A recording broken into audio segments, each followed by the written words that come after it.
I've realized something. It came to me when we were walking through the tunnels. You're like a disease, you and your kind. You wake up, alone in a forest. You don't remember what happened or how you're here.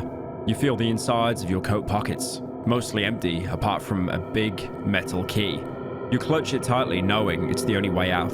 Before you can even begin to contemplate how you ended up here, you hear the thick grass being split apart by footsteps.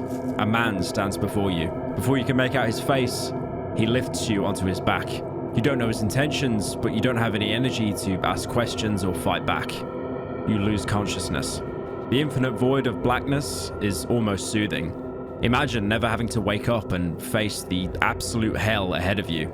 Sadly, the man who rescued you has other ideas. Show me where! It's hard to make out what he's saying, but he's demanding for a way out of the forest and believes the key you had in your pocket is imperative to that. He's right, but you're not going to tell him that. After all, it's your only way of getting out. With a final heavy punch, you fall to the ground unconscious again, with the last audible words being the doctor cursing you out, saying he'll kill you like a dog if he has to.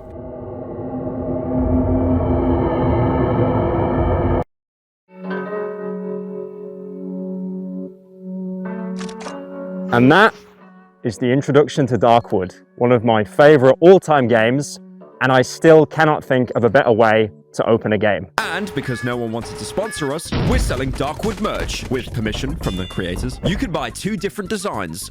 One of them has characters you can meet across the game, including the protagonist looking edgy. And the other one looks like a Saturday morning cartoon, because, as we all know, Darkwood is a family-friendly game. Available now at pyrocynical.store, link down below. Seriously, I know I pump out lots of slop, but this video really put me in the red, so buying a shirt helps me make more videos like this. Please, thank you for big purchase of Darkwood shirt.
Broken jaws, broke my teeth on something hard. I'm missing something. I'll do it all for nothing.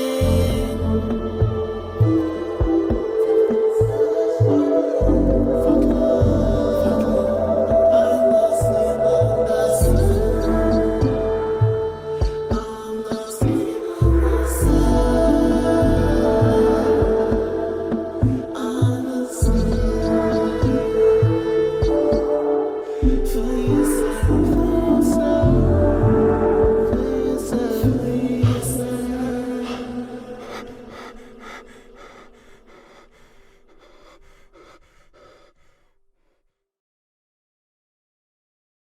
Now, I've begun so many videos by saying I hate horror games, and especially I hate jump scares, but Darkwood is one of my favorite games because despite being a horror game, it has 0 jump scares. I've always hated jump scares because it's a cheap tactic to scare people. Have a scary image appear on screen with a loud noise. Rinse and repeat, and now you have an entire franchise based around a cheap trick. Why don't her pants fall down? But Darkwood scares me in a completely unique way, because instead of worrying about a PNG appearing on my screen and losing 6 minutes of progress, instead I'll lose a valuable extra life with only a finite amount of them being in the game. Or I might lose that pistol I spent all my currency to get, that fully upgraded shovel I spent the best part of the game searching in car wrecks, haggling with traders, and killing enemies to get the parts of. Or I might even get a full game over, being forced to restart the game after sinking half a dozen hours or so.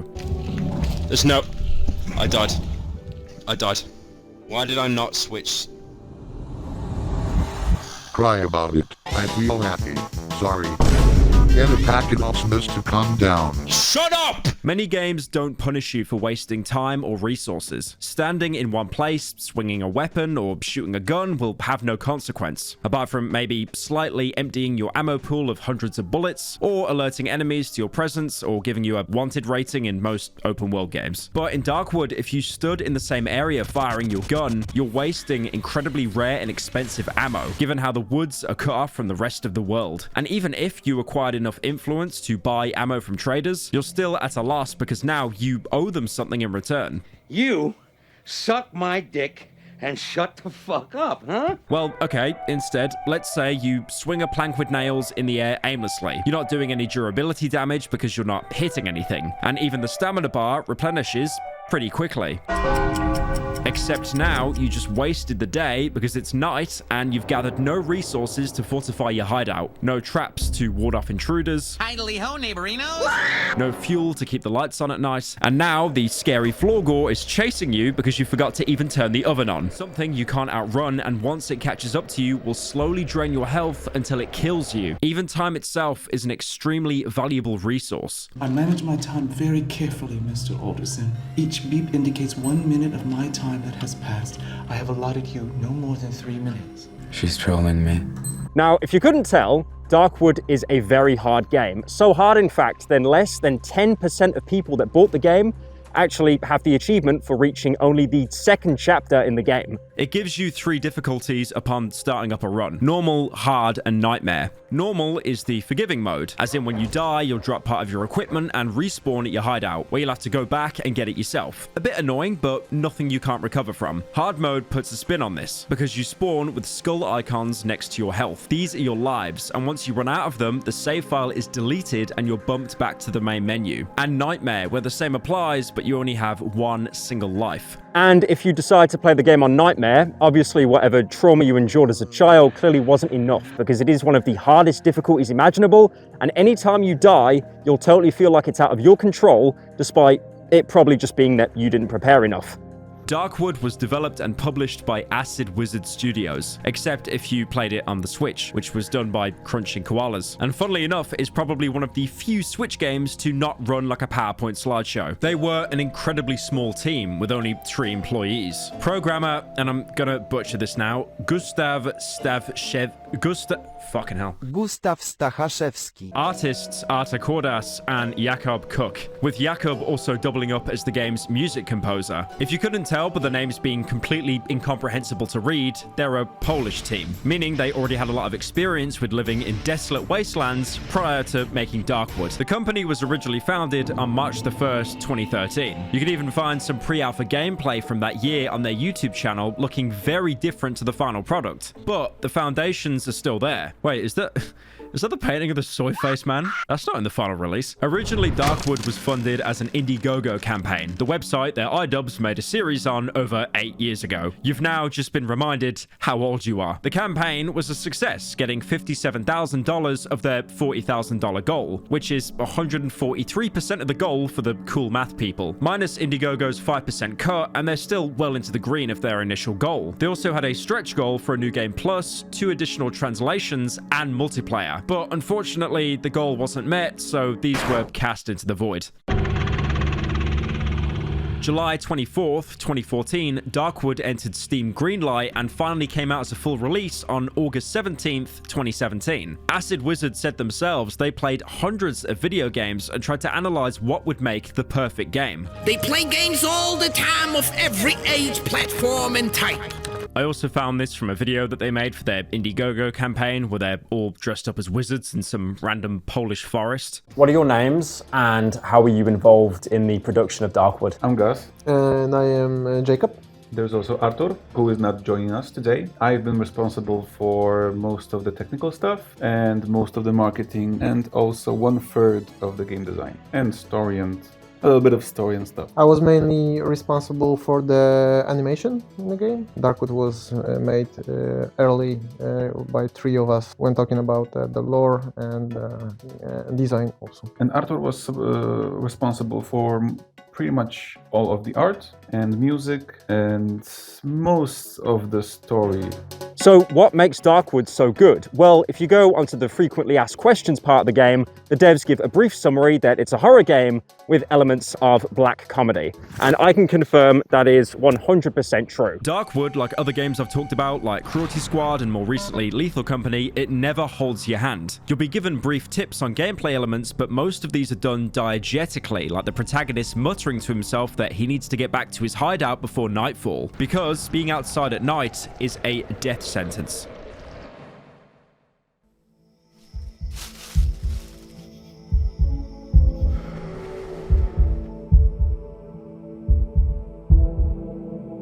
Booting the game up, it'll warn you that you're playing a challenging and unforgiving game. You will not be led by the hand.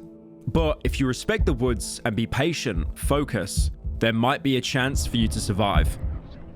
It's a game that forces you to experiment with items and how they interact with the world. You can also find bottles of alcohol lying around in the woods, because of course. Even in the face of an apocalypse, Polish people will still be making moonshine.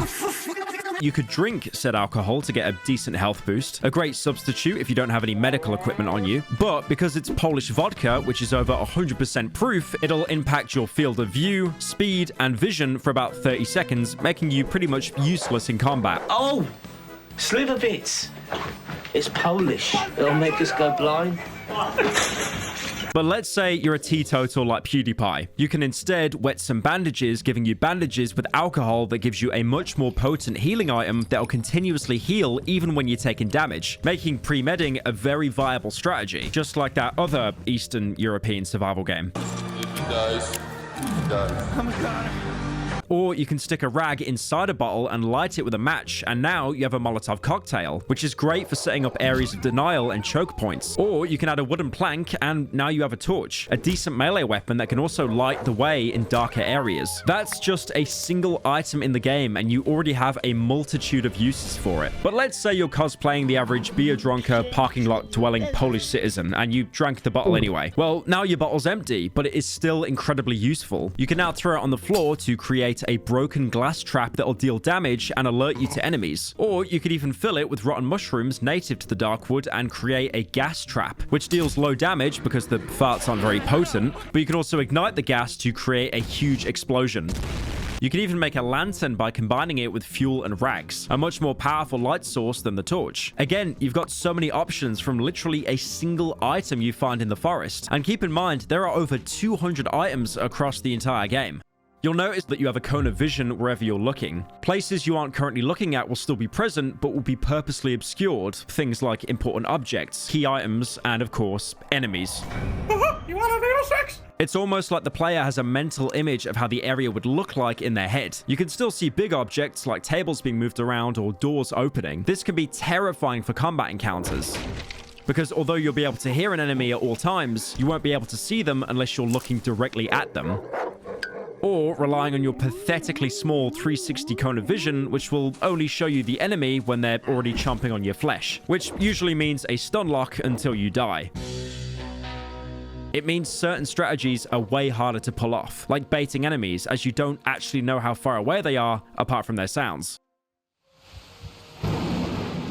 According to the devs themselves, they were inspired by the works of David Lynch, most known for Twin Peaks, the show where if you watch it with the knowledge that everyone is deeply mentally ill, it actually starts to make sense.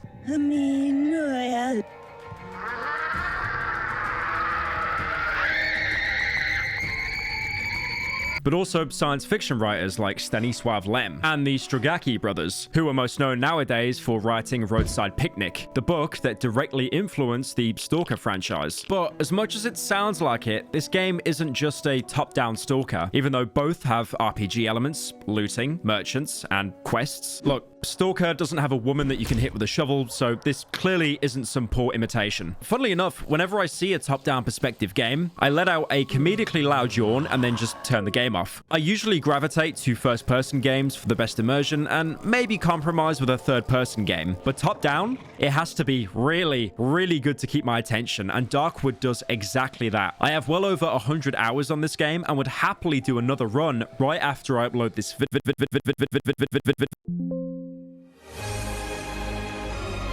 Beginning the game, we're playing as someone who knows the situation is dire. If the intro text and him waking up from a drunken stupor doesn't convey that, you can see that this man is on at least stage 6 of male pattern baldness. Pity you won't live long enough to see it. This intro is mainly used to teach mechanics to the player and give some world building. You'll notice that you have a cursor that you can use to interact with objects, like open doors and drag furniture. But if you move your cursor too far from the player, it'll black out as if you couldn't reach it in the real world, making it so you can't even see if an object is interactable. Food seems to be a real scarcity here, with some of the last edible food left being basic potatoes. I mean, of course, this is Poland, after all. The only edible thing growing on this land. I still have some left. The man also seems to have barricaded his house to keep intruders out. Being in such a dangerous area, the game doesn't even let you dismantle them. Dismantling this now would be suicide. This will be a vital mechanic once the game begins proper. Shit! Walking into the lobby of the house, you can see rusty cages, and investigating a drawer, we can finally learn a bit about who we're playing as. My tools. They haven't been sterilized for years. The local patients can't be helped anyways. We can assume this is the local doctor, though it seems like he hasn't practiced proper medicine in quite some time. Next to the drawer is a bag with a photo of what looks like to be some kind of human, with the date marked 12th of June 1985. A medical bag, which the doctor calls useless, and a Zenit camera, which is a real-life Soviet brand of camera which was in production since the 1950s. By now, we know two things. There's some kind of outbreak or infection to the point that normal medical tools don't work, and the game takes place somewhere in 1980s Poland. There's a good chance this takes place within the PPR, and one of the main players of the Warsaw Pact Alliance. You know, one of the teams you can pick in COD Warzone? Yeah, those people. You don't need to read into it anymore. The holiday time, when we were kids, looked summertime, like summertime in the rural areas. So we visited our grandparents, for example, and it looked like this, like this village. And we wanted to make it like it from our experience. We didn't want to place Darkwood in some places that we don't know from our experiences. We were born in the Polish People's Republic, but it stopped being a thing when we were like 2 or 3. We didn't really experience this time, but our parents used to tell us a lot of stories about this time. It was a crazy time, like totally different from what we have now. And I think all of those stories kind of kept this crazy image in our heads of how that time looked like, this very kind of surreal even time. I don't think it was a very deliberate choice about the setting. I think it was just what we found was cool, and then it kind of went on from that. We also know the doctor has taken drastic measures to try and treat the people in the village. Cages. This time they're empty. And next to it, a locked metal door. I would rather not open it. I spent too much time to lock him in there. For the last 800 hours, I've been non-stop gooning. Finding the doctor's medical book, there's some vague outline of how the infection works, with different stages of the illness progressing. He's been obsessing over these notes to the point where if you interact with any of these scribblings on the floor, he'll simply say this. I know these notes by heart. I don't want to read them now. Obviously, all the studying and research has yielded little helpful results. One very important item is a radio in the middle of the room. The radio's been silent for years. Although, sometimes I think I can hear voices through the static. This seems like a throwaway line, but it will play into the story very heavily, especially later on. Exploring outside the doctor's house, you can find his wrecked car, a Polish Fiat 125P, which was a real car produced from 1967 to 1991. It was a variant of the Italian-made Fiat 125, but instead of being made by Fiat, it was manufactured by the Fabryka Samochodów Osobowych. I'll kill you for what you've done! or passenger car factory in English, because it was the only passenger car manufacturer in socialist Poland, still an icon for the Polish people, as you can find them on online marketplaces where they'll usually be bought or sold by collectors or patriotic boomers trying to relive the old days when the 125p was the peak of motorization. But since all the access roads have been devoured by the woods, it became a useless pile of trash. How closely would you say that Darkwood encapsulates average Polish life? More it's like a meme thing. The reviews are telling that, oh, it's my average day in Poland. I think there's a bit of this like Slavic kind of misery theme that is sprinkled across the game. But obviously the things that happen in the game are completely not real and not based on real events. They're real. It's less than a few minutes into the game when Darkwood presents you with the first player choice. There are dozens of choices you make across the game, and some of them even ripple across your playthrough that grant you access or block you off from certain items, characters, or even entire areas. It's basically impossible to experience everything the game has to offer in a single playthrough. But here, your first choice, with seemingly minimal consequences, is the Doctor's dog. My dog. I don't think he's gonna make it. I should end his suffering. The dog only takes up a few dozen pixels on the screen, but thanks to the superb animation and audio design, you can hear it writhing in pain. You can choose to put the dog out of its misery or leave it to suffer. No choice feels like the right one here. Do you try to let the animal live despite its immense pain? Or do you put it out of its misery, removing any chance that it might recover? You're presented with so many choices like this across the game. And another game that I love that had much fewer but similar choices, Soma. I'm going to keep this brief because I do want to do a video on Soma at some point, and I don't want you guys to skim through that video because I've already spoiled it. But there's a scenario in the game where you have a choice to terminate a character in the game. It's totally optional, and unlike Darkwood, doesn't really impact the story. But it's still a choice that'll linger on you for the rest of your playthrough, you know, if you made the right decision. And that's why Darkwood is a game that, no matter what choice you make, you always feel like you've made the wrong one. Most games have a good and a bad choice, with the good choice usually taking more effort to achieve. I've got nothing more to say to you. Tricking players into thinking they're good people because they went the extra mile to get a good outcome.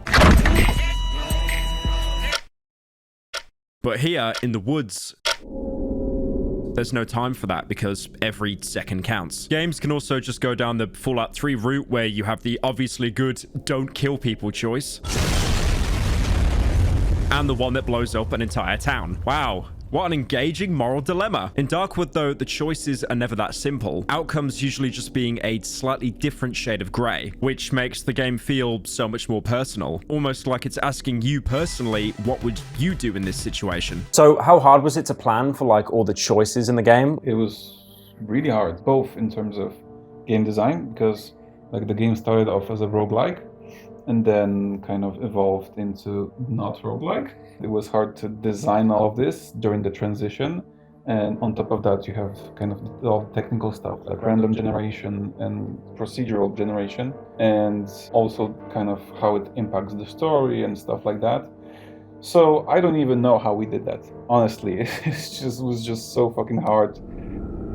After finding an axe and cutting down part of a fallen tree, you're probably wondering, well, if the situation is so dire in the woods, why don't they just cut all the trees down, Lamau? Look, it's like Minecraft, guys. If you punch the tree long enough, it'll lose a block. Maybe you can make a crafting table and cut down the trees faster. Well, the doctor acknowledges how this was never a permanent solution. These trees are growing too fast. Soon I won't be able to cut them down fast enough. You can even see the remnants of a road, something incredibly rare in the forest, but both sides have been consumed by the tree line. The woods have been devoured. All the roads that connect us to the outside world, no one is able to pass through the thicket. Coming across an abandoned house, we can see the body of someone that's fused into a tree. In a few days, it'll be completely absorbed. This gives us some indication that the plague is associated with the woods, with bodies being absorbed into the tree, presumably for sustenance, which could also be what the grainy photograph the doctor picked up shows. Past the house, the doctor stumbles onto an unconscious man, wearing a long, damaged coat, and a rather large rimmed hat. Whoa! With a blood trail behind him, it seems that he barely escaped whatever was chasing him. I think this one is still breathing. Searching the man's pockets, the doctor finds a large metal key with the item description. If there is an exit out of these woods, this key will surely open it. He's unconscious. I've never seen him around before. He's only carrying a key in some journal. Since he managed to sneak in here, he must know how to get out. Of course, he would help me voluntarily.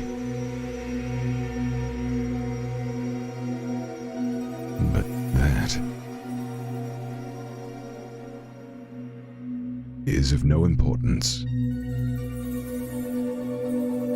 When the cutscene ends, you're no longer playing as the doctor, but the man he found in the woods, with your health bar practically empty and having nothing in your inventory. The doctor might have saved you from bleeding out in the woods, but it was for purely selfish reasons. I need to get out of this accursed forest. You hear me, rat? Show me how and I will let you go. After the doctor searches you for a second time for any clues to escaping the forest or supplies, he takes a moment, simply staring into a corner of the empty room. He's calling me to return home. You pass out again, but when you wake up, your character is tied to a chair while the doctor begins interrogating you. Where is the exit? Where? Show me where! I'll kill you like a dog if I have to. Ironic words depending on the choice you made as the doctor minutes prior. Eventually, the doctor will leave, letting you free yourself from the restraints and getting back on your feet, with the first words of your character saying, "That fucker stole my key." Keep in mind that these subtitles appear at the bottom of the screen, not in-game like when the doctor was shouting at you. These are your inner thoughts and not actual dialogue said out loud, which will make a lot of sense much later on. Already, it's acknowledged how important that key is, with the man completely focused on how it was taken from him despite being beaten half to death and everything else that's happened to him. The door the doctor left you in is locked, so you'll have to improvise, with the game giving you an incredibly brief example of the game's crafting system. By searching the doctor's jacket he left behind, you can tear some of it off to make some rags and find some wire in his pockets, with the game diegetically telling the player how to craft. I'm hurt. I could use these rags to craft some bandages and heal myself. Locked. I could open it with a lockpick. After healing our wounds with the bandage and opening the chest with a lockpick, we can find a flashlight and a shovel, with the latter letting us break down the door, which completely breaks the already weary shovel. But at least now we're out. What the fuck is this piece of shit? But now we have another problem. The power to the house has died, which is indirectly your fault because the entire point of playing as the doctor was to refuel the generator, and instead he had to bring your fat ass all the way back to the house. All we had to do was fill up the generator. CJ?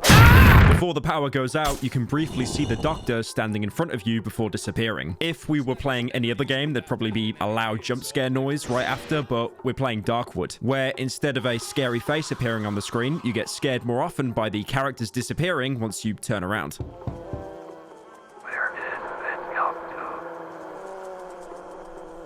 So what was your policy on jump scares? Because obviously Darkwood, I feel, kind of has a reputation for being a game without jump scares. Like the only one personally I can think of is like if one of the Banshee enemies spots you, like, you know, a little JPEG appears on the screen, but it's not really a jump scare. But what was your policy around that of like trying to make a game with atmosphere, but not relying on jump scares? It was very important for us to not make, not rely on the jump scares because we didn't enjoy it also. We don't enjoy it in horror movies, and we also said many times that Darkwood is a horror game made by people who don't like horror genre, like maybe not at all, but especially the jump scare part of the Do you not like jump scares? Like you go to a cinema and you just hate it? Yeah. I can't stand it. Yeah. That's why I never see horror films in a cinema, because I feel like it's so predictable, but it kind of plays on that fight or flight in your brain. Mm-hmm. So it's almost like you watch any horror film ever. It's like when they get ready for a jump scare, all the music dies down, the audio dies down. It's like someone walking through a corridor really slowly. And I swear I am like a child. I will actually do this in the cinema. Like put my fingers on my ears because I know the jump scare's coming. I know it's coming, but it's still gonna scare me because it's just such a loud, sudden noise. But yeah, I think it's really good that you guys didn't really kind of rely on that. It does make the game very refreshing, definitely. I think we found it a little bit cheap. I mean, I know the people enjoy it because of the adrenaline or something, you know, like really hits you. And I respect that, but I don't really enjoy it and I find it a little bit cheap. Yeah. I agree.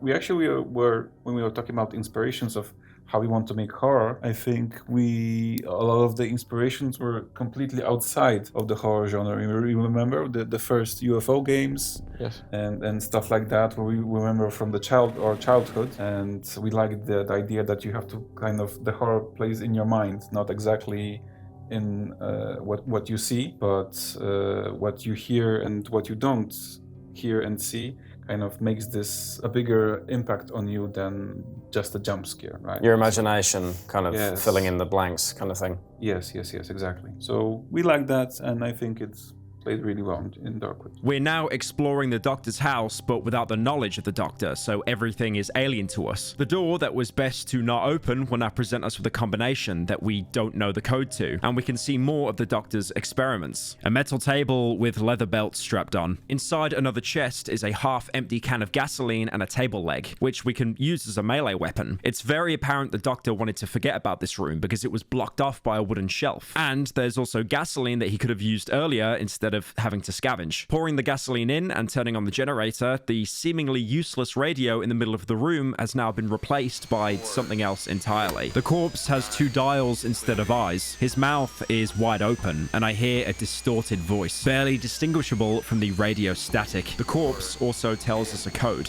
9. Now, this set piece can seem creepy just for the sake of it, something that's either never explained or resolved with it all being in their head. But I'm happy to say, for once, it's none of those. Darkwood is a game that has answers to everything, it just takes a while for it to slowly reveal its full hand. What do you think? Whoa. Very nice. Using the code to open the door, and with the hindsight of playing as the Doctor, we know that someone is trapped in this room. Help me. After turning a corner, the man brutally attacks you, probably mistaking you for the Doctor, taking all his aggression of being imprisoned out on you. He says no more dialogue and can't be reasoned with. He'll just keep blindly attacking you until he kills you, or you beat him to death with the table leg. Searching his body, you can find a small plastic chick. And how do you want to get out now? You think you could manage all by yourself? Suddenly, monstrous voices can be heard outside the Doctor's house. All the power in the house goes out, and ravenous clawing and chomping can be heard at the Doctor's barricaded windows and doors. Something is trying desperately to get in. You can try to run, to barricade yourself in a room, or even try to fight back, but it's no use. You're not equipped to survive the woods.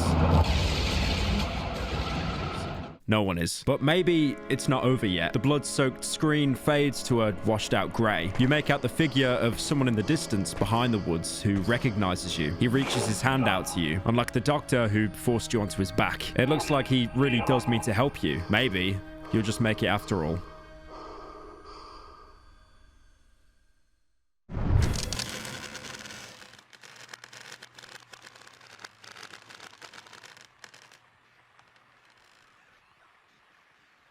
When you wake up, you're not in the Doctor's cabin anymore, but a dilapidated house, with the man who seemingly rescued you nowhere to be found. The first thing you'll probably notice is a new buff that's been added above your health bar called Night Protection, explaining that you're in a hideout and under the influence of its protective substance, which will help you survive the night. Why are you under the influence of the protective substance? And that's all thanks to the oven you wake up next to. Yeah, this is gonna help big time with the protective substance. Interacting with it, you can see what was originally a basic stone oven used by someone here, probably used to cook pierogi or some other traditional Polish slop, but with various mechanical and organic wires and growths spewing from it, looking more like a makeshift lab if anything. So yeah, the average Slavic kitchen. You then have the option of examining the oven, which gives you the first hint of who your character is and why he's even here. When I arrived here a couple days ago, the oven was basically prepared. I just needed to light it up to ensure my safety at night. This cottage must have been one of our hideouts. The inhabitants of these woods don't need to inhale this revolting gas. The second option the oven gives you is to examine a strange bottle. The label on the bottle says, "Staying out of the reach of the protective substance after nightfall results in immediate death in 99 out of 100 cases. It is advised to evenly spread the gas inside the sleeping area. Warning, even a properly prepared substance does not guarantee 100% safety. Remain vigilant. It is recommended to stay in well-lit indoor areas in order to minimize the risk." The way the oven is set up and the way the character speaks, it seems that both people have tried to set up camps inside the woods, and also the person you're playing as is some kind of outsider with external knowledge. They're not a random villager that got lost, but someone with real experience, especially the way he says, "A pleasant warmth is emanating from the oven. I can sense a strange yet familiar scent. It's the smell of the protective substance which gives me relative safety after dark. The vapors rising from the huge cauldron are distributed all over the house via long pipes. As long as I remain inside my hideout, I have a chance of surviving the night." And how he mentions that he and the other people he's with aren't from the woods because people here are so acclimated to the situation. They don't need the protective gas that's produced from the oven. The oven itself acts as a safe zone for the player. If you're anywhere at night, the unkillable floor gore that I mentioned earlier will start to chase you and chomp away your health until you die. Inside a hideout with the oven turned on, the makeshift gases that cover the entire house will actually repel it. But like the instructions said, it isn't guaranteed safety and you should always be on your guard. Also, the fact that our protagonist can breathe in what's described as revolting gas with no issues could point to him being from Krakow, as anyone living in that city has long progressed beyond the need for breathing oxygen.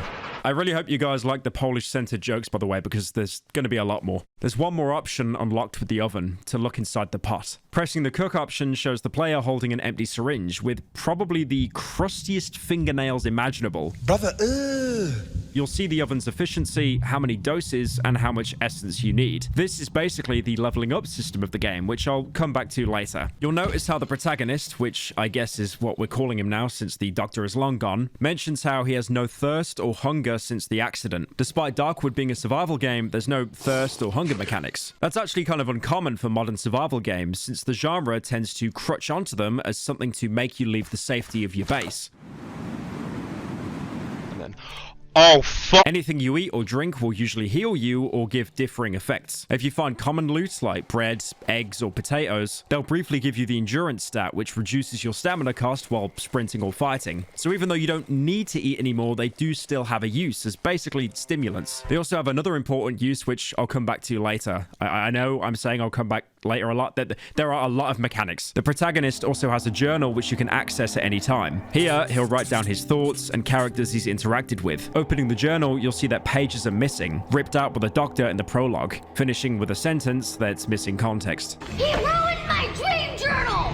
I did not! Into these damn savages. Everything should go smoothly. The next entry will always be entered as soon as you wake up in the hideout for the first time, giving us a direct time and date that the game is set in. 12th of September, 1987. I don't remember anything since the attack on our camp. Somehow I'm wearing a coat. I must have changed my clothes on the way here. I don't recognize myself anymore. I can barely hold this pencil. Has my body changed? I no longer feel hunger or thirst. What has happened to me? Much like Arthur and John in Red Dead 2, he'll also draw in his journal while explaining events he's witnessed and what he has to do next. I remember his face. The face of the man who saved me, then held me captive. I don't know how I managed to escape his hut and end up here. What I do know is that the insane fucker took my key, my only chance to get out of the woods. He also tore out all the pages of my journal. I doubt that he was able to learn the location of the underground passage, though. I should check if the door is still locked, just to be sure. I must find him. I don't think he still lives in the same place where he held me. Makes no difference, as I have no idea how to get back to that vile place. Exploring the rest of the cottage, you'll see a toppled over wardrobe that was used as a barricade to keep something out before it broke inside. Searching it, you'll find various crafting items, but also a photo of a road. Inspecting the photo, it's renamed to The Road Home, with a highway with the forest either side, but seemingly at the end, a way out of the forest.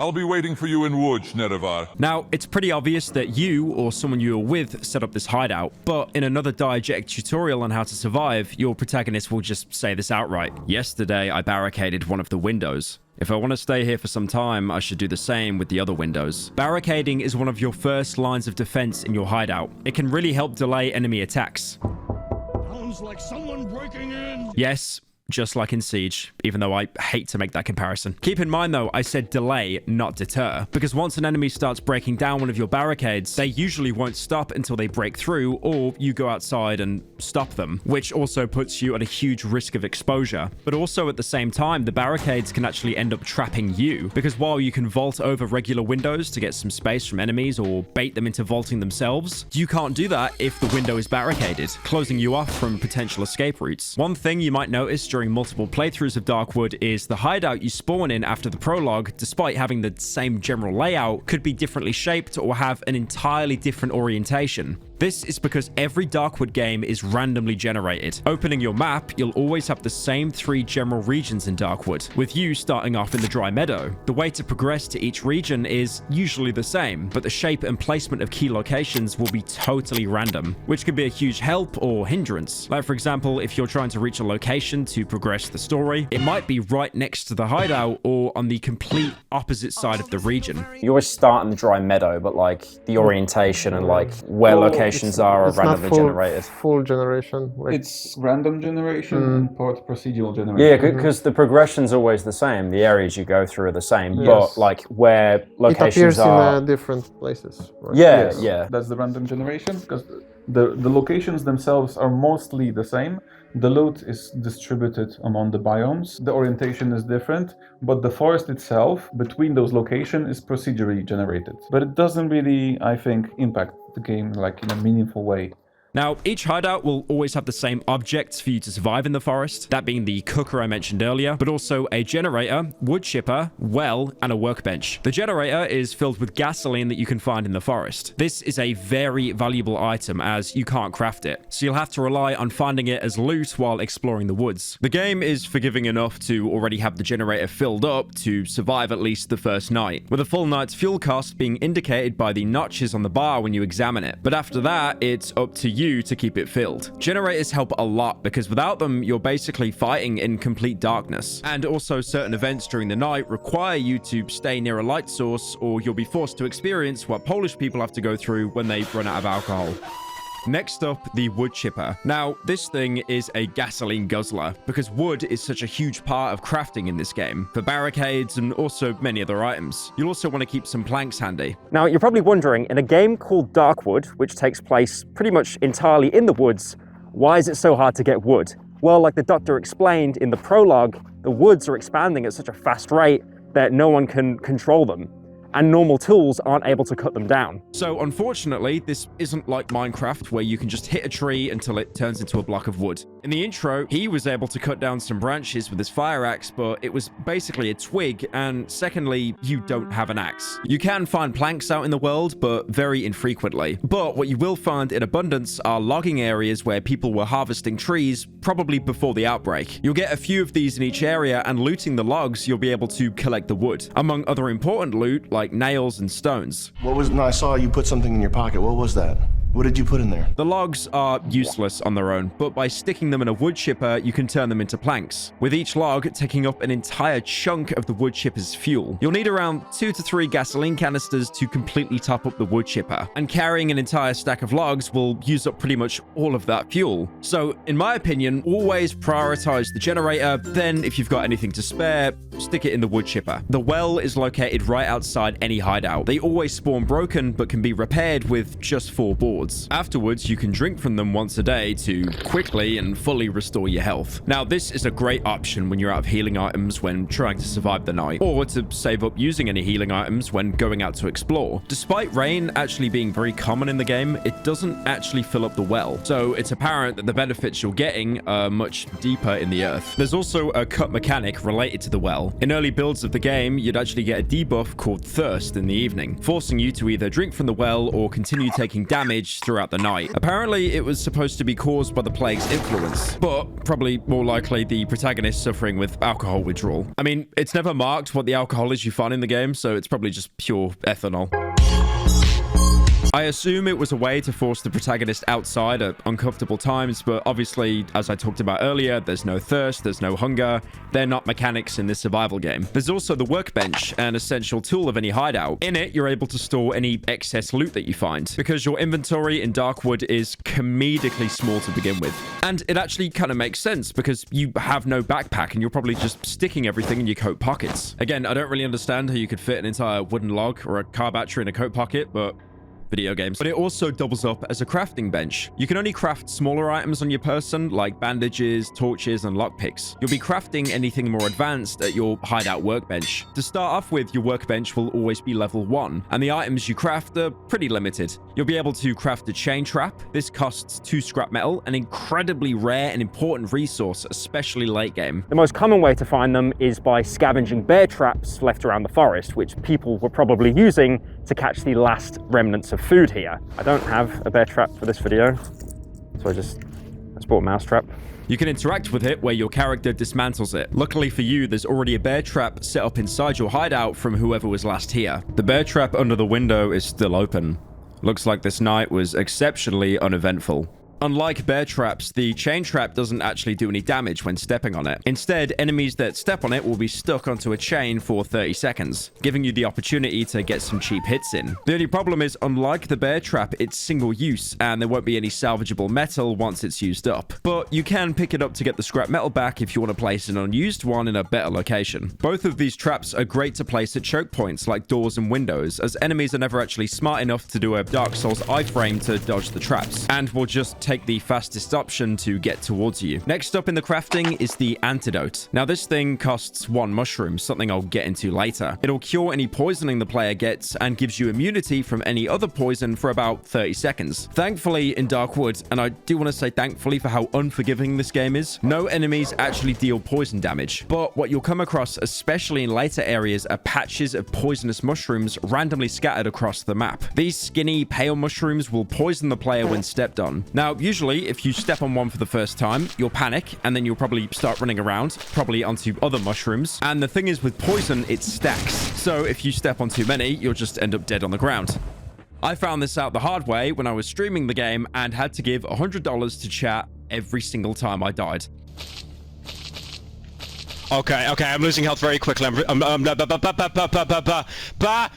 it was a bit. I'm not giving $100 for a bit. It was a bit. Please don't die for fuck's sake. Best thing to do when standing on poisonous mushrooms is to remain calm and wait the poison out if you don't have an antidote on you. Because with the screen effects, sound effects, and the literal skull emoji appearing on your HUD, it's easy to lose track and end up dead. A single poison effect doesn't even do too much damage. It's mostly just keeping you on edge psychologically. But you wouldn't think that with all the on-screen information you're being given. The next item is the first melee weapon the protagonist can make for himself, the board with nails, made with planks and nails. It's why finding logging sites is your first priority, because despite that guy in the prologue wailing on you with his sucker punches, there's no way for you to actually use your fists in Darkwood. It's a great melee weapon that you'll rely on for most of the early game. Like most melee weapons, it has 2 attacks. A charged up attack that uses less stamina but slows you down before you swing, and also leaves you open to being stun locked when out of the charge animation. And also a quick jab, with the trade-off being it uses up a huge chunk of stamina. The reason why I mentioned planks with nails being so important is because melee weapons have durability, and once they break, you can't use them again until you repair them at a workbench. And the board with nails has the durability of a YouTuber in a social situation. So by the time you kill 2 to 3 lesser enemies, the thing will break. Thankfully, the workbench has another trick up its sleeve: weapon upgrades. You can upgrade most melee weapons in the game, with the board being able to get durability, damage output, and stamina drain upgrades. The problem is, once you upgrade it one time, you'll be locked out of any further upgrades until you upgrade the workbench itself, having to upgrade it twice before applying a second weapon upgrade, and a third upgrade when you upgrade it another 2 more times, and so on. The first workbench upgrade only costs more boards and nails. Again, pretty easy to come by, but after that, you'll need a toolbox, and that's a good while away. My advice is to upgrade the damage of the board with nails, and always carry 2 in case you're deep into exploring and one of them breaks. Now, let's say you've already got enough wood and nails to upgrade your workbench to level 2. You won't be able to add a second upgrade to your board, but now you'll have 4 more crafting options: the hotbar upgrade, inventory upgrade, bear trap, and gas bottle. The latter I talked about earlier. The hotbar and inventory upgrades are essential, mostly because in any semi-open game, I'm a kleptomaniac and try to loot every single item I can find. That's the main reason why I only got around 2 hours into Starfield, because once I became over encumbered, I finally realized how mid the game was.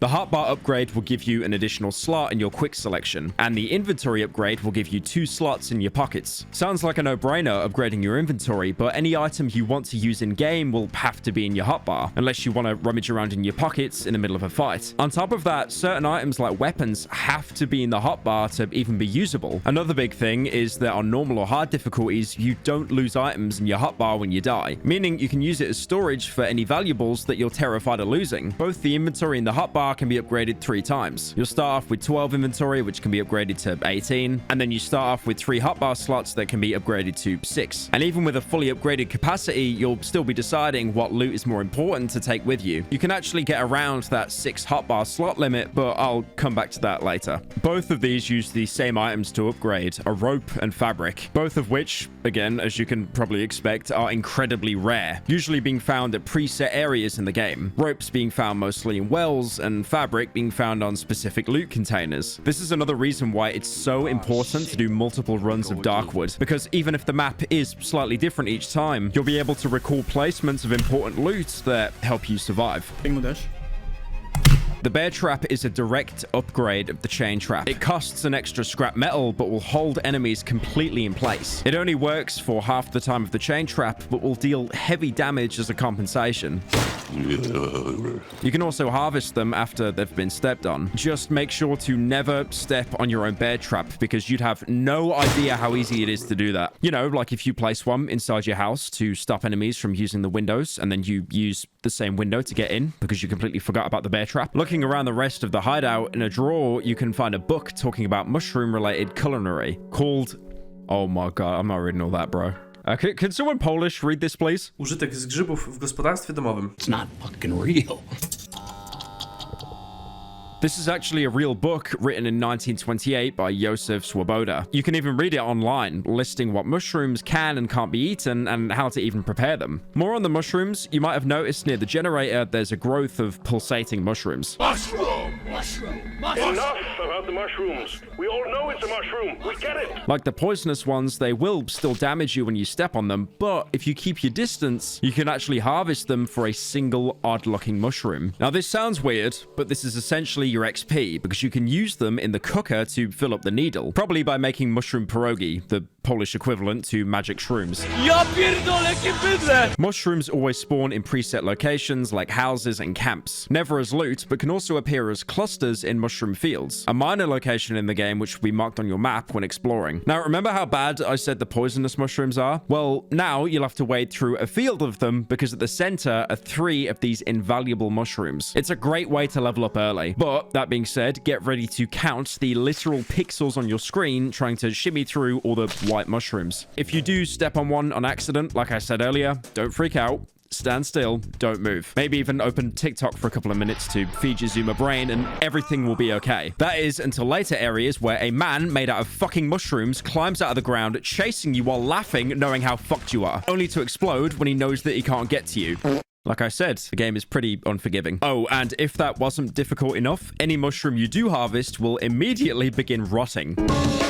So you'll have to run back to the cooker to turn it into essence before it fully rots. After it rots, it can only be used in a gas bottle that I mentioned earlier. Because of this, it's probably better to wait picking them until you know you're about to head back. But let's say you harvested all the mushrooms you can find, and you did manage to fill up the needle. Before injecting yourself, as any normal person would do with an unwashed old syringe, you're presented with a skill tree of perks to pick, with each syringe being filled unlocking another tier of perks, probably an STD or 2 as well, and costing more and more essence with each level. This isn't mandatory to progress by any means, and you can complete the entire game without leveling up once. But if you choose to, each tier will give you a positive perk to choose from and a negative perk. Only in Darkwood would you willingly spend time harvesting XP just to directly downgrade your character. The first tier will give you the positive options of Eagle Eye, Moth, Navigator, and Mushroom Healing. Filling up the syringe a second time will let you pick a second perk from this tree before moving on to the next one. And also lock blocking all the previous options out. Eagle Eye lets you see farther ahead. Now, this sounds like a must, you know, to see loot in situations farther away, but it's only about a 15% increase, which is basically nothing. Despite knowing that, I still pick this perk for every run. Moth is an active ability, meaning you have to voluntarily activate it in the perk selection screen. All of the active perks can only be used once a day, while passive perks will last your entire playthrough. When you use Moth, any light source you're next to will buzz, giving you an incredibly slow healing boost. It seems useless, but it's a great perk when you're low on health during the night and you don't have any healing items on hand. Navigator is a mostly useless perk. As mentioned in the prologue, if you're not at a key location in the game, you won't show up on the map. Navigator, when activated, will drop a part of your body onto the map, which can be used as a marker. But surprisingly, it can also be used as bait for some enemies. The reason why it's useless is because in each region, you're usually 20 or so seconds away from a location that's marked on your map, letting you know where you are. Now, you might find it a bit weird how the protagonist can drop infinite body parts and never seem to run out of them.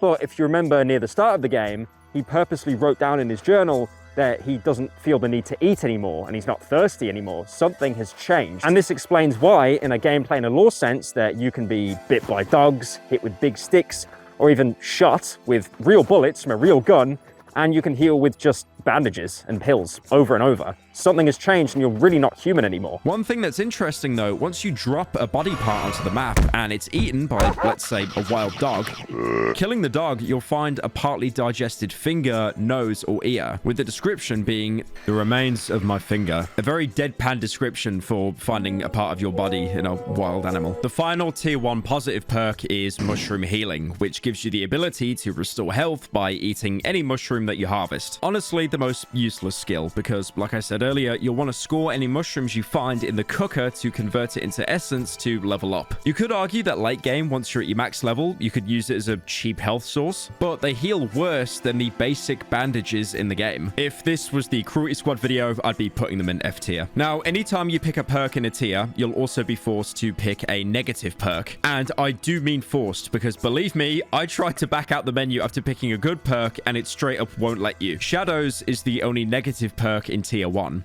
with a vague description saying, staying in dark areas at night can be dangerous to me. With picking this perk, you're now forced to make sure the generator is always stocked up, because now you just spawned in a new night event. When night falls, you're forced to retreat back into your hideout and wait until the morning. This is when night events kick in and are arguably one of the reasons why Darkwood is so talked about. Nights last between 8 PM and 8 AM, but during this, the clock will advance at double its speed. Probably because if the clock advanced at the same speed it did during the day, that being 1 real-life second is a minute, no one would be able to get past the first night. There are 28 unique events that can occur each night, and these all depend on which hideout you're staying at, and this doesn't even include all the normal monsters that try to break in each night. A few are beneficial, but most will make surviving even harder. But as a reward, you'll get a shiny stone. These are items that are intrinsic to the lore of understanding the Darkwood, but for now, they're an incredibly rare item that you can't craft, but can be sold to certain individuals for a hefty amount, and again, I'll talk about that later. You can even find randomly appearing glowing mushrooms that if you're brave enough, you can run outside to harvest for a unique glowing mushroom that gives you double the essence of a standard mushroom. Yes! You might even notice during the night that someone is watching you, usually dropping a flare in the process, but if you approach them, they'll quickly run away into the forest. They appear human at least, someone who's obviously lived in the forest for so long and they've adapted to the night, unlike you. An outsider. Night events are also when the amazing audio of the game comes to life. Doors can randomly open and your footsteps can slowly be mimicked, tricking you into thinking someone else is with you. Are the monsters in the room with us right now? A more obvious event might spawn a poltergeist in the room, an unkillable entity that you can't see, can't damage you, but will throw around prop objects like wardrobes and lights, purposely messing up your plans of placing objects to block entryways or lights to see enemies from afar. There's also visual events that don't damage you but can confuse you during a fight, like how a large number of bugs might infest your hideout, or you might hear a faint heartbeat during the night.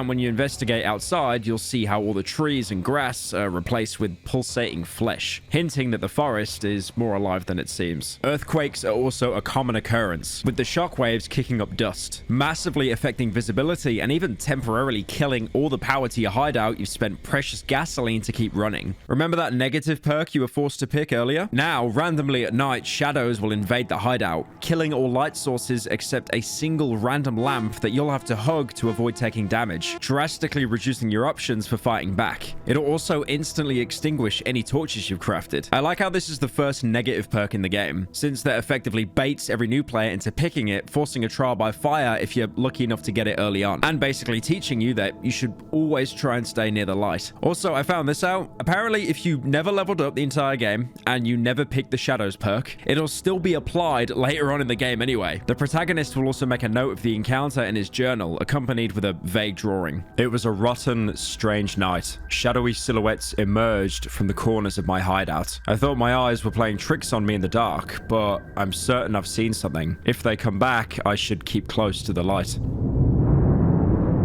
There's also a unique night event to this specific hideout. There's a bed in the hideout that can't be moved or searched, and on a random night, you'll see a man sat on the bed, wishing to go home and saying, "We need to move on." He'll sit there the entire night until dawn arrives, or if you hit him, which if you do will make him disappear and you'll end up taking damage. Look, I promise this entire game isn't all in their head. Please just stick with me here. If you somehow manage to survive the night, you'll notice how the hideout is covered in grey roots and growths wherever you're not looking, and you'll have a new buff called Time Freeze. This is one of the very few forgiving elements the devs added. Essentially, the in-game timer won't activate until you leave the hideout, giving you time to organize your inventory and board up any barricades that were destroyed. But on top of that, there's someone here to greet you next to the cooker. He has a backpack and a hood, but interacting with him, you realize what he truly is. Even from afar, I can smell your putrid stench. Be glad I don't have an appetite for carcasses, meat. The figure hides its face under the hood. It smells of wet soil and fur. I know what you're after. I can help you reclaim what you've lost, if you help me attend to a certain matter. What do you say, comrade? As he leans towards me, I hear him giggling under his hood. I knew it would interest you. Before we make a deal, you need to prove that you can do the job. I've got no time for weaklings, meat. You follow? Show me what you're made of. Get through the silent forest. You think it's so easy? If I were you, I would prepare myself well before setting out. When you get there, you will find me in this spot. Remember it. The wolf grabs my map and scribbles something on it. The likes of you always crawl back to me. This is the Wolfman, and to be fair, it does look like someone's furry self-insert into the game. Is that your fucking fursona? That's cringe. Bug infestation. But somehow, completely makes sense as to why a literal furry would exist in Darkwood. He wears a long coat with a single bullet hole while carrying an assault rifle on his back, an incredibly rare weapon in the woods. It's obvious he knows that you've lost your key and he wants to help you get it back, but only if he gets something in return. You have two options here. Try to progress to the next area, the Silent Forest, and meet him at his camp to progress the story. Or if you really, really hate furries, which I hope is most of you, you can go outside the hideout, go up to this locker that you don't know what the code is, as it was meant to be exclusively for early backers. The code is, by the way. Take out the explosive barrel inside, single shot pistol, place the barrel next to him, and then blow him up. To which he'll probably still kill you anyway, because he has insane health. But if you do manage to kill him, you're still allowed to progress the story as normal. You probably just have no idea where to go now. What the heck is this? If you don't want to kill him, that locker does still have some really good early items, like nails and boards and items to make a single inventory or hotbar upgrade. There's even a knife in there, which as a British man, I can always appreciate. If you hear the Wolfman out, which to be fair, he doesn't give you much of a choice not to, you'll be presented with three options, which many other characters you meet also share. To show him an item, to trade, or gossip.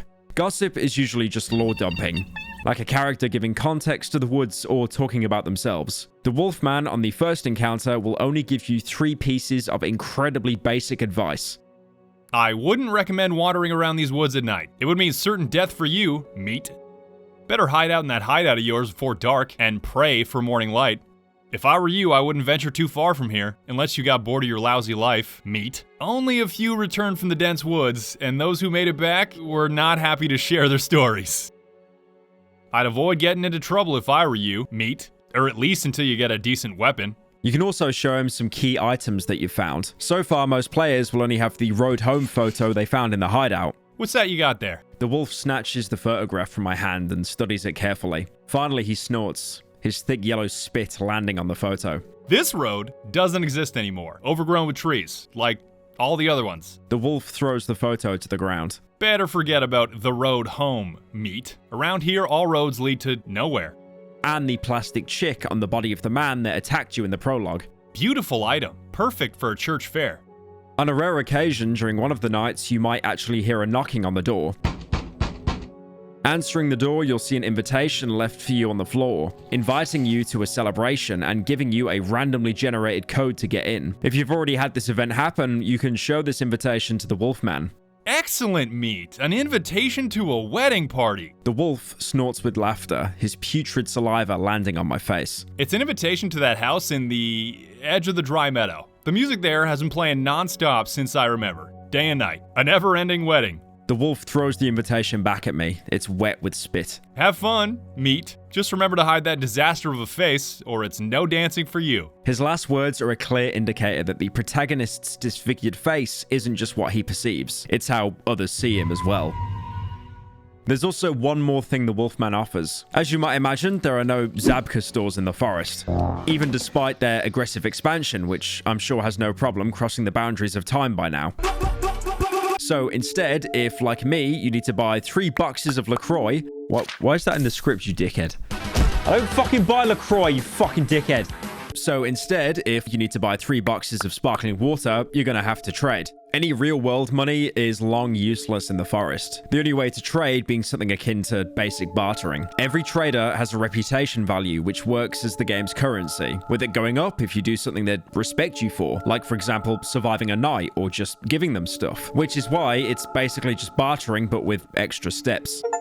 Items you have vary in how valuable they are. Like how I mentioned earlier, the shiny stones are useless to you, but valuable to traders. They also give you 100 reputation to start with, so it's a great way to access some of their inventory when you first meet them. Most items can be traded, but depending on who you're talking to, they might not be interested in certain items. Like how the Wolfman has no interest in wood and scrap metal. You can never go into negative reputation with the trader. If you make an offer which puts you in the red, they'll just flat out refuse the entire deal. You'll use them as a great way to stock up on items that you might not be able to easily find yourself. Like how the Wolfman will always sell a toolbox that you need to upgrade your hideout's workbench to get access to better equipment. And also, all that food I mentioned earlier, you can sell it to the Wolfman here to fetch a good amount of reputation, which you can use to buy a random gun component you probably won't even be able to craft with until about 10 hours later. Each trader will sell the exact same stock every single day, but every one of them has a unique variety of stock. Most of them you won't even be able to afford until after the first couple of nights. Reputation does stack though, so if you give away half your inventory to a trader, they'll still keep that reputation earned for when the next time you trade with them. But it's also important to keep in mind that all traders are incredibly stingy. Anything you buy from a trader is worth double what you actually get for selling it to them. One item that's always a must from traders early on is the watch. The icon looking like a Casio F91W, which was actually made in the late 80s. Having this anywhere in your inventory will show you the time of day at the top right of the screen, which is a lifesaver in planning your day ahead and not having to rely on the sun setting to let you know it's time to go back home. After talking to the Wolfman, the protagonist makes another entry into his journal, accompanied with a sketch of the Wolfman. My mind must be going. If I'm not delusional, the man whom I met had the head of a wolf. He told me he will help me get the key back. I just need to get through to the other side of the forest. I am to meet him in the part of the silent forest. I should explore the surroundings before venturing forth. I do not wish to act too hastily. The dry meadow is the first biome you'll always spawn in no matter which way the map is generated. It's covered in grassland and is the most forgiving biome. That being said, it's still incredibly difficult, especially for new players. The Wolfman also has a camp set up here as well, and you can meet him there to trade. If you wish to spend some more quality time basking in the striking, yet natural beauty of my features before you head off to the Silent Forest, you will find me in my camp in the Dry Meadow. The wolf points to a location on my map.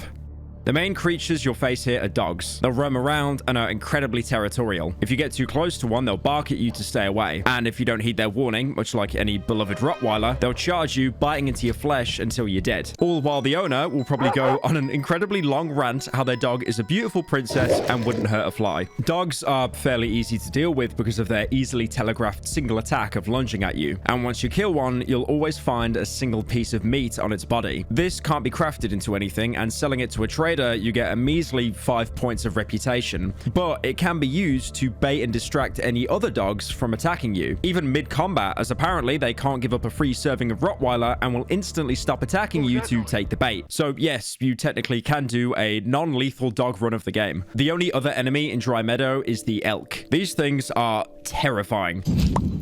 They have a similar attack pattern of the dog, but instead of being territorial like the dogs, will instantly attack as soon as they spot you, charging straight towards you with a much larger width than the dogs. Thankfully, the game gives you the ability to quickly backstep for a small stamina cost, something Dark Souls would shamelessly steal 3 years earlier. You'll always want to bait an elk into attacking, as there's a brief window to swing at it before it attacks again. Getting too close to it before it attacks will make them swing their antlers around, doing massive damage. It only takes around 2 to 3 hits to kill you. Meanwhile, you'll probably go through 2 boards with nails to kill a single elk, with the reward of making the forest a little bit safer and harvesting its antlers. I'll tell you what. Which again can't be used for crafting, but can be sold to a trader with the same value as a shiny stone. But also, strangely enough, you can actually eat the antlers to give you the biggest health regen in the entire game, although you should always sell it. You'll need the reputation to repair all the weapons that you broke killing it. There's also passive creatures in this part of the forest. Crows, which will fly away whenever you get near, usually feasting on a nearby corpse that you can loot. And rabbits, they always flee when you get near them. But if you're able to kill one, which is usually near impossible because you're such a fat bastard, you run out of stamina before being able to catch up to them. Thankfully, rocks are abundant in Darkwood. They're worth absolutely nothing to a trader, actually taking them away for absolutely free.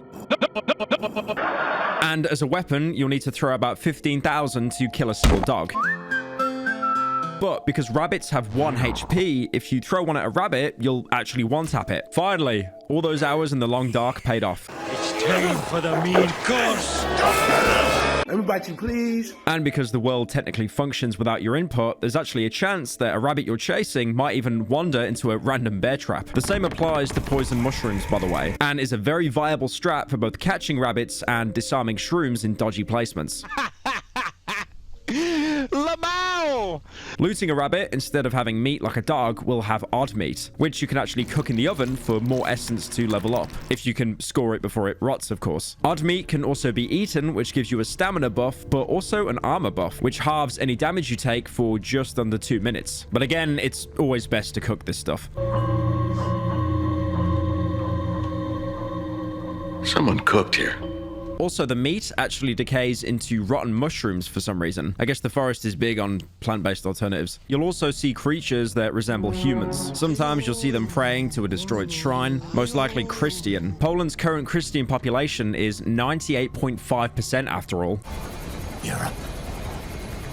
These kinds of roadside shrines are actually very common in Poland, especially near small villages, where the locals are usually very religious. You can also find a couple of these creatures at specific markings in the Dry Meadows. They'll flee as soon as they see you, but the markings they left behind are incredibly strange. Lines and circles drawn with sticks, but if you hang around long enough, you'll start to see visions. Firstly, the key that you lost to the doctor, but also a bunker door with the same number printed on it. Opening your map, you'll always have the location of a huge X. Going towards it, you'll see a ruined house with bear traps covering most of the entryways. Clearly, someone was trying to defend this, much like the hideout. Searching the wardrobe, you'll be able to find a pack of cigarettes, some gasoline, and matchsticks. I've already talked about the importance of gasoline, but it's a great combination with matchsticks. Father, I crave petroleum. Dragging the wardrobe out the way, you'll see a trapdoor, which will take you into an old tunnel network. Thankfully, when you're anywhere interior in the Darkwood, time will actually freeze until you're outside again.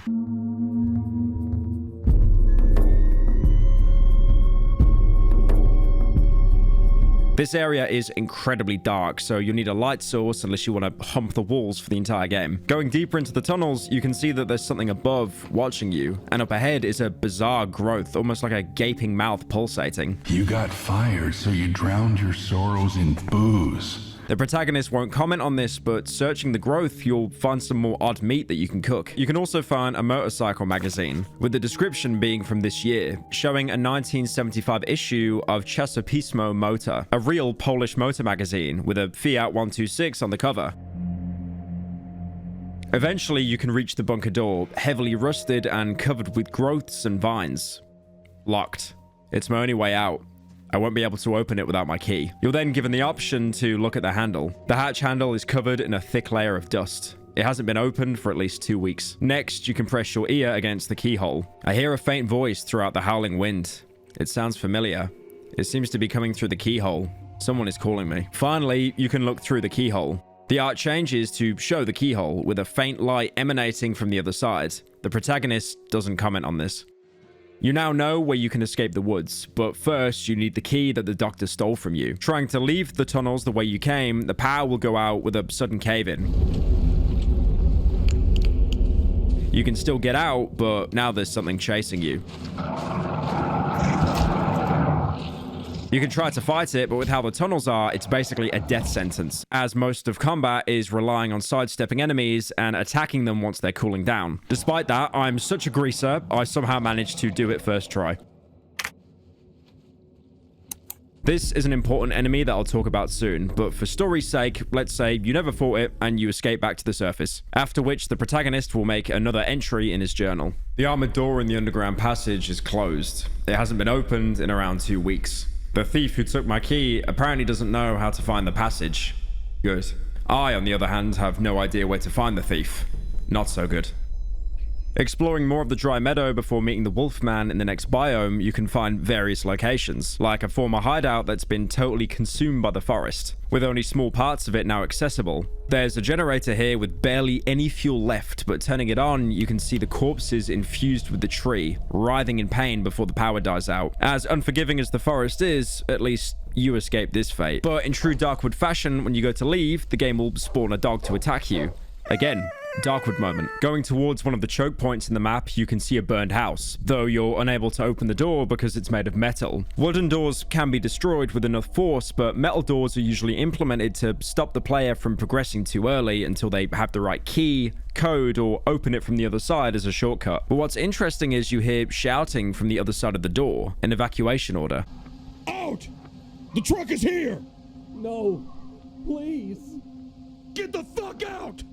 Maybe you're not completely alone here, and there's still some kind of military presence trying to establish order here. Exploring further, you can find broken tractors heavily overgrown with valuable loot like scrap metal, gasoline, and a battery. It's not used in crafting and it can't be sold to traders, but you might want to keep hold of something uncommon in the forest. You can find collapsed trees. These can't be harvested for wood, but strangely enough have bite marks all over them, with the corpse of one of the humanoid creatures underneath it, almost like it was eating it before it collapsed. You can also find crop fields which act as mini mazes to navigate through, usually only having a couple of ways in or out, but your reward for reaching the center is usually worth it, with an untouched crate having great early game loot like a lantern that you probably can't craft yet. Just don't do what I did and get stuck in one when the sun is setting.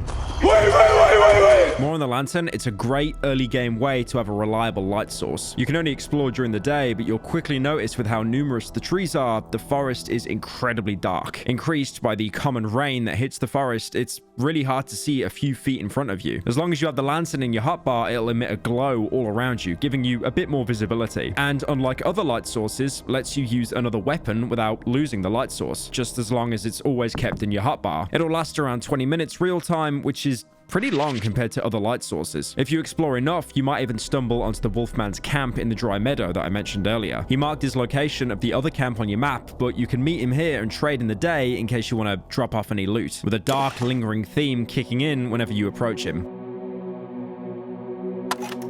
Now, let's say you did a run of Darkwood and you met the Wolfman at his camp before the first night arrived. You'd go through the exact same dialogue and nothing would change, except when you went through the first night again. In the morning, you wouldn't be greeted by the Wolfman, but instead, the man who saved you after the doctor, the trader.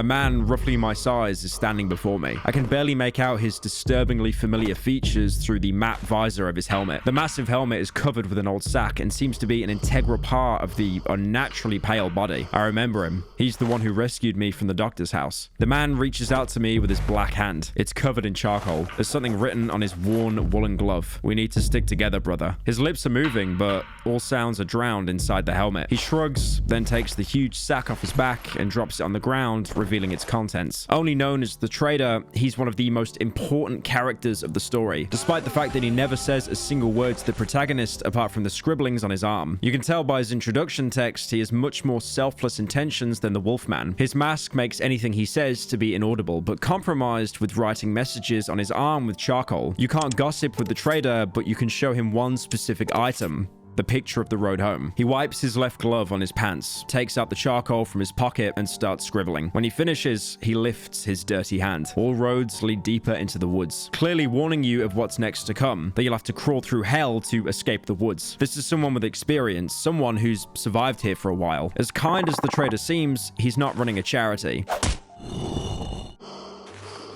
You'll still need to give him items to earn reputation to gain access to his stock, most likely so he himself can survive the woods at night. The trader will greet you every single morning after you met the Wolfman, either by surviving the first night or by finding the Wolfman first before the first night comes, with the added bonus of earning 100 reputation from him for every night you successfully survive, even giving you unique dialogue for doing so. As I approach him, the man drops a sack from his bag to the floor with a visible relief. I notice a smile on his face through the matte visor of his helmet. The man nods in greeting. Keep in mind, the Wolfman never gives you reputation for surviving the night. However, if you die during the night and spawn at the next day, you won't earn any reputation from him and get a different greeting. The man takes a step in my direction and pats me on the shoulder. He's obviously someone that cares deeply about your safety, but unfortunately, by giving free handouts, you're not going to learn how to survive the forest. If you're both planning to survive the forest, the first thing you need to learn is selflessness won't get anyone anywhere. Much like the Wolfman, the trader's inventory will be restocked with the same items every day. He has a much larger inventory than the Wolfman, but he's lacking crucial items like the toolbox needed to upgrade your workbench. He can sell you various items that are great for surviving each excursion into the woods, like for example, a flashlight. I've mentioned how great the lantern is as a light source, but the flashlight for me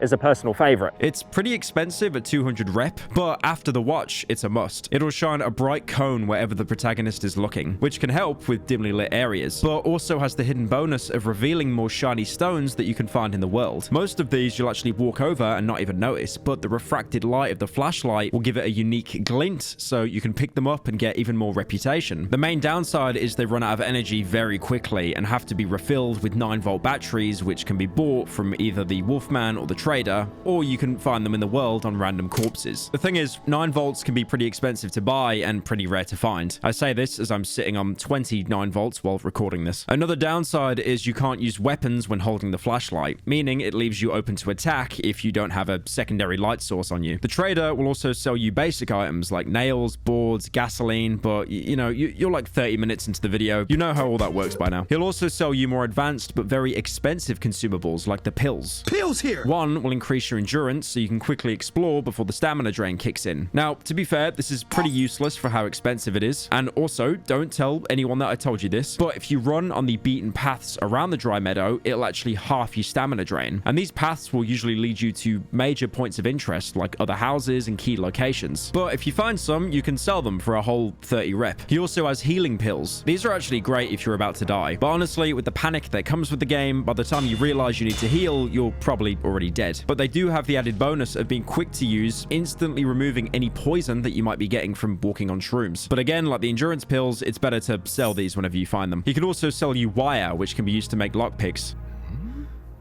Lockpick. As there are many chests randomly located around the map that are locked, and you need a lockpick to pry them open. It's always good to keep a set of lockpicks on you because the chests always have mid to high range loot. He can even sell you items to use in the cooker, like the glowing mushrooms you can only find yourself during random night events. Further proof that he's so adjusted to life here, the trader is able to actually scavenge at night.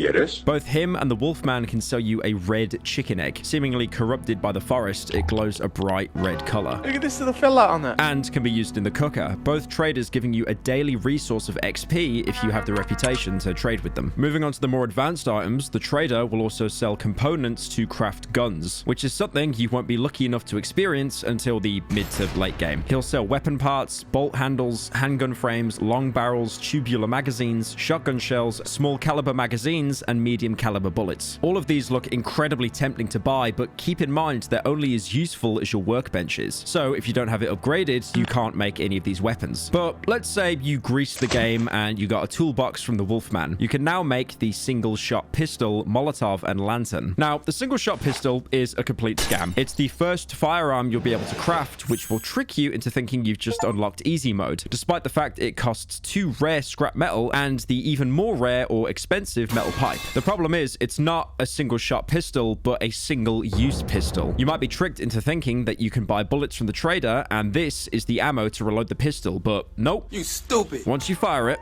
it'll break and can't be repaired. This is a last resort weapon that you should only use when you're facing an enemy that you know is going to kill you at close range. Also, when taking aim, like all firearms, it actually takes a few seconds for the protagonist to adjust his sights to narrow the cone of vision, which in turn will narrow your vision of anything coming at your peripherals. But let's say you somehow got another toolbox. Another one. And now your workbench is level 4. You can make the shovel, homemade shotgun, and pistol, and this is where the game really changes. The shovel is a direct upgrade from the plank with nails and is a must. It has more durability, does more damage, and has a lot more reach. How does he do it again? It's like, literally does it like this. And yes, this is yet another game where the shovel becomes your main combat workhorse.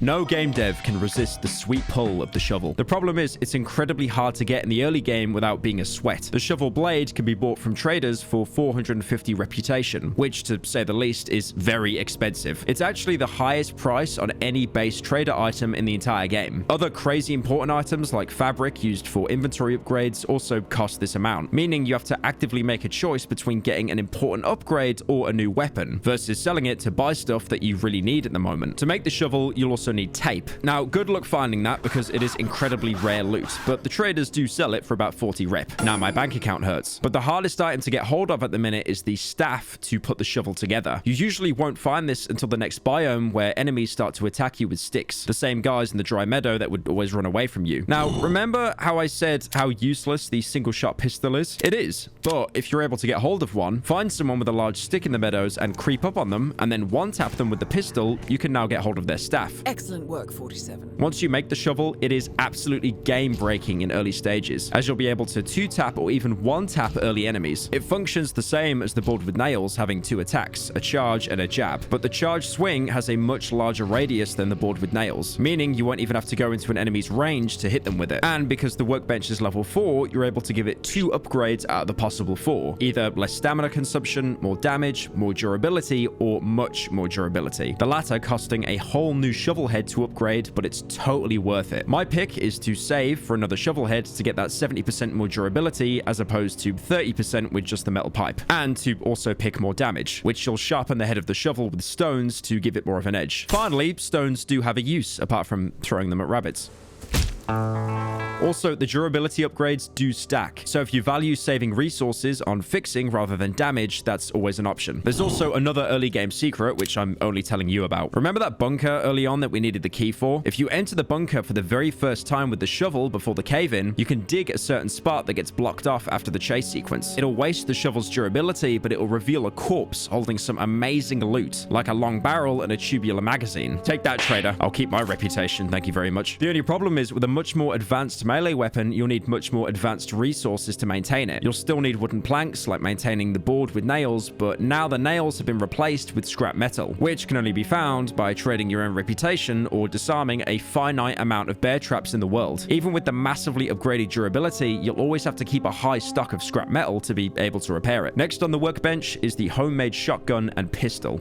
The homemade shotgun is the cheaper alternative, not requiring advanced weapon parts, but just 4 scrap metal and 2 metal pipes. That being said, the pipes are still incredibly rare loot and expensive, like I said earlier. But if you manage to make one, you'll have the first firearm that is useless after firing a shot. Oh, for fuck's sake. But don't worry, guys. The devs were actually lying here. The homemade shotgun can actually fire a whole 2 shots before turning into dust in your hands. Does that make it worth it?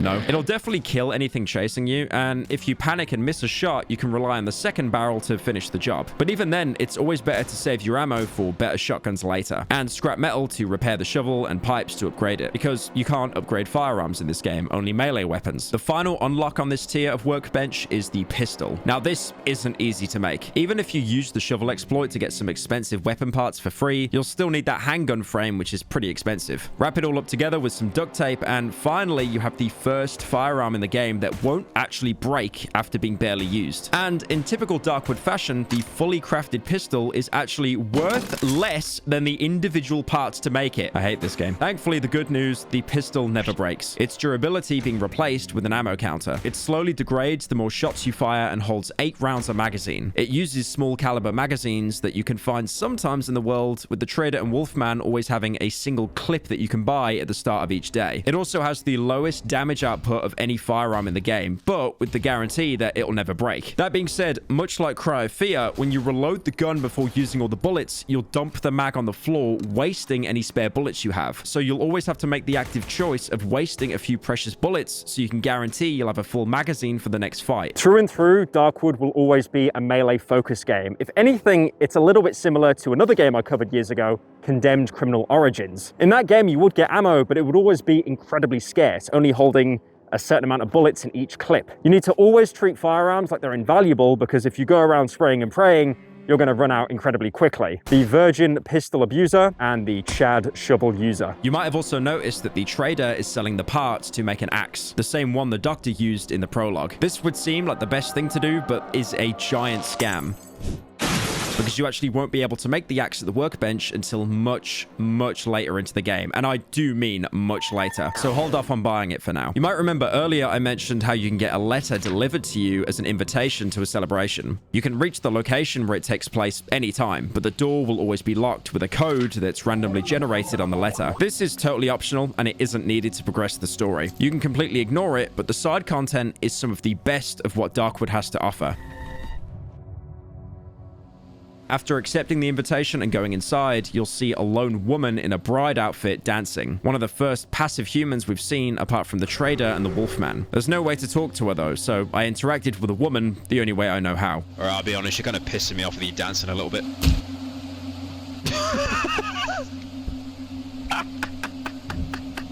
Oh, okay, that was kind of funny. Going inside, you can see what's left of a wedding, with candles on tables, and another bride quickly running away from you. Probably unrelated to what I did 5 seconds ago.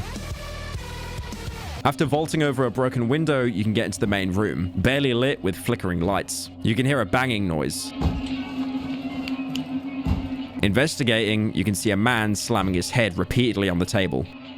We've been waiting for you. Behind the man is an open door, with more brides dancing around you, asking to dance with them. You can choose to kill or ignore them.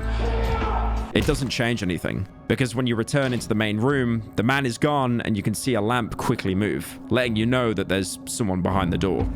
We've been waiting for you. Dance with me! I feel that Darkwood is designed in such a way that once you take damage, unless you know how to quickly counter or run away, panic sets in with purposely violent screen shakes and red filters until you're pretty much dead anyway. Yeah, body. You joke. By the body blocked by the fucking lamp, by the way. By the lamp.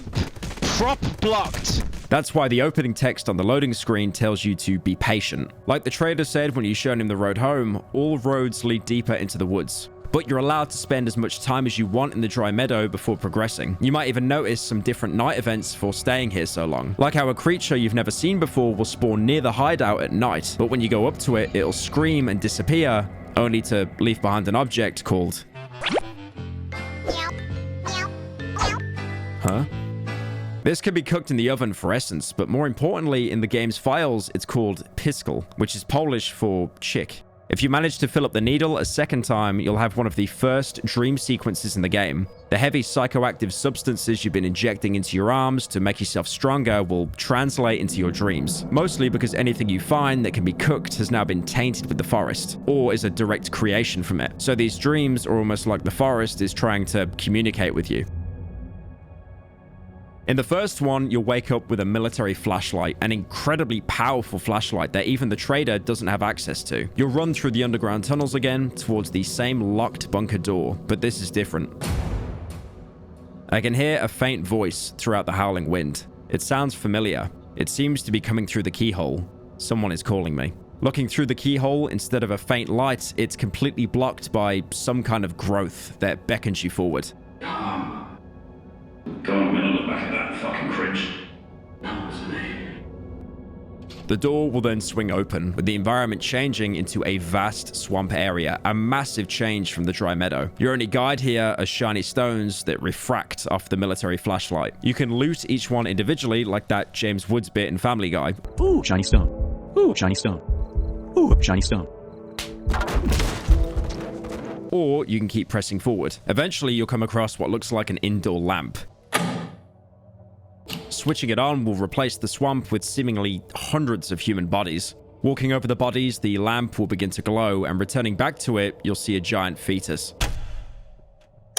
Turning the light off again will transport you back into the swamp with another trail to follow, which leads you to a bed, giving you the prompt to lie down. If you do, the dream will end, but now you'll have a shiny stone in your pocket. So maybe through your connection to the forest, the dreams do have some kind of interaction in the real world. If you go to investigate the bunker door after this dream, it'll still be locked though. You still need the key from the doctor. Dreams are numerous throughout the game, either through leveling up or story related, and they usually have a win and a fail state. If you do everything you're meant to in the dream, you'll be rewarded with something like loot or an option being given to you that was previously locked. Failing or dying in a dream won't kill you in the real world, but you'll miss out on lots of side content. Like how in the first dream, if you deviate from the path or take too long, you'll be chased by floor gore until it kills you. Waking up and you'll have no shiny stone to trade. At this point, you're probably settled in the dry meadow, and you really can stay here for as long as you want. The nights won't increase in difficulty, but the game will slowly push you towards moving on to the next area. Firstly, if you've cleaned out an entire biome of its loot, they'll never respawn, apart from animals that only drop meat, which is worth next to nothing to a trader. By staying in the dry meadows, you're actually starting to eat into your resources, whether that's boarding up windows, repairing weapons, or buying items from a trader to restock. So eventually you'll be forced to move on to get access to the next biome's loot pool. The only real regenerating resource is the 100 rep you get from a trader, but it's not really enough to work with. On top of that, the hideouts in advanced areas actually offer you more reputation with the trader for surviving them, meaning you'll get access to more of their stock before owing them something. The main reason why you might want to stay is to grind out cookable items to level up your skills. But like the trader's reputation, the oven actually scales depending on what area you're in. The next biome over, where the Wolfman wanted to meet you, has a hideout with an efficiency 4 times higher than the Dry Meadows oven. So eventually you'll want to get going to the next area, even though, like the trader said, all roads just lead deeper into the woods. Once you're ready to get going, you'll see 2 choke points on your map to get out of the dry meadow. The first, like I mentioned before, is blocked by an iron door, but trying the other one, you'll come across a huge thicket of dense trees. Moving past them, you'll come to a house infested with large bugs. If you're quick enough, you can kill some of them and loot their shells, which will be important later. There's also an infestation of worms in the house, a writhing, fleshy mass that will hurt you once you touch it. You can tank the damage, but you also won't be able to sprint through them, and you should save as much health as you can. The only similar thing I can compare it to is in System Shock 2, another great game that I will do a video on at some point, I promise. You can go into one of the bathrooms and find this pile of worms. It literally is just a GIF, but standing on them will actually damage you. To get rid of the worms, you'll need fire.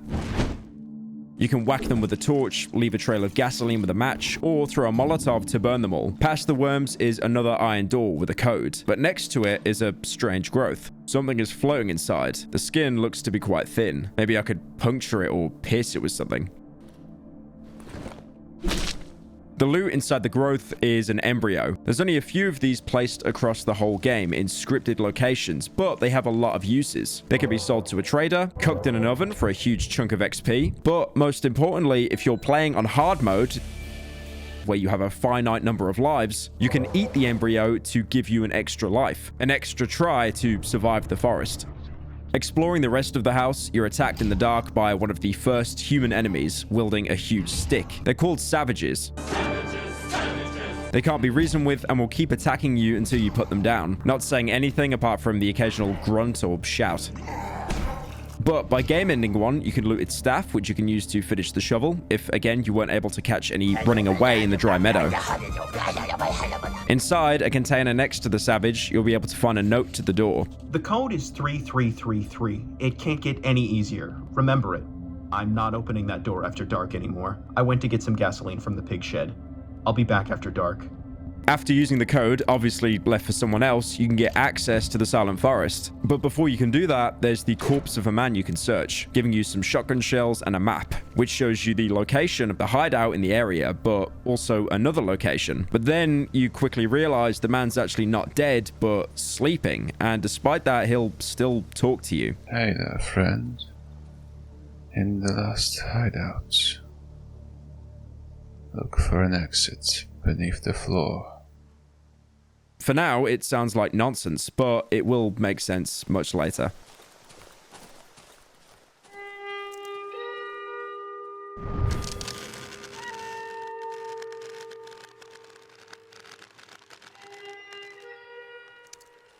The first thing you want to do is set up base at the Silent Forest hideout. Once you reach it, you'll notice the layout is very different. Instead of a couple of rooms, it's a much larger building having a total of 7 rooms, which gives you more options, but also more ways for enemies to get inside and reach you. The building is in a much worse state than the Dry Meadow hideout, having huge parts of the wall blown out that can't be repaired. You'll need to manually switch on the oven here to start pumping gas around the house and get that added night protection. And you can only have one switched on at any time. So for now, the Dry Meadow hideout has gone dark.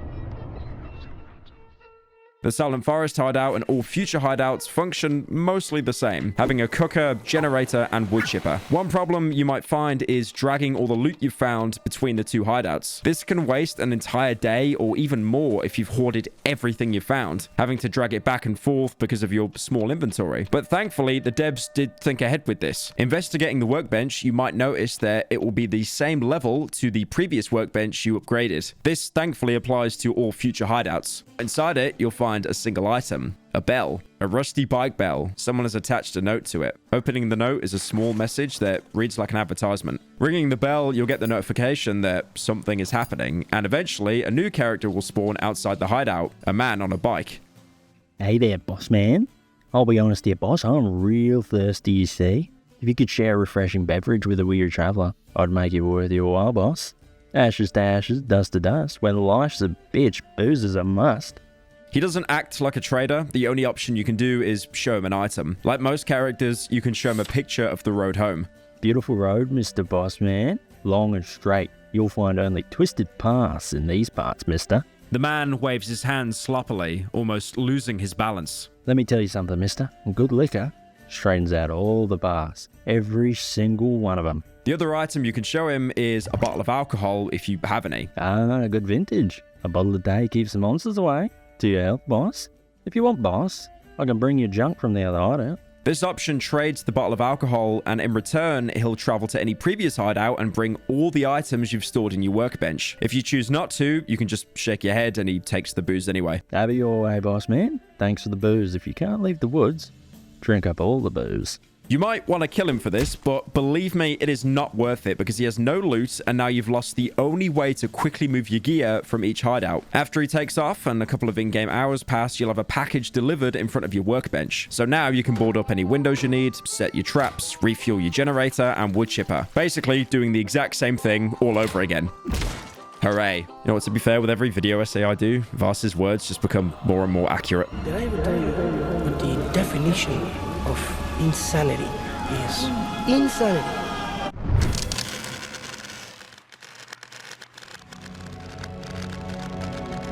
The Silent Forest is everything you've already learned from the Dry Meadow, but more difficult. The trees are more numerous, making navigation harder. There are new locations, along with making already existing locations more difficult. Mushroom fields will now be in most biomes, giving you access to cookable mushrooms. But now mushroom men have a chance of sprouting from the ground and start chasing you, making navigation incredibly difficult. This is also the first biome where you'll start to see bug nests. There's only one, but in the middle is another coveted embryo to give you an extra life on hard mode. Corpses were dotted around the Dry Meadow, and they were a pretty reliable way to get loot with minimal risk. But now, going ahead, some of these corpses, as soon as you interact with them, will explode, poisoning you. The only telltale sign that a corpse is tainted is every 10 seconds or so, it'll slightly shift around and will usually have unusual growths around it. The best thing to do with these bodies is to ignore them entirely or throw rocks at them, so you don't forget about them and run over them later. Let's just go back to him. Oh, for fuck's sake! And for some reason, shooting them does absolutely nothing. This is what you get for fucking camping. What? Dragon? What? What? I will waste a bullet on you happily. I give up, bro. This is where the enemies also become much more vicious. You're not you when you're hungry. The Rottweilers of the Dry Meadows have been mostly replaced with huge dogs, mutated by the plague, so now they have much more health and deal more damage. They attack in mostly the same way, and if you kill one, instead of dropping normal meat, they'll drop odd meat that you can cook. Further proof how the forest changes whatever stays there too long. The second are the savages. We've already experienced one attacking us in the gateway between biomes, but now they'll work in groups. They seem to be humans so affected by the forest that they've been reduced to a tribal nature, covering themselves in mud and twigs, resembling a Wendigo from the Great Plains folklore. No, not Wendigoon. This isn't an iceberg video. First type will attack you with just his fists. Not too much of a problem because your melee weapon usually has more reach. But again, they'll always work in groups. The next is the same kind of savage that attacked us in the house. They have huge staffs that have insane range. They'll swap between a long slam of the staff, which leaves them open for attacks, but also a swinging motion like you with the shovel. They can also randomly follow up their swing with another swing, so you should never get too greedy with these guys and only get close when you know they're on cooldown. Also, these guys will always drop their stick on death. So while it was kind of rare to find one in the Dry Meadow, starting from the Silent Forest, you'll basically be drowning in them. The final savage will throw rocks at you. Pretend that was a rock. And even though this doesn't do a lot of damage, they'll purposely be placed at the back of a group to basically poke you from a distance and just be an overall nuisance. And unlike most stealth games where rocks are used to distract enemies while you sneak past, these are exclusively used to poke you from a distance. The rocks themselves don't do a lot of damage, but they'll usually do it to suppress you, as the stones can interrupt your charged attacks while their friends move in to deal the actual damage. They should be your priority because they have the least amount of health and usually die in 1 to 2 swings. All of this, combined with the low visibility during the night, they make a formidable pack that you'll need to prepare for, either by setting up traps or camping open windows, because it takes them the same time to vault through one. Like most wildlife in Darkwood, they act as a group, friendly to each other, but will be hostile to others and vice versa. So occasionally, you'll see them get into fights with dogs, usually losing, apart from this one clip I found of a single savage somehow downing an entire elk. That being said, they can still accidentally attack each other, like this one time they threw a rock at their mate. Of course. Oh, he hit his mate! That's hilarious. To compensate the harder nights against the packs of savages is this hideout. Surviving a night in the Silent Forest now grants you 150 trader rep, letting you buy more useful items to help defend yourself for the next night. Also, interacting with the trader the first time after you make it to this hideout, he'll try to communicate with you more.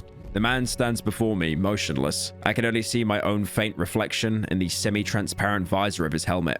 Suddenly, he starts to move quicker, as if looking for something in his pockets. He takes out a piece of charcoal and starts writing on his palm. There's no way out of here, brother. He shows me what is written, then wipes it with his sleeve and continues scribbling. We're stuck with each other. After making sure I've read the second sentence, the man takes out a full tank of gasoline from his sack. He places it on the floor next to me. He's warning you that there's no way out, but we know for sure that the bunker door is an exit. All we need is to get that key. What most players will likely do by now is try to reach the Wolfman's second camp he marked for you near the beginning of the game. Before you talk to him, you might see 2 crates behind him, locked with a code. This code is randomly generated and can't be found anywhere in the game. So if you want to open them, you either have to brute force the combination or worm your way into the game files to find it. Inside the first one, you can find some ammo for all kinds of weapons. Pretty useful if you already have a firearm. Meanwhile, inside the second one, you find the average American's weapon locker, complete with parts for melee weapons, 2 shotguns, an assault rifle, and 2 guns that you cannot otherwise obtain in-game, the submachine gun and the pellet gun. The submachine gun is pretty strong, having decent damage and rate of fire, being especially good at dispatching large numbers of low health enemies, but still holding its own against higher health targets. It uses light mags similar to the pistol, though here 1 light mag is worth 20 bullets instead of the measly 8. And the pellet gun is absolutely worthless. Really, I have nothing to say here. Just sell it back to the Wolfman immediately. I'm really not surprised it got turned into cut content. Apparently, these used to be in the game's early builds, but got replaced by the single-shot pistol. Despite that, I was actually able to find BB gun ammo despite not having any use. Again, Darkwood moment. Opening these crates will easily break the game's flow, so on a first playthrough, you should probably just leave them. But again, like I said, you basically have to run like a brute force to be able to even open these. Once you finally interact with the Wolfman, he'll be glad to see that you've made it, but again, never drops his condescending tone. I'll be damned. I barely believe my beautiful eyes. You made it! I need to admit, you're quite a resourceful piece of meat. The wolf smiles, revealing a row of sharp teeth. Time to get to the specifics. Follow the path located in the edge of the silent forest. You'll get to a village where you'll find a hag who reeks of chickens. Talk to her, maybe you'll learn something interesting. This will lead to the protagonist making a note of the conversation in his journal. But be on your guard, comrade. Don't let her deceive you with that kind face of hers. The selfish bitch is keeping something that does not belong to her behind the locked door in her house. Something I'm after. Bring me the key to that door, and I will tell you where to find the thing you lost. Is it fair, comrade? A key for a key? Good. Now take off. Get to work. The wolf has asked me to bring him the key to the locked room in the house of the hag that reeks of chickens. In exchange for this favor, he will help me retrieve my key. A key for a key. Seems quite fair. I shall find the hag in the village in the edge of the silent forest. The Wolfman wants you to reach another part of the map, an area that isn't marked in the 3 regions. But before doing that, you might want to visit the other location that was on the sleeping man's body. Heading to the area, you'll see it's a scrapyard that's been converted into a home for someone. This place looks like a scrap metal warehouse. The walls are covered with fungus and spider webs. It's very stuffy in here. I smell rosin. Rosin is a type of resin obtained from pines. It's used as varnishing, sealing waxes, and glues.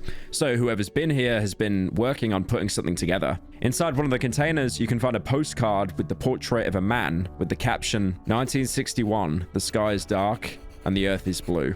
The man in the photo is the real-life Soviet pilot and cosmonaut Yuri Gagarin. 1961 is the date where he performed his first piloted space flight. He was the first man to go into space and died with his co-pilot Vladimir Sorogin. This was during routine training where the aircraft ran out of fuel and crashed.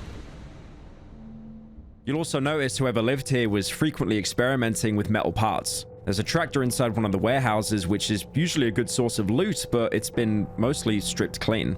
This was once a tractor, now it's a hollow, rusty body. All of its useful mechanical parts have been scavenged. Thankfully, they had no interest in the gasoline in the tractor, which you can loot and smell nearby.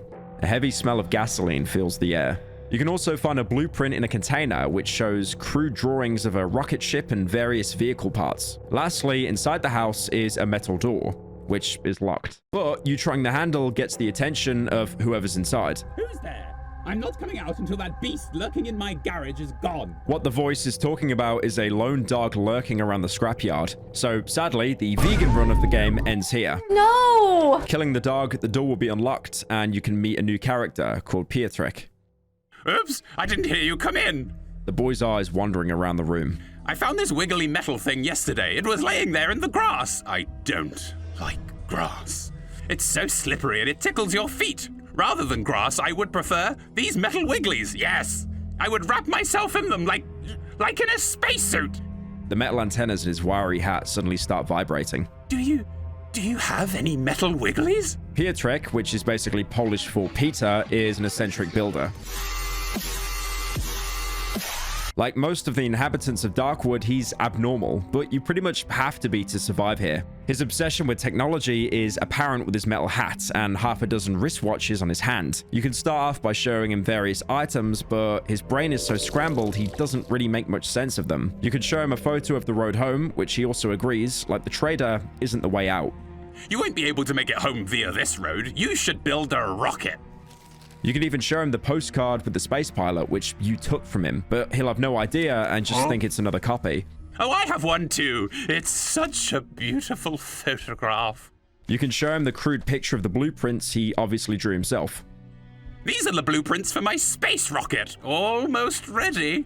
I broke down a whole tractor to build it, but I'm missing several parts. Several very important parts. For example, a shiny little mirror and this rectangular box with wires. And...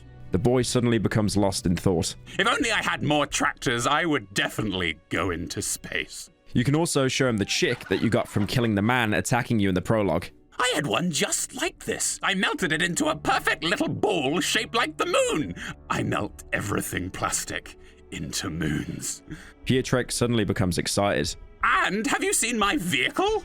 It's ready. Well, almost ready. Just a couple of parts missing. I will need to find them, and I will have to repair the casing. The one from the spring that fell off recently. When I was entering the cockpit, I hit my head, and it, well, fell off. He fell off. I thought I was flying, but it was just that the lights turned off. You can also gossip with Piotrek, where his obsession with space is even more obvious. I haven't slept a wink today. The whole night I thought about that large metal cover from the tractor. It's such a beautiful cover. Ideal cover, no doubts about that. I mean, almost, because I would need to bend it a bit with a screwdriver and it would shield me. From the space dust, that is. Piotrek suddenly becomes sad. Space dust. Space dust is everywhere. I like to watch the stars at night. Sometimes you can see these bright, blinking spots. Those are spaceships and rockets, obviously. The sky is awfully boring during the day. No stars, no ships, no rockets, nothing. Only these white smoke trails. I saw one yesterday, over there, far above the treetops. Dad used to say they were planes, but such long planes, it would be crazy to fly them. This interaction will lead the protagonist into making another entry in his journal. Now I've heard everything. I've met a boy named Piotrek. He told me he's building a rocket, but he's missing some parts. From what I've understood, he's constructing a rocket from parts of a broken tractor. It's absurd, but I think I may help him.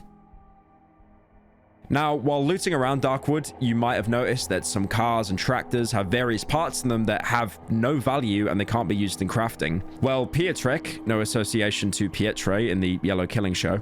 It's just gas. You go to sleep.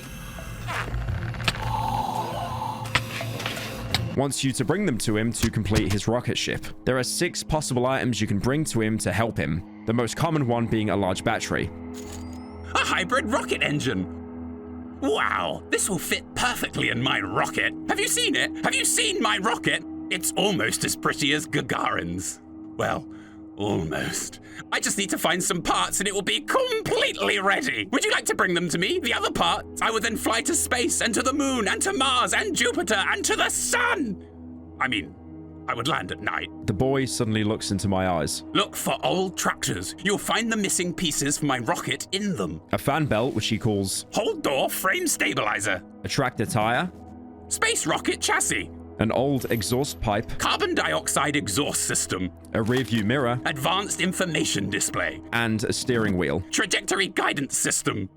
Each of these are useless items, but when you give them to him, you'll actually get 100 rep, which is an amazing way to get access to his inventory for basically no cost. He doesn't have any different stock to the trader and the Wolfman apart from a map of the old woods, which he will mark 2 locations in the final biome of the map, which can be really useful later on as it tells you exactly where the hideout is along with another key location.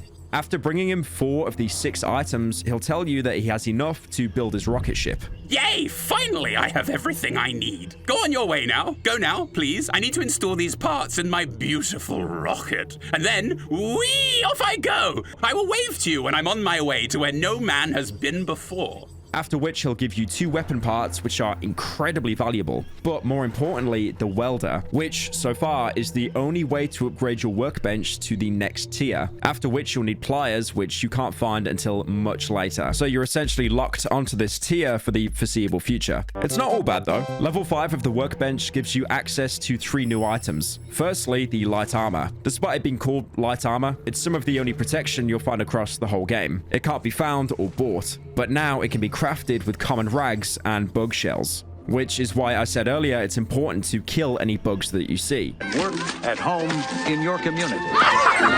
Honestly, overall though, it's not that great. It reduces any damage you take by around 20%, which is pretty negligible. And it'll also break after around 6 to 7 hits, and it can't be repaired. Also, worst of all, you actually have to have it equipped in your hotbar to be of any use, which could mean swapping out something much more important like a healing item or light source. Next up is the sickle. I'll be honest, I never really used this weapon. It has quicker attacks than most melee weapons and can do this cool double hit, which looks like a Dark Souls weapon stance. You also backstep when you perform any quick attack, gaining distance from your target. The reason why I think it's useless, in my opinion, is because you've already learnt the ropes of enemy combat, that being to wait for them to attack and then hit them back. But the sickle changes that, as it actually can't interrupt enemy attacks. Also, on top of that, it can't be upgraded, only repaired. So it's not a great weapon to invest into. The best use for it is to break down doors because it probably has the lowest durability cost in the whole game. But then again, you probably have the shovel by now, which can 2-tap most wooden doors. Say hello to my little friend! If it was throwable like the knife, it'd have more use, but yeah, it's pretty mid. The last weapon on this tree is the most important. The single-shot shotgun. Like the pistol, it is incredibly expensive to make, with more precious weapon parts and a long barrel. But if you've been watching this video like a guide, you probably have both of those by now. The weapon parts from Piotrek and the long barrel from the bunker tunnels. Add some duct tape and now you have a reliable shotgun you can take with you for the rest of the game. And, like the pistol, will never break. Like the name implies, you can only fire it once before having to reload, but the reliability of the gun is absolutely worth it. Being able to one-tap most enemies up close. Dude, you're not even coming close to me here. The only problem is now finding a reliable amount of shotgun ammo, with traders usually only sparing a single shell each day. You can find it as loot, but again, like a lot of things, it's incredibly rare, usually inside homes or locked crates. Definitely save all the ammo you can going forward because the game will only get harder from here. Now, this sounds like a great way to end Piotrek's story. You gave the delusional Polish man a bunch of random tractor parts, and now he thinks he's going into space. Well, there is another outcome to this quest. If you talk to Piotrek and then shown any of the items to the Wolfman, he has another idea. You've gathered some junk to show me. You excel yourself, Meat. You're not telling me you're gathering junk for that nutcase. What's his name? Poofter Piotrek? Oh, Meat. You must have a lot of free time on your hands if you're keeping yourself occupied with such nonsense. The wolf suddenly stops, remains silent for a moment, and his eyes open up in a split second and he continues. Hold on a second. I have this abso-fucking-lutely brilliant idea. Give me that piece of junk for a moment. Here, you're given the option to agree to give him it or reject him. If you shake your head, you'll back out the dialogue and you'll still be able to help Piotrek. But Meat, there's no one better at tinkering with junk like that in the whole wide woods. I just wanted to take a peek before you deliver it to Poofter. But if you nod your head, the quest will be permanently changed. The wolf turns his back to me and starts tinkering with the part from Piotrek. After a moment, he hands it back to me. Now it'll work like it should. Thanks to my DIY abilities, I managed to increase the kick on this baby by 200%. Want us to help his neighbor, right? Meat? Run to Poofter and give it to him. Just don't forget to wave him goodbye before his flight. You can then give Piotrek the rigged vehicle part, to which he'll be thankful for not noticing it's been tampered with. The quest will play out the same with him leaving, but will have a very different conclusion when you next see him. I know it's easy to compare everything to Dark Souls. I'm pretty sure I do it 5 times a video, but quests here really do function in a similar way. It's not always apparent that there are different outcomes to finding a solution, and the most part, all you can do is say yes or no to conversations. And sometimes the results aren't actually what you're expecting, either being given a huge reward or nothing at all. Nothing at all! Most importantly, pretty much any single action you do will autosave the game, so there's no way to save scum. If you've made a choice, you regret it because there's only one save file for each playthrough. We'll come back to Piotrek and his rocket later, because for now, he's been removed from the story. Exploring more of the Silent Forest, you might come across various tank wreckages. These are Soviet T-26 light tanks, which were used in the Second World War, but now they're broken down and not of use to anyone, usually being protected by savages. Despite that, there can be great loot for ammo and anything else the military here left behind. One corpse next to a tank will even have a single-shot pistol, meaning whoever was here was also known to improvise with homemade weapons. You can also find a layer of savages, with more ritual shapes being drawn into the dirt and shoot out trees that they've probably been eating. You can find the graves of savages here, with the protagonist saying upon examination, "A body of some savage lies in this hole." You can find a cross in the layer, a crucifix of Jesus covered in mud and twigs, if anything more resembling one of the totems from the Blair Witch franchise. Savages in this cave will be passive and run away from the protagonist, apart from one, covering himself in dirt. He'll pay no attention to you, too occupied with burying himself alive. You can kill him, but there's no reward as he doesn't drop any loot. Funnily enough, the devs refer to the savages in the game files as rednecks. Venturing further, you might stumble upon a giant hole. It has no purpose apart from being a location on the map you can use to navigate, but it also reveals what's really under the surface of the forest. A massive underground network of roots. Assuming these roots are also spread everywhere under the forest, they can explain its rapid expansion and why you can't just cut trees down. The problem obviously lies much deeper. One of the final locations you can visit is a small cottage, usually nestled on one of the borders of the Silent Forest. It's been partially absorbed by the forest, but you can still navigate through a tunnel formed out of tree roots. You'll notice a door ajar, and going inside to loot, you'll actually be attacked by one of the few humans left in Darkwood. Fucking thief! Get off my property! This is one of the more morally grey moments in the game, because from this man's perspective, he's had an intruder break into his house and steal his property. He's really just defending his land, much like how you do every night when people try to break into your house. Thankfully, I know exactly how the stand your ground law works. You're gonna stop chasing me? Alright, I'm gone. I'm off your property now. Surely leave it. Stop! 360. Unlucky.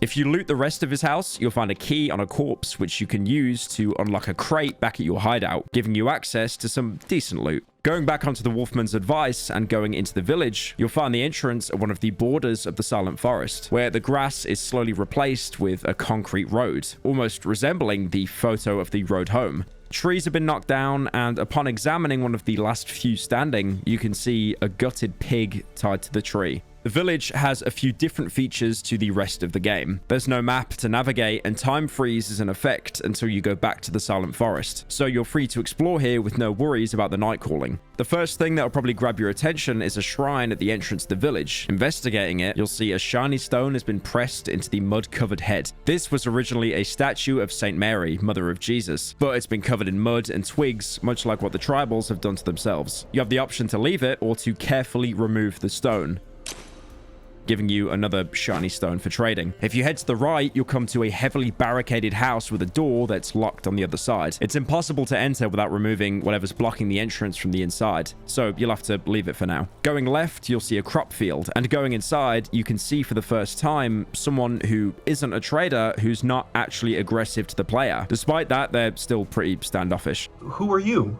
Get away from me. You'll even get the message. The villagers turn their heads away from me. I don't think I'm welcome here. This is one of the last holdouts in the woods. A few dozen or so villagers that haven't fully succumbed to the plague. They're acting territorial because that's really the only way to survive in the woods. They won't trust any random that shows up to not steal their crop when they turn around. Most of the villagers are still incredibly traumatized, despite still holding onto a safe haven. Like how if you cross a wooden bridge, you'll come to a house that's been completely destroyed, with only the bare foundations left, with a single woman inside, sat in the chair, motionless. The woman stares at the ground with a dead look. Searching a chest next to her, you can find a small plastic doll that's been heavily burned, missing an eye. Only when you go to leave does she say a single thing to the protagonist. Kill the pig. Meanwhile, other people in the village seem to be thriving, probably because they've disconnected entirely just to cope. Like this woman repeatedly washing her clothes in the dirty river. Our woods are so beautiful this time of year. You'll see more desperate villagers banging on the door of people's homes, demanding food because there isn't much left. Where's my meat? I should get 2 kilos of meat for this month. Antec won't save you this time. You hear me? Give me the fucking meat. You can also get the first mention of the doctor from the prologue here, with a villager briefly mentioning him. If he ever tries to come back. Fucking quack doctor. Searching the bonfire, you'll find a burned doctor's bag. So it's apparent that he was a doctor from this village before cutting loose and isolating himself deeper in the woods. You can go inside the house where the woman was demanding her ration of meat, but only the lobby is open with the main part of the house locked. This seems to be the mayor's house of the village. What now? Get the fuck away from my home! There is no more meat! The sow is starving! She gives no pigs! Get! Or I'll let Antec loose! There's a visible basement opening, and even though it's locked, you can hear what's most likely Antec down in the basement. Many of the villagers are sat on their own, talking complete nonsense. I hear you. I see you between the trees. More south of the village, there's a huge silo that's locked. You can pick the lock or smash down the door with your beloved shovel to see coal and ash. And there's even some brick ovens used to bake bread. After breaking down another door, there's a room full of a dozen or so human bodies. Almost like the bread ovens have been doubled up as a crematorium. Even more worrying, breaking down a door connected to the bodies will get you into someone's house. This man doesn't push you away like the other villagers and doesn't even mind that you've broken into his home. The house is clean and well organized, a first for any interior in this game. Who the hell are you? And then when you go to take any of his property, he responds with, help yourself, whatever you fancy.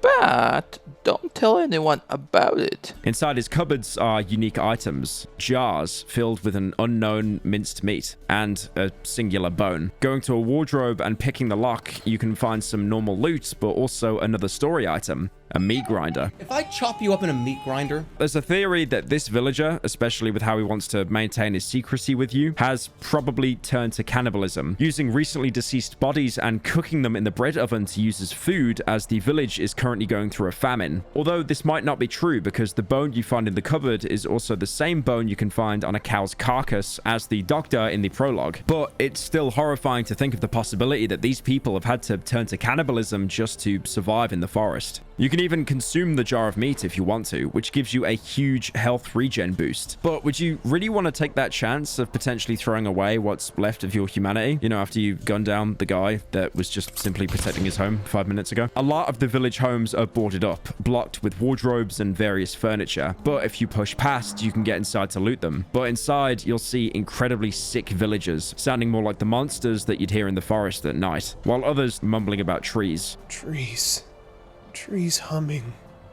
beautifully. One of them curled up in the corner shaking, seemingly with an open top on his head. Nearby is a note left by the doctor. Solution for removing intestinal parasites. Pour the petroleum over the nuts. Add propolis. Put away for a couple of days. Drink 1 tablespoonful per day. You can tell it's a note from him because apart from the instructions, this is the exact same notepad you picked up as the doctor in the prologue. Obviously, it's done this person no good. The doctor, and probably no one here, actually understands how the plague works, why it only targets specific people or progresses faster in some people than others. Another person can be found bedbound inside their home. He said it needs to be done. It will help, he said.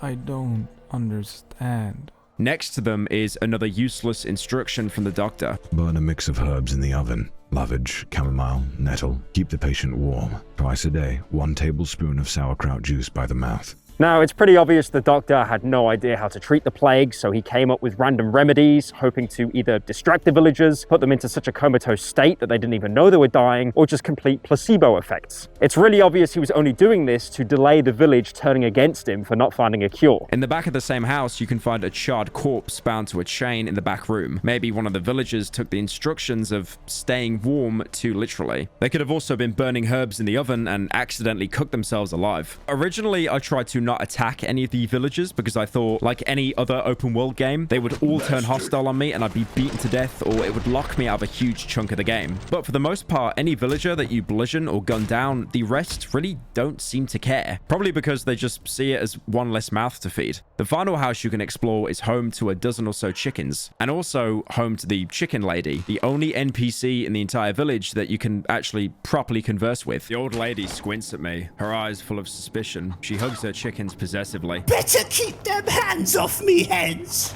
you bloody scoundrel. The old lady puts one of the hens to her ear, mumbling under her breath. After a moment, she calms down. I've seen me share of things, lived through many a war, but nothing like this. Lord be my witness. This accursed place ain't a place for men, ain't a place for hens. She's someone who's seen conflicts and the death and destruction they bring with them in person. She still managed to survive. Remember, Poland's regions were basically one huge battleground during both of the world wars, and there's a good chance that the chicken lady's old enough to have lived through both of them, but even that hasn't prepared her or anyone for this plague spreading through the forest. This is the woman the Wolfman told you not to trust. But then again, can you really trust the Wolfman? All right, let me rephrase that. If you weren't a disgusting degenerate fairy, would you still believe him? Funnily enough, the chicken lady also has unique dialogue if instead of using the door, you jump through an open window, which you're probably accustomed to in the forest. The chicken lady isn't a trader, but has some of the most detailed dialogue out of all the NPCs in Darkwood, giving more context to the village while also being a main player in the quest to get out of the forest. Like most characters, you can show her the road home. Oh,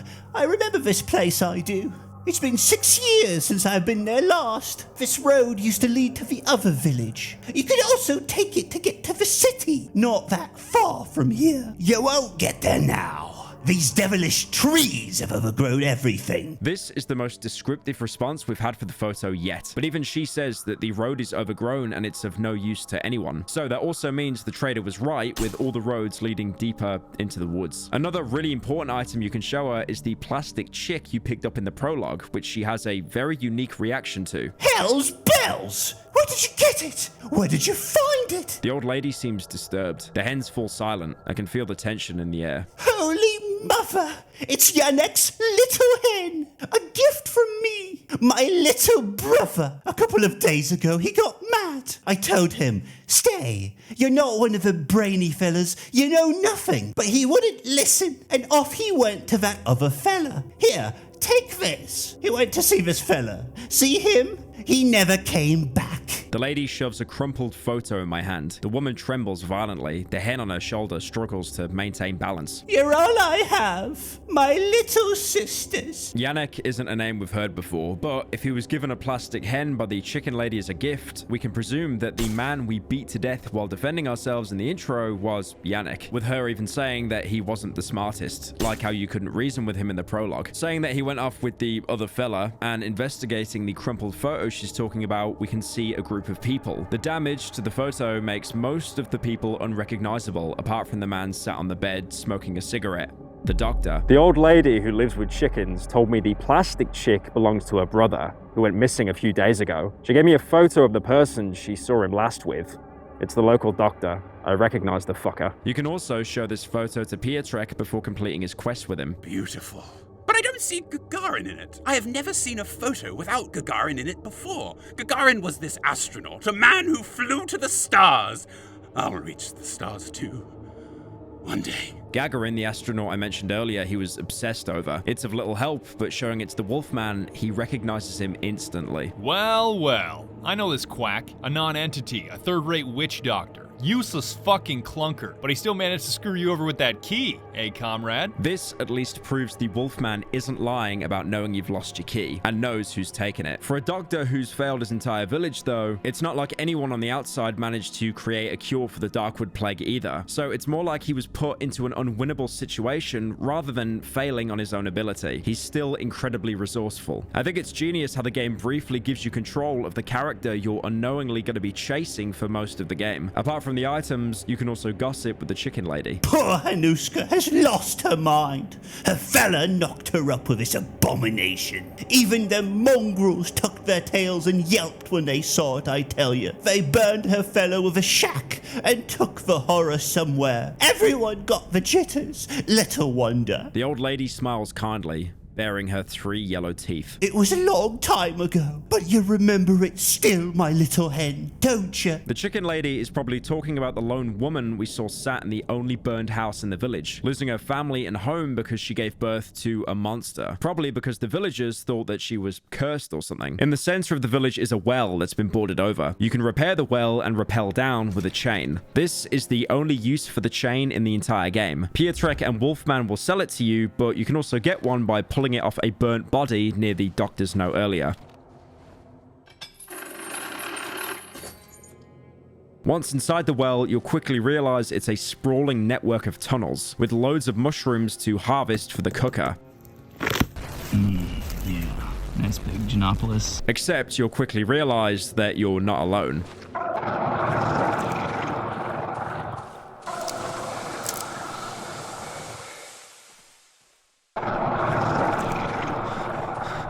There's something else down here. It'll occasionally attack you before running off, and if you manage to kill it, you'll see it's a small human body that's been split in half, with its upper half transformed into a huge jaw. Looting its body, you'll find a small doll, the same doll you found in the chest of the burned house, although this one is undamaged. This is Hanuska's child, the creature that was so monstrous the villagers cast it down into the well and erased where it came from. So nothing like it could ever be created again. It obviously hasn't done much good though, because some of the villagers we've seen on the surface are already starting to transform into the same creatures. You might remember upon leaving the area with Hanuska, she'll quietly mumble to kill the pig. The chicken lady gives a bit more context to what that is. Thank the Lord for our sow. Poor thing seems sickly, but she has more life in her than the lot of us, if you ask me. Only thanks to her, we got something to put in the pot these days. If you travel back into the Silent Forest, you might stumble upon a pig shed. Actually, it'd be kind of surprising if you didn't, considering it's probably the largest location in the Silent Forest. Looks like no one else will enlighten you. Listen, the inhabitants of our lovely village hold many, many secrets, treasures they do not wish to share with anyone. Those selfish, deceitful wretches. They think they're superior because they have human gobs. They treat us like lepers, but you know what? Fuck them. We're buddies, aren't we? And them? They deserve to be punished, meat. The wolf moves closer to me. Hear that squealing? It's one of their secrets. The wolf grins, listening to the distant sound with great relish. Find that pig shed, meat. Make that squealing stop, and the treasure will be yours. It's a heavily guarded and fortified location, only having a couple of ways inside. But when you do enter it, unlike the village, you'll be instantly attacked by villagers trying to defend whatever's inside. Who in the flying fuck goes there? I'll rip your head off! Again, the villagers obviously don't trust you, but earlier in the village, you couldn't really do much harm to them, apart from straight up murdering them all, obviously. But here, the stakes are higher than 2 or 3 people being clubbed to death. Some of them will drop a pitchfork when killed, a weapon that has much more reach than the shovel but less damage, having a jabbing attack that can actually get stuck in walls if you're not careful, forcing you to pull it out. You can repair it and upgrade it much like the shovel, but honestly, like the sickle, I never really used it. Going deeper into the barn, you'll see a dozen pigs, obviously the main food source for the villagers, hence why they were so aggressive when an outsider came near. Real food is scarce in the woods. Most animals and plants have been mutated beyond all recognition. Inside, you can find a Polish communist flyer showing a woman taking care of some pigs. Yummy, yummy slap. With the caption, "Improve the prosperity of villages for the prosperity of cities." The pigs here were obviously used as food for the cities before the woods cut them off from civilization. Another villager tending to the pigs will spot you and say, "Get out of here, you fucking freak! I warned you!" The last villager defending their food will shout at you. "Don't come any closer!" After dealing with them, you can find what the villagers are protecting. A gigantic pig called the Sow. You can see it's been heavily mutated by the plague, growing to an enormous size with legs branching off into sharp spikes which it will use to attack you if you get too close. This is what the village has been using to feed off, with the Sow producing pigs that the villagers would eat. It explains why so many of the villagers are becoming visibly infected, eating tainted meat being produced by the Sow, with harvested meat in containers being the same essence that you can use in the cooker, and pigs eating other corpses. You might remember the mayor of the village saying the sow isn't giving birth to any new pigs, and that's why the village is starving. If you go around the side of the barn near the pig shed, you'll see a cut cable. And investigating the lever next to it, you can see the villagers are using some sort of short burst of electricity to stun the sow and harvest and feed it without killing it. If you go back to the village and kill Hanuska, on her corpse, you'll find a knife and a cable. She was the one who cut the cables, probably to get back at the village for throwing away her child and killing her husband. She did it while a pig farmer was tending to the sow. When the electrical charge stopped, there was nothing to stop it from killing him. If you manage to get past the sow, which is incredibly hard without wearing light armor and heal spamming, you can quickly loot the corpse next to it and get a note left by the pig farmer. It's time for my piggies to go to bed, the great big mother piggy has said.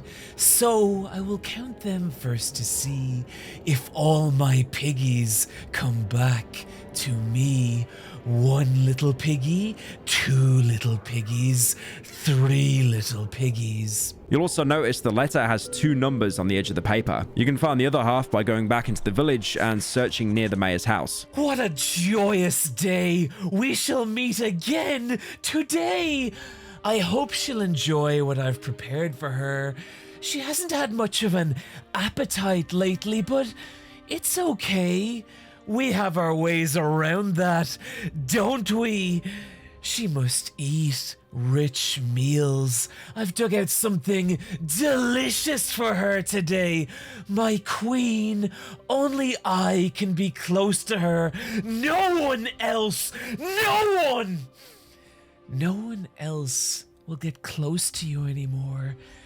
You need to eat everything I've brought you today.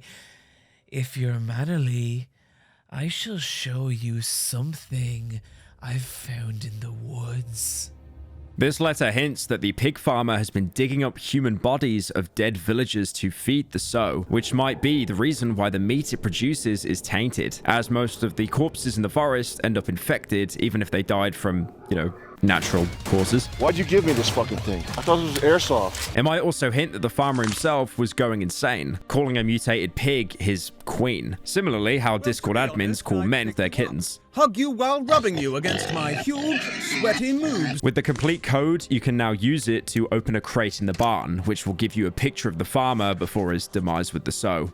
But if you killed Hanuska or bought a cable from Piotrek, you can repair the cable to the village. You won't get a reward for it, but the chicken lady will comment on it. People say some fella fixed that machine in our piggery, changed them cables or some such. Maybe he's the same fella that cut it. His conscience surely got to him. It won't bring our sow's guardian to life. He was the only one daft enough not to get the jitters when feeding our sow. But Lord only knows. Wait till they get hungry, and 10 fellas will come to take his place. The machine is working, so we just need a new volunteer. By fixing the cable, we might have just given the village a chance to survive. Whether that's saving them or just prolonging the inevitable is a whole different matter. The Wolfman will also catch wind that you fixed the cable and comment on it. I've heard someone took pity on the poor villagers and fixed the cables in the pig shed. Some good soul. An angel of sorts. Probably crawled out of the ground. People like that haven't been seen in these parts for a long time. The wolf pierces me with his look and grins. A string of saliva lands on his hole-riddled jacket. Dear meat. The wolf puts his paw on me. I feel his claws puncturing my skin. If the cables are fixed, then be so kind as to move your fucking ass and finish the job. You just need to tweak the machine a little bit in order to silence the unbearable whining of that pathetic sow. You can do that much, can't you? Going back to the fuse box after fixing the wiring, the description has changed. Various cables protrude from the contraption. Some of them run through the door to the outside. There is a lever and a red button on the panel. The motion range of the lever is limited by a provisionally attached plate. A note is glued to the casing. Reading the note, it gives instructions to any villagers in the area. Set the voltage using the level. The lock is set to a voltage that paralyzes the sow for a moment, around 15 seconds. Procedure. The lever operator positions it in the middle. The feeder gives it a sound signal.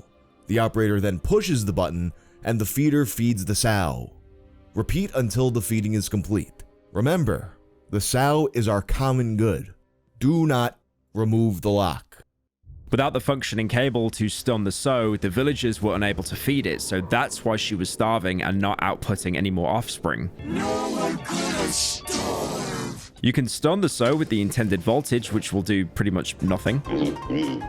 But you're also given the option to break open the lock on the lever, giving you the ability to hit the max voltage. Hitting it, you can hear the sow wailing in pain as smoke rises above the barn. This is the most effective and easiest way to kill it. You can do it through normal means, but ammo is expensive and does very little damage to the sow, while Molotov cocktails also barely tickle it. Returning to the Wolfman, he's incredibly happy to hear the sow is dead. Bravo, Meat. No more squeals. Suddenly, the wolf slaps me on the cheek. I can fucking hear the pitiful sobs of old wretches and the pleas of peasants begging their beloved forest to bring back the sow's life. Poor fuckers have no idea I'll be the only one to hear their cries. The wolf bursts into laughter. This is music to my ears, Meat. Their lamentations make me calm. Finally, I'll be able to sleep soundly. I'll bet they'll attempt to break through the wall of trees. Ugh, what a shame I can't breathe in their desperation up close. Meat, just one more thing.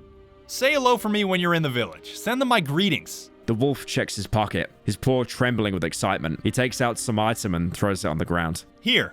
He'll then reward you with a single hotbar upgrade, a very small benefit to how much you fucked yourself for the rest of the game. Although, this is the only way to get more than 6 hotbar slots. So it's up to you if condemning a whole village to starvation is worth it to get a 7th inventory slot. You know what, actually? Don't answer that question. Killing the sow was never needed to progress the main story. You might have thought it'd help because of how non-linear the quests are in this game, but it was only to make the Wolfman happy, and with the sow dead, the game would change drastically.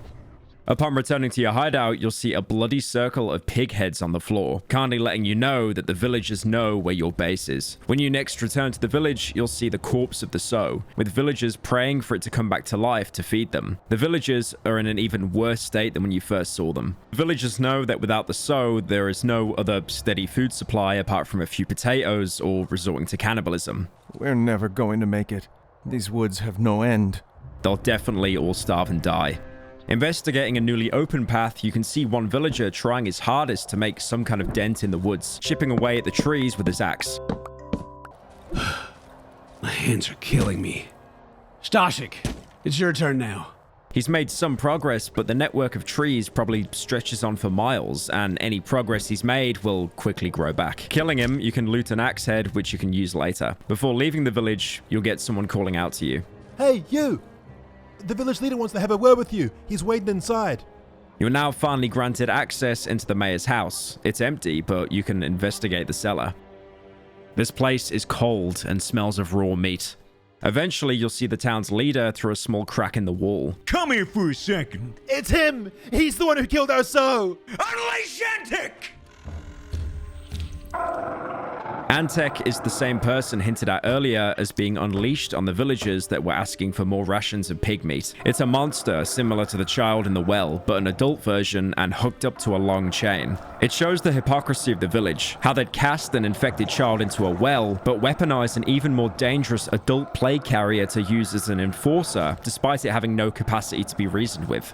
After you dispatch it, the other villagers will attack you. That is, if you didn't get a cheap hit in the crack in the wall beforehand. You can get some rare loot, like a welder and chain. You can still speak to the chicken lady, apparently unaware of what you've done, but just grieving for the sow. Someone killed a wonderful pig, the only sow in the village. What now? Where are we going to get the meat? I won't let them butcher me, hens. Even if they come for me, I won't let them. Because this is totally optional, you make the active choice to make the game harder for yourself and doom the entire village. You could see it as quickly putting an end to their prolonged suffering, as them eating the meat would surely have slowly infected them all anyway. But was it really your decision to make? On top of that, only some of the villagers seem to be affected by the plague, so there was a chance that if you didn't kill the sow, they might have had a chance at surviving. This choice weirdly mirrors the first choice in the game, whether you should have put the dog out of its suffering or leave it to maybe recover. Back then, the choice to end its torture was a fairly murky one, and now you've done it to a whole village full of people, and these guys won't go out as quick as a single hit with an axe. Back in the pig shed near the fuse box to stun or kill the Soe, you can find a broken mirror on the floor. This is the only time we see him up close in-game, barely visible through the broken glass, wearing a straw hat, scarf covering most of his face, but what skin you can see is grey in color. You've been heavily affected by the plague, either through exposure from injecting essence to level up or staying in the forest too long. There's only one line of dialogue. You are one ugly bastard. I guess you got what you deserved.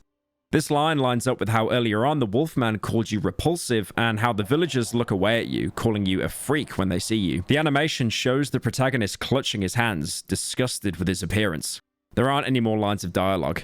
At least the musician had the idea to cover up his face so no one could see it. Oh, wait, no, I haven't talked about him yet. Pretend you didn't hear that. I don't know why, but this interaction reminded me, if anything, of Disco Elysium. In that game, there's a mirror in the starting area, which lets you look at yourself and actually gives your character a portrait to replace the blank slate you start off with. You can even change your expression if you pass a very difficult skill check. It's too late. Like an image on film. Just like in Darkwood, this mirror causes self-reflection in the protagonist, although that entire game is about realizing who you are, so it isn't really surprising. But let's rewind a bit and say you didn't kill the Soe yet or even talk to the chicken lady, because again, there is so much more side content in this game which can be incredibly easy to miss if you're only focusing on the main story. If you've been scavenging the Silent Forest for supplies, you might have got enough essence to level up your skill tree again. The next tier will give you access to a range of new perks.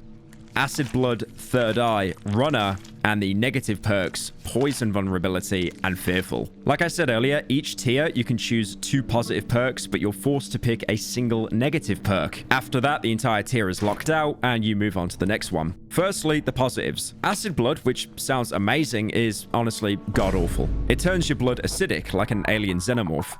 So whenever you take damage, you'll drop a small pool of blood that'll actually damage enemies that touch it. Now, enemies do take some damage, but it is incredibly small. And also, the acid pool will vanish after a couple of seconds. It never stun locks enemies either, and with blocking not being a feature in Darkwood, it's pretty hard to hold enemies in place to get them to sustain enough damage for it to be worthwhile. Also, keep in mind you'll have to take damage to spill any blood in the first place. So, if an enemy's that close, any acid blood will be pointless because they'll probably already be getting another hit in and finish you off before the blood can do some real damage. Next up is Third Eye, an active ability that for 60 seconds you'll be able to see everything around you, removing the narrow vision cone that you're used to. This reveals everything, both loot and enemies sneaking up on you. If not for the limited time of 60 seconds, this would be completely game-breaking. It's amazing how easy Darkwood is when you actually have the hindsight of being able to see everything around you. Usually when you take damage, your character will get knocked around, in turn messing up your vision. And if you try to run away, you'll only have the audio cues of where the enemy is, unless you want to risk some of your momentum to get a proper look. Third Eye removes all of that and is a great way to survive parts of the night where you'll have to camp multiple corners but don't want to keep switching between them. Runner is the final positive perk,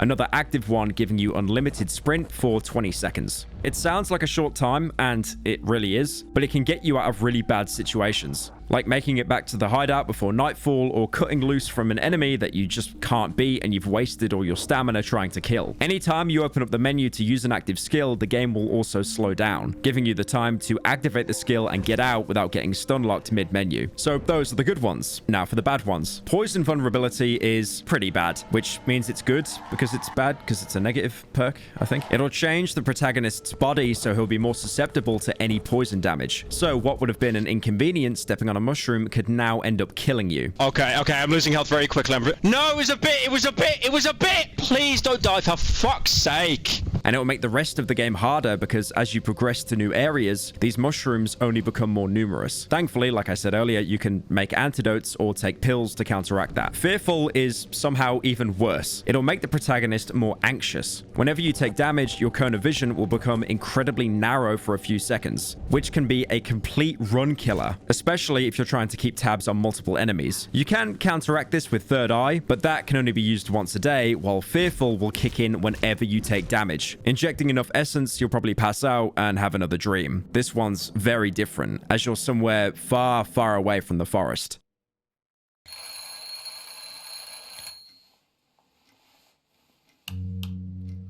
You'll wake up in an apartment playing the same calming music you hear whenever you survive a night at the hideout. There'll be a woman next to you telling you to turn off the light so she can get more sleep. From here, you can explore the rest of the apartment.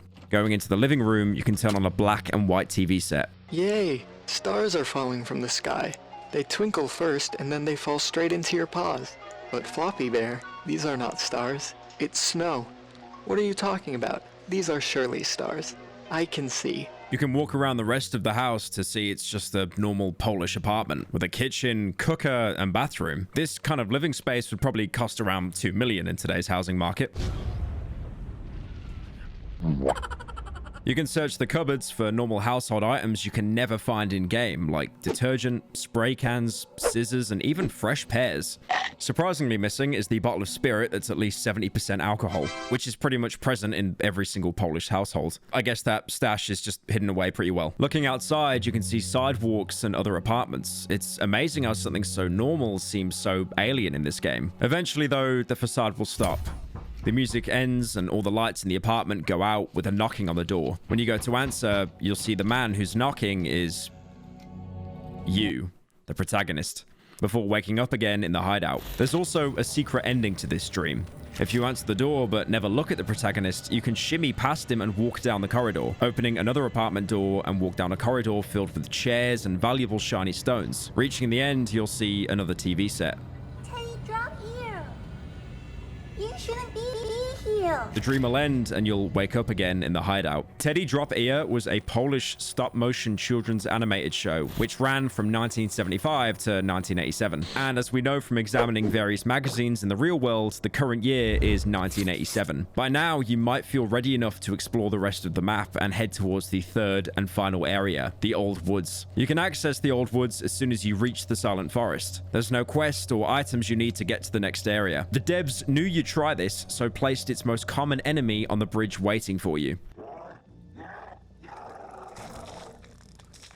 This is the Chomper. You've seen them before, either chasing you in the underground, the wedding, or in the well. But the Silent Woods are the Chomper's hunting grounds. Unlike most other enemies, they won't wait for you to leave, but will instead attack you on sight. They're humans that have been infected with the plague so severely, their entire upper torso has been transformed into a giant jaw filled with teeth. An obvious reference to the 1982 film, The Thing. It actually came out a couple of years before the game is set. That film featured a scene where one of the characters' heads split in half to form a jaw, similar to what you see here. Some of them will start out sleeping, waking up if you get too close, but the majority of them will be roaming around this biome. They have nearly as much health as you do, and their rapid attacks can easily kill any player. The main reason they're so terrifying is because they still show some level of intelligence, being the only enemy so far to dodge away from your attacks the same way you do. So baiting them into attacking and hitting them like you deal damage to pretty much every other monster in the woods might not work here. You can always rely on guns, but again, these are rare and ammo is expensive. If you kill one with a melee weapon, instead of dying, it'll split in half with its torso dragging itself towards you.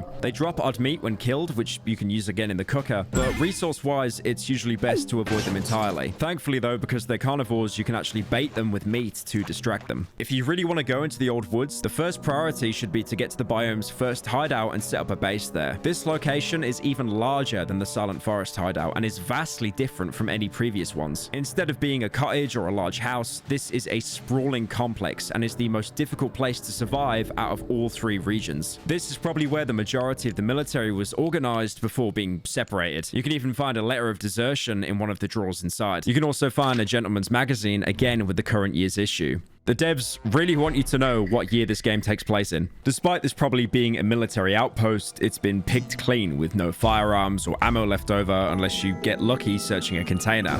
The base itself is in a really bad state, with even more cracked walls giving invaders an easy way in, and very few walls to actually barricade. There's still the standard wood chipper, well to repair, workbench, and generator, though it seems like there used to be two of them powering the hideout, one being completely destroyed by the time you arrive. Turning it on, you'll notice the lights are actually fixed to the walls so you can't move any of them around, apart from a single lamp. Because you're deeper in the woods, the nights are much harder to survive. I mentioned earlier the trader giving you more reputation for each hideout you stay at. The Old Woods give you 200 reputation at night, double the first hideout, and for a good reason. From the infected dogs, savages, and chompers trying to break in most nights, which can easily sandwich you if you aren't careful. As soon as you step outside the base at night, you'll lose night protection, so the unkillable floor ghoul will start chasing you, while the other 2 hideouts gave you at least the option to stay within the grass gardens. In this hideout, you'll be forced inside all night, giving you less options to escape a bad situation. Even the corridors you'll be fighting in are now much more narrow, barely letting you move around and making dodging enemies near impossible.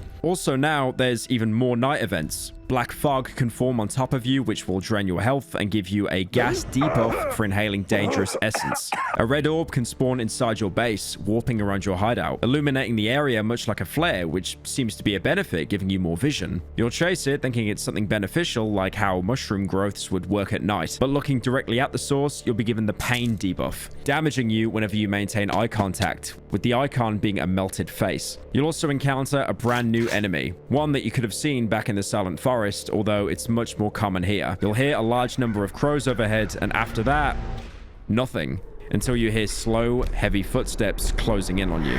They look like large humanoid birds with a bone head. They won't damage you, but looking at them, they'll begin to scream. And if you don't look away, or if they're able to touch you, or if you're stupid enough to attack or shoot one, it'll spread its wings, emit a scream so loud it'll kill all the power in your hideout for a short while. They'll die on the spot, vaporizing into ash, but from the body will crawl out 5 offspring, speeding on the floor towards you. They're not too hard to deal with on their own, but in the old woods, you'll never be attacked by just one enemy at a time, making this the perfect opportunity for other enemies to get the drop on you. This is the Banshee, and is one of the reasons why surviving a night at the Old Woods is so difficult. You can never kill a Banshee without spawning its offspring. If you set up any preventatives like fire or bear traps, it'll simply glide over them. If you're forced to piss off a Banshee, you can quickly throw a Molotov onto its body, hoping it kills the offspring before they can attack you. The Banshee and its babies never have any loot on them, another indicator that you should always stay away from them unless you have to engage. I've seen people on the wiki say the best course of action is just to look away and stare at a wall, hoping the Banshee will leave them alone. Yeah, try and apply that same logic to the rabid dogs and chompers that are trying to break in as well. Interestingly, the Banshee can't actually break barricades by itself, meaning if you bunker yourself in one of the rooms, the Banshee won't actually be able to get in.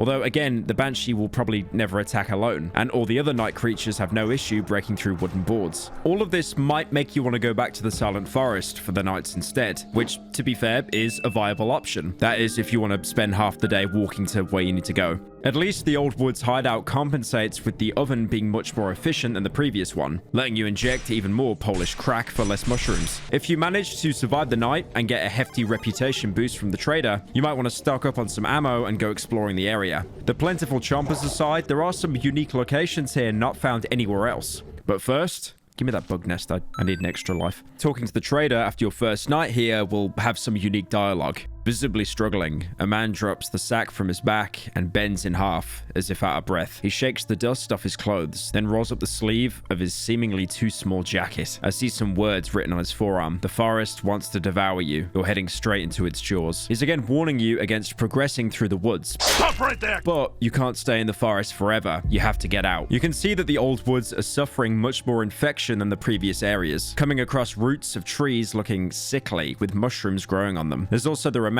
of a previous hideout completely covered in grey growths, even having an oven, workbench, table saw for wood. None of these can be used, but strangely enough resembles the very first hideout we had back in the dry meadow. There's also a road which has been overgrown by trees, but was at one point used as a checkpoint to get people in and out, probably set up by the military before the plague became so rampant. Railway tracks dot these parts of the woods, as it was probably used for shipping supplies from the village into the cities, but the tracks have been so deformed by the woods they're of no use to anyone. Not surprising considering one of the events when surviving the night, a huge earthquake shakes the entire forest. Following the rail lines, you might come across a toppled train car. There could be some useful supplies in here, but the door is locked and we need a code to get inside. This part of the woods looks like it was always rural, even before the pandemic, with you being able to stumble upon a hunter's house. In its terrible state, like most homes in the game, it is heavily guarded by plague-infected dogs and chompers, both of which won't attack each other, almost as if anything suffering with the plague has an implicit understanding of who to attack. If you manage to clear out the numerous enemies here, it is a great place to find ammunition for your shotgun and pistol. No, that's a lot of ammunition. You can see whoever lived here loved hunting, with seemingly dozens of bear traps scattered all across the house and a huge pile of snare traps all stacked on top of each other. Ransacking the place, you can find some important loot. like a photo the hunter had taken of a dog feasting on a corpse. With how sparse the trees are here, this was probably in the early days before the infection first hit the area. You can also find an empty trophy rack, the head removed with only the wood being left, with some grey hairs still stuck onto the wood. This has to be some pretty huge game, like an elk or wolf. Lastly, you can find a corpse covered in roots in the house. Searching the body, you can find a simple silver wedding ring. This has no significance and can be sold to any trader for some extra reputation.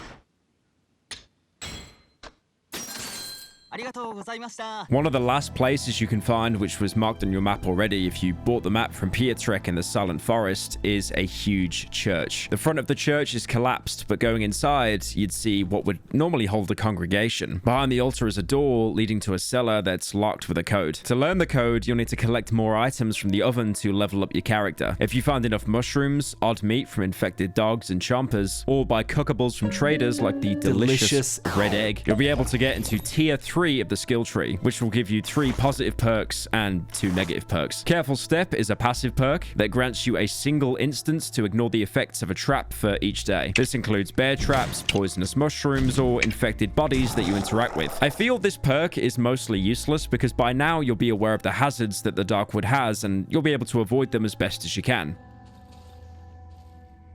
Oh, ho, ho, ho. You nearly had me. You nearly had me there. You nearly had me there. You thought I was going to interact with you, eh? You thought... Oh, I can disarm? That being said, the old woods do have some pretty crafty bear traps that are purposely hidden among the grass. Appetite is the next one. Much like the savages of the woods, you'll grow a taste for wood and eating it will heal you. Now this sounds great, but unfortunately it's mostly useless because it provides one of the worst healing factors in the entire game. And even if you're in an excess of wood, you'll always want some to use for barricades or to fix your trusty shovel. I tried eating some to save myself from dying and believe me, it does not work. Wood.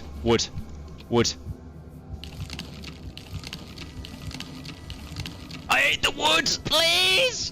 Please, I ate the fucking wood! I ate the wood. Collect the wood.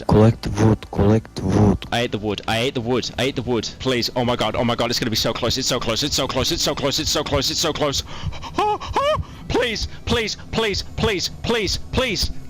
Please.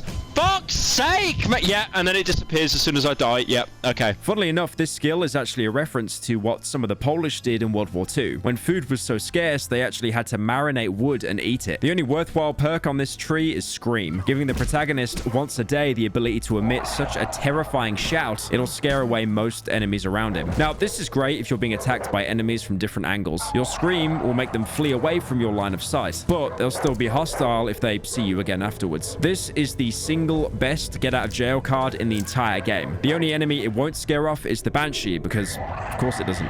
Fuck you, Banshee. The 2 negative perks are either Weak Lungs or Weakness. These are both horrendous.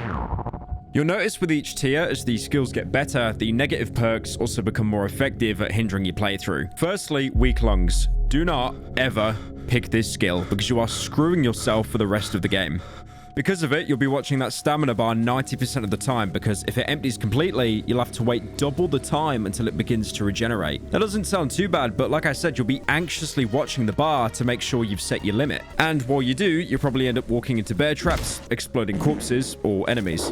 You're essentially capping off your stamina meter because you know that you're never able to fully empty it because if you do, you'll be punished for it. Oh, fuck. Personally, it's something I'd prefer to not be fixating over. The other negative skill is Weakness. This is also stamina related. By injecting the essence, the protagonist will become frailer, so when his stamina is low, he'll deal less damage in combat. This will only kick in when you drop below the last pip of stamina, so it isn't anywhere near as bad as Weak Lungs. Both of these, though, are horrendous perks. But this is definitely the lesser of 2 evils. Mostly because you'll be primarily using it to charge up attacks to time hits on enemies that will use up very little stamina, not the quick jabs that use up massive stamina and are kind of unreliable anyway. And if you're in a situation where you had to run away and had to hit another enemy when you're out of stamina, you're probably dead anyway. After filling up the syringe with essence and picking whatever perks you choose, you'll fall into a deep sleep. Further infusing yourself with the forest you're trying so hard to escape. You'll find yourself deep in the woods. Running through, the protagonist will say, "The smell of grass and trees. The earth bends under my footsteps. The sky swirls pleasantly. After some time, you'll come across an open grave, giving you the option to lie inside it. It doesn't seem too comfortable. I'm not sure. If you hesitate, a voice will call out to you. Oh, I wasn't expecting this. You look tired. Come, lie with me. Feel the soil. The trees hum so calmly. They sing so beautifully.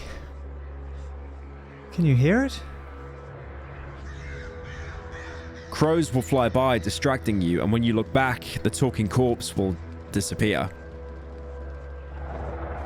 After a few moments, a chomper coated in ash will attack you. Next to the grave is a shovel that was used to dig it. Here, you're given two options: to lie in the grave and accept the dream, or to defy it and kill the chomper attacking you while it keeps mocking you.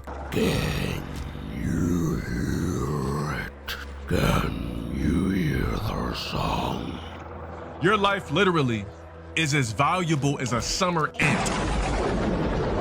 If you're killed by the chomper, you'll wake up as if nothing happened. But if you manage to kill the chomper, the dream will end. And when you wake up, you'll have a shovel blade in your inventory, crucial to upgrading the shovel that you already have. If you choose to lie in the grave, you'll wake up with an insect in your inventory, a cockroach that you can cook in the oven for essence. Injecting even more of the forest into your arm, you'll have another dream where you wake up in front of the church. Moving past the destroyed bell, you'll encounter a man telling you to stand in line. As you approach the altar, you can see what he meant, as a line of people appear behind you, shouting at you for skipping the queue. Fucking get alive, fat fuck! It looks like they're all lined up to go into the trapdoor behind the altar, which seems to be covered in some sort of shadow and is locked with a code. There's an open room next to it, with a broken wall that you can go through. Here, you can find a talking corpse. You have no voice, nor free will, but do not fret. You are in good hands. I see it in his eyes when he looks down upon me. It mentions a he, possibly implying that there is a god of this forest somewhere, the driving force behind the forest's expansion. Examining the corpse gives you the description: a completely ordinary dead man with a smile on his face. There's no joke to be made here, but honestly, there's so many talking corpses in this game, we should basically be accustomed to this by now. To actually progress the dream, you have to take the lockpick from the chest near the trapdoor and open the room opposite to the one that leads outside. There's a wardrobe with an axe and an item called the strange box, though you'll definitely be focusing more on the axe, as once you loot both items, a black chomper will spawn in the main hall and start chasing you down. It keeps repeating the lines: a red seesaw, A white dress. a black box for my girls. A red seesaw. A white dress. A black box for my girls. Here, you're given a choice on what to do. You can either avoid the chomper, break open one of the windows, yoink a lockpick from a corpse, and open the church gate, or you can try to fight. Dying to the chomper has the exact same result if you ran away. So realistically, you want to take the chance. Killing the chomper, you can find a medallion on its corpse. It depicts a distorted photo of two young girls with the trapdoor code scratched into the bottom of the picture. Going back to the main area and opening the trapdoor ends the dream. Now, this dream has a big influence on the real world once you wake up. Whatever ending you got, you wake up with the strange box in your inventory. If you ran away, upon waking up, you'll see the Wolfman standing next to you. Meat, what's with the big eyes? Scared? Bad dream? You can trade with him normally, but you can now also show him the strange box. Oh, it's one of these. An interesting find, Meat. Guess now you want to know what's inside, eh? Somewhere in the part of the old woods lies a place where you'll find a key to this box. Well, Meat, I would be careful if I were you. Trust me, you don't want to open it by yourself. Bring me the key and don't try to be a wise guy. You won't know what to do with it. But if you fought the chomper and opened the trapdoor, his dialogue changes just so slightly. You look tired, Meat. Busy night? And when you show him the box, he says this. And this? What is this junk? And what am I supposed to do with it? Bite it until it opens? Your brain must be rotting if you think I'll break my fangs for this shit. But you still want to know what's inside, right? Somewhere in the part of the old woods lies a place where you'll find the key to this box, but I doubt you'll be able to sort it out. Come to me. Maybe I'll even give you something for this junk. If you died or ran away from the dream, the Wolfman considers you a coward, talking down to you. I have four ways, guy. But if you chose to fight your way out, he treats you with a little bit more respect.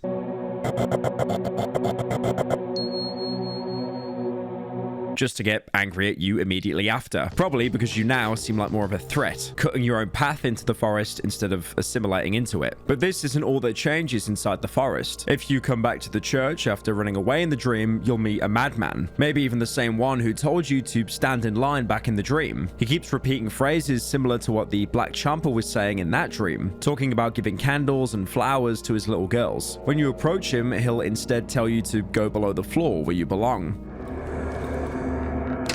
He'll also tell you the combination for the trapdoor so you can go inside.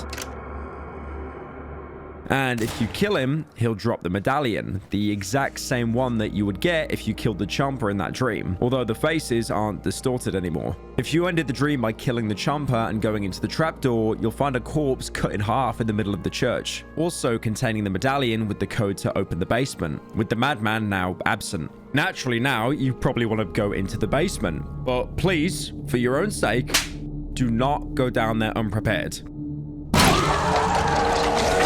There's a reason why the dream ended as soon as you went into the basement, and how the dream ended has easily the biggest divider in what comes next. If you kill the Black Champa, the basement is now filled with huge dogs, an enemy that you should be used to killing by now, except now there's an entire pack trying to kill you at once in an incredibly closed space.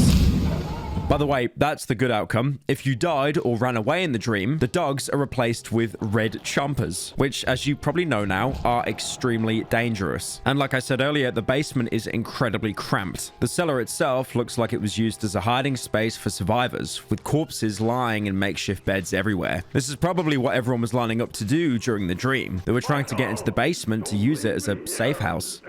Although clearly this didn't stall the infection for too long, as inside there isn't a single survivor. And if you didn't open the trapdoor in the dream, the corpses are now being converted into red chompers. They start out dormant, similar to that one you saw on the bridge and even in the village, but if you attack them or invade their personal space, they'll start to aggro. Also, there's a single functioning radio down here. Do not touch the radio. I'm being serious. Do not do it. That is, unless you kill the Black Chomper, because when you touch the radio,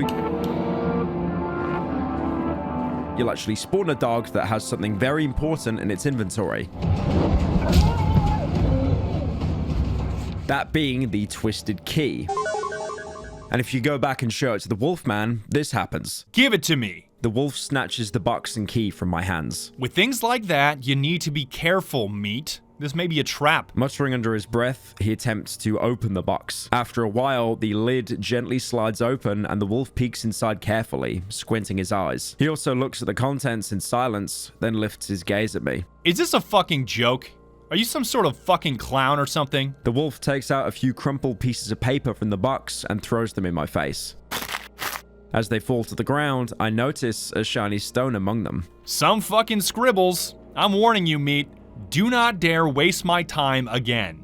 This gives you another valuable shiny stone, along with a child's drawings. By now, you've probably noticed that the entire quest line, if you can call it that, surrounding the church is focused mostly around a family, with both the Black Champa and the Madman mentioning gifts to give to his little girls, presumably the daughters in the locket. The details were mostly fuzzy up to now, but the child drawing basically explains everything. The first drawing depicts the entire family back at their house. This includes the father, two little girls, and a dog. It looks like this picture is supposed to be from a time before the forest expanded into the area, with it just being a nice, happy family scene.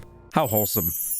Although the next drawing might already start some alarms in your head, as it shows the family dog eating a red mushroom. Considering we've been using mushrooms like these as a way to attune ourselves to the forest, you can probably guess what that might do to a dog. The dog is already dead by the next drawing, with it being drawn 6 feet under.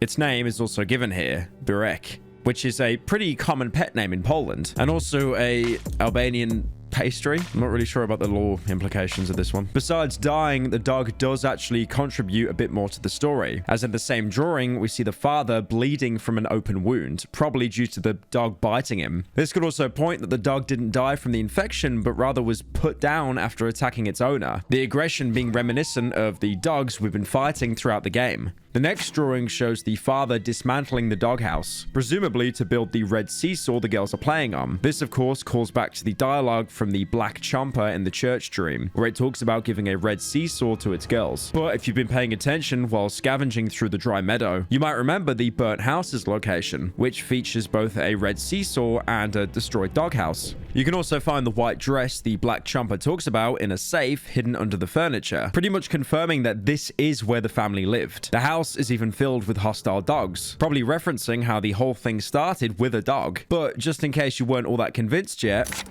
the next drawing literally shows the house being burnt down and the family running away. It's followed by a picture of the line of people we saw in the church dream, featuring a figure who we might know as someone dressed in a medical coat, as well as a boy holding a violin, who might be referencing a character I'm going to mention soon. This drawing explains the connection the family had with the church and why both the twisted key and the strange box could be found here. They tried to hide in the basement to wait out the plague ravaging above, again like so many others here.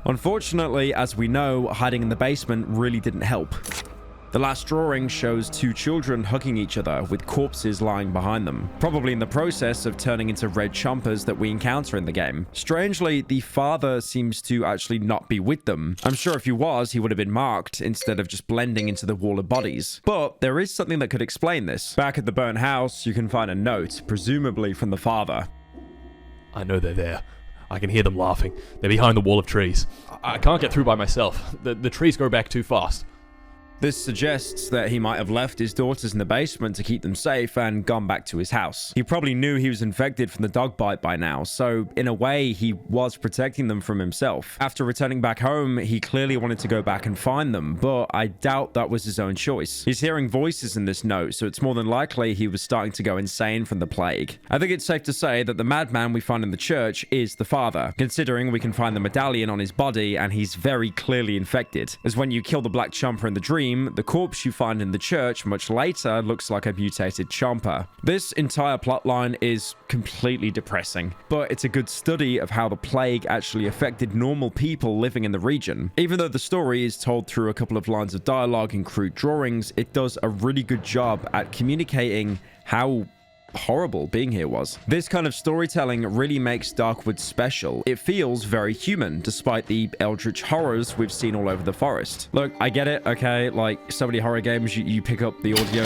log and it goes, the monsters are coming, and it cuts to static. But this is a completely optional plotline that we really didn't even have to interact with, and it's communicated in a much more organic way. Interestingly enough, the child's drawings used to be accessible in a completely different way in previous versions of the game. Back at the church outside the dream, you could find a burnt piece of paper with a Bible passage inside. The Bible? The passage in question was Psalm 91, verses 3 to 6. And while it might sound weird to get so specific, this was actually quite important. At the top of the piece of paper, you can see a mirrored website address.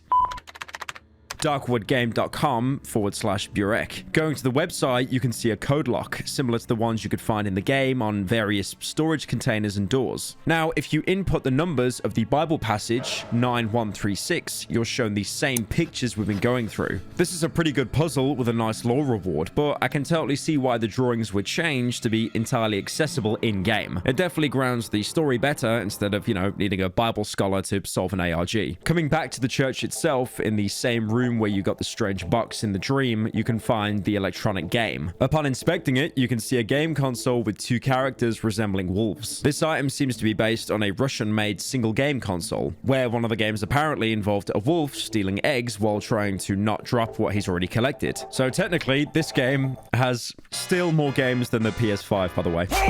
Another Slavic game where you can find the exact same handheld is in Herat, which is like this really cool original Doom boomer shooter. In that, you can also find a handheld game, but in Herat, you can actually play it. It's an unlicensed clone of Egg, which was a title in Nintendo's Game & Watch line. Have you seen this? He's got sunglasses on. The wolf in both iterations wasn't actually in Game & Watch, but was based on a Soviet-Russian cartoon called Just You Wait. The cartoon itself was about a wolf trying to eat a rabbit, so basically Tom and Jerry, but for Gopniks. The handheld game is another item you can show the Wolfman, which prompts this pretty funny dialogue. What the fuck is this? Do you think this is funny? Are you mocking me? Do I look like a joke to you? Daddy, chill. You're given a choice to either shake your head or nod. Shaking your head has him get angry at you, and he tells you to never mock him again, while nodding reveals a more humorous side. You're a brave piece of meat. And what's more important, one with a sense of humor. Where did you find this one? An electronic game, eh? About a wolf stealing chicken eggs? Good one. I have a soft spot for games. How about you? I can give you something in exchange, meat. What would you say to a surprise, eh? If you nod now, he'll take the console off you, but in return, you get a fully functioning pistol, which, to be fair, is a pretty good trade. You can also show the game to Piotrek and get a free 100 rep with him if you agree that the wolf will go to space when he collects all the chicken eggs and give him the game. But honestly, the pistol itself is already worth twice that much rep, not even counting the cost of items normally needed to craft it. Now, all what I've been talking about so far is side content. Yes, I know I spent this time on words, and I haven't even really progressed the main story. Anyway, let's take a step back and return to when we first met the chicken lady. After exiting dialogue with her, she'll notice that somebody's watching you both. Holy mother! This creep again! May the devil take him and his blasted violin! The old lady turns red and starts to scream. Devil fuck your mother! Get away from me house! Leaving the chicken lady's house, you can see someone hide underneath a tractor before pulling a violin towards them. Talking to them introduces you to another major NPC, the musician. It's not my fault. I know it doesn't sound too great, my violin. It's a bit broken. I won't play anymore. Sorry. Sir, have you been in that hut? The chicken lady's hut? You're not afraid of her? You're brave. And have you seen her? The pretty lady. She's the most beautiful lady in the world. I watched her through the cracks in the window. She changes when I watch her, gets more beautiful.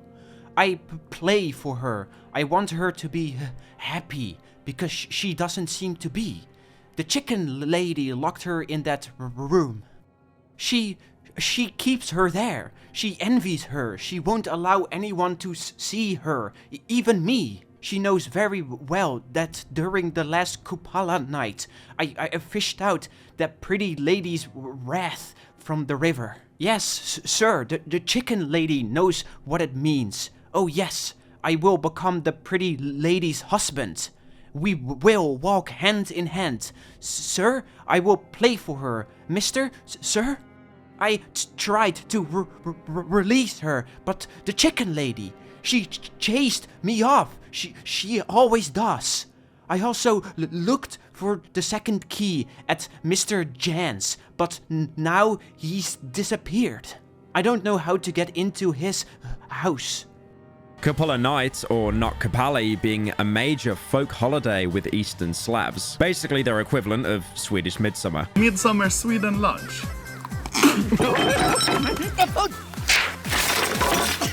At this point, you can totally ignore his ramblings and walk away. Mister? Sir? A skinny little hand emerges from beneath the tractor and grabs me by the ankle. Please don't go, Mr. Sir. You're my only hope. Please don't be afraid of Chicken Lady. He seems desperate for you to help him, but you can leave and never interact with him again. I understand. I'm sorry. Dull thuds can be heard from under the tractor, as if someone was bashing their head against the ground. Stupid! Stupid! Stupid! Now I will never find this key. Well, maybe near the well where I saw Mr. Jan. Mr. Jan will have the key. Him mentioning a key, the same key you've been looking for, might pique your interest. So you can talk to him again and agree to hear him out. So kind. So very kind.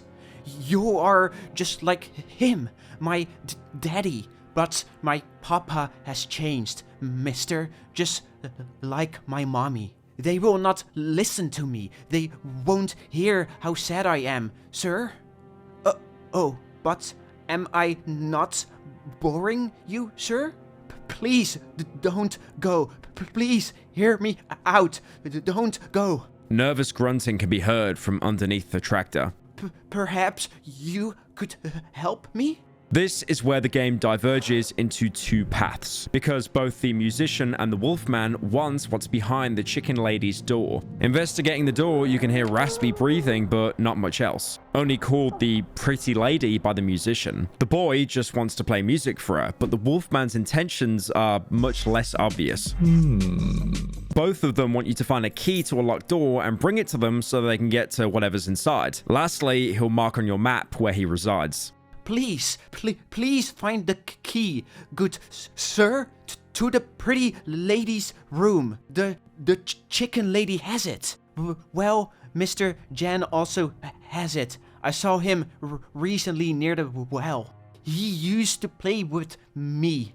We threw rocks into the well and looked into our reflections while making silly faces. Daddy used to say not to do it, else my face will stay that way. Now the water in the well is always hazy. It shows these weird images. The well is here in the village. Maybe you will find him there? He used to hang around it often. He stared into the well as if looking for something or someone. I must hide now. Hide from the chicken lady. I will go to that place where they used to keep all the grain. In the part of the silent forest. Will you bring me the key if you find it? I promise to repay you somehow. Me and the pretty lady. With all this said, however, the Wolfman knows exactly what you want, a key for a key, but the musician is just promising a general reward. So you'll have to weigh up which character you want to give the key to, and that is if you can even find it. The musician has a camp, much like the Wolfman. In the Silent Forest, there's a collapsed silo which will have a Bambino gramophone hooked up to some speakers, playing Mozart Piano Concerto No. 19 in F major on repeat. Here, you can speak to the musician. He's not a trader, but now you can see his entire body. A frail child, heavily affected by the plague. His skin hardened like tree bark, with his mouth twitching and drool falling from his mouth. Here, you can show him some items you've collected, like the picture of the road home. Mommy once told me about this road. She said people used to travel it. They would leave their houses and walk it during the night. I was scared of this story. I was afraid Mommy would go out too and leave me behind. You can also show him the picture of the doctor, who he instantly recognizes. This is our doctor, yes?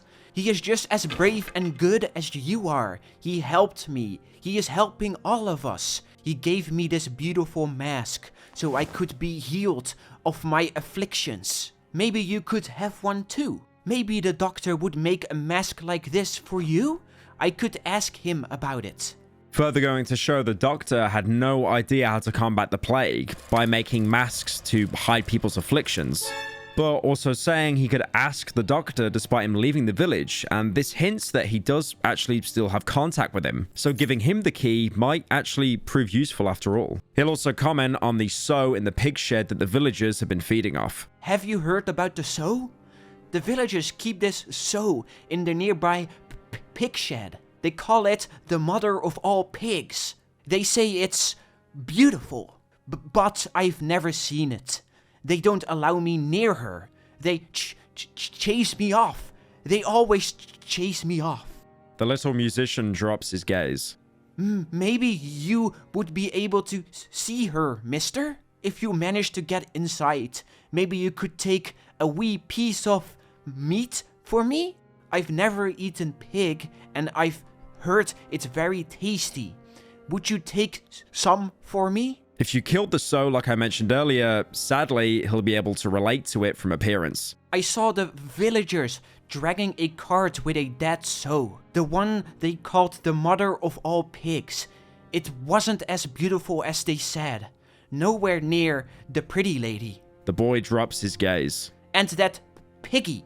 It was a bit similar to me. The boy sniffles and rubs his mask with his deformed hand. The villagers have been crying after her a lot. I saw them trying to cut through the wall of trees. Do you think it's even possible, mister? Mommy told me once that the woods are never ending, and there's nothing on the other side. To get the key, you'll need to go back into the well where you killed Hanuska's child. Navigating to the end, you can climb a rope to get inside another house in the village. This is the only way inside, as the front door is heavily barricaded. Searching the house, you can find numerous chicken eggs, a collection of plastic chickens, and a dog tag dated to 1918 with the surname Mkrazcal. This could be Yannick's house, indicated by what was said by the musician upon turning him down. After searching a wardrobe, you can find a key covered in chicken feces. The key, both the musician and the Wolfman want to open the back room in the chicken lady's house. Now, if your curiosity is piqued enough, you can actually open the door for yourself and see what's inside. You'll find some pretty exceptional loot, like a military flashlight, a direct upgrade to the normal flashlight, having around 50% more brightness, but the trade-off being it burns through batteries twice as fast. Still though, it's an amazing piece of kit. Comrade! Thirst. But more importantly, you'll see something under a bedsheet, writhing around in pain. Searching it, you can loot the fabric for yourself for crafting, which reveals the monstrous person the chicken lady was trying to hide. Please. This is the pretty lady the musician was referring to, a bloated, mutated woman with hands and legs bound and tied. How anyone could find this woman pretty is clearly the result of huffing Soviet-grade paint.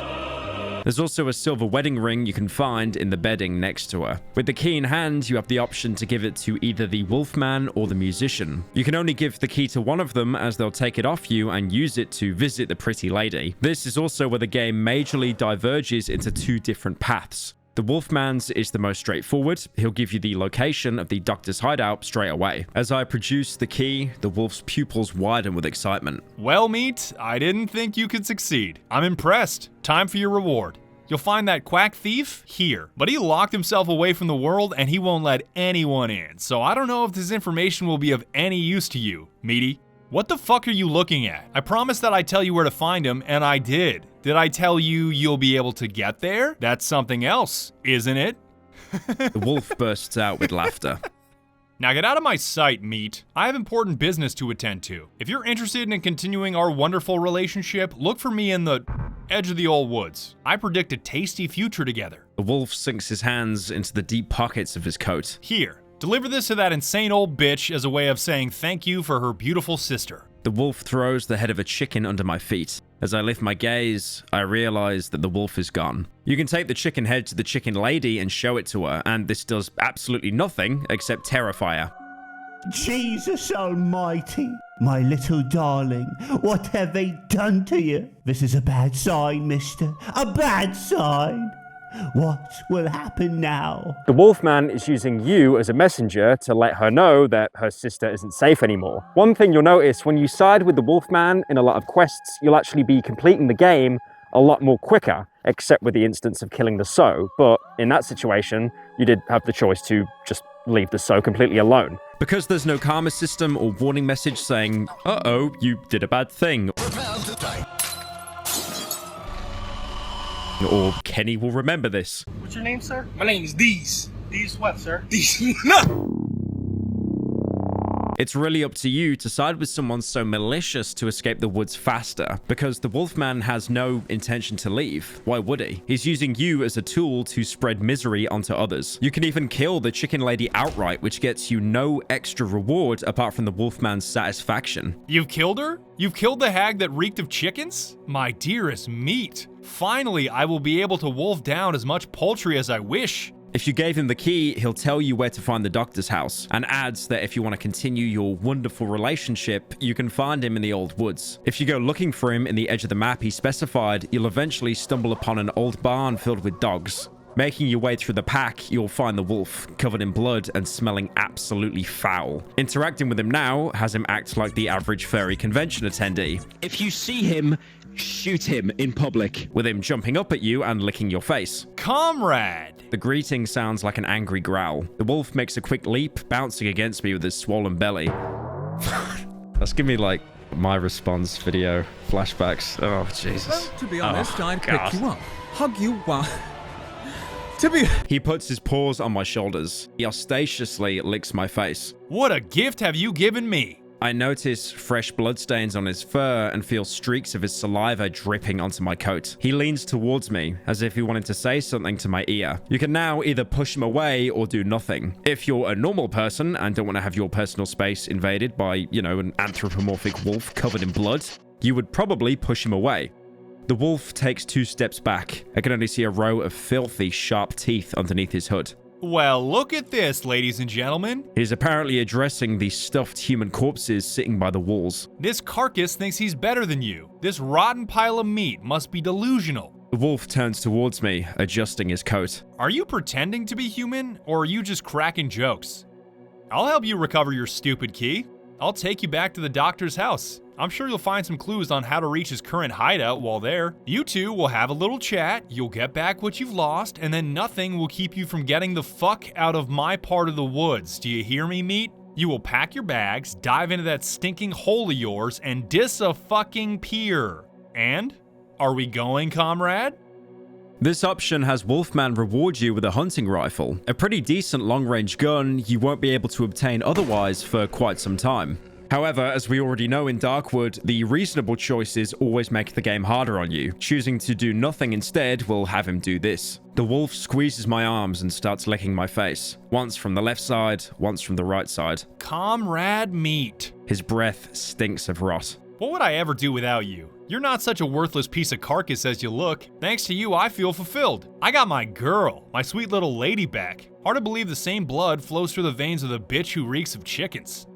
Suddenly, the wolf sends me back with a powerful push and reaches into his coat pocket. Some object hits the floor. Here, no need to thank me. Now, since that part of the deal is behind us, I'll help you recover your stupid key. I will take you back to the doctor's house. I'm sure you'll find some clues on how to reach his current hideout while there.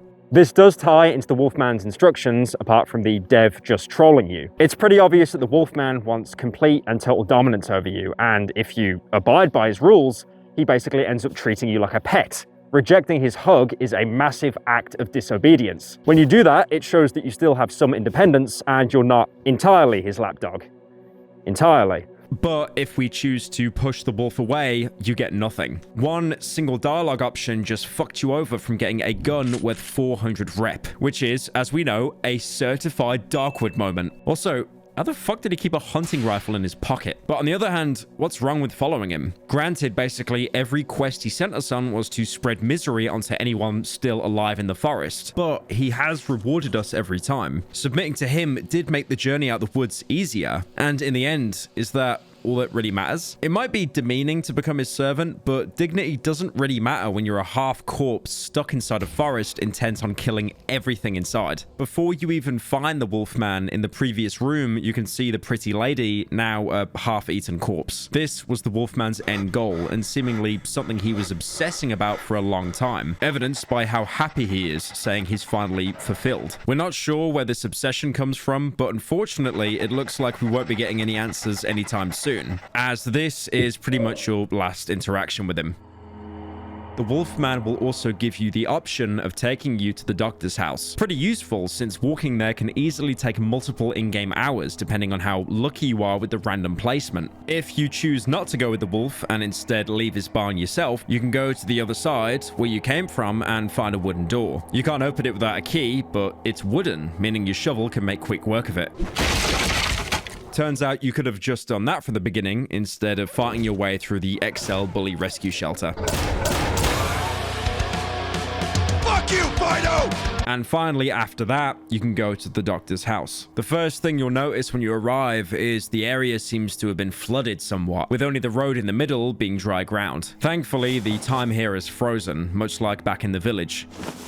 Fun fact, going into this area can actually cause the in-game timer to have an aneurysm and set the time back to some random value. Apparently, the time it resets to is depending on what time it is when you first visited the area. You can even exploit this for infinite days if that time happens to be early morning. Surely you wouldn't do that, would you? You're not a cheater. Following the road, you'll first encounter a collapsed shack. It looks like half of it has seemingly fell off a cliff, one that was probably created by the forest's roots expanding on the ground. Inside, you can find a locked wooden door. Again, easy work for your shovel. There's a corpse inside the room holding an axe and an odd stone. Now, you might remember how I called the axe craft a scam? Well, I'll let you in on just a little secret. You won't actually be able to craft it for quite some time, even after visiting the doctor's house. And most playthroughs will end up taking you here anyway, so you can get a free axe instead of wasting 450 rep on a trade and waiting 20 hours. Again, absolutely peak game design. There's also the odd stone worth 60 rep. Not to be confused with the shiny stone we've been seeing everywhere. It looks like a plate of oatmeal. In the current version, it has absolutely no use. It's just a barter item. However, in old alpha versions, this item was actually used to make potions. Items you could use to permanently increase either your health or your stamina. Now, this would have made the game easier, which I'm sure the devs would not have wanted, so I'm not surprised at all that they were removed from the game, especially considering how important the health and stamina bottlenecks are for gameplay, instead being replaced with the essence abilities, which not only force you to pick a negative perk, but also give you more interesting options than just a stat boost. What happened to the potions you'd be able to craft from odd stones? They were a thing, I think, in the early alpha versions, right? Random world where you started at the center and you could use those potions to level up your health and stamina. They were removed in favor of skills that improve those stats, but I don't remember why. Just because of balancing issues? I think the map constructions changed to biomes, and we figure out that it will be better to also place the items that are making, that are like developing your character also. It's going to be better. Yeah, because the essence is like the main leveling up system now, Yes. so I guess that just kind of became outdated. Yeah. Moving on, you can find a fortified building with even a trap set up in the only entryway. When you go inside, you can see it's actually something like a field hospital, probably set up by the doctor trying to find a cure for the plague. Most beds are either empty or have a corpse on them. Hey everyone. Some of the corpses even missing body parts, although one patient, if you want to call him that, seems to still be alive. Where's the doctor? Where? Daddy went out and left. Angry and hungry he was. I'm hungry too. Can't move. Head is exploding. And if I move, I'll burst myself. But just because he survived the doctor's experiments doesn't mean he isn't completely insane. He still mumbles to himself and jitters around frequently. He's probably undergoing the same mutation that happened to people that we saw in the church basement or even back in the village. To back this up, he also mentions that his head feels like it's bursting, which is exactly what happens when a human finally turns into a red chomper. Their head splits open. You have the option to kill him here, and if anything, unlike the dog at the beginning of the game, this really is a mercy kill. If you don't, he'll probably turn into a red chomper. There's no reward, he doesn't come back later, there's no secret Easter egg item, but yeah, you're just putting someone out of their misery. He even calls out to you to do it when you're going back the other way, possibly still lucid enough to know what's coming. He also tells you to take his broken house. On his corpse, you can find the rusty key, so if you didn't break down the door in the collapsed shack earlier, now you can open it normally. The last building is the doctor's actual house, looking similar to how it was in the prologue. You can open the chest outside just to find that it's actually a freezer full of ice and body parts. Probably parts the doctor was experimenting on. And in case you were wondering, yes, you can eat the ice, and it even gives you a small endurance boost. And no, you can't eat the body parts. Darkwood can stand for a lot of things, but cannibalism is not one of them. Well, at least not yet, anyway. Before you enter the house, the interior, outside your field of vision, looks exactly like it did back in the prologue. Probably because the protagonist remembers it looking like that. But when you enter the house and actually get to gaze on it properly, you'll see it's been even more ravaged. The surgical table is flipped, the cages are knocked over, and even the carpet is a complete mess. Peed on my fucking rug. There's also a lot of mushroom growths. Clearly, the building has been abandoned for quite some time now. You can explore the same areas you could back in the prologue. Even the hatch in the interrogation room has new items. There's even another odd stone in the same place that we got the table leg from. There's also a photo of what looks like a savage lying on the table. It has an inscription on it with the date 12th of June 1985, meaning it must have been taken around 2 years before the protagonist was stranded here. In the side room, you can also find a moonshine distillery. This is probably why there's so much alcohol to be found around Darkwood. We know that the doctor ran away from the village, but who's to say that, you know, he hasn't been brewing his own alcohol to sell with traders just to get by, using the money made from it as fuel for his generators.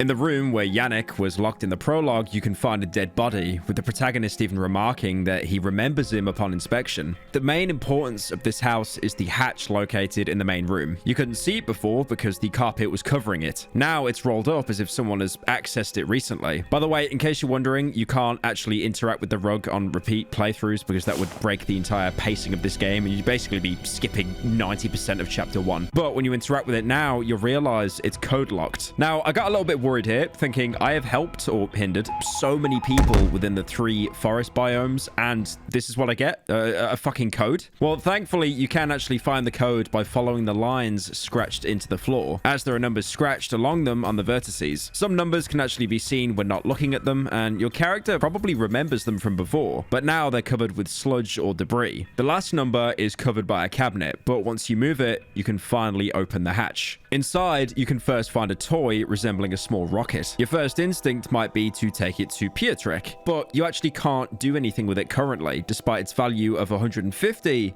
no trader will actually buy it from you. Mate, can I borrow your pen? I've looked everywhere and this item really has no use. It's like the BB gun pellets. I feel it's something that was meant to be in the game and had a use and the devs just couldn't find a use for it. Or maybe it's just flavor text. The next 2 items are pretty self-explanatory. One of them is a note with a code to a train cart door written on it. The other one is a map that marks the train wreck location if you haven't discovered it yet. You can probably already guess what's inside, but for now, let's get back to the musician's path. Now, if you ignore the Wolfman entirely, you can actually give the key to the musician. Yes, you're amazing, mister, sir. Thank you. The boy shuffles his legs. He's visibly excited, but also seems uncomfortable. Sir, now I have the key, but don't have the courage. She's too beautiful, my pretty lady. Just look at this violin, mister. She will laugh at me, and it is her I always play for. One of the strings securing his mask falls off, together with his ear. The boy reattaches it as if nothing happened. But maybe my mom has this beautiful violin. I would ask her to borrow it to me, but she's too angry with me. Could you please convince her to borrow it to me? I'll give you a card with drawings for her to apologize. When she gets it, she will surely stop being angry and she will borrow us the violin. It's behind the cupboard. My mommy always hides it there. Please, mister, bring me this violin. You're not afraid of anything. Anyway, there's nothing to be scared of. You will find my parents' house in the heart of the old woods. If you come back with my mom's violin, I will try to get you an appointment with the doctor because you look pretty sickly. I will be waiting for you near the old church in the heart of old woods. Now, unlike the Wolfman, the musician won't directly tell you where the doctor is. Instead, he'll just reward you with a chestnut doll that's entirely pointless. You can't trade it, it doesn't do anything. I guess it just looks kind of cute. To get the doctor's location, you'll have to do a second request for him, which is to travel to his parents' house and retrieve a violin.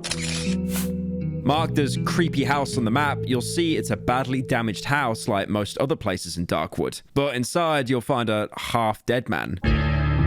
Pale, withered skin, hollow eyes, teeth black as night. He looks dead alright, but he's still moving. Anything he says to the player is incredibly hard to understand. Inside one of the chests, you can find a chestnut man, similar to the doll he gave you, so this is definitely his house. Inside the bathroom, you can find a woman sat in a tub, half dead, just like the man. She's been lying in this water for quite a while. The protagonist will also remark that the floor around the wardrobe is heavily scratched. Someone must have moved it frequently. Now, I know this is a little bit obvious, kind of like getting a hint come up on the top left of the screen, but, you know, some people need a bit of guidance in these games. Oh, fuck you. Dude, fuck this. Are you shitting me? Dragging it across, you'll see an opening with the violin. Taking it, you'll hear something from the woman sat in the tub.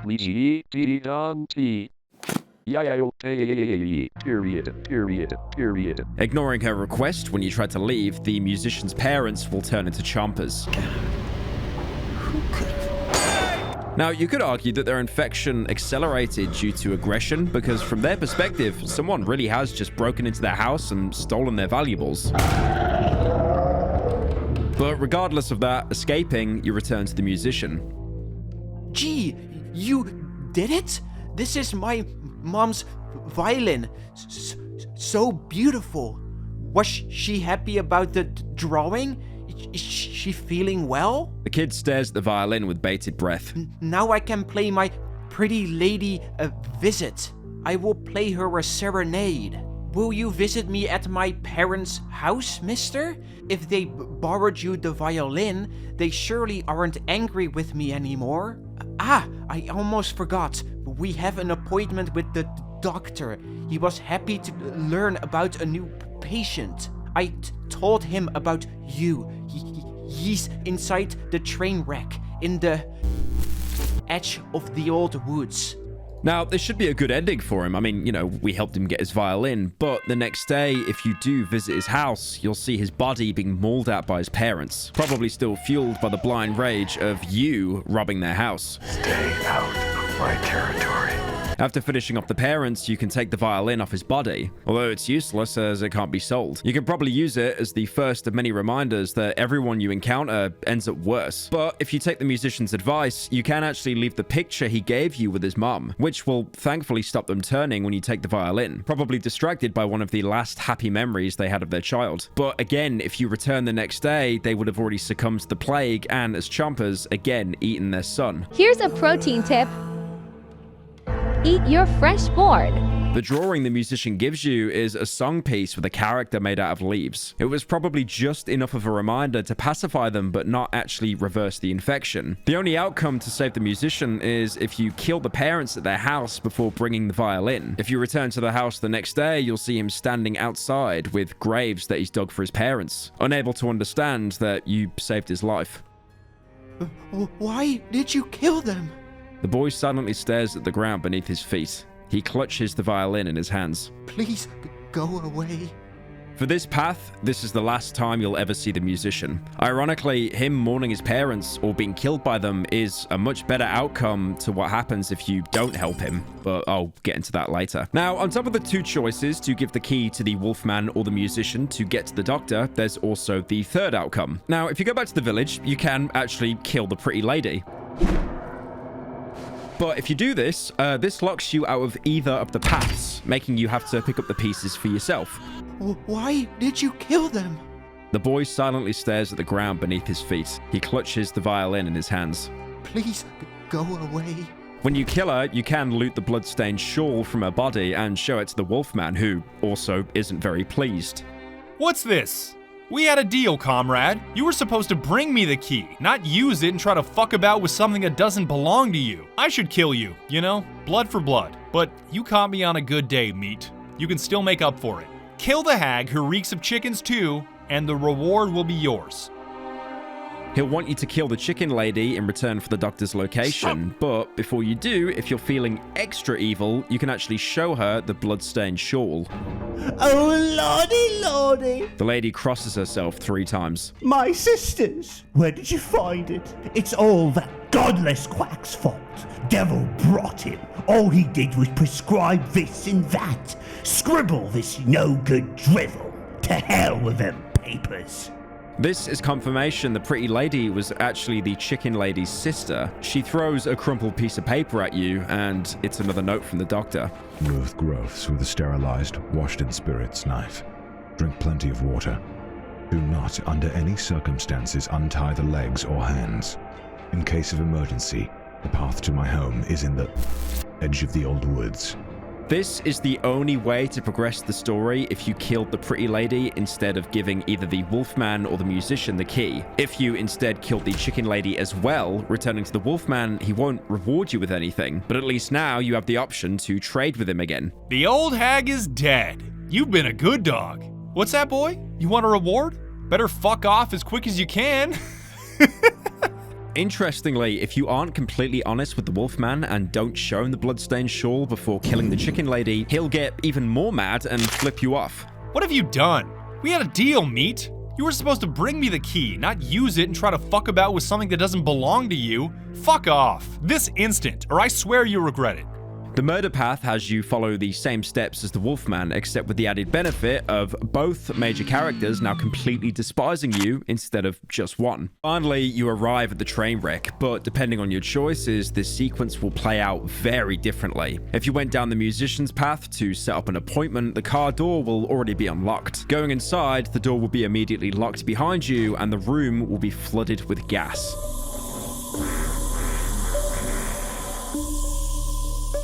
You'll eventually succumb, and when you wake up, the doctor is there to greet you, with both of you being in the exact same place you were in the prologue. The doctor doesn't try to hide his amusement. The boy accidentally set you up. The doctor doesn't try to hide his amusement.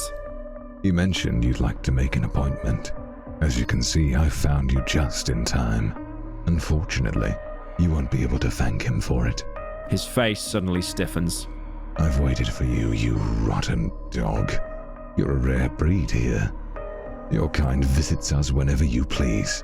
You hide behind the trees, watch us from a distance, and then disappear. I can feel the doctor's cold hand grab me by the jaw, twisting my inert head so it can look me straight into my eyes. Luckily for me, something went wrong. Your companions have left you, and you couldn't handle the woods. I'm not wrong, am I? You had your taste of local life, eh? Did you enjoy it? Do you want more? He takes a full syringe out of his pocket.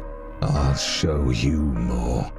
Now, apart from the trader, we haven't met a single friendly character in the entire game. Well, one that isn't completely insane. But the way the doctor talks to us, it does hint that we were with another group of people, but we got stranded and isolated from them. And also the fact that when we reach one of the hideouts, we treat it like it's our base. It really does show that we're some kind of authority figure, maybe even military. The game resumes with us now playing as the Doctor again. With the protagonist knocked out on the ground, obviously this is another dream sequence because the Doctor injected us with something to make us more compliant in telling us where the bunker is. Keep in mind, he has the key already. He only needs to know where the bunker is to use it. Where's the door? Running through the train car, you'll see moments of the Doctor's life before he fled the village. Visions of the plague spreading across villages, even one of the first cases of a woman in bed in agony. She was feeling well this morning. In another room, you'll see the same woman slowly transforming into the pretty lady, with the locals having no idea how to treat her. Fetch the doctor! My brews are not working. We're still playing as the protagonist, sedated, but due to whatever we were jabbed with and also the seemingly mystical properties of the forest, we're seeing the Doctor's trauma through our own eyes, even when he had to cut his losses and escape the village. Where the hell do you think you're going? You haven't done anything for her yet. You can interact with the Doctor's medical bag, which gives you the last treatment that he gave for the pretty lady. I tied up her hands and legs and gave her a sedative so that she doesn't hurt anymore. That's all I can do for her. Now, it's obvious the doctor wasn't a hack or lazy, he just had no idea how to treat the plague, so he'd prescribe people bizarre concoctions in order to usually either put them to sleep or as a placebo while he was working on something that might actually be a treatment. Obviously that never happened, and he realized that his head was on the chopping block because the village blamed him, so he slipped out. Get you fucking charlatan, you're completely useless. The pretty lady might have even been patient zero for the village, but you'll quickly see other villagers become infected, begging the Doctor for help while he tries to leave. It hurts. Help. Do something. Save us. Doctor, I beg you. Eventually, the Doctor will find the protagonist again. focusing his attention on dulling out his trauma to perform his interrogation. I feel as if my head is about to explode under the pressure of the train car's walls. Hello, can you hear me? I know you can hear me, motherfucker. I barely recognized the doctor's blurry image in the dark. You wish this would end, right? You'd like to get out of here. Maybe now you'll understand how it feels to be locked away, surrounded by deformed, rotting bodies, among the cries of those pathetic villagers. How was I supposed to help them? How? First they begged for help, now I have to fucking hide from them. The doctor falls silent. It feels like whole hours are passing by. Can you hear it? It's the walls. They're talking to me. My girl is talking to me. She's calling me. I know she's waiting for me. I must go back to her. She's so close. His voice breaks down. I want to go back home. Much like the protagonist, the doctor is having hallucinations. You might remember in the first hideout, the man sat on the bed wanting to go home to escape the nightmare. The pain becomes unbearable. Show me where to find the exit from this accursed place. His silhouette slowly blurs away. Show me where. Where is it? Where?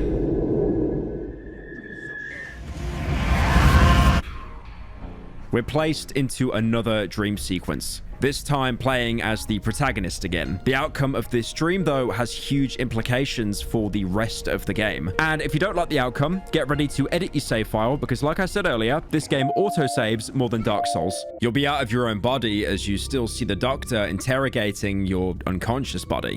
Where is the exit? Where is it? The doctor will eventually turn into a chomper and start chasing you alongside other chompers. I like to imagine right now that you're running through the protagonist's mind, with the area slowly changing into hideouts that you've been camping in throughout the game. If the chompers manage to catch up to you and kill you, the dream ends with you mumbling the location of the bunker to the doctor. 308 Negra Arroyo Lane, Albuquerque, New Mexico. I barely have the strength to open my eyes. I see a blurred silhouette standing above me. You can be proud of yourself, little rat. You've just done your first good deed, completely unintentionally. I'm completely paralyzed. I can only follow the doctor exiting the train car with my weary gaze. Only after he disappears behind the trees, I realize I revealed the location to the underground entrance to him. This time, the poison is too strong. I'm losing consciousness. When you come to, the doctor is gone, and now he knows the location of the bunker. Heading to the bunker yourself, you'll see the door has been left open, with him leaving signs on the floor to let villagers know that there is a way out of the forest. As much as he was a bastard to you, and he really was, he's trying to show at least one act of kindness to the village that he tried to help. Complete side note, but if that happens, he'll even take the items you can normally find at the underground entrance, specifically the cigarettes. Very in character, considering his dialogue box always features him holding a smoke in his hand. If you somehow manage to survive the dream and by sheer willpower overcome the doctor's drugs, which gets you an achievement, by the way, if that's motivation, you'll wake up mid-interrogation, which really surprises the doctor. What? That's impossible! Don't come near me! The doctor will run away in sheer panic that someone could overcome such a high sedative, eventually falling over and crawling to the end of the train car, but now the roles are reversed. He's the one who's trapped. The doctor is lying under the train car's wall. His face is covered in sweat. The stench of alcohol fills the air. He covers his face with his hands. I beg you, this key is my only chance. I see the panic in his eyes. Help me escape this place or kill me. Now, you're given two options. The first is to kill the doctor for all the pain he's put you through. You saw from his perspective that he genuinely wasn't an evil person. He just had no idea how to help a dying village, and he had to escape before he was killed. But despite that, he did still put you through an immense amount of agony, and for that, he does deserve to die. But it doesn't matter. You need that key. Please, no. You gun him down or bludgeon him to death and finally get the Bunker 21 key. To signify how important it is, it's worth a whopping 1500 rep. Or, on the other hand, you could show some compassion and, despite everything he's done to you, tell him the location of the underground entrance. Just keep in mind when you tried to help the musician and how that ended. I take out the map and show the doctor the location of the abandoned house with the hidden underground entrance. The doctor stares at the map for a while without lifting his gaze to meet mine. The same map you've spent hours marking various locations all across the game. The wolf camps, the bug nests, logging areas, mushroom fields, broken tractors, burned houses, hideouts. Realizing after all you've been through, you've chose to spare his life, and he really only has 2 words to say to you. Thank you. He removes his dirty glasses with a trembled hand and freezes, probably realizing that in most other cases, the protagonist would have chose the other option. I will wait for you there, and better take the essential things with you. Looks like returning here will be impossible. If you instead went to the doctor's house and got the code to the cart, you can completely avoid the dream sequence and ambush him, skipping directly to this conversation. What? What are you doing here? Don't come near me. He'll now be in the exact same position as if you beat him in the dream you were put in if you sided with the musician. Now, you might notice by taking the musician path, or the quote-unquote good boy path in the game, you actively make the game harder for yourself. It takes longer to complete the game, and the Wolfman paths, they're a lot more direct, they're a lot more quicker. You have to go through insane leaps and bounds just to keep the pretty lady alive, but you could deliver her straight to the Wolfman, who eats her, and that's it, it's all said and done. But if you go down the musician's path, which does take longer, because not only do you need to get the pretty lady, you also need to bring back his violin, the Wolfman is going to be pissed at you for the rest of the game. So you're being punished for not taking a more selfish path. You're now given the same choices with the musician, either kill him or show him the entrance to the bunker. Now, despite what I'm hinting at, saying that good choices punish you, if you show the doctor the bunker location, he really does cooperate with you. There's no huge betrayal for, taking a good choice. He really does just come along with you and even unlocks the door for you. Again, he's really not a monster. He's just out for his own survival, just like you. And now, at least, you have someone keeping you company. Maybe he can even help you along the way. But before you leave, you probably should prepare for the journey. Like the doctor says, returning here will be impossible. But surely that won't matter, right? I mean, Bunker 21 is the exit. Like, that's near the end of the game. Yep, 21 that's got this far in the video, just have a look at the little red bar that YouTube has. Yep. We're not done. Also, looking through the train car now, you can find a torn photo of a woman holding a child. Considering where we find it, it's probably related to the doctor somehow. It might even be his family. But this is the point of no return. The doctor wasn't lying. Once you go past the bunker, there is no coming back. So it's best to gather all your important resources, which is punishing for players that have spent time gathering everything they need to fortify and secure hideouts, especially because of how limited your inventory space is compared to the workbench stockpile. My personal suggestion, bring any guns and ammo with you. And don't forget crafting materials, because it is so easy to make the mistake of not bringing the basics. And if you don't have any space for healing items,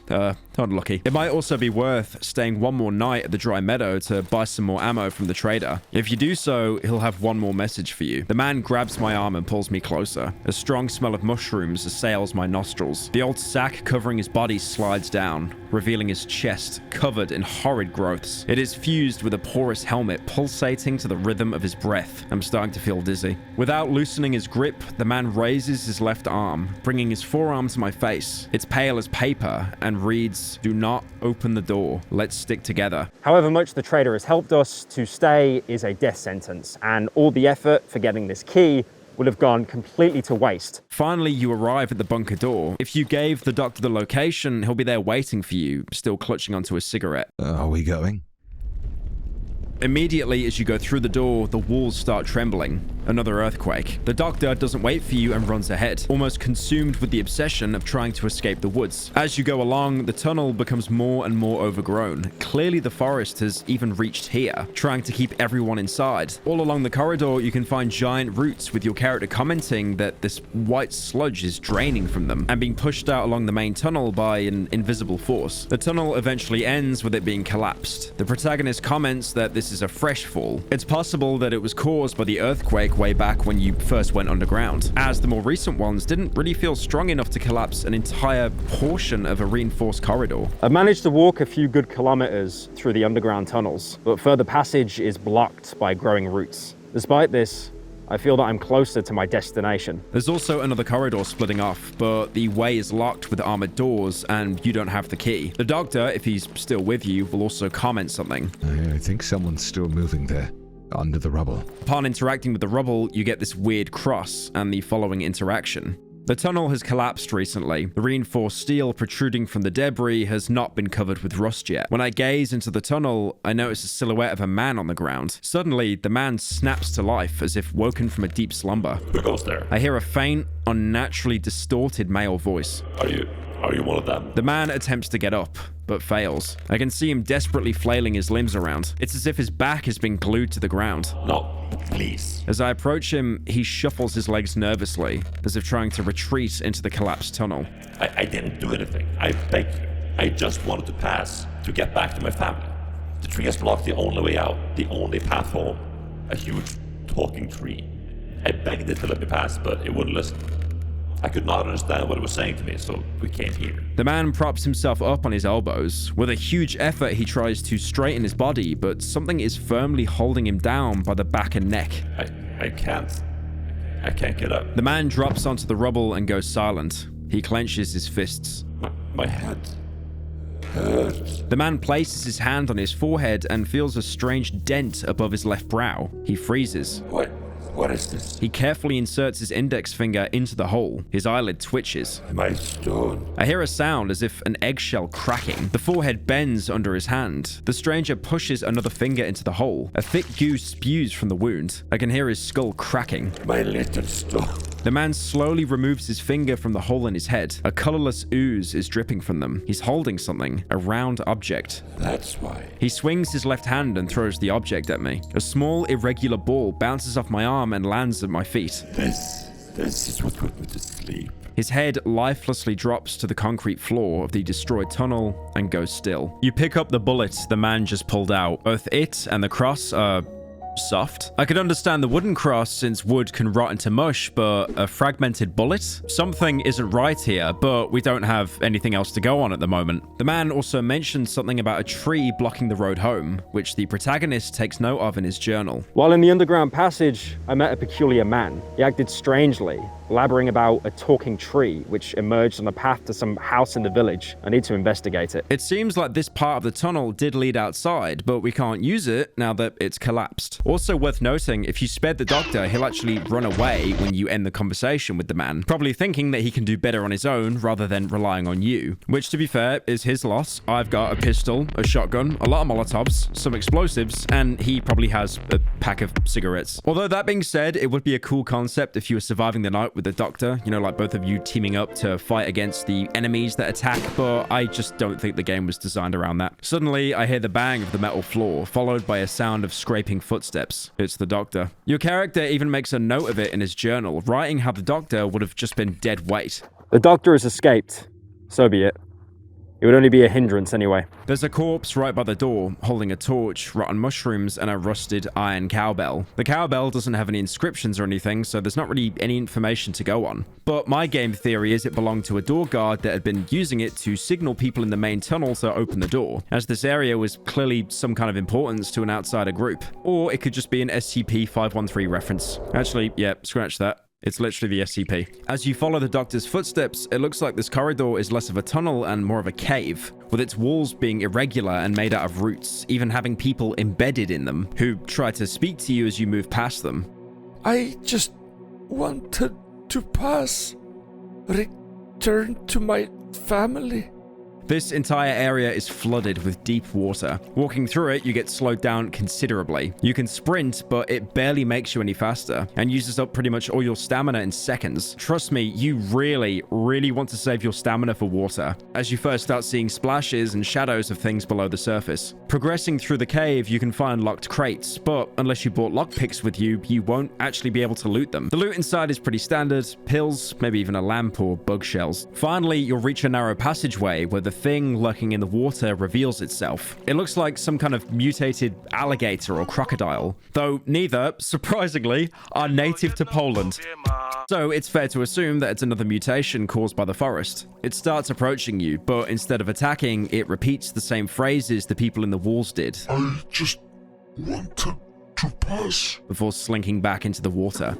Afterwards, you come into a chamber with the corridor blocked with some sort of growth. These are part of a new game mechanic and serve as a sort of basic puzzle. Having the large eye on the ground in your line of sight will cause it to retract and close, also retracting the growth blocking the way, allowing you to progress. But that means once you go past the growth, you won't be able to make eye contact with the initial one, so after this, you really can't go back. In the next room, you can find a body with a shiny stone tied to a wooden cross. It looks very similar to the weird cross from earlier, though the weird cross seemed like a distorted version of this one. Examining the body gives you this: a dried body of some man, only skin and bones, covered in roots. They are surprisingly well preserved. There's a small hole in his forehead. I'd say he's been lying here for more than 2 years. Now, if the body's been lying there for around 2 years, that means there was a restriction set in this area around the same time. And also keep in mind the bullet hole in his head. There was someone that had a bullet hole in their head much earlier. This is the end of the tunnel. There's stairs leading to the surface and just maybe an exit outside the woods.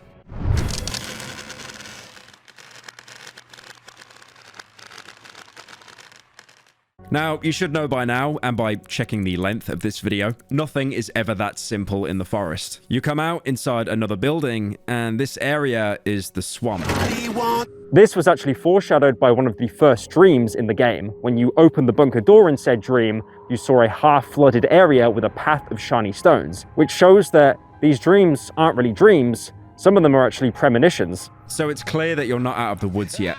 Frankly, this place seems even more diseased than the old woods were. The entire area around you is flooded, with only some strips of dry land in between the deep water. You'll quickly realize the building you woke up in is yet another hideout, complete with an oven, workbench, and even a compressor, something we haven't seen in previous hideouts or at all in the game. Apparently, it's used to fill oxygen tanks. But not only do you not have any on you, apart from some rusted ones lying next to the generator, the machine itself is also broken. So I guess you won't be able to pretend you're playing Iron Lung for a little while still. Beautifully. Also, one thing to mention here, if you thought you were smart and you took the bike bell thinking you could get the drunk guy to bring all your stuff with you, you've actually just tricked yourself out of an entire inventory slot. I mean, honestly, like, what did you expect? The poor guy to, like, trawl through the mud and water to get here? Look, I'm sure you were giving him pure moonshine, but there is not enough moonshine to cover that much of the forest. And on top of that as well, the hatch you came through actually sealed itself behind you. I finally got out of the tunnels. The hatch sealed itself shut behind me. I am now at the swamp, in an abandoned hideout. In the room right next to where you wake up, you're introduced to a new mechanic. The black substance, or black shell as the note next to it calls it, is covering a crate that you probably want to open, especially if you brought no crafting supplies with you from Chapter 1. But to burn it away, you'll need a light source. That note I mentioned earlier points to it in case you can't figure it out. I can only decipher individual words: shell, black goo, light. This can be a lantern or flashlight, and since you're usually carrying around one of those anyway, it shouldn't be too much of an issue for now.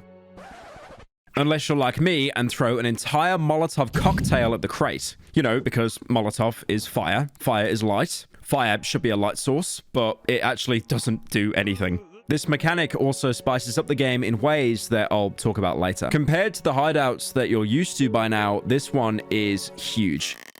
It's split off across 3 major buildings, all of them comparable to sizes in the Dry Meadow hideout. It also looks way more worn down, even more than the Old Woods hideout, with walls missing parts basically everywhere, entire collapsed sections, and one of the buildings even seems to have been burnt down, leaving only the front wall and wood saw outside intact. It's ruined so badly, the piping from your oven doesn't even reach out there, so you can't use it as a shelter during the night. But all that being said, still the most desirable property in Birmingham. £10,000 a month, take it or leave it. Another difference is that you can once again touch a little bit of grass without immediately getting floor gored, as the oven's range seems to extend a little bit further than in the old woods. You can even see the gas tubes spreading out onto the grass between the buildings, and believe me, those small paths will be your bread and butter at nighttime, especially since you get some gas tanks and explosive barrels already set up to help with the defense. Most likely left over from whoever was stationed here before. Now on top of that as well, there's also the usual stuff you can find in most buildings buildings in this game, movable lamps as well as fixed ones, wardrobes with basic supplies, even a stash beneath one. But this one has some shotgun shells, pills, and a note with a photo of signs. This note was probably wrote by the outsiders, and they were probably trying to make sense of all the notes and scribblings the savages have been leaving around Darkwood. There are even some photos showing possible intersection points, but they were never really solved, with the only addition being scribblings of a madman. Though we know that there has to be something more to them, as the first time we encountered them in the dry meadow, they caused us to have vivid hallucinations. Maybe this is a way of communication between the savages and the forest itself that we just can't understand.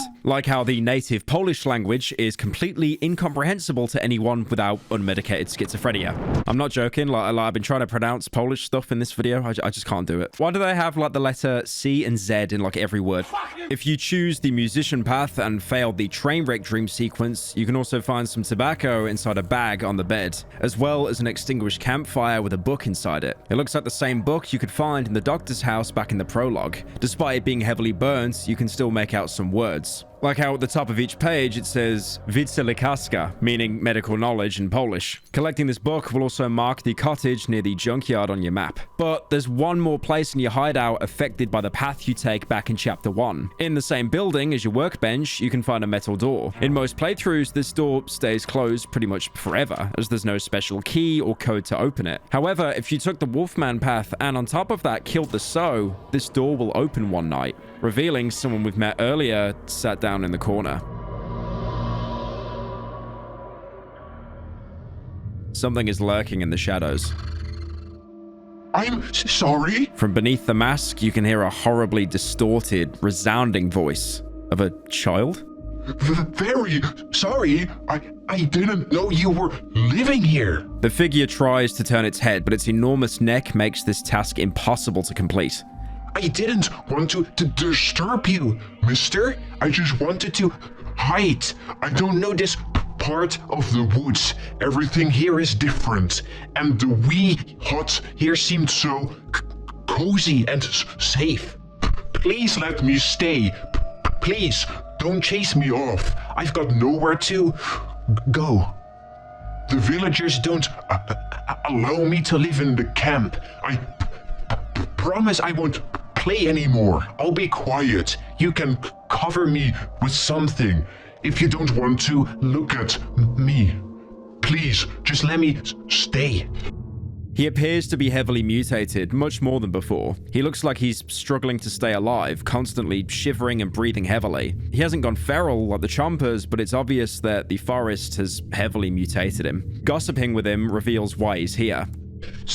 Someone killed our village Soe, the mother of all pigs.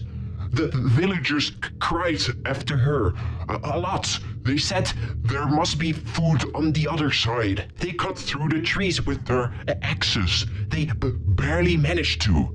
The trees kept growing back. I followed them, but they didn't let me stay in their camp. The boy adjusts the cracked mask with his overgrown hand. I wanted to go back home, but a huge hole appeared where the passage used to be. When the ground shakes, holes like these sometimes appear. The villagers say it's the wood being angry. I've run to the swamps, and that's how I found your home. It's a very beautiful house, much more beautiful than the villagers' camp. They sleep on rocks. I think it's some kind of an old quarry. This camp can be found in the edge of the swamp. Now this is a really, really bad thing, because the only reason they're ever in the quarry in Chapter 2 is if you wiped out their only food source in Chapter 1, so they're coming here with a vengeance. Now honestly, it's pretty impressive that they managed to cut their way out of the village, especially in that huge dense thicket of trees. If you remember all the way back in Chapter 1, they were, stretching on for kilometers trying to get through, and basically everything would just grow back. He'll also talk a bit about himself. Recently, I've grown quite a bit. My mom always used to say that I need to be big and strong to help out in the field. The boy tries to hug his frail knees with his disproportionately massive torso. But I don't want to be big anymore. It's very hard being big. You need to be so strong to even walk. Now my violin is too small for me. This references his current extremely mutated state. I think this is something that we kind of knew was going to happen, but seeing him deteriorate like this in front of us is just depressing. This is why I said earlier the outcome of him burying his parents or being killed by them, it really was a mercy, because he'd still be able to go to the village and at least live off the meat from the sow. He might still end up like this, but he wouldn't be on his own. Again, this seems like another outcome from you trying to cut corners to beat the game faster. When you come back to see him the next day, you'll find that the room he's staying in actually damages you for staying inside. Now, there's not really any law reason behind this. If anything, it's probably to prevent people from locking themselves behind a metal door and cheesing every single night. Because much like you, enemies can't break through metal doors. Although that would be a terrifying thought. After a few days, when you talk to him, he'll offer you a gift. I have something for you, mister. The boy picks an enormous rat corpse from the ground and dangles it by its tail. Huge one, isn't it? I caught it this night for you. I saw it sneaking by the wall. I played dead the best way I can play dead, and it's this mouse, I mean, she jumped on my hand. It started nibbling on my finger. I quickly clasped my hand and bit through its neck. I always do that. That's why they stop running. Corners of the boy's mouth turn up in a grotesque smile, exposing rows of overgrown teeth which even his mask couldn't hide. Mice. Mice are good. Better than bark and these funny black bugs. Here, taste it. You'll like it. You can either accept this generous offering, which makes the musician happy. When I catch more, I'll give them to you. And he does actually do that, talking to him again a couple days later, and he'll give you another rat. I have a delicious wee mouse for you. I caught it this night. Here you go.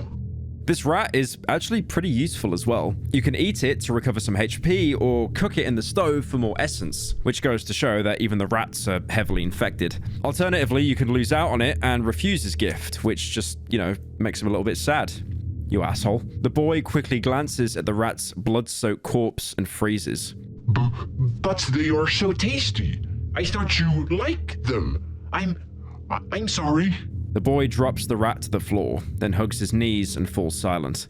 I feel the way the dialogue is wrote here, you are purposely made to feel like a piece of shit for refusing a bloodied rat corpse. One day, you can also find him playing with a ping pong ball. The musician hums and bounces a small ping pong ball against the wall. He probably found it amongst the junk. Suddenly, he notices me. Oh, it's you. The ball bounces off his deformed hand and lands between my feet. You can either give the ball back or take it for yourself, but come on. You're a monster, but you're not that much of a monster, surely. If you aren't a horrible piece of shit, you'll be rewarded with yet another rat. How generous. After a few more days, he'll mention being hungry. The boy leans over the violin lying next to his overgrown left hand. He plucks one of the strings with his right hand, clumsily trying to keep the rhythm. I'm sorry for asking, but do you maybe have something to eat? The boy stops strumming. He carefully sets the violin down between his knees and holds the neck in his hand. I'm a wee bit hungry, and if you had something, anything... You can now show him some food items like bread or eggs, but also things that you've been using to dose yourself with essence, such as odd meat or mushrooms. Giving him pretty much anything edible, he'll say this. Oh, thank you, mister. You're so kind, but I don't have anything. Nothing I can give you. The boy leans over his left side and reaches for something with his right hand. I hear the sound of torn fabric. He passes me a piece of rope, which was part of his tattered clothing. It's a kind of rope. You can do a lot of things with a rope. You can do a knot, tie it, or hang your laundry on it. He gives you a rope in case you still needed to craft any inventory upgrades that you missed. What happens with the musician next is entirely depending on what food you gave him. If it was regular human food, he'll stay in the room and continue to keep you company throughout chapter 2. However, if you gave him any food that was affected by the forest, which is most things, you'll come back the next day and find him transformed even worse. At this point, he looks like something I'd commission. Being so fat, he actually pushes out of the room. He's clearly mutated even further, the essence from the food accelerating the process at a breakneck pace. You can't interact with him anymore, and once he's in this state, after one more day, he'll disappear entirely. It's unknown what happens to him then. We can't find a bloated corpse outside the hideout or anywhere. He's gone. The room still damages you after he leaves, in case you were wondering. No exploiting the game for you, maggot. Maggot! Another interesting thing is that if you killed the Sow, but also killed all the villagers that were cutting down the trees, the musician won't actually appear in Chapter 2. Most likely because the villagers weren't able to find a way out of the forest, because, you know, you killed them all. It's really impressive how the devs thought of pretty much every individual outcome. Exploring the hideout further, one of the paths between the buildings lies a corpse holding a knife, some flares, and a note. The map is outdated. It must have been prepared around 2 years ago. The woods have changed considerably since then. Moreover, it's so ragged it's barely readable. However, I think I can make out the position of the cottage near the junkyard and the village with that tree. Also important to mention is the map is about as old as the corpse we found right before the tunnel exit, possibly meaning that this entire area got restricted and evacuated around that time. The actual note reads this. Day 1, 13:15 hours. The compressor is broken. So is the lock on the trap door leading to the underground. Had to use a blowtorch. Fucking moisture. Day 2, 1200 hours.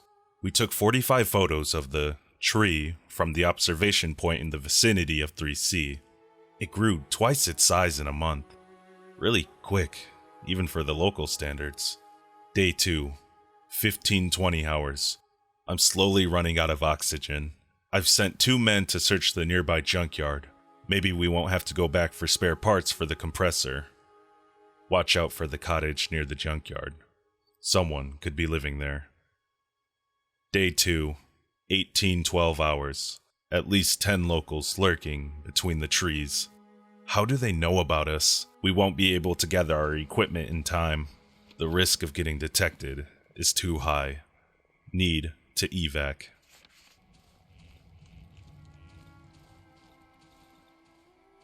This note basically lays out the progression for you. For once, in Darkwood, the game is actually going easy on you and telling you straight up on what to do. It explains why the village was marked with a tree, as this tree is clearly more special than the others, growing at a way faster rate. They also don't outright call it a tree, rather putting it in quotation marks, which could be a reference to what the man in the tunnel said about the talking tree, blocking the path and not letting him pass. There's even an explanation for why we can't reopen the hatch and go back to the dry meadow. Apparently, moisture damage is still the biggest structural hazard, even in a plague-infested forest. Also, another big thing in that note actually mentions locals lurking between the trees, that being the reason for the evacuation. But one thing you'll quickly learn about the swamp is that you will rarely be dealing with any regular savages anymore, though they do appear here and there, along with, you know, huge dogs. I have had it with these motherfuckers. Dogs. You'll mostly be dealing with things much more dangerous than a rabid human. After spending the first day gathering your bearings in the new hideout, you'll probably end up having to survive the night without doing too much exploring. The nights in the swamp are much more dynamic, with night events being much more common. The game even giving you the shadows trait, even if you never injected the essence dose, just to make sure, you know, you're not missing out on all the fun. Apart from the night events you might be used to by now, there actually are a couple specific to this hideout. At some point during the night, your lights may short out completely, aside from one singular lamp. After which, the unused radio in the oven room will actually start speaking to you. At first, the words it repeats are garbled, but soon you'll be able to make out what it's trying to say. Come back to Inspecting the radio after the event will have the protagonist say this. It's covered in a thick layer of dust. It looks like no one's used it for a long time, but it smells of warm plastic and burnt wires. The enemy attacks here are also much more frequent. Like I said before, the enemies in the swamp are much more tricky than the ones you've been dealing with. Not only will you be dealing with the forest's much more mutated creations, but the enemies can now spawn covered with black substance, which makes them completely invulnerable to damage until you burn them off with light. This might not seem like much of a big deal, but it can take ages for the substance to burn away, even with the military flashlight, exposing you to attacks that you can't even stun or respond to. That is, unless you're a true lantern-pilled Chad, as for some reason the humble lantern can actually burn away substance almost immediately. On top of that, it doesn't even need to be pulled out, and it covers a 360-degree radius. If anything, these combat encounters remind me of a game I played years ago called The Thing, which is like a direct sequel to the film. The original film that was good, not the shitty sequel. Although in that game it worked in the reverse. You'd actually use ballistic weapons to lower an enemy's health and then have to finish them off with fire. Where here, you're doing the opposite. You're using fire to actually break away their shield and then being able to do damage to them. I mean, I could have just said this is Alan Wake, because it basically is Alan Wake, but nope, fuck you, I wanted to use the niche game.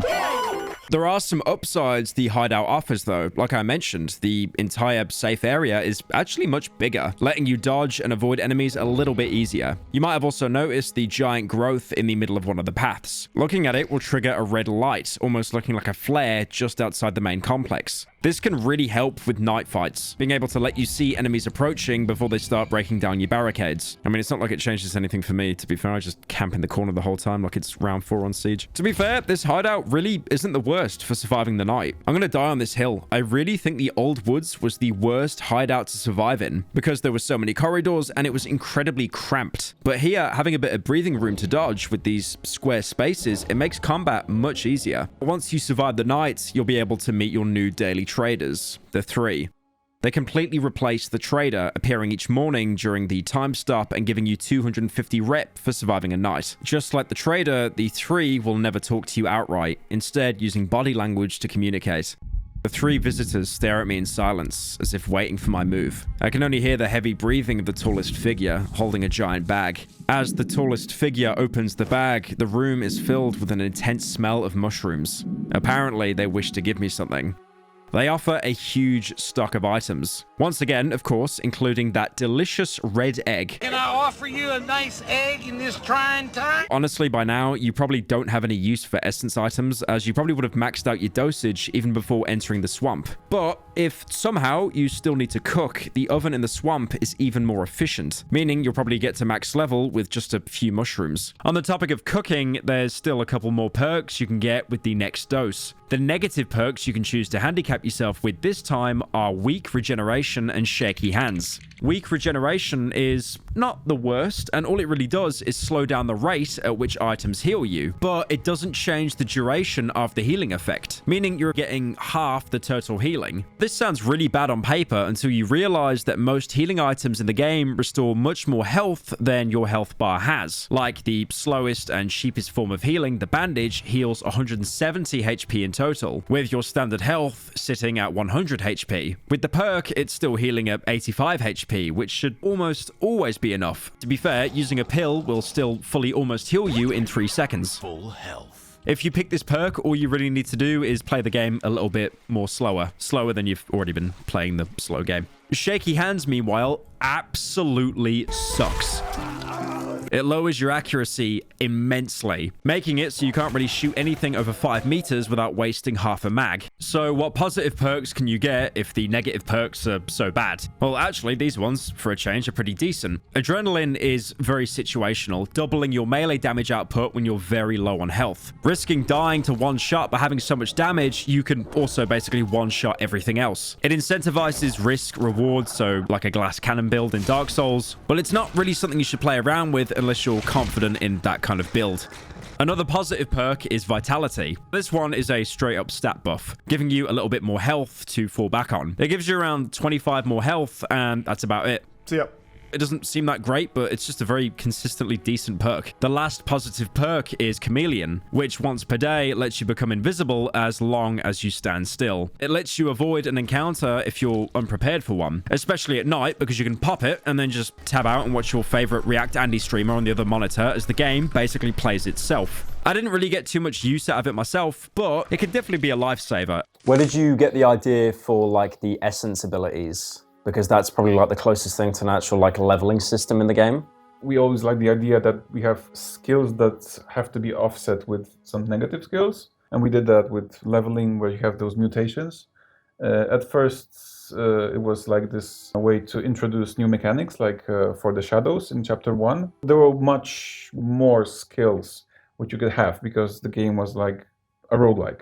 So each build, you would have many different skills, but then we have to cut them by a long lot. Also, they're kind of weird, because when we had this roguelike approach, we didn't care that they will break the game so much, because we thought about, okay, this gameplay gonna take shorter period of time, and then you will make another build, and you will not choose the same silly skill. That's why they are like maybe a little bit weird sometimes. Yeah.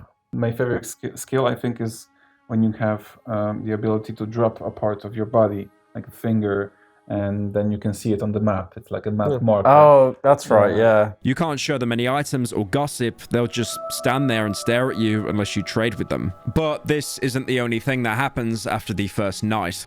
Exploring around the hideout, you can come across a body of someone you know.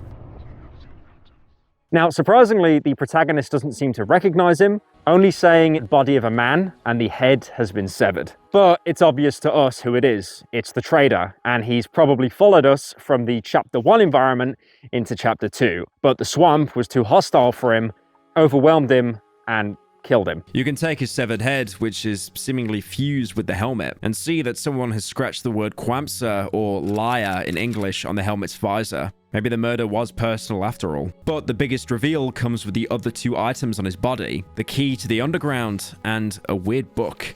Seeing that he had the key with the number 21 on him all along is very surprising, considering how long we've spent searching for ours, thinking it's the only one. But once you pick it up, you'll realize it's distorted, with what looks like growths inside the metal. Its value is also just one rep. The best I can do is one. Pointing at the fact that this is more than likely a cheap fake and probably wouldn't actually work on the door. Alternatively, this could also mean that it's worthless since we can't get back there anyway. Meanwhile, the weird book looks exactly like our journal. Even the bookmarks are there, except all the pages are overgrown with mushrooms. The three are the new traders to the swamp biome, and they arrive the same morning that the trader is found dead, which does make most people think that they killed the trader off to replace him. But to be devil's advocate, the three never seem to be hostile to anyone. Much like the trader, if you try to attack them, you'll be knocked unconscious and then wake up with them disappearing, but they'll still do trade with you the very next day. And also on top of that as well, apart from the timing, there's no indication that the trader or the three ever met or even knew that the other party existed. A theory I find more likely is that, tragically, the protagonist is the one that killed the trader. We know from before that he frequently hallucinates and dreams, affecting things in the real world. It could also be the devs wanting to leave this more ambiguous instead of, feeding you the absolute answers on a silver platter. As for calling the trader a liar, this could be a reference to how the trader would tell us that there's no way out of the forest. And by making progress, we've proven him wrong. But at the same time, he never told us there's no way out of the forest. He said all roads lead deeper into the forest, which could be implying you need to go deeper to get out, which is exactly what we're doing. And who knows, maybe this slight nudge towards freedom, it could have driven the protagonist to kill him in an essence-fueled rage. Also, the trader's head is cleanly decapitated. It wasn't messy. And the rest of his body is been completely left alone, making it pretty unlikely to have been done by any kind of wild animal or, whatever forest creatures inhabit the swamp. God left me unfinished! By looking at the map, it is absolutely enormous, but the first thing you probably should do is head off for the village like the note suggests. Even though the map is randomly generated, the village will usually spawn somewhere close to your hideout, making it your natural first destination. In contrast to the village back in the Silent Forest, this one isn't a separate zone with time stopped. But you probably wish it was and you had infinite time here because this place is massive and can easily take you multiple in-game days to fully explore. The first thing that will probably draw your attention upon entry is the pile of bodies lying on the side of the path. Approaching it, we can see something crawling out. This is another diegetic introduction to the next swamp-exclusive enemy, unless you've already met them at night, of course. This is the human spider, presented as a weird combination of body parts walking on multiple limbs. It has a regular swipe attack, but also one of the few ranged enemies in the game, being able to throw its spare appendages to damage you, sometimes even throwing entire torsos instead. When that happens, you better focus on killing that torso quickly, as it's about to replicate into another spider. This happens so fast that you can actually easily be overrun if you're not paying attention. Another important thing to mention is that spiders actually move much faster when outside your cone of vision. Together with the ability to duplicate means that they should be a priority target in pretty much every single combat scenario. Aside from scripted encounters, they can be found pretty much anywhere in the swamp, just roaming around, basically filling a similar role to the rock savages, although scaled up in difficulty to make the region feel so much more hostile. I mean, to be fair, what do you think's more scary? A man throwing rocks at you? Or a man throwing his arm at you? I've just reminded myself of Medieval now on the PS1. God, that was such a good game. After dealing with the spider, you can proceed to the village, taking the path opposite to the pile of bodies. Here, you'll come across yet another village shrine, but if you let the doctor follow you into the swamp, he'll also be here, allowing for a semi-warm reunion. You again. What do you want from me? Want to put me in front of a firing squad for desertion? The doctor snorts ironically, hiding his irritation. I'm not going anywhere with you. I'm too close. I can hear her, just as if she was standing beside me. My little...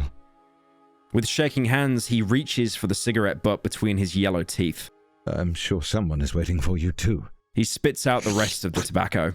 He won't appear here if you failed the train wreck dream, as in that scenario, you're still enemies. You can also show him the photo of the road home. Why are you showing this to me? You better tell me how to get there. Now, this line did leave me with a bit of whiplash because we have been showing the photo of the road home to every character and probably not realizing that they also would probably like to go home, to leave the Darkwood. It really does come across that unintentionally we're kind of rubbing everyone's noses in it. I mean, for example, with the Doctor, if he knew where the road home was, we never would have interacted with him. Most of the events in this game never would have even happened. He would have just ran off. You can talk to him further as well to hear some more exposition. I used to come here to treat people. I pulled out kids' milk teeth, delivered babies, and then came the diseases I'd never even heard of. I was the only doctor in the area. You cut us off from the outside world. First you, then the woods. No help from anyone. Last time I came here was 3 or 4 years ago. Then the trees blocked the path. This is one of the villages the Doctor used to work in, probably why he even made us stop here in the first place. This dialogue also confirms that the entire area was quarantined when the plague started, probably being the only reason why the people inside were forced to stay instead of being evacuated. You can talk to him further to get some more subtle pointers on interesting locations around the region. Some of the flooded areas hide underwater passages. Recently, I fell into this underwater den in the edge of the swamp. I have no idea where it leads. I'm a shitty diver. I've seen a similar one in the edge of the swamp. Talking to him for the last time will have him explain his game theory to you, as well as one of the hardest lines in the entire game. I've realized something. It came to me when we were walking through the tunnels. You're like a disease. You and your kind. It was that hard that I actually put it in the intro of the video. The Doctor takes a step back, as if he was afraid of me. At the same time, a sinister smile appears on his face. You don't belong to this land. You weren't here when the forest was born. You're a splinter, a foreign body, a vagabond. And them? The forest and everything else here? These are the antibodies. Even the morons from the village. Raging white blood cells in an infected bloodstream. That's the reason you hide from us. The Doctor is visibly pleased with himself and his theory. His hands are no longer trembling. He produces a hand-rolled cigarette and lights it. Logical, isn't it?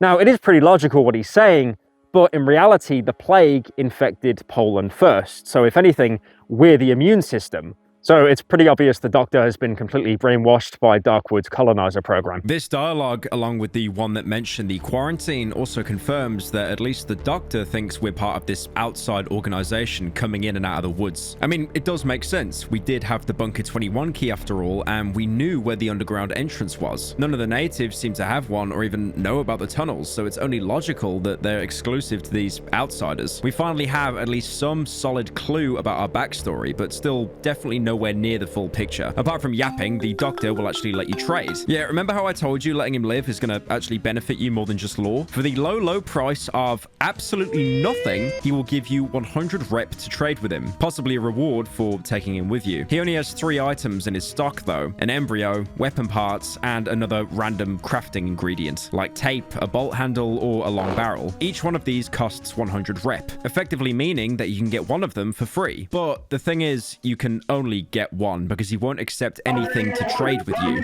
So once you pick an item, you'll actually be locked out of picking the other 2. The doctor obviously not wanting any of the various tools of survival that he would have cherished in chapter 1. Out of all the items, you'll probably want the embryo. The weapon parts are incredibly valuable for crafting or being sold, but embryos have that unique property on hard mode of giving you an extra life. So like I said much earlier, if you were to die and it'd be a game over, instead you just respawn, dropping your equipment exactly like normal difficulty. On top of that as well, they can also be cooked for a huge chunk of essence and sold to traders, although less than the weapon parts. After speaking to him once, the doctor will leave the village the next day, presumably to wander the swamp in search for his daughter, who's apparently been calling to him. He's mentioned her before when you tried to talk to him in the train wreck, and unfortunately, it's probably a sign of the insanity that the forest drives everyone mad, and it's setting in. In the same clearing as the doctor is the village shrine that I mentioned before. Once again, it looks like a standard Catholic shrine of St. Mary holding baby Jesus, although it seems like this one's been defaced by something trying to eat at it, as there's bite marks on the wooden figure. This is probably the work of the local savages, as even back in chapter 1, you could find them eating away at tree trunks. This being a holy figure really doesn't seem to bother them. Further along the path, you can find a backpack containing some expensive fabric and a map, which marks the hole's location. This place is very important for getting around in the swamp, and I'll get to why later. Following the path deeper into the village, you'll first stumble upon some houses with barricaded windows. One of them has a chest with some random items inside, but the other one is much more interesting. Instead of breaching in, you can instead go around and through a destroyed part of the house. As you approach the wooden door to enter the barricaded room, you'll hear a voice calling from inside. I've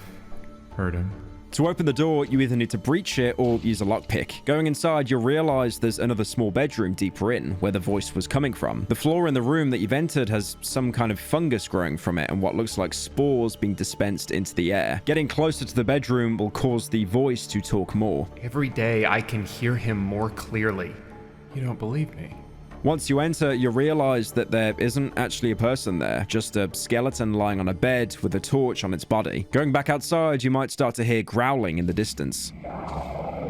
Walking up and around the destroyed carriage will reveal the source, another red chomper, but this time covered in a black substance. Now this fight can really take you by surprise, since the chomper wanders around the area instead of, just standing there waiting for a shovel indentation in its head. And once again, the black substance that I mentioned earlier gives it some initial invincibility, so it's allowed to get some cheap hits. After dealing with the chomper, you'll pass some burnt houses with a generator stood up against a wall. Activating it causes the light fixtures to turn on around you, only for it to die around 2 seconds later. There's nothing of note inside the houses, but once you go through, you'll find a surprisingly well-preserved doghouse and a well. Approaching the doghouse will spawn a huge dog inside and have it lunge at you. But at this point, it really shouldn't be too much of a challenge, especially with how equipped you are by now. Again, you are equipped, right? Like, you did bring the stuff from chapter 1. God, I hope you did, or you're absolutely fucked. Now, thankfully, unlike the well in the chapter 1 village, you can't actually descend into this one, so you're not going to be fighting any, mutated children.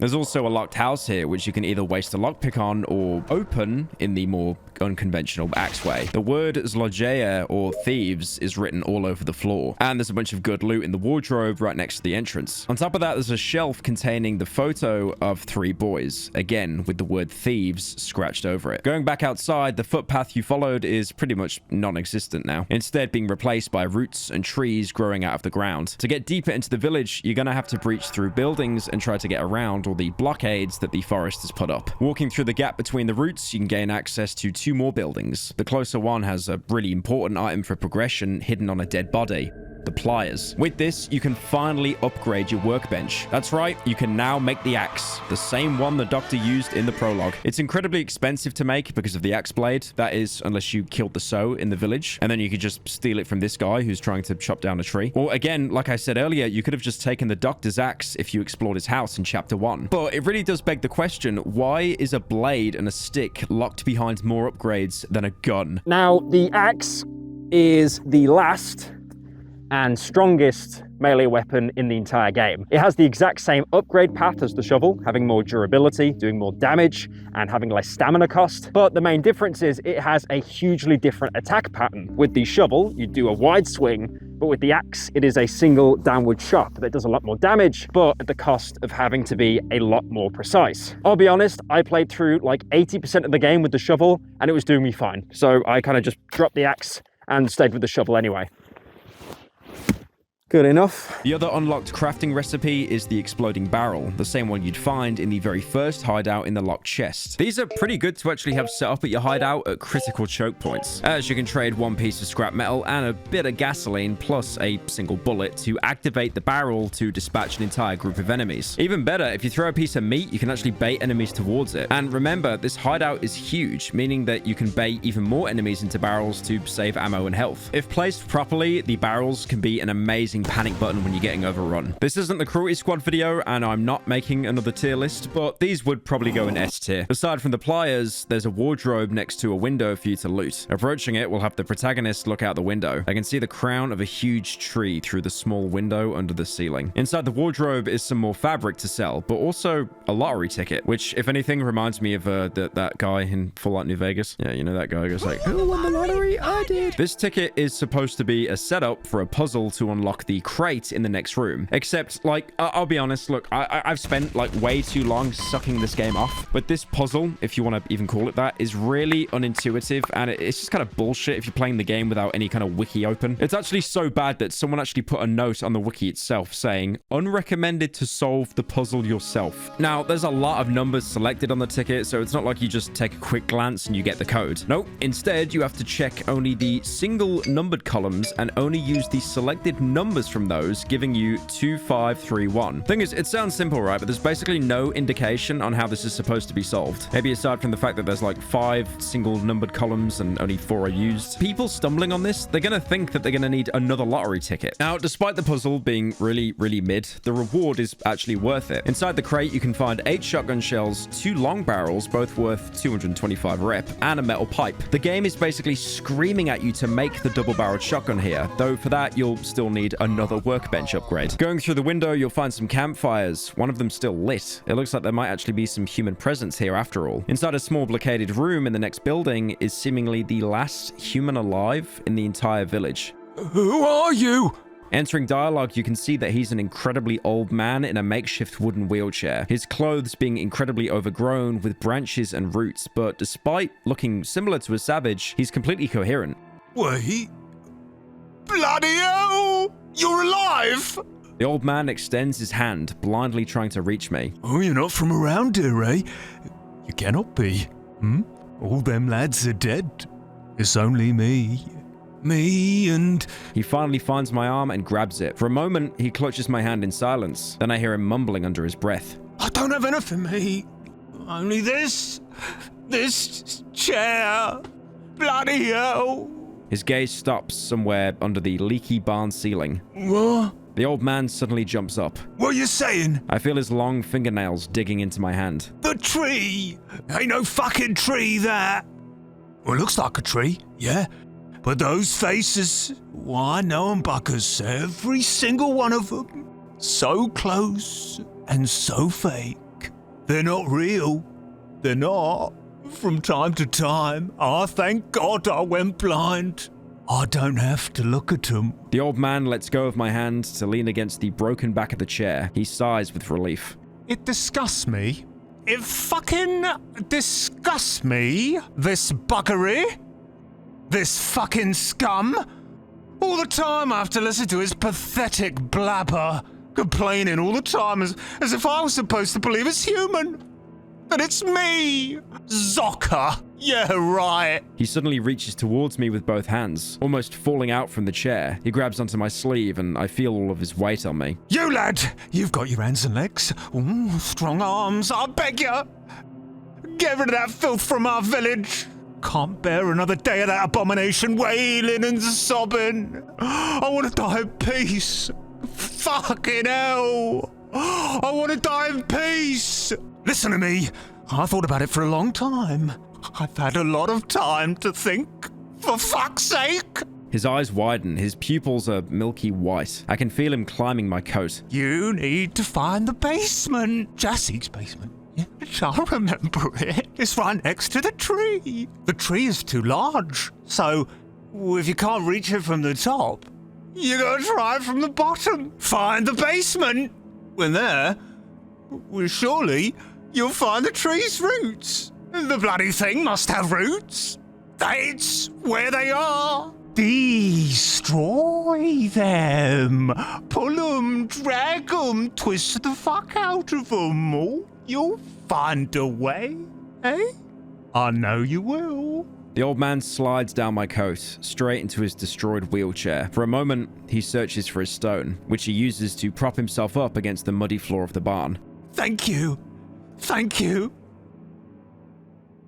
This is the last survivor of the village, and you're probably wondering, where is everyone else? Well, if you go past him, you will see a monstrous tree that grows so high it is actually almost touching the top-down camera we've been using the entirety of the game. And this tree is blocking the final exit to basically finish the game. It's the final, last roadblock. The tree itself is an amalgamation of dozens of people from the village, even including some of the livestock like cows. When examining the tree, the protagonist will remark that the tree is gigantic. Its bark stays in constant motion. It swells up and collapses into itself as if breathing. I see human silhouettes growing out of the tree trunk. They're also moving, as if gesturing in slow motion. Dozens of mouths repeat their lines simultaneously, creating a uniform, noisy murmur. Much like the other character art, this is animated, and seeing all the people trapped inside the tree, opening and closing their mouths, it's terrifying.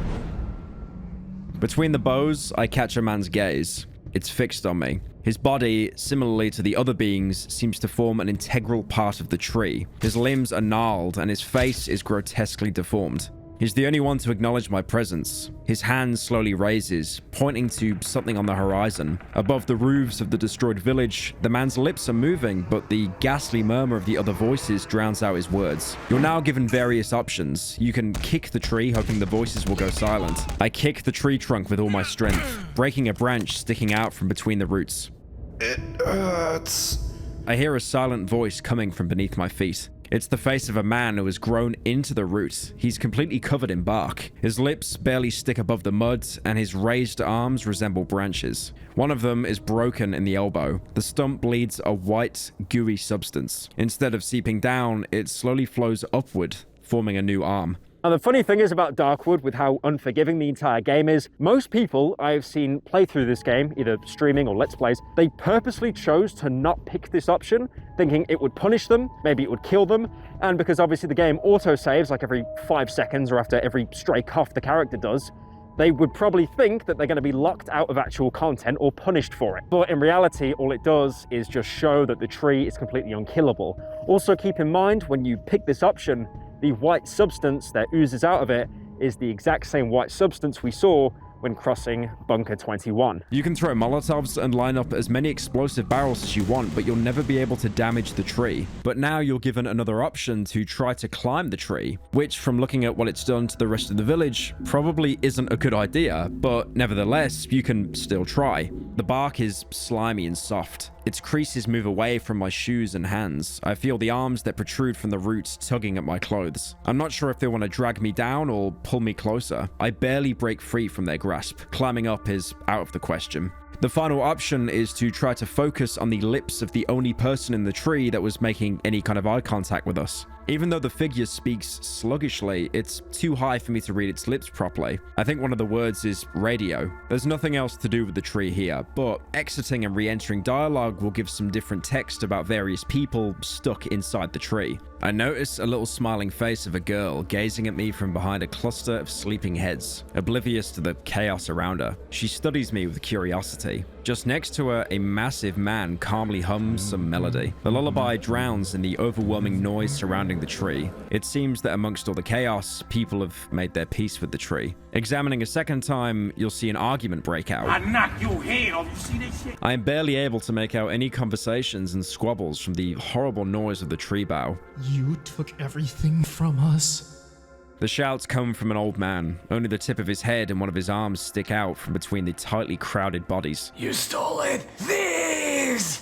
May the dogs piss in your face! Right next to him, a woman's head, wobbling from side to side, repeats, We were hungry. We were hungry. Another figure, hiding its face under an enormous root, lets out a chilling shriek. Quiet! Fucking quiet! Leave us in peace! Shut up! He is interrupted by a man next to him, his intestines hanging out from his stomach. It was our common good. It was meant for all of us. You stole it. However, all of this is optional. You don't actually have to go to the tree and, get all immersed in the story or how horrific everything is. You really can just remove the barricade, probably the only thing keeping the cripple alive, and just straight up leave. He'll call you out though, but, we're out on our own survival, not to keep talking to trees until curfew. Although, if you do that and play like a complete bastard, you'll be immediately punished. Because as soon as you go outside and turn to leave, the mushrooms right in front of you will rise up and become mushroom men. Now, I mentioned these guys back in chapter 1, but before they could only spawn in specific mushroom fields that got marked on your map. But now in the swamp, they can randomly pop up from pretty much any mushroom patch. They're basically a walking explosive barrel. Now, these guys are pretty reasonable to deal with in a 1v1 scenario because all they really do is chase you while laughing like a madman until they get too close and explode. Or if they run out of time and they blow up anyway. Even if they manage to close the gap, the explosion does actually take a while, so you can usually get away, or you could just shoot them before they even get close. If you manage to get caught in the blast though, their damage is insane. They're not really a threat on their own, but more if they gang up on you with other actual enemies. More on that actually, the mushroom men can actually be blocked by other enemies, and they will damage them. So funnily enough, you can actually bait them into clearing whatever's chasing you if you actually want to keep your ammo. One more important landmark in the village is a house that basically serves as your shortcut to get in and out of the village. You couldn't enter it before because rubble was blocking one of the metal doors, but coming from this side you can clear it and open the way. But if you chose to stick around, the area around the tree can actually be pretty rewarding. There's a small shack with a metal door right next to it, and going inside you can find a hatch, likely one of the entrances to the basement that the cripple mentioned. Unfortunately though, the hatch seems to be inaccessible. That, or it's like a Skyrim master lockpick. The hatch leading to the basement is blocked from the inside. The marks on it suggest someone tried to break it open. There's also a broken shovel lying right next to the hatch, probably used to try and breach it. You can pick up the shovel blade, which is pretty useful actually if you haven't upgraded your shovel yet, or if you just want to sell it for the rep. Next to it, there's a wardrobe with, your typical loot, but also a fat notebook almost completely filled with notes. It's an inventory of the entire village, and the notes suddenly end on August 1983. 1983, August 21st. Shozak is dead. We're down to 26. Minus 6 potatoes, minus half a loaf of bread, minus 2 liters of gasoline, plus 1 potato. Shozak's. Now this shows some pretty important things about the village. First of all, there were 27 people that lived here, including someone called Jozek. Their food situation was really scarce. They were rationing out potatoes and even at one point picked up a stray dog. Not a thought behind those ears. Not my fucking thought. Probably the same huge dog that we found inside the house. So that goes to show that even though most of the village was turned into a giant monstrosity of a tree, they never actually chose to eat the dog. You can also show this food inventory to the cripple. All sorts of things used to happen in our village. Sometimes a mug got punched for some silly thing. A faint smile appears on the man's face. But we always stick together when the time came. We had to. Until the hunger came. As the hunger divided us, I sometimes hear the echoes of those times in the trees' moans. That fucking monstrosity won't let me forget. On the other side from the blocked hatch, you find a house with a trapdoor that actually works. Going inside, you'll see how deep the roots have really penetrated into the earth here. Moving through the tunnel, you can stumble onto a corridor splitting off from the main path. It leads to a small room with a glare inside. Glares are sources of red light that will actually damage you if you stare at them. Not to be confused with the growth that creates a red light. Now, encountering these things in the swamp can actually be pretty scary because they do a lot of damage and they can be very, visually distracting. But for them to do damage, you need to make eye contact, so if you just basically moonwalk towards them, it's not really too much of a problem. There's also a corpse in the corner, holding a small magazine and a pistol. I don't think I really have to explain what this indicates. But going back to the main tunnel, the walls will start talking to you. Who's there? What do you want? Leave. There's an entrance in the water here. Approaching it, the protagonist will say that my feet are slowly sinking in the soft, quaggy floor. Quaggy is a word, by the way. I had to Google it before reading this. Apparently, Polish people know more about English than the English person. I can barely move, as if something was holding me by my ankles. You can try to swim through the hole, but it's no use. The water is dark and cloudy. The corridor seems very long. I'll probably run out of oxygen. I won't be able to swim through the passage without an oxygen tank. Talking to the old man, he was right about the tree. You might remember he mentioned finding a basement next to the talking tree that has a weak spot. There is a trapdoor, but without an oxygen tank, you'll drown trying to make it to the other side. Remember, there is a compressor back at the hideout, but it needs parts to be fixed, and also you don't have an oxygen canister. Thankfully, the cripple, he has a solution. The basement is flooded, eh? Am I right? Dogs, bollocks, everything is fucking flooded! He turns around as if looking for something. Hey? What? Oh, yes. Yes. Elephants are fucking plonkers. Ever seen elephants, matey? Yeah, we have these elephants here, you see. They live here in the part of the swamp.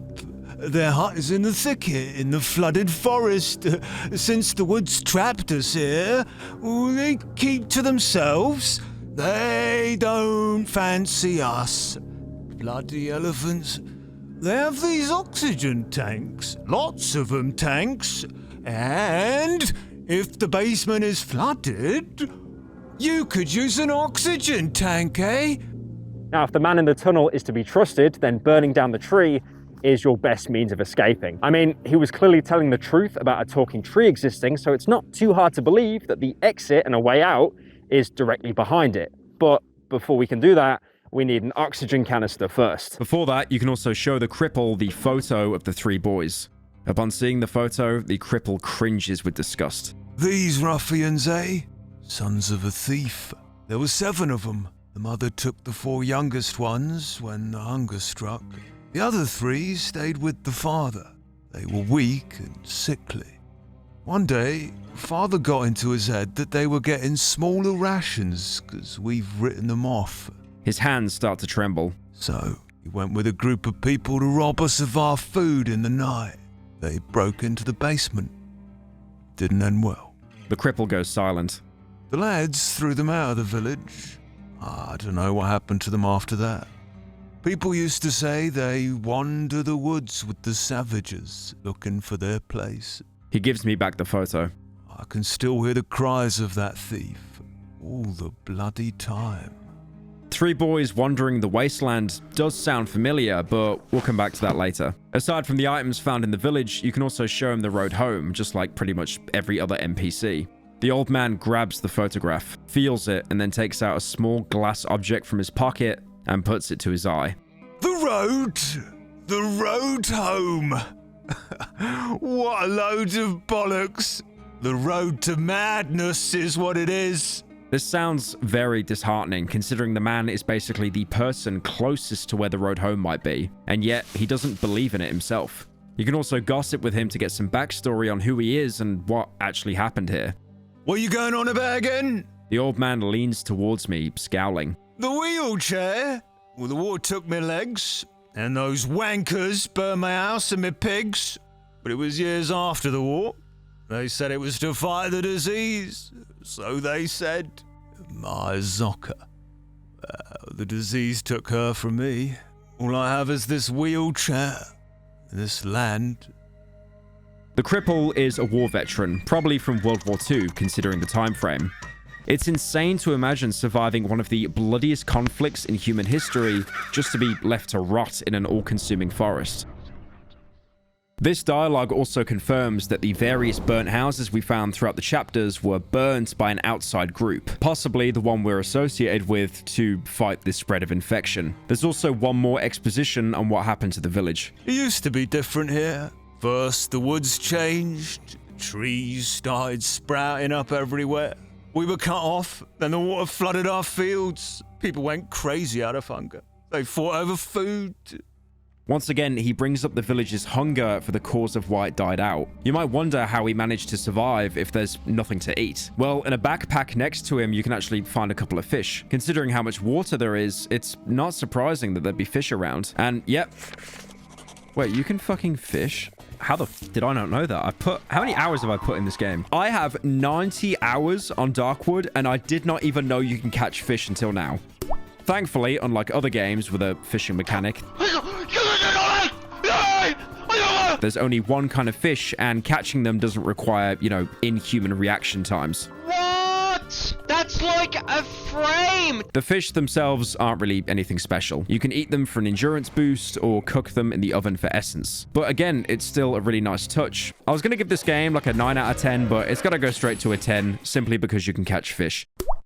In earlier builds of the game, the cripple would actually give you a quest to fix his wheelchair so, you know, he could move around with some dignity. The quest itself, though, isn't in the game any longer, and you can't find the wheels anywhere. But the dialogue, surprisingly, is still there when you try to gossip with him. If you come across some wheels, 2 little wheels so that I can fix my chair, maybe you will benefit from it as well.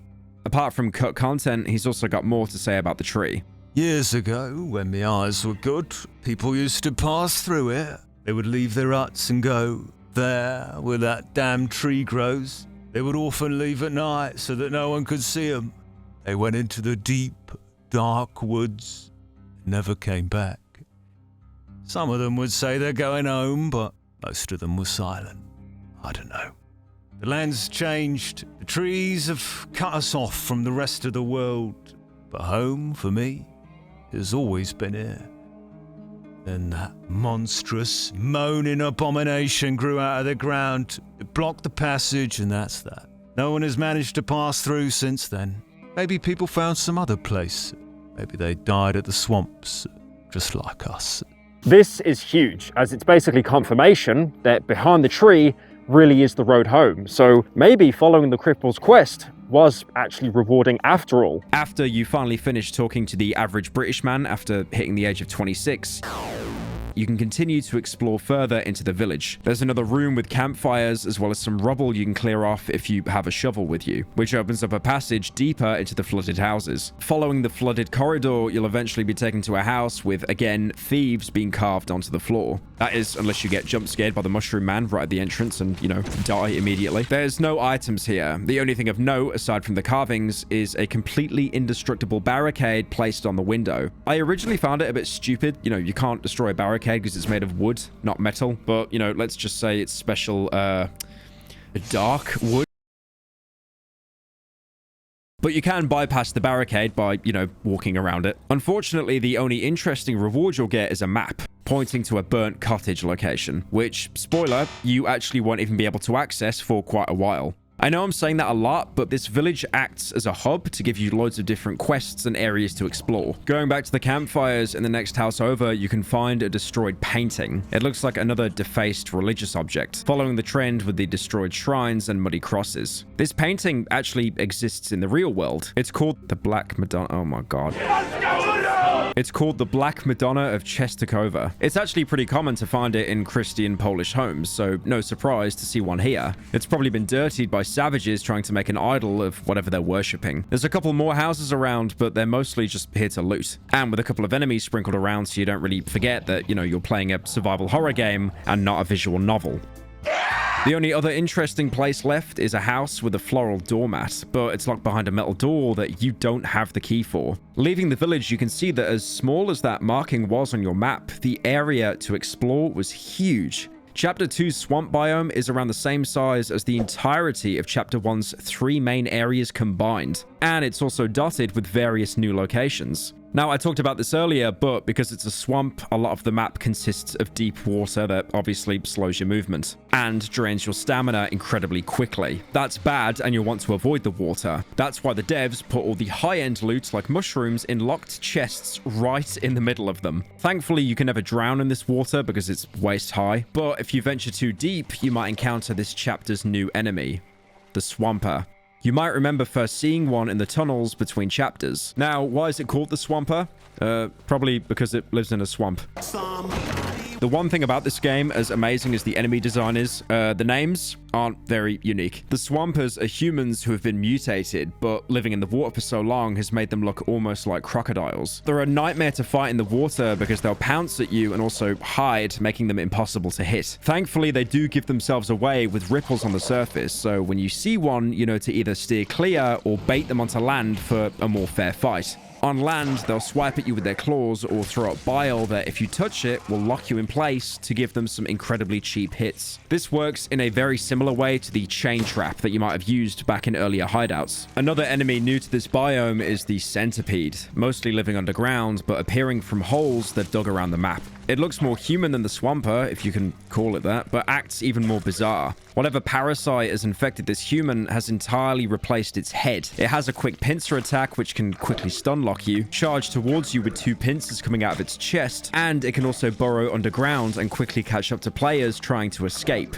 If you try to deal with it at range, it'll counter that by burrowing underground and popping up elsewhere, usually behind you. And after you kill it, notice how I said kill it in quotation marks. That's because the parasite will detach itself from the body, quickly retreating underground, leaving the human body behind. Thankfully, to compensate with enemies being much harder, this chapter is also much more lenient with giving you ammo for firearms. So it's basically the opposite of Chapter 1, with you now using guns as a primary and melee as your backup. Obviously, you'll still run out of ammo pretty quickly, even if you bought your stockpile from Chapter 1. So, really, it's always best to avoid these encounters altogether. There are loads of small locations dotted around the swamp if you want to stock up on supplies to help you survive the nights. Savages, like I said, are much less common, probably because they're basically prey here compared to the more vicious wildlife, but also because the swamp doesn't really have any regular animals like rabbits or elk that they could eat, causing a lot of them to probably die from starvation. I guess they went off eating the trees. That being said, you can find one last camp which is marked by a huge bonfire. There's loads of loot to be found in the middle of the fire, but you'll have to carefully shimmy into the middle of it because out of all the afflictions I've mentioned in the game, fire damage is probably one of the worst. You can also find a welder here which is useless to us now because the workbench is already so leveled up, but you can sell it for a little bit of influence. There's also a lot of ruins around the swamp, you know, as would be expected for an abandoned wasteland. These can sometimes have strong enemies like chompers or even a banshee in one case. There's even a house with 6, I repeat, 6 sleeping chompers inside and a huge dog because, of course, this is the one house where you really don't want to fire a gun inside. If you do choose to risk it, there's a ton of valuable items like fabrics, military flashlights, and even ammo, but it's probably less ammo than what you used trying to get to it. Meanwhile, the house with the Banshee has another set of pliers, so you can further upgrade your workbench. Once you do, you can craft 2 more weapons. Firstly, the double-barreled shotgun. Functionally, it's exactly the same as the single-shot shotgun, but now you get 2 shots. See this? This is my boomstick! But also a double-barreled shotgun in a horror game. That is really cool. Thankfully, I do want to confirm as well that the double-barreled shotgun has a really satisfying noise when you fire it, because a lot of games, they just don't seem to make shotguns sound cool.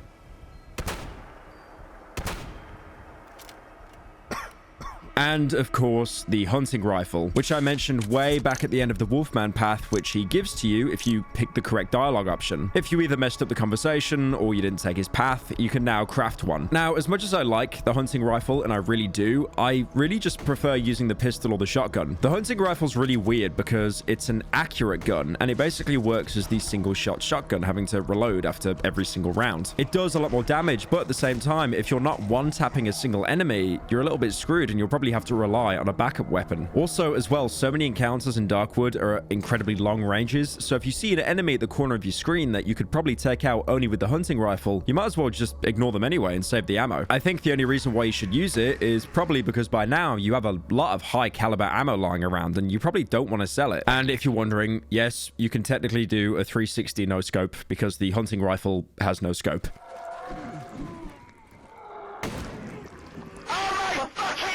Some more small locations you can stumble upon are various marked sites drawn by savages. Unlike the dry meadow markings, you can find more than just lines on the ground, as there'll usually be a corpse nearby. Someone has placed some white mushrooms around the body. The two largest ones have been carefully inserted into the dead man's eye sockets. Hundreds of dead insects lie scattered around the body, but they didn't just die here. Someone has carefully prepared this scene. A giant dead centipede has been placed on the dead man's face, along his nose. The body is completely overgrown with roots. A dead lizard protrudes from the corpse's mouth. Judging from the stuffed cheeks and neck, more of them can be found in the throat. These descriptions might sound somewhat familiar because each of these corpses actually represents the new enemies in this biome. The mushroom corpse is the mushroom man, the man with the insects is the centipede, and the man with the lizard in his mouth is the swamper. There's even a pile of butchered dead bodies that you can find representing the human spider. And since we know the markings come from savages, it seems like they're worshipping these abominations, if not indirectly creating them, possibly as some kind of ritual to commune with the forest. You can also step into one of these markings just like back in the dry meadows, and again you'll start hallucinating. Though now you won't see the bunker door, instead some sort of structure made of metal beams. We're not sure yet what this might be referencing, but if we're hallucinating, then it's probably going to be important. Aside from cool lore locations, most of these smaller locations are generally just out to get you. Some places will feature dense clusters of trees, reminding you that you're still in a forest, if you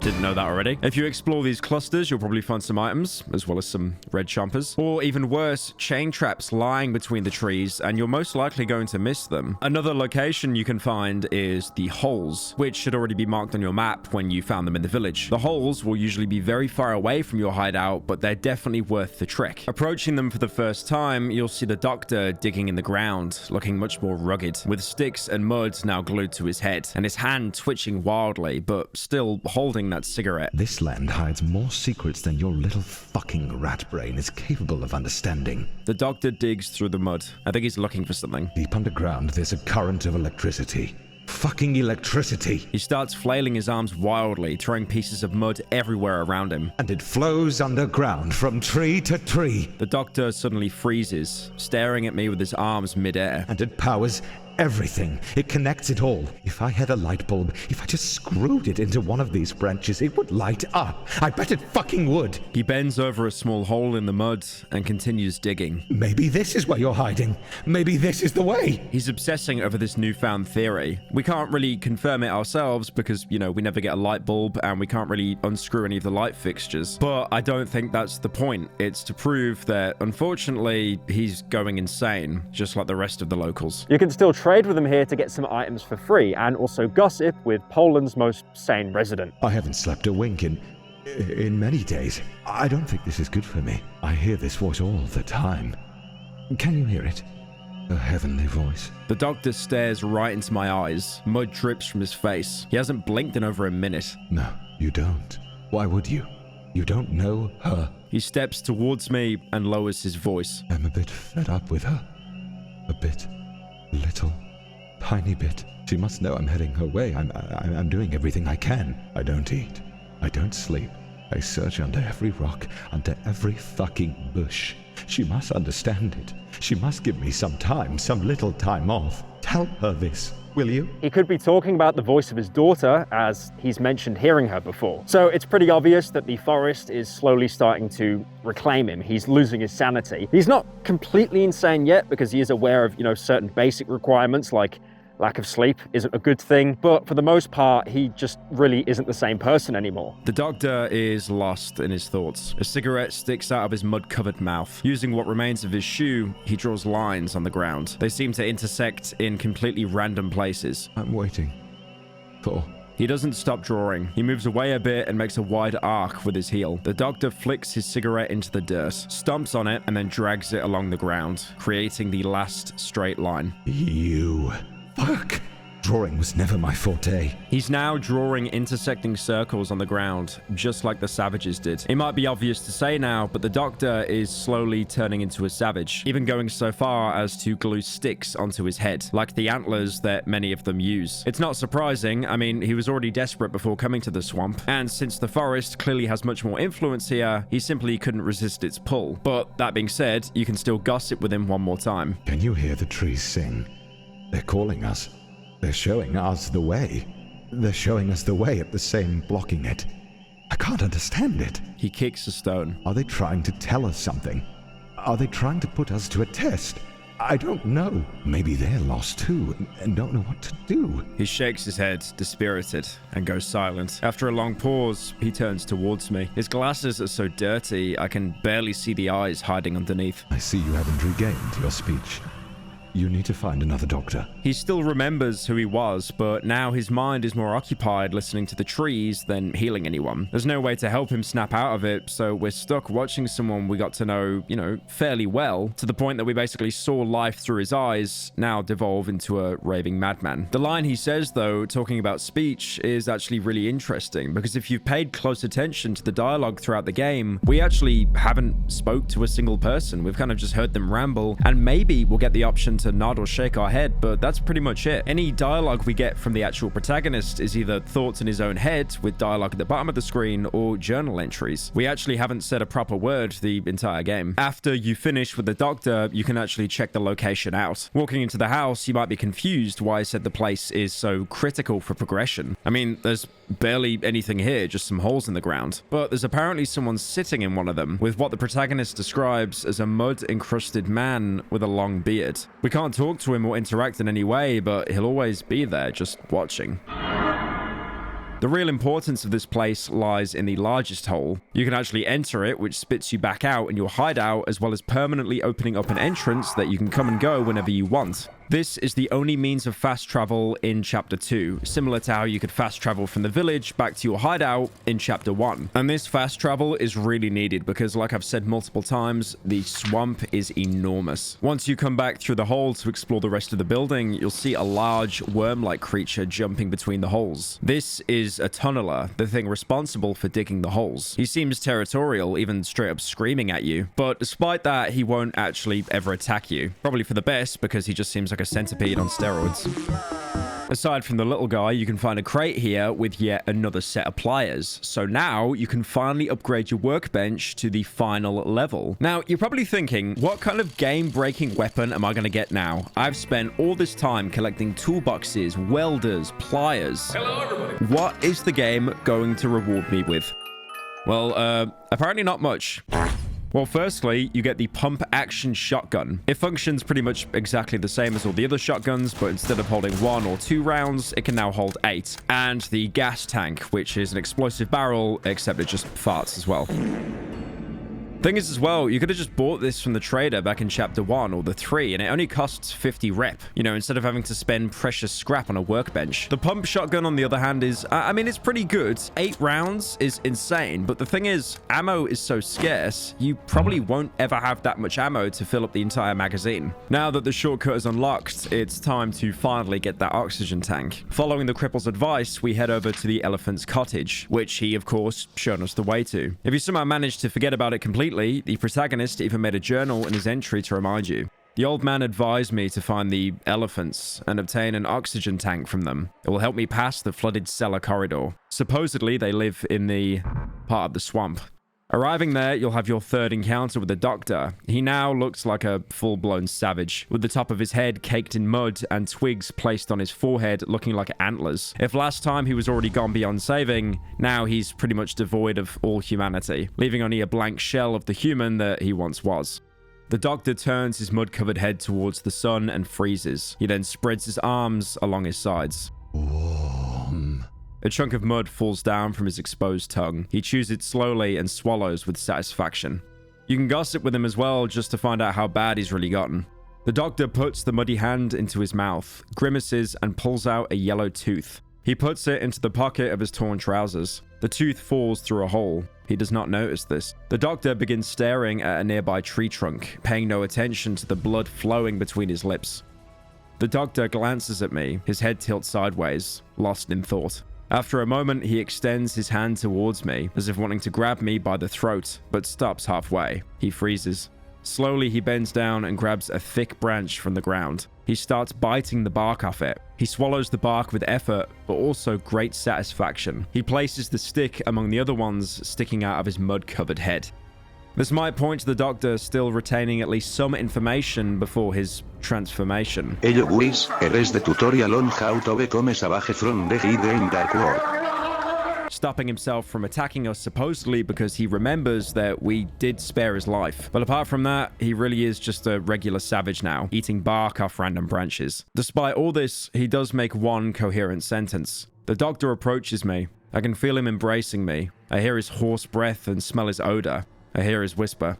Soon. Very soon. Not long from now. He clearly has some sort of end goal. So far, it's been going back to his family, but we have no indication that he's any closer to escaping the forest than we are. And now he's fully succumbed to the plague. It's more likely he's talking about something else entirely. This is the last time we see him. After this, he disappears completely with his fate left uncertain. Although it's most likely he transforms into a savage completely. It's also worth mentioning that the places we meet him aren't actually static, but rather they depend on which major locations the player visits first. So you could meet him in totally different locations, or maybe never even meet him at all. Going through to the elephant's house, the first thing you'll notice is how many bear traps there are on the lawn. Seriously, it looks like someone put cheat codes in or something. Like, there should not be this many bear traps. I don't even think you can get this many if you harvested every bit of scrap in the entire game. The cottage is surrounded by a barricade made out of old furniture and rusty barbed wire, probably stolen from some fence. Whoever lives here has obviously taken security first. But can you really blame them? I mean, the swamp biome is pretty hard to survive in. I don't even think it's an overreaction to place around 300 bear traps at your house. There's also some growths around the perimeter to help you see. It's a trap. Since walking through the grass blind will probably end up with you stepping on a bear trap every 5 seconds. Reaching the entrance, you'll realize that once you're inside, you can't actually enter any of the rooms yet, and someone behind the metal door will call out to you. Someone is behind the door. Can you hear it?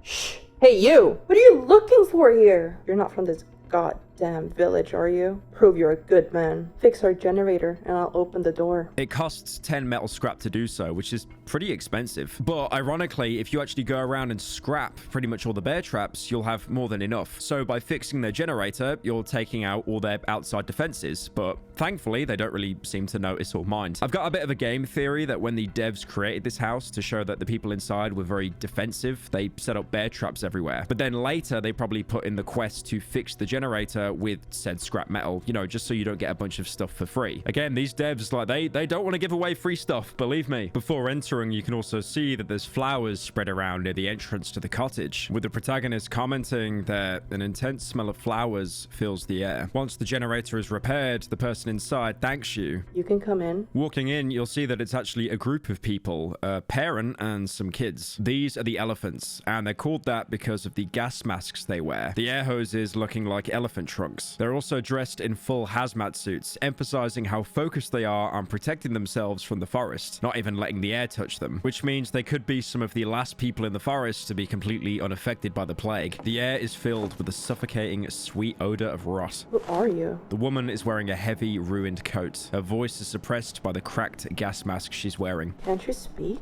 Did someone take away your voice? 2 children hide behind the woman. The younger one eyes me nervously, cowering in fear. The older one just stands there, motionless. You're not from around here. I would have recognized you. We may keep to ourselves, but I know everyone here. I would never forget your mug. The younger child pierces me with its eyes. The steamed visor of his gas mask betrays his rapid breath. Your gob looks like that because of this fiendish air. Do you know? I bet you can't speak because you didn't keep your mouth shut walking through the woods. The trees and plains are simply beautiful here. The bushes bloom gorgeously at this time of year. But don't let the charm of this land deceive you. The devil lurks between the trees, and he gets through your mouth and nose. The older child's grasp on his mother's hand tightens. He does not lift his gaze from one of the hut's walls. And? You're just going to stand there? I know you want something. You're leaper demon. You are not getting anything from us. I don't trust you, you leaper gob. Do you hear me? I don't trust anyone who breathes this filthy air. The woman stares at me intensely through the cracked mask. Did you take my Marcin? Was it you who kidnapped him? Talk! No, that cannot be. The woman stares at the floor. Her greasy hair drops down on her mask. It's impossible. Stupid child. He went out and never came back. He was on about how his granny will take him mushrooming. I have no idea where he... I told him he cannot go outside. I told him the devil will find him, take off his mask, and take him away. I would look for him, but... She lowers her head even more, as if observing the dead flies stuck to her coat.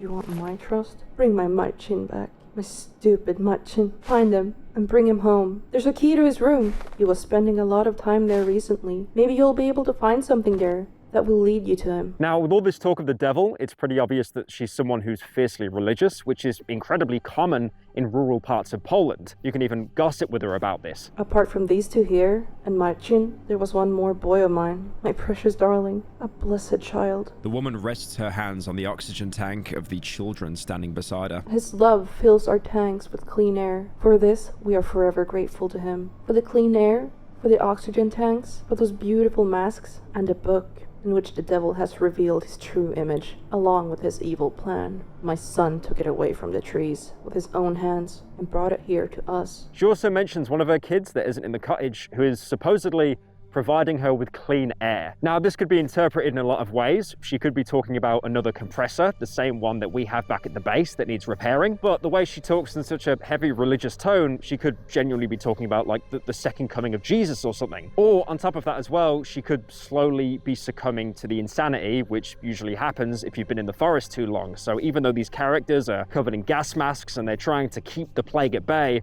it's obviously still not working. Coming back to the dialogue, you can show the mother the photo of the road home. I remember this road. The wood devoured it about 3 years ago. It used to lead to our village. I walked it to school. The road home. My road home. Just more confirmation that we're on the right track to finally getting out of the woods. You can gossip with them some more to hear one of the children start saying a rhyme. The youngest child, hidden behind the woman's back until now, finally finds the courage to make a small step towards me. One little bear ate a bowl of soup. A faint voice can be heard. Then another bear came and... Quiet! The woman smacks the boy on the back of the head. The punch is so hard the hood of his rubber cloak lands on the mask's visor. No. Not in front of this stranger. For some reason, the mother thinks this nursery rhyme is important enough to stop her child from telling us, even using, traditional Polish parenting techniques to shut it up. This could mean that it might contain some sort of message that the mother doesn't want us to figure out, but there's no indication of what it could be without hearing the full rhyme. The mother can also talk to you about the savages visiting her home, which is probably the same reason for the barricade and the multitude of bear traps. You're just like these lunatics who roam around the woods, searching for God knows what. There used to be more of them. Guess most of them starved to death. I remember when they appeared not far from here. Must have been around 2 years ago? Around 24 of them. They were led by these 3 weirdos dressed in old rags. They set up camp in the marsh. There, between the trees. They watched our house, stared right into my windows. The oddities. I thought they wanted to kidnap my children, or harm them in some way. But when the night fell, I lost sight of them. There was no one there in the morning. 3 weirdos dressed in rags does sound familiar. You could even show her the photo of the 3 boys. The woman takes the photo and freezes. No, I don't know who that is. Unfortunately, she doesn't recognize them. There's also some conditional dialogue here. If you chose to give the key to the musician, but failed the train wreck dream, she'll talk about the doctor. I remember one loitering around here. He used to be a doctor. He would come to the village to treat people. Now he looks like an unholy pig, face smothered in shit, dressed in rags. The devilish disease finally gets to everyone. You better watch out, or you'll lose your mind too. They left towards the part of the swamp. It looks like the doctor is turning into a savage whether you took him along with you or told him the bunker location by failing the dream. The mother will also point out as where you can find him, but that's something I'll get to later. You can also get some more gossip about another character. Something exploded in the part of the swamp. Made the ground tremble. Devil knows what it was. I see you're curious. Investigate it. If you have a death wish, I think it happened in the junkyard. We haven't yet seen an enemy able to cause an explosion this loud, and we haven't seen any evidence of the forest, spontaneously combusting. So maybe there's someone sane enough to be able to craft explosives at the junkyard? Scotland!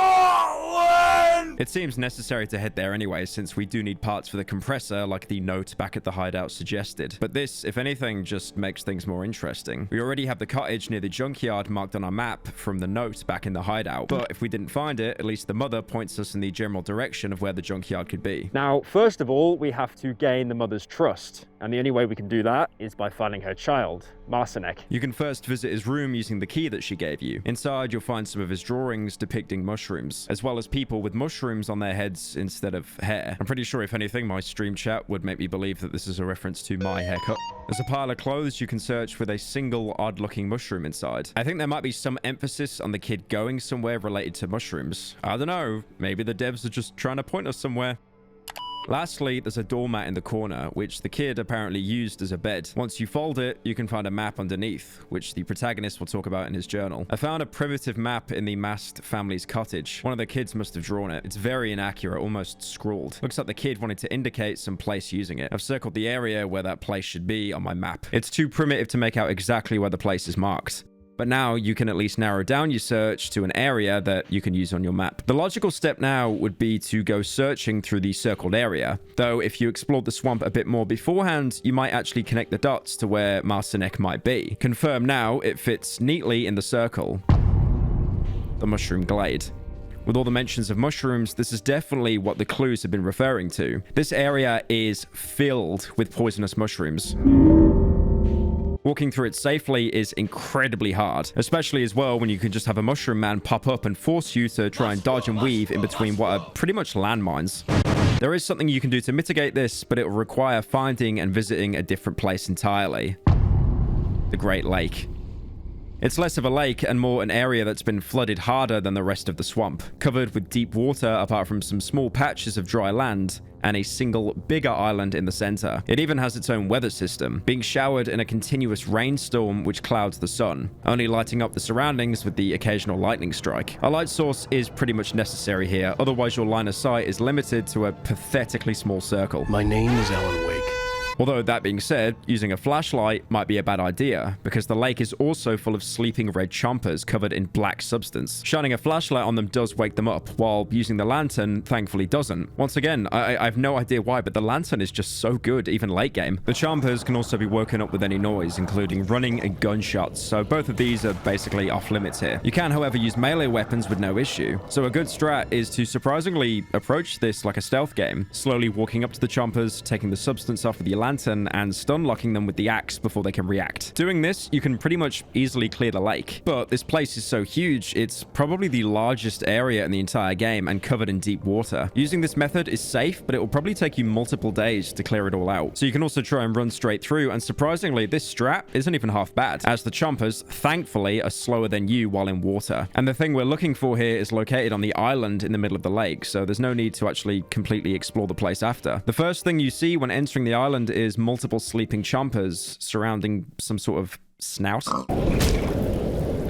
Attacking it will cause it to shrivel up into the ground and end the storm, letting you see and hear normally. Unfortunately, this will also wake up all the chompers next to you, so it's probably better to take care of them beforehand if you don't want to get swarmed. The lake becomes much easier to get around and explore. The main island has a building with some high valuable parts like ammo and the item that we actually came here for, the rubber boots. Now, these boots you get are a lifesaver for going back into the mushroom glade, mostly because you can now step on poisoned mushrooms, open infected corpses, and you won't take any damage. I mean, if you open an exploded infected corpse, you'll take the initial explosion damage, but it is so minute that you'll basically have to do it multiple times before you even need to heal anyway. Walking on mushrooms and opening corpses doesn't even decrease the durability, but stepping on the worms does, so that's something to keep in mind because these can never be repaired. With the boots, exploring the glade becomes trivial as most of the danger comes from the mushroom patches. Like most locations in the swamp, this area is huge, although mostly empty. Most of the glade is just gigantic mushroom growths acting like trees that block your way. Even the protagonist commenting, "An intense sweet smell of mushrooms fills the air." Even the ground is a darker grey, rather than the green grass we've been walking on throughout the swamp. There's actually so many mushroom spores in the air that you might even experience hallucinations while walking around, seeing figures of villagers passing by just to disappear. There's not much to see in the glade. There's a puzzle building you can solve for some pretty good loot, as well as a group of grey figures, frozen in place, which you can examine. Doing so gives you rough scraps of conversation, not even properly synchronized between the figures. It doesn't even seem like they're talking to you, it's more like they're puppets, each repeating their part of the conversation, even talking to each other. The first group talks about some people breaking in and locking themselves in a basement. What is happening? They locked themselves in the basement to get food? Yes, because it is all common good. This is probably referring to what happened in the swamp village, where the thief led a group of people to rob the village's food stores, thinking he had children and were written off to starve. These figures seem to somehow be related to the villagers, but clearly they aren't actually human. More like crude imprints of people that died out long ago. They're just echoes now. The second group doesn't even mention the incident. Instead, they talk about the outsiders. Although this conversation is so disorganized, it's hard to even properly align their dialogue. Into the night, I saw them. With guns? You didn't see shit. No one from the village goes there. They were not from the village. Where were they from? Since the relocation, no one from the outside was here. That is what I said. This further shows that this military group had a presence in the region at some point, sending expeditions here, but unfortunately this dialogue doesn't point to where it might be. The main thing to find here will usually be in the middle of the glade. There's a shrine here looking like one from the swamp village, although not chomped up by savages this time, but rather overgrown with mushrooms. Behind you, you can find a house with a destroyed doormat next to the front door. You probably don't want to enter through the door though, as the floor beyond is booby-trapped with enough poisonous mushrooms to overdose the entire savage population of the forest instantly. Even if you have the boots, the explosive damage alone can force you to waste a pill or bandage. Besides, there's a large window in one of the side walls that you can actually use without having your lower body blown off. This house is overgrown, much like the rest of the glade. Everything inside the cottage is covered with mushrooms. The floor, even though it looks like it's made of wood, bends under my feet. A white, colorless goo seeps from the ceiling and walls. There's another mention of that white substance again, but the kid we're looking for is nowhere to be seen. In the last room, there's a shelf with some random loot, as well as a key. There's also a container, but it's code locked, so we can't open it for now. But in the corner, next to a metal door, we can find the mushroom granny, seemingly the only inhabitant of the house. The elephant mother mentioned Marcinek going to his granny, so she might know where he is. An old woman sits in a weathered rocking chair. Her sleep is deep and peaceful. A handful of ripe mushrooms grows out from beneath her thick hair. Just like the house we find her in, she's covered in mushrooms. When we find her, she's asleep, meaning we can pick some of the mushrooms from her head, which I'm sure, she wouldn't mind sharing. The floor of the hut is soft as a sponge. My footsteps are almost noiseless. The woman's sleep is too deep for her to hear anything. I reach out for the most prominent mushroom and delicately pull its stem. It easily detaches from the old lady's pale head. You can go even further and take another one. The urge is strong. I reach for another, bigger mushroom. It looks so tasty. It resists a bit when I try to pull it out, but I finally managed to do it. And if you're feeling extra brave, you can take another one. Now I reach for an exceptionally shapely specimen, growing from the very top of her skull, but it resists firmly. Despite the sudden jerk, the old lady is still asleep. You can put some more force into it if you really want that mushroom. The mushroom shows resistance, but after a moment I pull it out, together with a piece of the woman's skull. Her head drops to her chest, and the slimy contents of her skull start to ooze through the opening. At this point, the only next step you can take is to eat the old lady. I slowly bite into the woman's body. Her nose is soft and juicy. I don't feel a single cartilage or bone, only the delicious, sweet taste of delicate mushrooms. A white goo seeps from her body and flows down my coat. I cannot contain myself. I must eat her whole.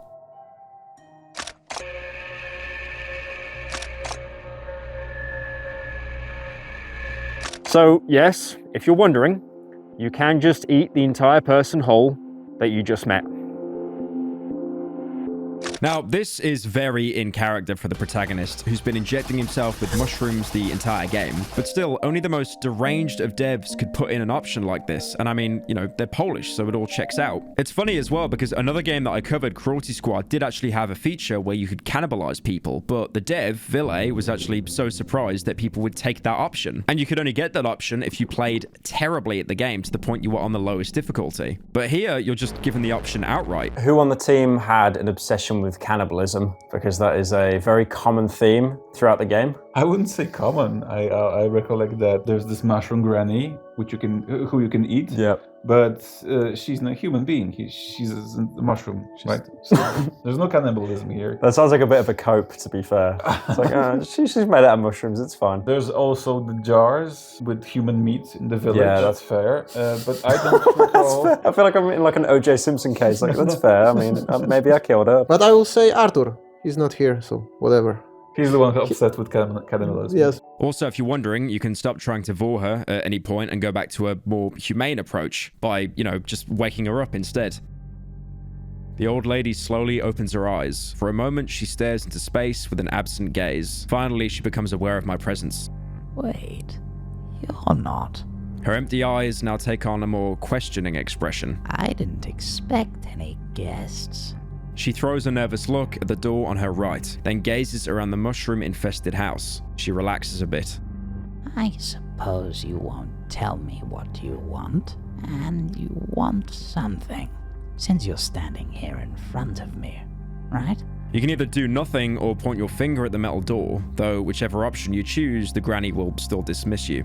It's the door to my chamber. There's nothing that would interest you there. The old lady puffs her cigarette. Come back when you remember what it is you want from me. To get her to even talk to you, you'll have to tell her what you want, except you can't talk. But thankfully, you can show her items. Like all the characters before, you can show her the photo of the road. The old lady examines the photo. Her thoughts wander far away. I remember cars driving along this road, and then they closed it. They set up a fence and a gate. Both the fence and the gate got devoured by the woods eventually. I think that's how it was.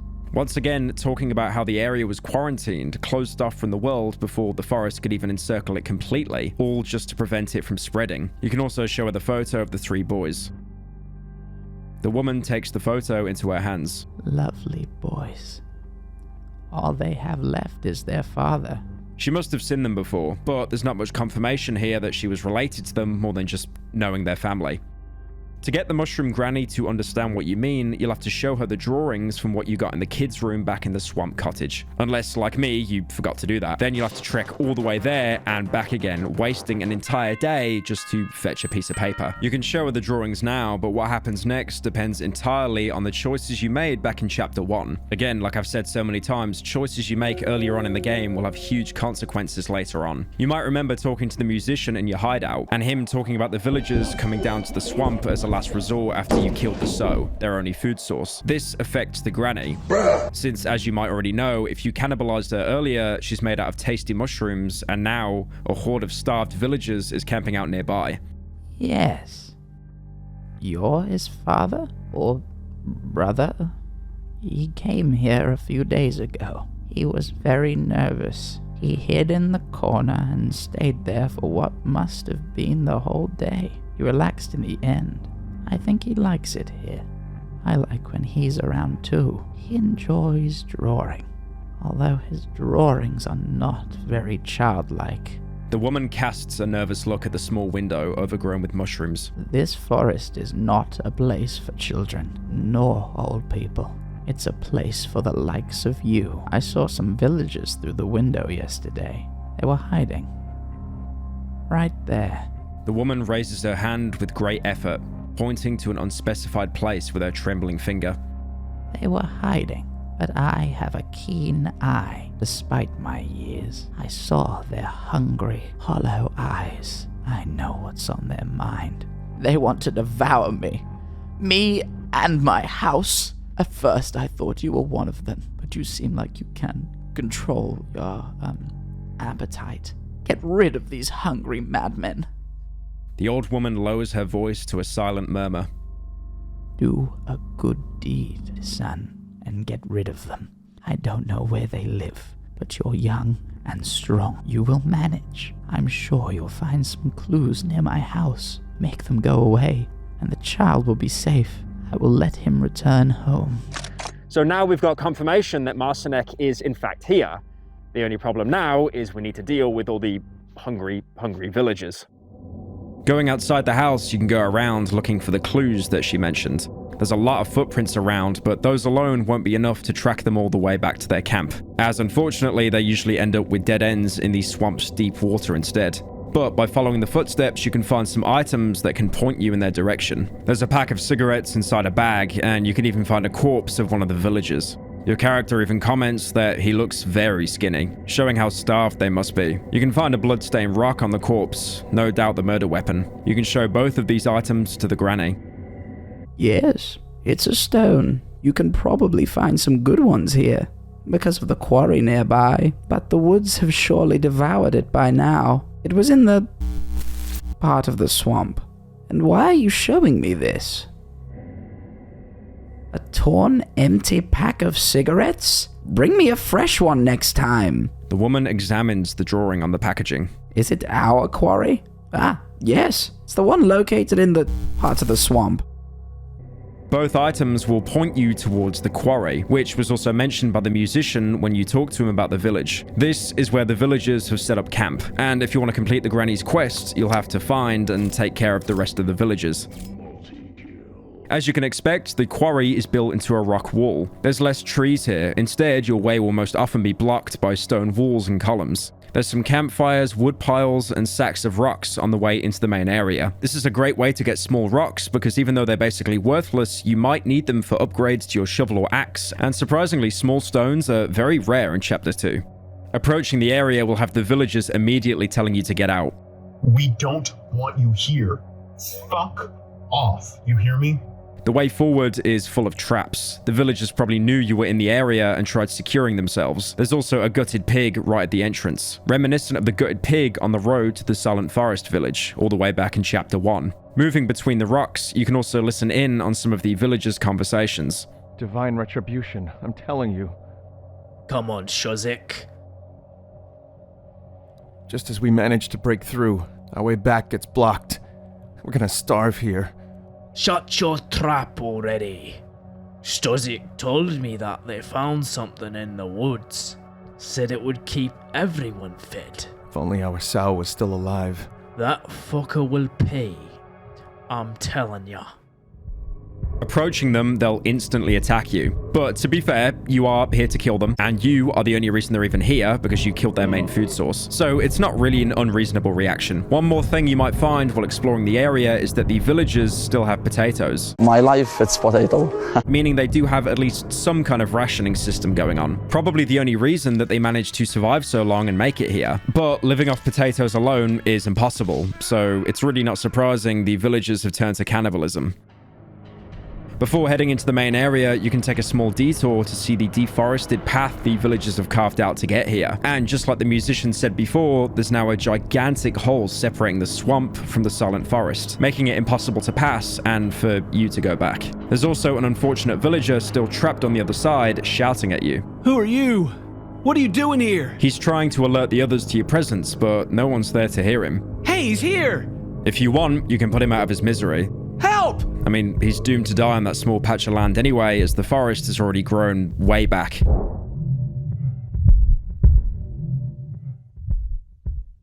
When passing through the main entrance, you might notice a huge boulder hanging over the passage, held up by a couple of logs. Once you enter the camp, you'll see that some villagers are lying down, curled into the fetal position. They're infected, so even if somehow there was a reliable food source in the swamp, these guys really wouldn't have had a chance to make it. The more healthy villagers are gathered around campfires, and once they spot you, they'll grab their pitchforks and try to murder you for condemning them. If you want the villagers to leave the mushroom granny alone, you'll have to kill all the healthy ones in the camp. The sick ones will definitely die soon anyway. They can't really endanger the granny. Alternatively, you can go back to the entrance, and if you look at these logs holding up this boulder, they look pretty flimsy. So a couple of strikes with your axe and the rock will come tumbling down, blocking the entrance to the quarry and sealing off the villagers in a stone tomb forever. You might also want to make sure that you run outside the quarry before the boulder drops. This is something even your character will comment about when he's breaking the supports. The boulder might fall down any minute now.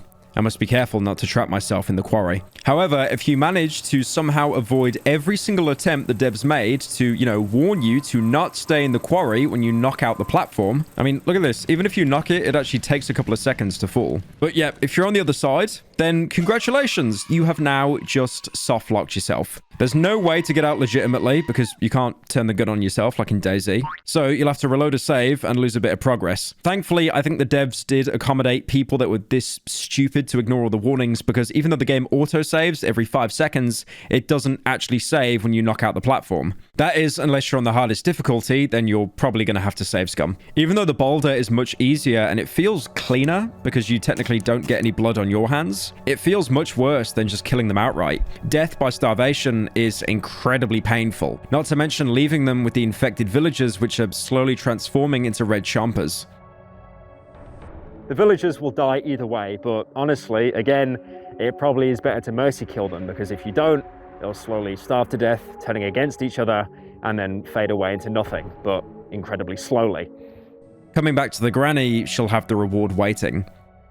The old lady smiles, revealing her white, toothless gums. She leans in her armchair and grabs me by my hand heartily. I feel a white goo seeping from her hand, smelling of mushrooms. You're a good man, Sonny. The woman produces a small key from under her skirt. Oh god, I want that, bro. What the hell? Here, take the boy to his family. He will probably be safer there. And come back tomorrow. I'll give you a beautiful gift for the trouble. She'll now give you a key to the next room. Talking to her later, she'll even give you a gift. Hello. I barely see her smile through the cigarette smoke. I made this for you. Here you go. The woman grabs a thick woolen sweater from behind the chair and gives it to me. Winter is coming. May it serve you well. The reward you get is the sweater, which is the single best piece of armor in the game, mostly because the only other armor you get is the light armor. Just don't ask how this thing can block entire chomper attacks. It doesn't make sense, but I don't care. Its description states it prevents bleeding, and although that status effect isn't actually in the game, apparently remnants of it can still be found in the game files, so it could have just been a mechanic at some point in development. The sweater is slightly better at blocking damage than the light armor, but once it wears down, it's impossible to repair or to get another. Still, it's a nice reward to get on top of the key that you actually, need to progress the game. The key she pulled from under her skirt. Jesus Christ. But completing the quest isn't the only way to get the key. You could just eat her yourself, like you could when she was sleeping earlier. Although doing it now will make an already fucked up concept even more disgusting. I lean towards the old lady. The sweet fragrance of mushrooms overwhelms me. I have to eat her. What are you doing? Leave me be! Go away! I bite into her body. The mushroom juice squirts onto my face and clothes. I feel the woman's feeble hands trying to push me away, but they're too weak, and my hunger is too great. She kicks about only slightly when I bite into her face. I swallow one chunk of her sweet body after another, unable to stop myself from devouring her whole. In fact, the protagonist's craving to eat her is actually so strong, the option to do it shows up basically every time you make a choice in her conversation. You've been changed by the forest so much that you can barely stop yourself from cannibalizing someone just to sate your hunger for essence. Either eating the granny or just shoveling her to death, you'll be able to loot her corpse, and for the key that lets you progress like you normally would. Surprisingly, there is actually another option. If you wait a few days, you can just tell her that you took care of the villagers, even if you didn't. This, by the way, makes you an irredeemable liar and permanently sets you on the high chaos path. She'll still give you the key, like if you did her quest, but lying didn't solve the villager problem. So when you come back the next day, you'll find her and even parts of her house eaten by the hunger-crazed villagers, also making it impossible to get your hands on the sweater, which was, to be fair, kind of mid anyway. So all that entire quest, all the outcomes, just to get a single key. Or, to be fair, you could have just exterminated the entire Silent Forest village along with the Soe. Since, in that case, no one would then be able to show up in the quarry and threaten the granny. This skips the quest completely and has her just give you the key outright, although, unfortunately, no sweater. The old lady takes the drawing, squinting her eyes. A wide, toothless smile appears on her face. That's why you came here? The woman looks at the leaky ceiling of the mushroom-infested house, then squints her eyes. I thought you're like this wolf. The end of her cigarette lights up and a puff of blue smoke comes out of her nose. From that children's tale. The one who wanted to eat the granny. She opens her eyes and glances at the locked chamber room. A few days ago, a child appeared here. A boy. He thinks I'm his granny. The old lady stops for a second, trying to remember something. Grandma? He was very nervous. He kept repeating a rhyme over and over again. He hid in the corner and sat there for what must have been the whole day. I think he relaxed in the end. He seems to like it here. He draws. I think he likes to draw, but his drawings are not very childlike. The old lady smiles again. I really like having him around. His parents are still alive, right? Are you his father? Brother? He's in the other room. Here's the key. I will let him go if he wishes to go with you. I do like the fake out when she mentions the wolf, like she's about to tell us more about the Wolfman. The devs even made it so the next bit of dialogue actually takes a second to appear to, keep you in suspense. It's basically taking advantage of the player looking for a connection to everything, and I love that. Whichever path you took, you'll now be able to meet the boy, Marcinek. Now, you could have a nice conversation with him and bring him back to his mother, or you could do what I did and shoot him in the head immediately.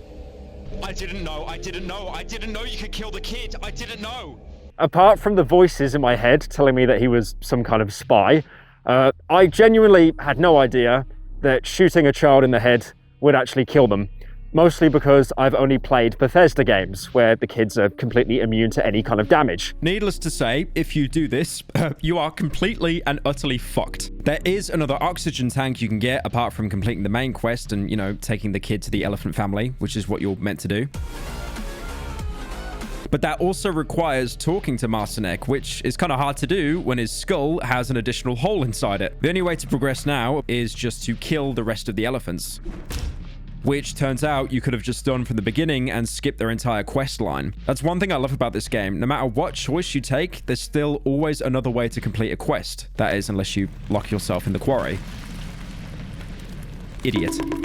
For now, let's just assume you didn't exercise your Second Amendment right the second you spotted the kid. When you come in, you can first find some of his drawings on the floor depicting the elephants and some sort of monster looking into the house. Possibly a manifestation of the things his mother had warned him so much about. Approaching him though, he's not very talkative. The boy is standing under a wall overgrown with enormous mushrooms. He's visibly scared. His lush mop of hair veils a restless, wide-open pair of eyes. The kid is whispering, as if reciting something under his breath. The boy cowers and presses his back against the soft wall, which starts to ooze a white goo. You can kneel and extend your arm towards the boy. The boy is terrified. Slowly, he slumps down from the wall to the ground, curling into a ball. The murmur turns into a loud recitation. One little bear ate a bowl of soup, then another bear came and there were two. 4 little bears made a sudden pow, along came the 5th and took a little bow. Now you can put him on your back and carry him to the elephants. When I take the boy into my arms, he starts screaming, reciting the rhyme over and over. 1 little bear ate a bowl of soup, then another bear came and there were 2. 4 little bears made a sudden pow, along came the 5th and I took a little bow. This is going to be a long journey. Important thing to mention here, if you killed the mushroom granny to get the key instead of completing the quest, you'll get a bit more dialogue as you leave. As we pass the remains of the old lady, the boy stops reciting. I feel his hands tightly clutching my coat. Granny? As I cross the cottage's threshold, I can hear him sobbing quietly. You brought back my child. The woman leans towards the boy. Maciek, where have you been? The boy stares at the ground in silence. Come here. Marcinek walks towards the woman, nervously plucking at his old, torn sweater. Look at you. Where's your mask? And the gas tank from your gracious brother? His love protects us. It fills our lungs with clean air. And this is how you thank him, young man? Your childish behavior has made him very, very angry. Now we all have to apologize to him for your stupidity. The 2 kids standing behind the mother flinch. The woman grabs the boy's hand and disappears in the hallway. After a while, she comes back with an oxygen tank. Take it. It's a tank for you. It will protect you from this devilish air, the devil's breath, and other evils lurking in this foul place. It's the only thing I have, and the only thing I can give you. The tank is a little rusty, but it seems intact. On the side, I can see some unintelligible scribblings. The valve opens with little resistance, but I don't hear a hiss of air. It's empty. Do not open the valve without need. You will only waste the clean air. She pushes my hand away from the valve and closes it hastily. May it serve you well.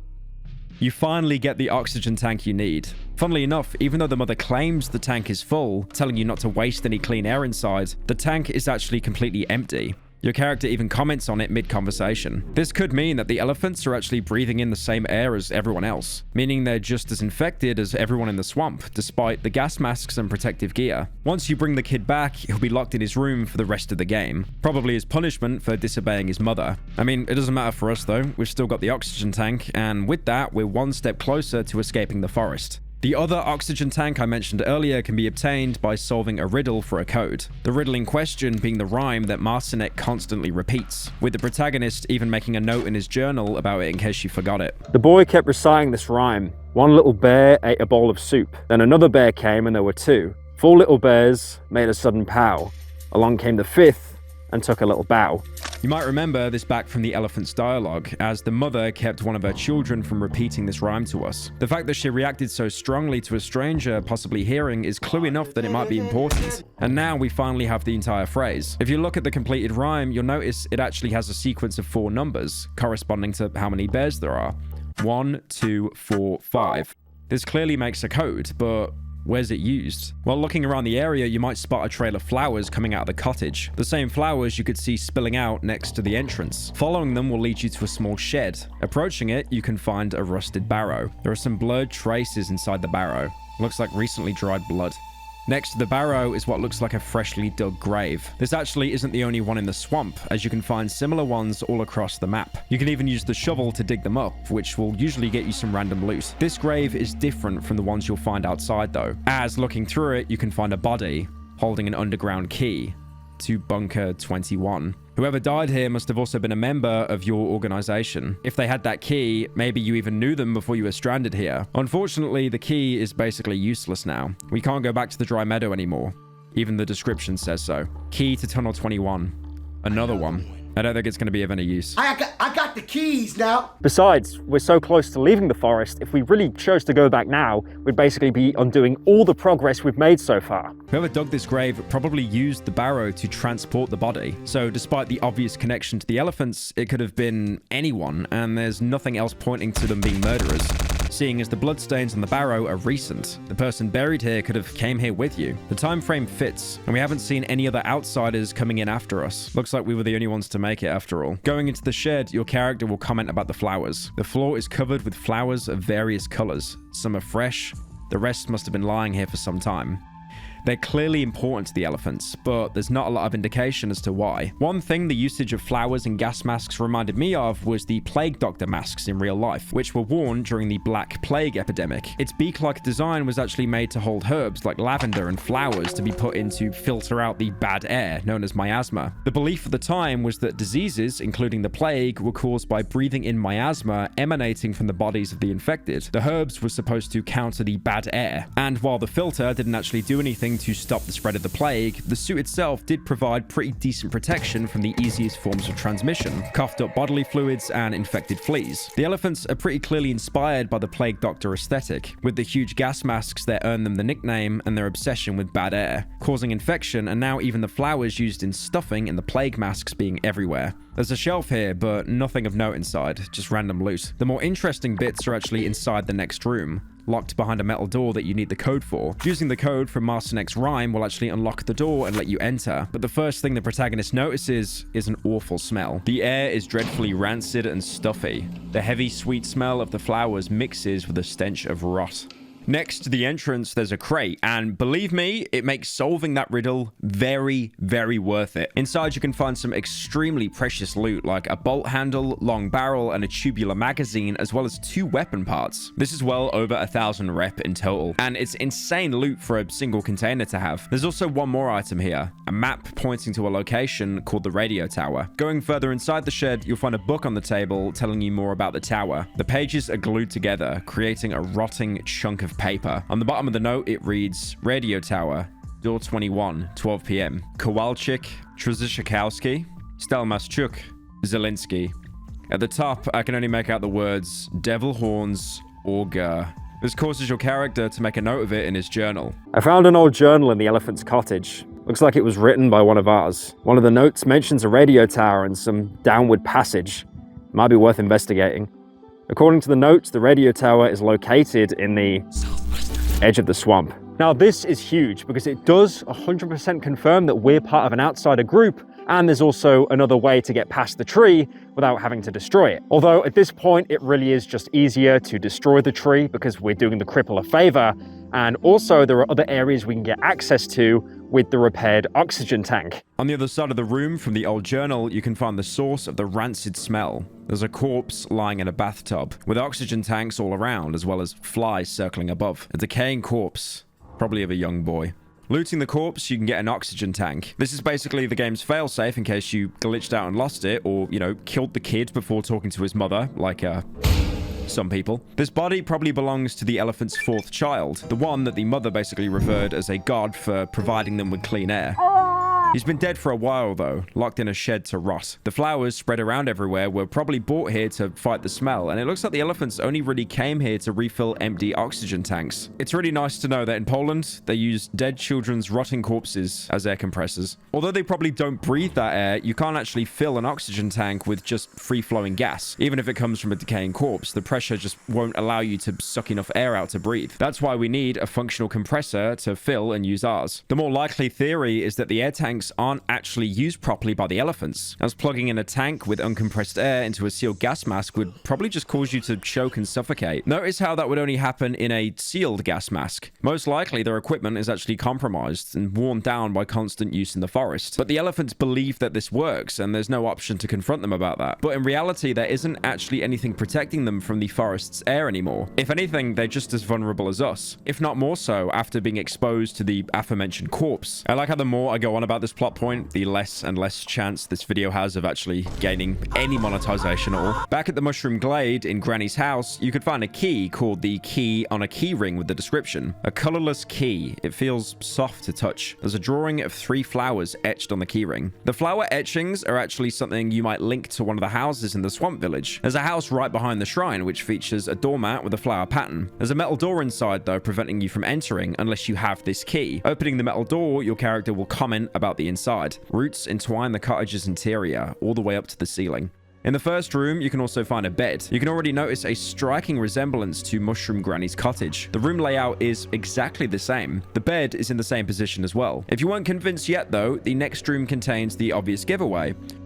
A fallen over rocking chair, looking just like the one we found the Mushroom Granny in. It's pretty much confirmed that this used to be her house, but why did she move to the glade instead? And why is the house there such a close copy of this one, aside from, you know, all the mushrooms? There's some more loot to find here, though somewhat hidden. If you remember the layout of the house from the glade, there was a stash in the place where the table is in the house. And sure enough, after you move the table, you can find and open the container. Thankfully, this one isn't actually code locked. Now inside, there's some decent loot, like a lantern and a shiny stone, but what's important are a bunch of paintings. They're all dated, with the oldest one being from 1972 and the latest 1979. It looks like Granny used to be an avid painter in the past. Looking through the paintings, most of them are just paintings of flowers with nothing of note, except for 2.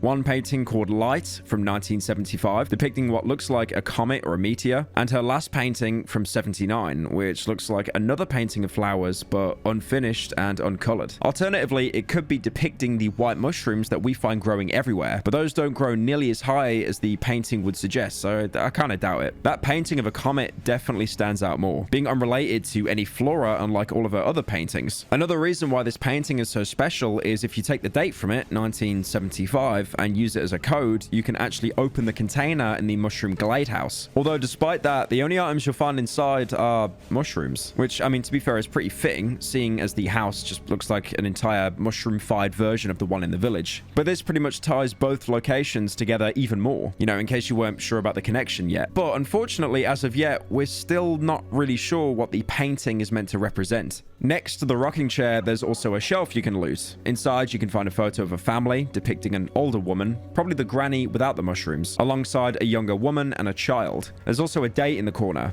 1970. This photo is very, very important, as you can show it to pretty much all the characters connected in the village. First off, you can show it to the granny. My child. She went into the woods and never came back. I looked for her, but my legs don't work how they used to. You can also show this photo to the cripple. The cripple pulls the photo closer to his face. Poor woman. He points to the old woman in the photograph. She was left alone when her daughter lost it entirely and ran off into the woods with her kids. The old lady was devastated. I don't know what became of her. The lads would say that even with her legs not working properly, she crawled into the woods looking for her daughter. Yeah, that was around the time when our fields were getting flooded. Even a healthy, strong lad would have a hell of a task getting through all the water. Not to mention an old woman who could barely move. This is really weird. The granny just said that she would have gone after her daughter if she could, implying that in the end she decided against it. But the cripple is talking about it like it's already happened. There's no way she could have survived a trip like this, and yet we find her very, very far away from the village in a weird, squishy house. Again, we're one step closer to understanding everything, but nothing is actually concrete yet. There's one more person you can show this photo to, the elephant mother. That was a long time ago. A long, long time ago. The woman silently hands me back the photo. This confirms that she was in fact the young woman in the picture. Going off of the dialogue as well as previous gossip, we can actually build a pretty decent history of this family. Going back to what the cripple said when shown the photo of the 3 boys, we know the entire family was made out of the parents, 7 kids, and we also now know of the grandmother. At some point though, after the plague enveloped pretty much the entire region, the village starts to run out of food. And this is when the starvation begins. The mother takes the 4 youngest kids and runs away to live in the swamp cottage, isolating herself from the world as much as possible, going so far as to even wear a gas mask and even set up huge barricades just to separate her children from the dangers of the forest. The grandmother tries to follow her, but whatever happens causes her to show up in the mushroom glade as a mushroom-human hybrid, missing some of her latest memories.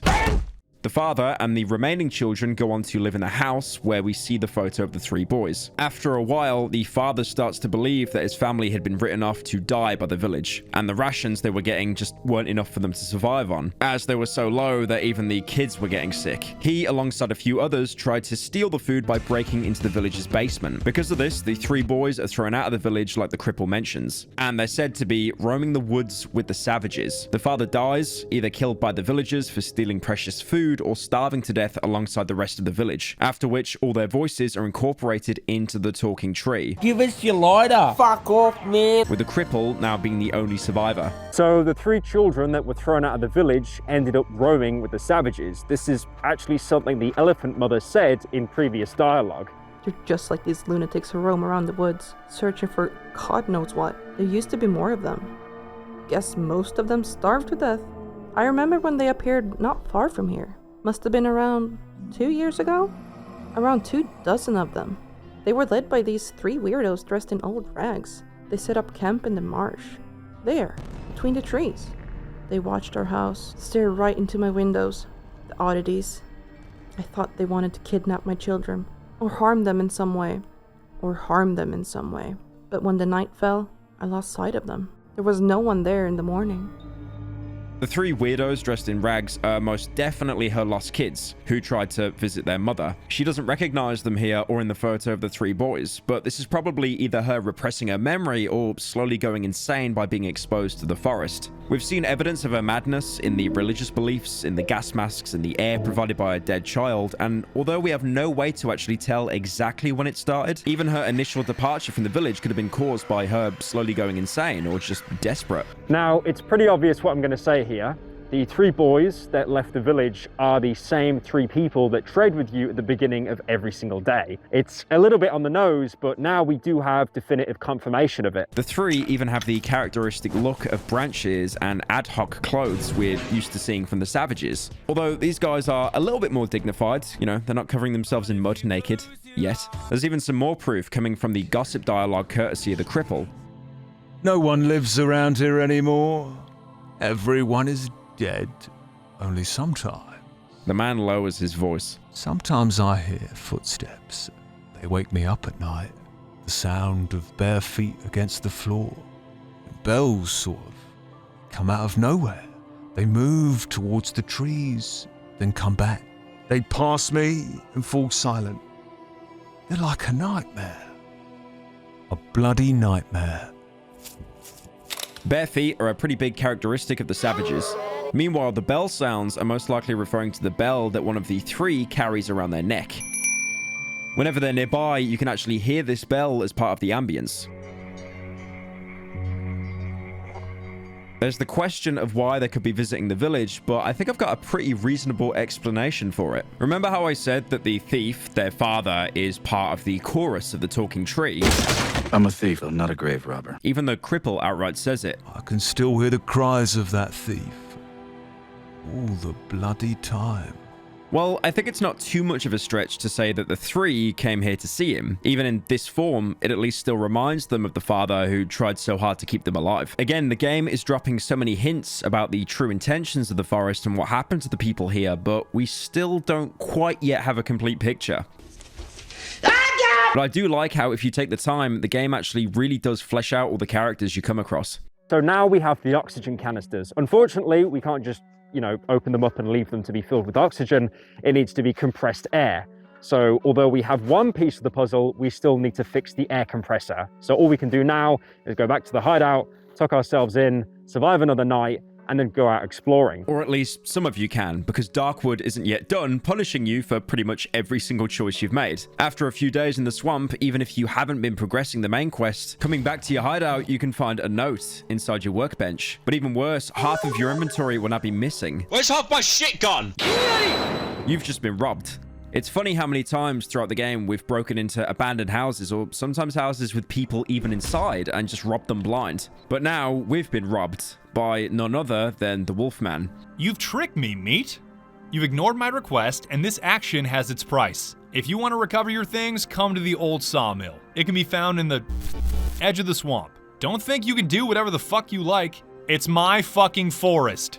Once again, you're being punished for trying to take the moral path of not helping the homicidal furry intent on spreading misery to pretty much every single person in the forest. This encounter won't happen if you sided with him in Chapter 1, which is the easier thing to do, or if you killed him. But most players playing this for the first time probably won't do that, because time and time again, it's been proven that people will always choose the good path in video games, unless they're, you know, purposely trying to do like a renegade or a negative karma run. And also, most players probably wouldn't have predicted that he would have came back anyway. That is, unless you cheated and read the wiki, which is an act so despicable, I can't stand for it. The Wolfman will take a lot of your items. This can be crafting materials, ammo, even entire weapons. And it really can shake the game up, because if you're prepared now in the late game, this could almost put you back to square one. Now, fortunately, he only takes items from your workbench, so anything you've kept on your person or, you know, left around the base, maybe not in the workbench, will be left intact.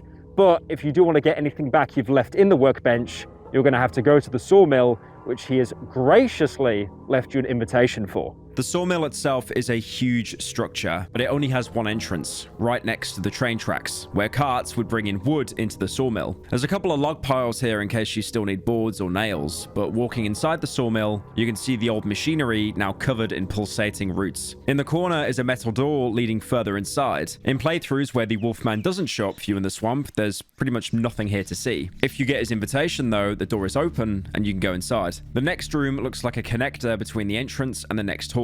And there's a corpse here you can examine. A human corpse. Looks stuffed. Someone has hung a wooden board from its neck. It reads, assistant. The corpse has no items on it, but it has a huge inventory, which will be pretty important soon. Going through the hall, the lights will flicker on as you enter. The ambience here has a heavy breathing in the background. Possibly even the wheezing of the Wolfman hidden somewhere inside. There's also a couple of speakers hooked up to both sides of the room, through one of which a voice starts talking to you. Meat! Your lack of respect is appalling. Ignoring my request has a price. Know my generosity, you stray. I will let you take back everything you've taken without permission. All you need to do is give me some quality entertainment. Before that happens, however, you'll need to hand all your belongings to my assistant. I don't want you to spoil the fun with your cheap tricks.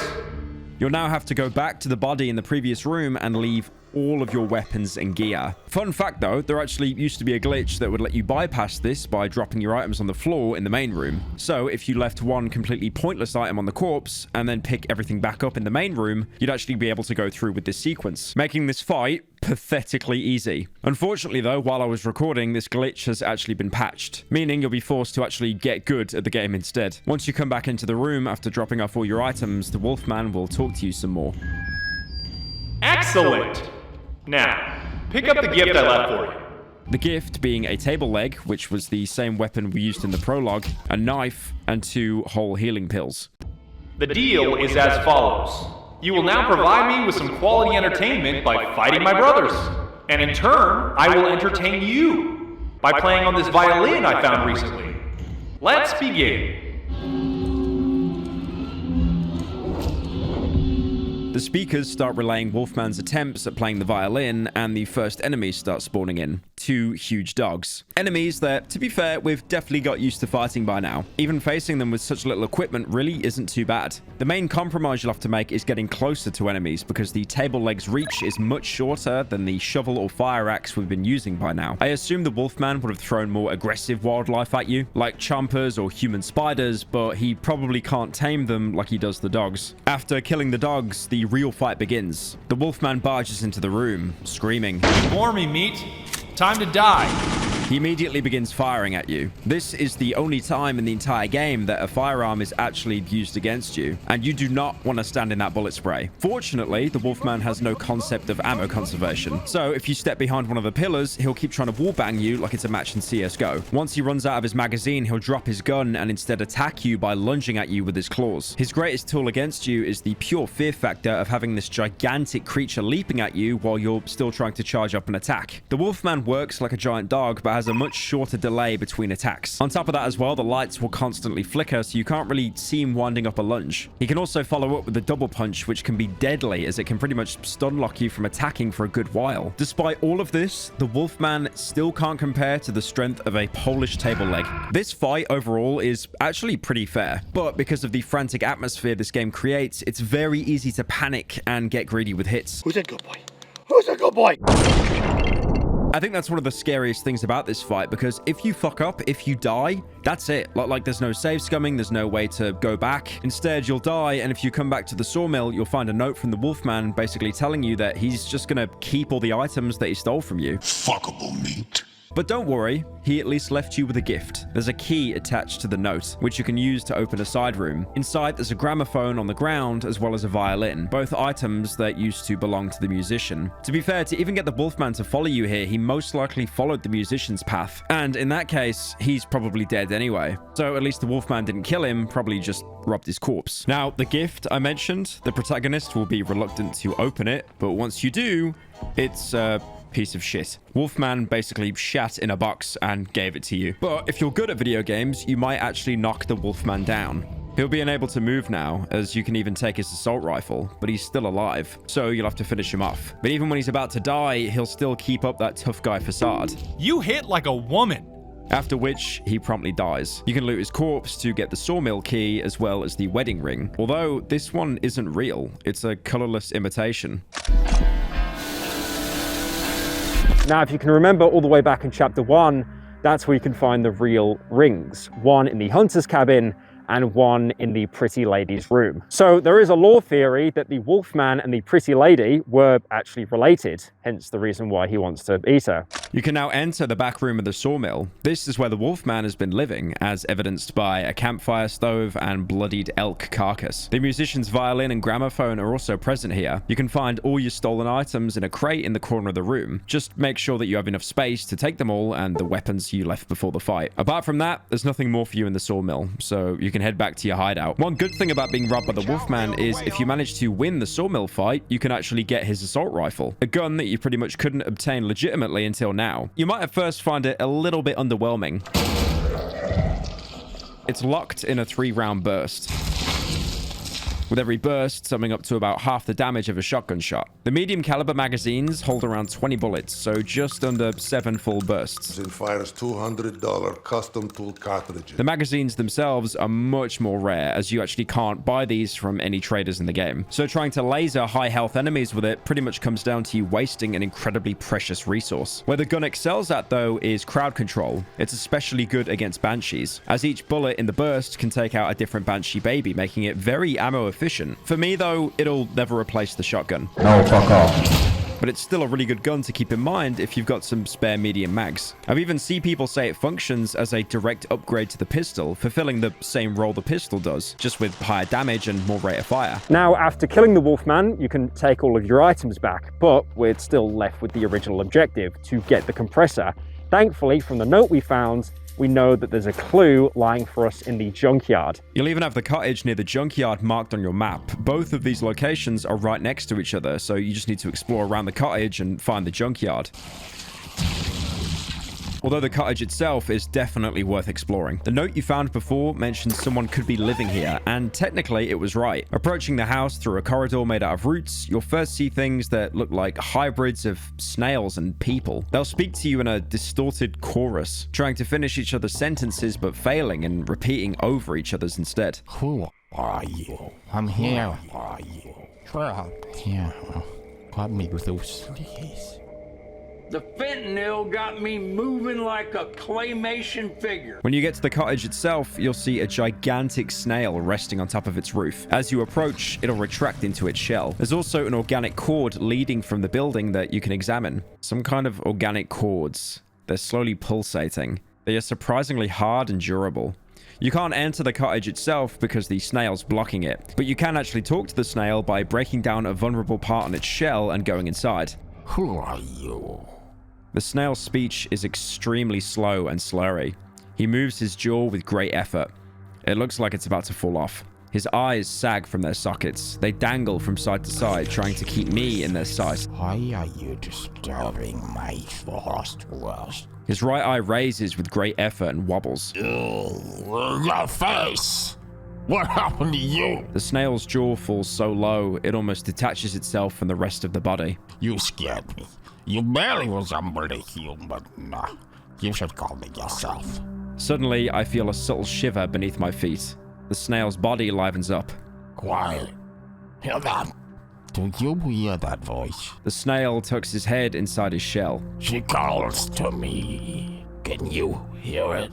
The snail falls silent for a longer moment. The inside of the shell is almost completely silent.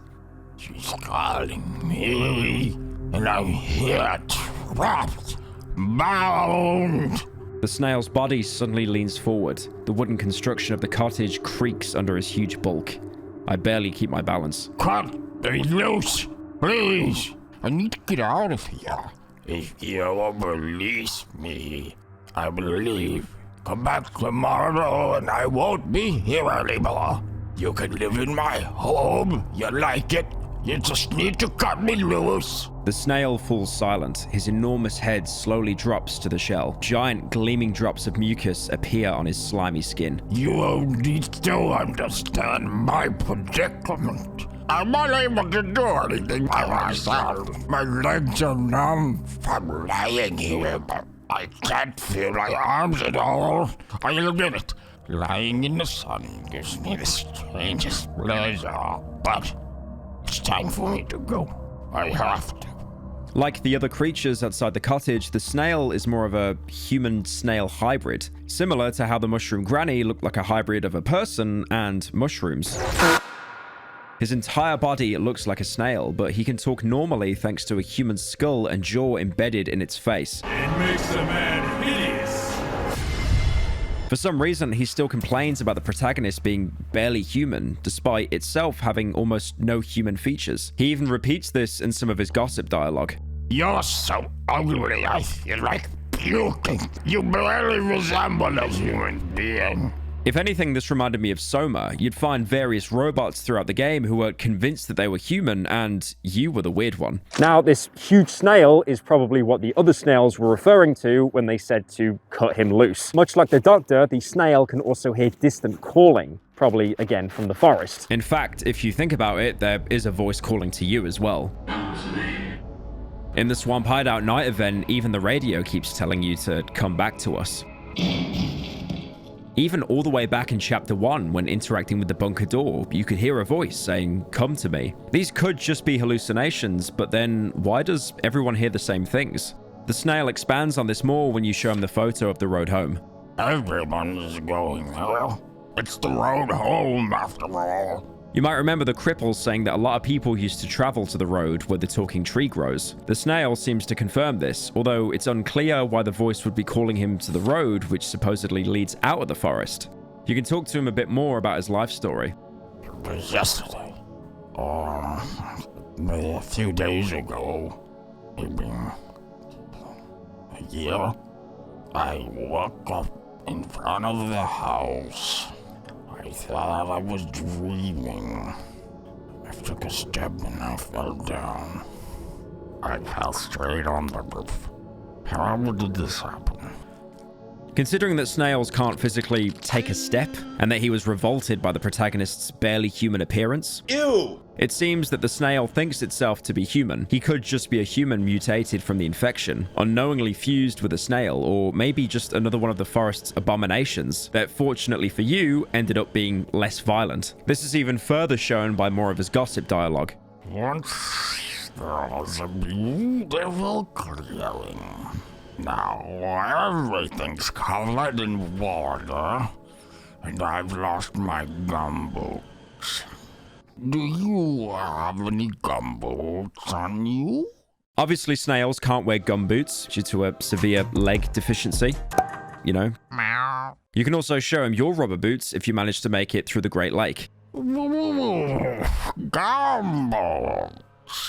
2 teeth pop out of the snail's disfigured open jaw, together with a thick goo flowed down near my feet. They'll be perfect for me. He doesn't take them from you or anything, he's just a gumboot connoisseur. Coming back to the actual game, all the snail wants is to be free. Just do that and overnight he will be on his way and he'll never bother you again. Although at this point, you've done enough errands. So why not sit back, relax, and go catch some fish instead? There's a path splitting off from this one leading to the cottage where you'll find a small pond. Going in it, you can grab some fish for yourself. Finally, a game with better fishing mechanics than Far Cry 5. Far Cry 5 was very good for nailing the realism. Jesus Christ, I'm fucking fishing! But if you actually want to make progress with the snail, instead of immediately going out to find out how you can free him, you can examine his belly. The roof beneath the shell is completely destroyed. The snail's shell is also badly damaged. Maybe I'd be able to get inside the cottage through the skin on his belly. It seems quite frail. This is yet another quest with multiple outcomes. The selfish option would be to just cut through the snail. It's a creation of the forest anyway, it's not really human. If the snail was once human, he's obviously beyond saving. This option is also a lot quicker since you don't actually have to find out how to free him, and also wasting an entire night for the snail to move his fat ass off the roof. Although choosing this, you'll be reminded by just how much of an asshole you are by doing this to the snail. Leave me! I won't fit inside. I need to keep trying. Why are you doing this? The hole is still too small. The entire shell even shakes with every strike. Just to remind you, this is the mean person choice. You are a bad person for doing this. Although doing this won't lead you to one of the most useful pieces of loot in the area. If you instead decide to help the snail, you can follow that organic cord you could examine earlier. Eventually, you'll find a destroyed shed sitting behind the house. There's a small puzzle here to access a blocked off area. You basically have to go back to the snail, hover your mouse over him until you find that he's been holding out a vaguely human hand. If you interact with this, you can take the key and open the shed door, drag the wardrobe away, and that's it. Although you might think to check the wardrobe first. Inside is a note about the junkyard. It shows you a map of the entire place, which is invaluable, but I'll explain why in a bit. There's also a small drawing of a guy in a hazmat suit on the side, possibly one of the outsiders. That, or it's an Among Us. To free the snail the humane way, all you need to do is complete the puzzle and progress to the area behind the shed. It looks like a clearing of beautiful white grass with a weird cocoon-like growth in the middle. You can break it using any weapon, thus freeing the snail. Talking to him, he'll thank you and give you his house. I will free again. When you return here tomorrow, I won't be here anymore. I will follow her voice. You will be able to live here. I promise. He's now going to follow that voice, which, again, if we looked at where the doctor ended up, he's probably going to end up killing himself or going completely insane and killing multiple people, then himself. Before even arriving at the cottage, you'll see the snail people along the path look like they've been crushed. Probably by the snail trying to fit its body through the small corridor. I wish that was me. Going inside to evaluate your new property, you'll first notice there's a small flickering light in the next room over. Before you can enter it though, there's a note you can pick up. We have nothing to eat since the flood. I've caught some snails and frogs. Better this than nothing. Also, out of the crosswords that I found last year at the junkyard, the only thing that's left to do is keep writing this journal and listening to this strange radio. In 2 days, I'll visit the junkyard again. Maybe I'll find a tape recorder or something that'll let me record this weird signal. I feel like there's some meaning hidden behind it. I'm hungry. I'm eating grass and whatever I can find in the water. I've seen some strange men between the trees. They're not locals. They do not hide. They were dressed in strange clothes. I was too far to take a better look. Besides, I'm alone, and there were at least 3 of them. Maybe I'm delusional, or maybe these old ruins aren't empty. I found a blank tape and a broken tape recorder. Maybe I can fix it and do something with it. I've also found some other useful things. I've written them all down and left them for later. I don't have the strength to wear them all on my back. Is it possible that the radio tower emits this strange signal? It's been a couple of years since it's turned over, but no other signal reaches this place from outside. It must be that tower. I need to take a break from this radio. I hear this voice everywhere. It's strangely familiar. Can't get it out of my head. There's another mention of that radio tower here. Looks like whoever lived here before. It might have even been the Snail himself before his mutation. Whoever it was also hearing the voice and seemed to think it was connected to the radio. Throughout the game, we've seen the radio be used by whatever's behind the plague, telling us to come to it and even showing up in the prologue as the man with the radio dial for eyes. There's a reference to that thing that keeps showing up in my YouTube Shorts tab, but I don't think I want to go there. This could also mean that the radio tower has direct correlation to whatever is infecting the entire region. Either that or it's just normal Polish radio. There's also a mention of the 3, but that's really nothing out of the ordinary. They seem to be running the savages in this region, so it's only natural that they'd show up basically everywhere. This note also points out why all the creatures around the cottage were hybrids of snails. It seems like whoever lived here was suffering from hunger so badly that they had to turn to eating snails and grass to survive. It's possible that the forest may have got inspired by it, so to speak, just like how it got inspired by the bodies of the savages left in their marked circles. Next to the note is a crate that you can loot for some fabrics, as well as a map marking the radio tower on your map, in case you didn't get it in the elephant shed. It could be useful to visit the radio tower now, but honestly, we're so close to getting out, it's really not worth delaying anymore. Going into the side room, you'll realize the light you were seeing when you entered is actually an old radio connected to roots. A lot of rusty radio equipment is strewn on the floor, old recorders and destroyed tapes. Everything is covered in goo, dripping from the leaky ceiling. There's another mention of that goo again. You could actually see what it looks like outside on the cottage's roof, although that might have been the slime coming from the snail. Like the note said, the previous inhabitant of the cottage was obsessed with the radio and what it said to him. Looking for the source of the voice drove him insane, as in the end, he never managed to do it. You can just find him dead in the corner of the room, overgrown with roots and vines, just like the radio. A dry corpse, overgrown with small roots. As you turn to leave, you once again start having visions, and the radio starts speaking to you. Are you her?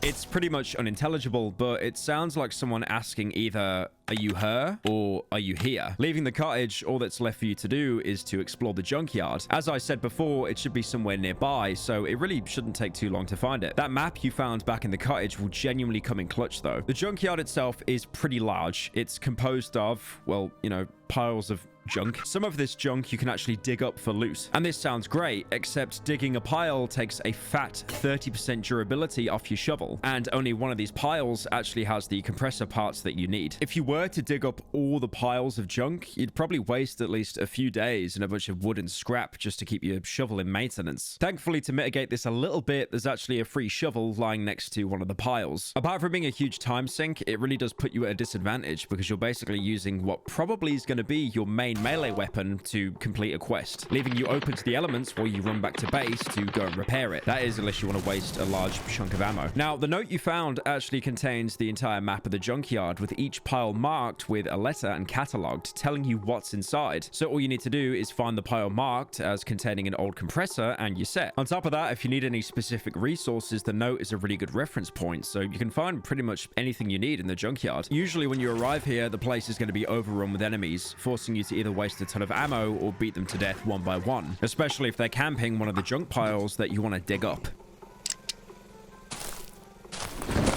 I say usually because depending on your previous choices, you can actually find an old character here. You might remember the elephant mother talking about a loud crash she heard coming from the junkyard a while back. Once you reach the middle, you'll finally realize what it was, and the music changes to a much sadder tone. It's a crashed rocket with a steaming corpse inside of it. This is Piotrek, or at least, you know, what's left of him. Unsurprisingly, his rocket never made it to space, instead crashing into the junkyard and scaring all the enemies away. This only happens if you agree to help him with the project and didn't agree to the Wolfman's little trolling of rigging a pipe bomb in one of the components. If you did, you won't find the rocket or Piotrek's corpse anywhere, as both have been incinerated long before getting to the swamp. It's kind of impressive that this little rocket even made it off the ground, to be honest. So much so that it's something Fallout New Vegas would shamelessly steal 4 years prior. So what was the main inspiration behind Piotrek and his questline? There's this song called Piotrek by this band called SsethTzeentach, which is a Polish band, as you might have guessed. The song is like this monologue of this kid who lives in a junkyard and he's building a rocket and he's like obsessed with space and stuff, and it's really trippy, and it's pretty much, we just took the song and placed it in the game. So yeah, that's it. Huge inspiration. Yeah, it's a really cool song. You can loot both the wreckage and Piotrek's corpse, although the corpse only has some wire on him. Wire. It could imply that he was trying to fix whatever was wrong with the rocket in his last moments, but just couldn't cut it. The wreckage, however, is a gold mine of useful loot. There's a welder, pliers, weapon parts, even a long barrel. There's also a big stack of scrap you can use to repair items or set up bear traps back at the hideout. Despite the junkyard being a gigantic location, that's about everything there is to find. But now, after all that, you finally have the compressor parts. With the compressor finally fixed, we can fill up some fresh oxygen tanks and use it to access areas in the game we never could before. So again, it's basically like Doom. You just get a keycard to get another keycard to get another keycard. But this really isn't the time to explore. You have one last thing you need to do to escape this horrible place.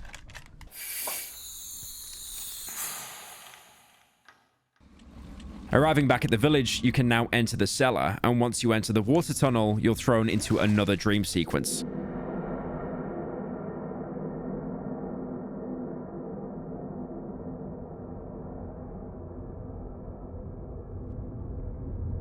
You'll wake up on the floor of the basement. It looks pretty well kept, all the containers are locked shut, and not even flooded too badly. You can even examine a giant barrel in the corner, a huge rusty barrel. Judging by the smell, it still contains a lot of good gasoline inside. There's nothing more you can interact with. The only thing left to do is to move on through the door on the opposite side.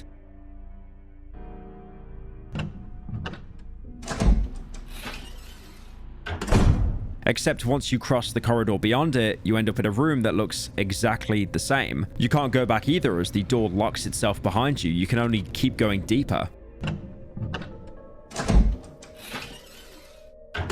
As you do, the room will become more and more decrepit. Firstly, you'll see a cow carcass lying on the floor, possibly left there as part of the village's food stores. Suddenly, the light goes out, and the door in the next room starts being broken down by someone on the other side. Eventually, they'll talk to you. Open. But there's no one on the other side.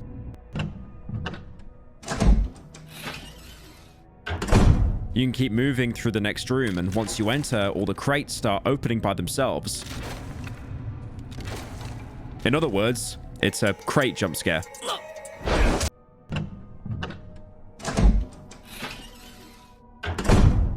Arriving in the next room, you'll see all the containers are now empty. The cow carcass looks decayed and shriveled, and there's now an opening in one of the walls of the room. It looks like someone is trying to dig a tunnel, although for now, there's barely a crack in the wall. The ambience also changes. Now you can hear banging sounds in the background, like metal striking metal. There's also an axe on the floor for you to pick up.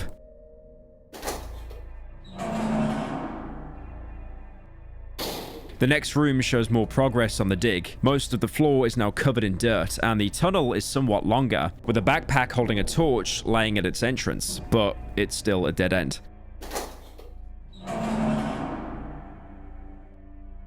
Moving forward, you won't actually see another copy of the room. Instead, there's a staircase, probably leading outside, although it's blocked by a barricade made out of crates and wood. A makeshift barricade blocking the entrance to the basement. Someone or something is trying to break through from the other side. Hitting it once with the axe will cause a villager to spawn behind you and shout at you. What the hell do you think you're doing? You'll kill us all!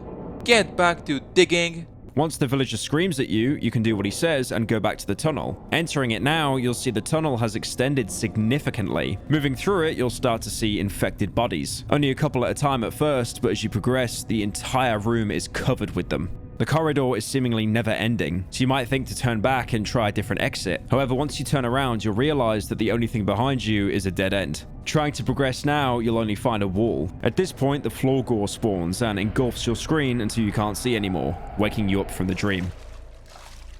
Alternatively, you could have just attacked the barricade again, causing him to scream, and then transform into a black chomper. Either killing it or dying ends the dream, with neither seemingly having any effect on the real world. Once you wake up, you're in the real basement. In contrast to the dream version, this one is completely flooded, with the neatly carved out corridors being replaced by winding tunnels overgrown with roots. There's a lot of dead ends as well as glares are sprinkled around, showing how hostile this area really is. Walking into the main room, you'll see a cow carcass is now completely decayed, leaving only a skeleton. All the crates are still open, but now they're covered in roots. You can search them, but despite their gigantic inventory, they're all completely empty. There's also a backpack on the ground with a single torch inside. You can exit the room just like in the dream and arrive at the barricaded staircase. Although you can't actually break this barricade unlike the dream, its layout suggests that this is actually the second staircase we could find back up top. You can also enter a small tunnel leading off from the corridor, but there's not much to find. A dead end, carved out by the roots. But there's also another tunnel, the one that the villagers locked in the basement tried to dig themselves to get out. This tunnel looks different. It was carved out by people, sloppily and hastily. It's a miracle it still hasn't collapsed yet. The further part of the tunnel is blocked by rubble. Looking through a crack, I can see giant, pulsating roots. Maybe I can find a way to destroy them. The corridor isn't wide enough to pass through, but you can see the beating heart of the talking tree in the next chamber. These are the tree's roots. Growing out the same tunnel, we've seen the thieves dig that was later filled with corpses. It seems the talking tree consumed them while growing, which is probably why it grew faster than the rest of the forest. These corpses are also probably the ones we see inside the tree, talking and arguing with each other. You need to ignite the roots, but because the tunnel's blocked, you can't just throw a match in. It's not going to be as easy as that Fallout 3 quest. I need to sell the television. Looking around for something to help, you'll stumble upon the fuel barrel that was also present in the dream. Interacting with it now instead puts you into a dialogue box. The barrel's valve is rusty, but it seems to be working. Judging by the smell, there's gasoline inside. You're then given the option to open the valve. I grabbed the valve and tried to turn it with all my strength. It suddenly breaks. Gasoline slowly leaks out of the barrel. It slowly flows down the tunnel. You can see a small stream of gasoline leading down the tunnel. After doing so, the protagonist will comment, "The whole tunnel is flooded with gasoline. I must be careful." There's only one thing left to do now. You can use the torch you found and ignite the gasoline trail.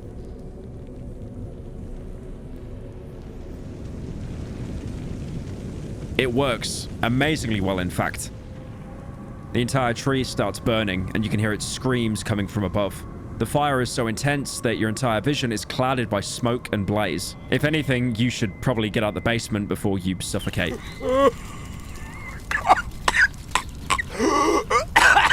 Coming out on the surface, you can see the overground part of the tree is completely alight, and the screams are even louder, almost drowning out the crackling of flames. Unfortunately, even though we've done all we can, we still can't go through yet. The huge tree will not yield to the flames so easily. It tries to smother the fire with its roots. It should all be over tomorrow. There's even a note made about it in the journal. I set the roots in the cellar on fire. The fire consumed the talking tree in its entirety. Even now, I can still hear it screaming. Seems like the cripple was right. The tree is enormous, and it will probably continue burning throughout the night. I'll return here tomorrow. Walking by the cripple, he'll call out to you. Come here now. Come. Although he doesn't have anything to say, but rather watch the tree burn in silence. The cripple's blind eyes stare hypnotized at the huge flame consuming the tree. It's as if the old man could see everything clearly now. The orange fire illuminates his pale, motionless face.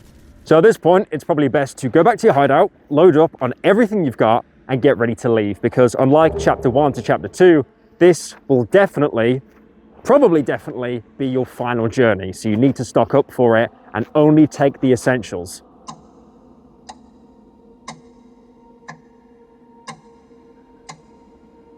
Starting the night, you won't see any of the usual enemies. You might think you got lucky that the forest is letting you off easy, you know, after all the challenges and all the hardships you've gone through. Until, at some point during the night, the radio once again turns on. At first, it's just static, but soon, it starts speaking to you.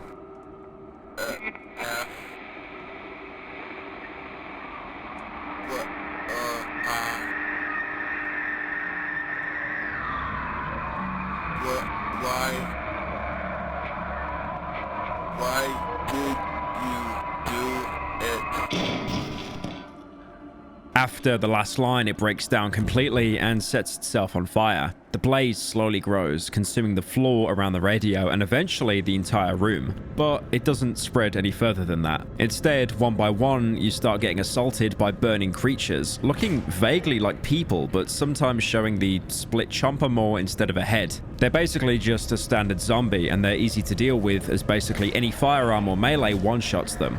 But as the night goes on, their onslaught ramps up. Eventually, there's so many of them that you can't even reload in time to defend yourself. You'll have to try to evade them instead, which is made even harder by the crowd coming at you from every direction and body blocking you. Just before you get completely overwhelmed, you start to hear that refreshing song cue, meaning dawn is coming.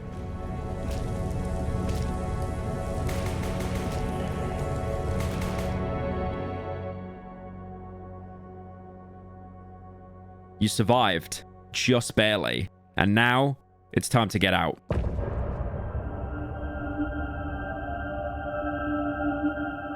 You wake up to see that even though you survived, the three aren't there to greet you this time. Obviously, they weren't too keen on you burning down the tree and probably don't want to do business with you anymore.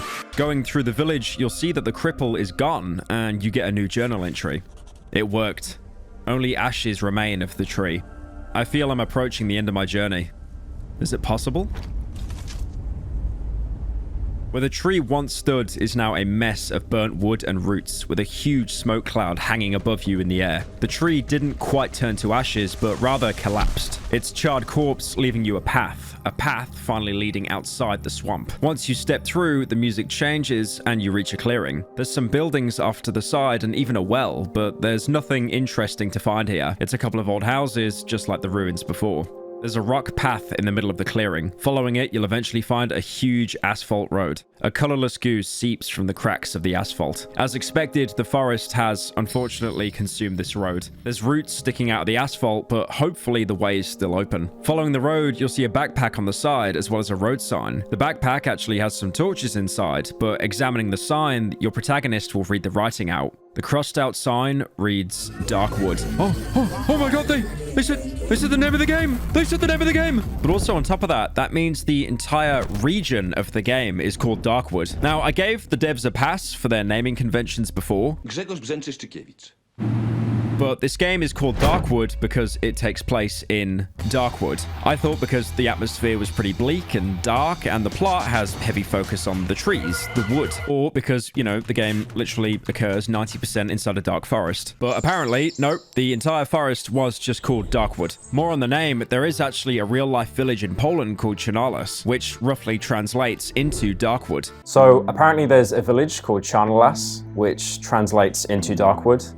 It's a coincidence. We didn't know about the village before we started to make our game. The name just kind of came up and we thought it was cool. We needed a name because we made a game called Kevin Costner's Tatanka Hunting Simulator 2013. You play as Kevin Costner and you jump from Tatanka to Tatanka, which Bisons. is bison, yeah. Some game press took it. They made some articles about it and we were already developing Darkwood and we thought that we have to have a name so they can also like mention about our new game and our studio. So we choose Darkwood and Acid with the studio. At least since the sign is crossed out, that means we're actually leaving Darkwood. If you can move past the whiplash you get from the in-game title drop, you'll see a grey body on the asphalt. It looks like it's stuck in place, similar to the villagers you could find back in the glade, but this time you can't even interact with it. Further ahead, you'll see a lone survivor. This is in fact the cripple, using the opening the tree being burnt down made to try and escape himself. But you have no option to help him, just to progress further. So yeah, good luck. Hope it goes well for you. Moving further up, we'll have the protagonist confirm what I'm sure you've been thinking ever since we stepped foot on this road.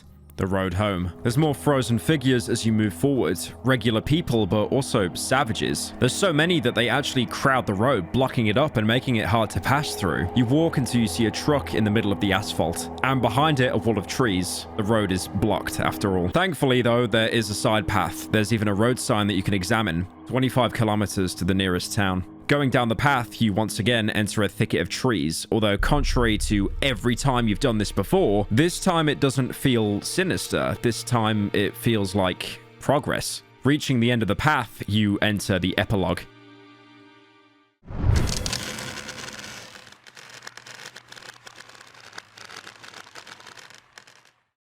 You're still in the forest, but something has changed. The dark, oppressive ambience, the thunderstorms, the violent creatures, they've all disappeared.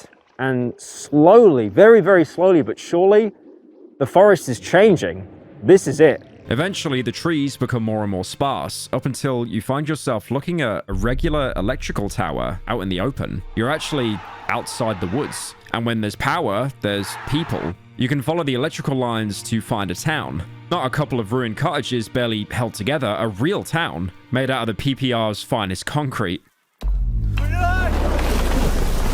Now, because it is Poland, there's that classic Soviet grayscale color range on pretty much everything, which in most games would be oppressive and bleak, but here it's surprisingly comforting compared to the sickly greens and browns of the swamp. There's a woman feeding the birds on a bench, and as you approach her, the birds fly away. And they're gone. Who's going to eat the bread now? There's even a small playground with a sandbox and a carousel, as well as a chalky outline used for hopscotch. Despite barely anyone being around, the place is still a stark contrast to the woods of the game. It feels lived in, like there are real people going about their day here. In front of the huge apartment building, there's a woman sitting on the bench. My first floor neighbor. And finally, for the first time in the game, your character actually speaks out loud. Good day. Good day to you.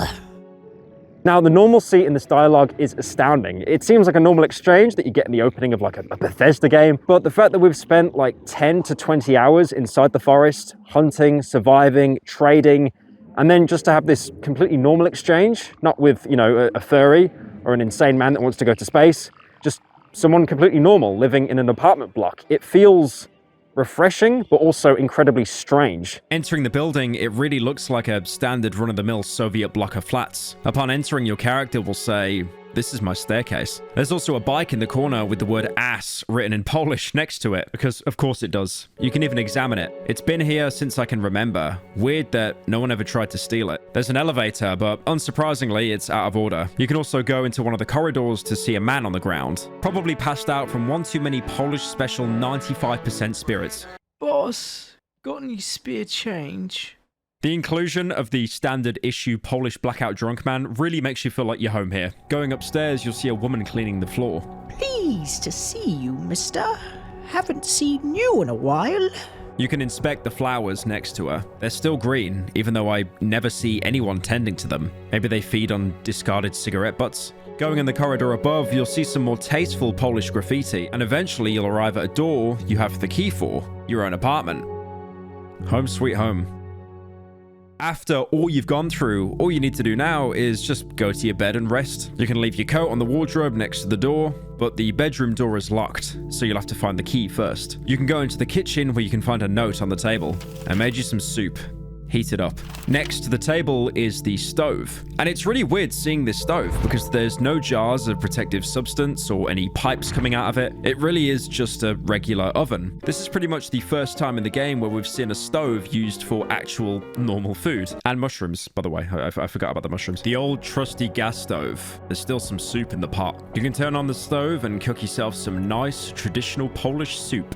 I grab the largest dish from the closet under the sink and pour myself a bowl. It's not much, but it's enough. I don't remember the last time I've eaten a home dinner. Upon which you'll receive a nice plate of Rosol, Polish chicken soup. Now, I would like to say that when I saw this on stream, I did say some pretty horrible things about it. Is that what Polish food looks like, bro? Damn, that's rough. You can see the grease because the bubbles on it. That's premium Rosol. Traditional Polish soup. That is a pot noodle. How are you saying that's a delicacy? That's a fucking pot noodle with hot water. That's it. That is the traditional Polish delicacy right there. Oh my god, it looks so good. Look at that premium cut.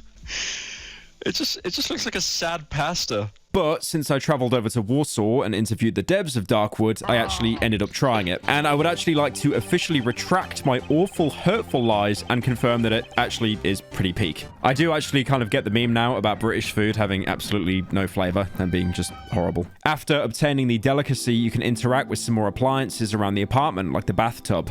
I'm barely standing on my feet. I'll take a bath tomorrow. Or the washing machine. The Frania washing machine. I spent 2 days in the queue to get it. You can even wash your hands in the sink. Probably should have done that before eating the soup. To get the bedroom key, you'll have to visit your living room. Inside, you'll meet the best part of the entire game and what your whole journey has been building up for. Your dog, Surek. You can even pet him. Look at that, so wholesome. Just ignore the fact that he uses the exact same model of the dogs that you beat to death in Chapter 1. You can examine and search the TV that back in the apartment dream played Teddy Drop Ear. A black and white Reuben, a real luxury. Unfortunately, it's broken. Inside, there's a flashlight and a battery, but it's not like you'll need those anymore. The wardrobe next to the TV has some fabrics, probably just blankets to put over the sofas. Although if you try and sleep on one of them, the protagonist will refuse. I'm very tired. I'd prefer to lie down in a regular bed. One thing to actually note here, all of your inventory is now inaccessible, so if you take anything from the wardrobes, you won't actually be able to use it. This is probably to stop people just pulling out their AK and gunning everyone down. In the corner wardrobe is the key you need to finally enter the bedroom. If there's nothing more on your mind, then finally laying down and taking your long-awaited rest. It's my bed. The white crumpled sheets look as if I've just woken up, at last. I feel my sore legs buckling underneath me, my body becoming heavy and overwhelmingly lethargic. It was a grueling journey, days of human torment. Cool side note here, the game will actually track how many nights you spent in the Darkwood, showing it as basically a stat screen on here. You can choose to go to sleep. There's no one to stop you anymore. You're home. You're safe. After all the suffering you've endured, and definitely inflicted onto others, you can rest. A sedating warmth washes over me, a warmth of security and happiness. The camera pans out, and that's it. You've done it. There's some text scrolling by talking about the fates of characters you left behind. But other than that, it really is the end of the game. You escaped the forest. You didn't get the answers you wanted, but at least you're out. You're finally free. But it feels like there's still more to be found. It feels unsatisfying leaving the forest like this. So many questions are left unanswered. I know the protagonist is tired, but why would he go straight to bed instead of, I don't know, contacting the authorities or someone to let them know what's happening? Surely there's something deeper still left inside the woods.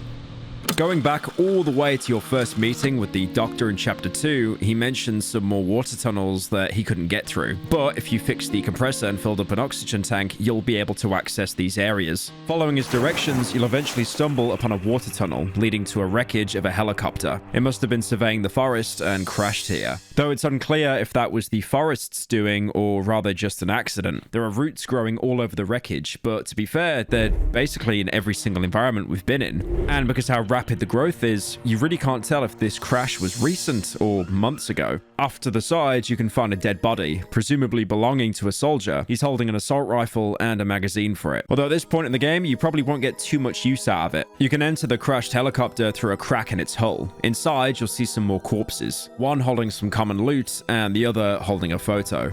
A photo of the doctor.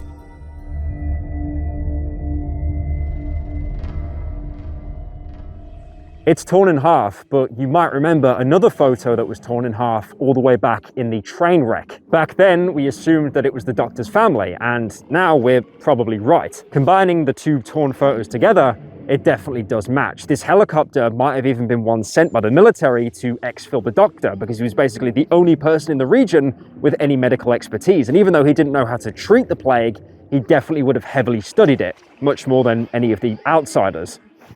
One possible theory is that because the corpse is holding the photo, it could be that it was actually his family in the helicopter that went looking for him. Or she passed a photo onto a rescue team so they could recognize the doctor and pull him out. Again, it's nothing concrete, but it's still something to consider. Also, an important thing to mention is that the helicopter has the Air Force checkerboard on it, meaning it belonged to the Polish Air Force. It might seem like a pretty insignificant detail, but this pretty much confirms that the outsider group we've been talking about all this time was actually headed by the Polish government. government, instead of being, for example, a private splinter group. There's nothing more to be found in the wreckage, but there's still one more water tunnel to explore, either by following the doctor's general directions again, or by finding a map all the way back in the swamp village. You'll be able to find the burned cottage. It always spawns near the village, so it's pretty easy to find. Entering the tunnel, you'll emerge right in front of 3 crosses. The burned cottage is even marked by 3 crosses on your map, showing just how characteristic they are to this location. Inspecting them will have the protagonist read the inscription, an old, simple wooden cross covered in inscriptions. I can still decipher one of them. May you never know hunger again. Getting out of the water will also cause him to comment. Some skeletons have been pushed out by the water and are now lying in the mud. Now this was probably the old village graveyard, but it's been so washed up it's hard to even tell anymore, apart from a couple of gravestones. The inscription on the crosses could even be hinting at the hunger that destroyed the entire village, or even created the talking tree. Exploring the cottage, you can find 2 photos, one depicting a group of people walking on a road in the middle of the village, while the other shows a helicopter flying over a burning building. The helicopter looks similar to the wreckage, but there's nothing really confirming this link. Once you pick up the first photo, a human spider will spawn in the entrance room and attack you. According to the wiki, it's supposed to talk to you, but in my run, I just fed it a buckshot as soon as I saw it. Look, I'll be honest, there's enough dialogue in this game. I don't need one of the enemies to give me a lore dump about his wife's son. But if you're interested, the dialogue that it's supposed to say goes like this. You've torn us apart, burned our houses, locked us in here, sentenced us to in the woods. Killing it, you can get the key to the burned cottage. Since the human spider was holding the key, it could mean that it used to be the previous inhabitant of this cottage. As human spiders look like amalgamations of dead bodies, it could be possible that the forest actually uses the corpses from the graveyard to create them. This spider specifically shows semblance of remembering its past life, talking about how it was condemned to stay in the forest. This seems to be a really common theme with characters remembering or failing to remember past parts of their life. That, or this is the forest fucking with us for the 20th time. It's also interesting that when speaking to the protagonist, it talks like we were responsible for burning down the house. We've heard before of the outsiders burning down houses to slow the spread of infection, so it does make sense. It could even mean that the helicopter in one of the photos was responsible for setting the fire. If so, then it explains how the outsiders could burn all these buildings around the forest without exposing themselves to the infection inside. Apart from these 2 locations, there are no more underwater tunnels to visit. But there is one more important place to check out that we haven't properly had time to explore since we were trying so desperately to get out. The radio tower. There were a couple of mentions before, like if you entered the snail's cottage and found the note, the protagonist even mentioned it might still be emitting signals in the journal. Not only that, but the old journal from the elephant's shed also hinted at a possible second exit as an alternative to burning down the talking tree.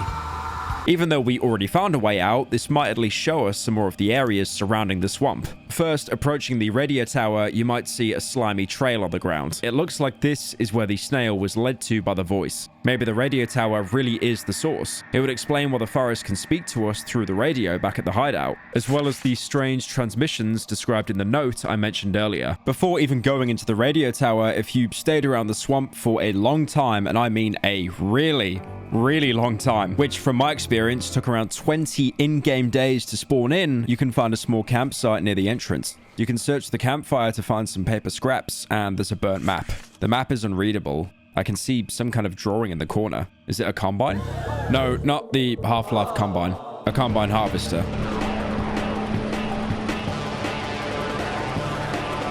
There's also another note, a torn page from a journal. Your journal. Boredom. The news was pure garbage as always. I was only waiting for the Sports Digest. We won 2-1. I watched Plastiszowy Pimentik before going to sleep. Boring life on leave. In 1 week, I will walk into the woods. It will be my 6th time. This time, we're going in from the west. The trip will be exceptionally long. We're taking one of the longest tunnels. It almost reaches to the last zone. Supposedly, it's starting to give under the pressure of the roots, but the job is urgent, so fuck safety. I have no idea how any of this is kept under wraps. Are those poor saps unaware of the fact that we're taking trips under their feet? Maybe they like it here so much they don't really care? I wouldn't be surprised. This is the first page of your journal that the doctor ripped out when he found you and interrogated you. It's worth mentioning that this camp only appears if you got an appointment with the doctor and then failed the dream sequence. It's basically an alternate path the Doctor takes if he travels alone instead of teaming up with you. Reading through the journal page is a stark contrast to the notes we've been making all throughout the game. At this point, the protagonist would give anything to go back to the ever so boring life on leave. It also seems like this expedition was deemed risky all the way from the start, with even the protagonist acknowledging that the bunker tunnel was starting to give under the pressure of the roots. Whatever mission we had, though, was deemed more important, though it obviously stopped mattering after we got stranded here.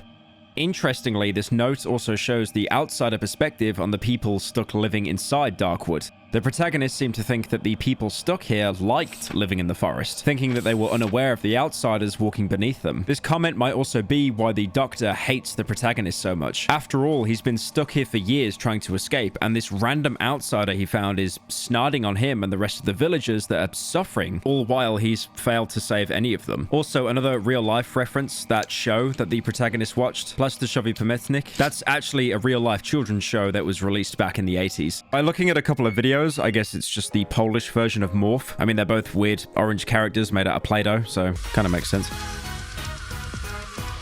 So this is the Doctor's camp. If you need any more confirmation, you can even find his old camera in a sack next to the campfire. The same camera you could find in the prologue, although now it's covered in mud. We know from the Elephant Mom's dialogue that even in this path, he's also slowly going insane. So he's probably mid-savage transformation, hence the mud.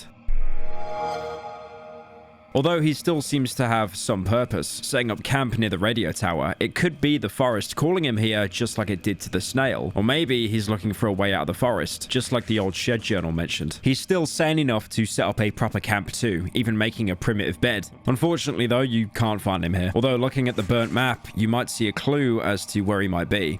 That Combine drawing is actually a location you can find inside the forest. Normally, when you find it, you won't even know that there's anything interesting here. You won't even get it marked on your map. It looks like a solid wall of trees with a Combine harvester stuck inside. But if you survive a few more days, the protagonist will make a remark when you get close. I can notice some kind of passage under the roots entwining the wreckage. Funnily enough, if you paid attention to the map earlier, it literally had the passage marked on it. Going through, you find yourself in a small space between the trees and kept completely in the dark thanks to the leaves blocking all light. There's a ravine separating the path you came through from the rest of the space. Looking at the other side, you can see the campfire and a familiar figure. Don't cry. I'll be there soon. I'm close. I'm so very close. Don't cry. To make your way over to his side, you'll have to cross a fallen log. Normally, if you manage to find your way here by complete accident, this area would be crawling with banshees. Fortunately, right now, it looks like only the Doctor is present, so you won't be swarmed yet. Approaching the camp, your character will identify the person on the ground. I think it's the Doctor. Getting any closer will have him wake up from his stupor and immediately recognize you. It's you. He crawls away a bit. Go away, you hear me? Just to grab a branch and set it on fire, waving it in front of him like he's scaring off an animal. Leave me alone. She needs me. He's despised you even before he went insane, but now he's trying to protect the voice, so getting any closer will have him lunge at you. Despite his demented state, he's actually a pretty strong opponent, having much faster attacks than a normal stick savage. He's gone into an enraged frenzy, trying to kill us by any means necessary just to help that voice. Once you manage to hit him enough times, he'll fall down with a leg wound and missing an arm, and he'll start crawling away. But just because he's down doesn't mean he's dead, because trying to get close to him, he'll still keep trying to whack you with his staff. Instead of finishing him off, you can check out the glowing spot near the campfire, looking like a shiny stone. Examining it will have the Doctor scream at you. Leave that alone! It's a figurine made out of mud, with a shiny stone inserted into its head, which you can remove. Here, you're given the option to leave the Doctor to rot away on his own. But at this point, you might as well put him out of his misery. Looting his corpse afterwards gives you maybe the biggest lore dump in the entire game, in the form of 6 pages of his notes, written on the same notepad that we could find as the Doctor in the prologue. They start around the time the train wreck sequence happens, with the first note being a direct follow-up. The fucker showed me the exit finally. Entrance behind the wardrobe. I was there, in the cottage. This is where the voice was coming from. I wasn't mistaken. How could I have missed it? The tunnel. Those village idiots would happily feed me to the woods, but I still couldn't close those fucking doors in the tunnels. They've suffered enough. Unfortunately, this means I'll also have to look out for the rat. He will come after me. That bastard. I'm sure of it. I should have killed him when he was lying in the cart helpless. Funnily enough, the Doctor seems to be marking his entries with titles similarly to how the protagonist does in his journal, showing that despite his hatred for us, the Doctor is still picking up on our behaviors. This note also confirms that the voice speaking to the Doctor was always present in some form, only getting stronger and fully turning the Doctor insane once he crossed into the swamp. It seems like it was guiding him here all along, probably because whatever is behind the voice has much stronger influence here. On the bottom of the page is a mutated insect, with a note next to it with the Doctor's attempts at identifying it as Rhiparochromis vulgaris, a real-life species of seed bug. Honestly, I have no idea about the implications of this. I have a feeling that the devs just wanted to include a cool bug that they found. The next note was made around the time the Doctor first entered the swamp. The swamp. I was hoping this damn stinking hole would lead me to the exit.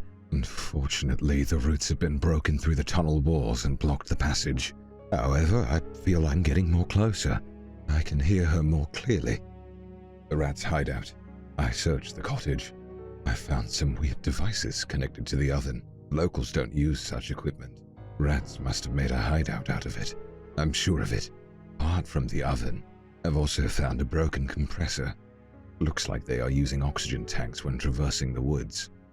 I need to leave this house as soon as possible. He's following the same sequence of events we did when we first arrived here. There's nothing really interesting in this note, aside from the mention of the voice getting more clear once the Doctor ends up in the swamp, and his interaction with the oven. It's kind of funny seeing the Doctor find the only reason we can survive at night just to call it weird and leave. Aside from that, you can also see some camera film attached to the note, probably coming from the Zenit camera we found muddied in his radio tower camp. In the next note, he's already starting to sound more deranged, once again emphasizing the voices in his head. Whispers. Whispers in the radio. Whispers in my head. Louder than usual. I feel I'm close now. I've seen him. He's back to his place. I took a photo of the motherfucker. Village. I remember this place vaguely. I haven't been here in ages. Everything is flooded and overgrown. But I remember the shrine and the cottages. I used to come here to treat people. The tree in this village must have grown no later than 5 years ago. And the forest blocked me from this place. He's even drawing symbols on the page, similar to the ones savages would mark everywhere. This one feels like it's supposed to supplement the meeting we had with him in the village in the other path. The devs obviously just making sure we don't miss out on delicious, tasty, scrumptious lore. After this note, the other ones are basically just insane ramblings. I can hear you cry, but I don't know where it's coming from. Tell me where to go. Don't cry. I'm close. Please, don't cry. I'm close. Are you behind the trees? The fact that the voice is crying seems to give more strength to the theory that the Doctor is hearing his daughter's voice, trying to comfort her by saying that he's close. It would make sense, as he's been obsessed with getting back to his family for a long time. The voice taking on this form would make it easier to manipulate him and drive him insane. The notes after this one probably happen around the time we would see his last transformation, where the Doctor becomes a full-blown savage, with sticks and mud covering most of the pages. An old combine. A chasm. Is it here? It's here. I don't know. The trees are singing. Or maybe it's a cry. Is it coming from under the ground? I think it's here. This cry. I know this cry. He seems to think the voice is coming from here, but apart from the banshees, there's nothing to be found. The last note is completely covered in what looks like an idol, probably depicting the same thing that the shiny figurine did, with the only visible writing being, Is it you? Is it you? Is it you? Is it you? This is written multiple times. There's no deep lore analysis here, he's just completely gone insane. I don't even blame him. If I had to survive this long in Poland, I probably would have lost it too. That wraps up pretty much the entirety of the Doctor's arc, but later on, we might see him for one final time. Coming back to the radio tower after closing off with the Doctor, going through the corridor carved between the trees, you'll end up right outside the tower's building. Unfortunately, it's never that easy, and your path is blocked by a singular crate held up by a growth. So unfortunately for you, you're gonna have to take the long way round. Oh boy. I sure hope there's nothing dangerous inside. Following the path, you'll first see some destroyed fencing and a corpse. The fence has been torn to shreds. There's an empty nest nearby, probably belonging to whatever tore through that fence. You can also see the overturned radio tower here, which you might recognize way back from the visions you had at the markings strewn across the map. Seems like you've been pointed here by the woods all along. Even the talking tree had one of the people mouth the word radio at you, although back then it was basically impossible to connect it to the tower. It's important to mention that just like all the other locations, the game does a fantastic job setting the atmosphere here. Walking in and you'll immediately start hearing the metal tower creaking, like it's about to collapse under its own weight. This small design choice does an insane job of evoking a sense of abandonment, like the tower has outlived everyone around it. On the other side of the tower, you'll see what that nest belonged to.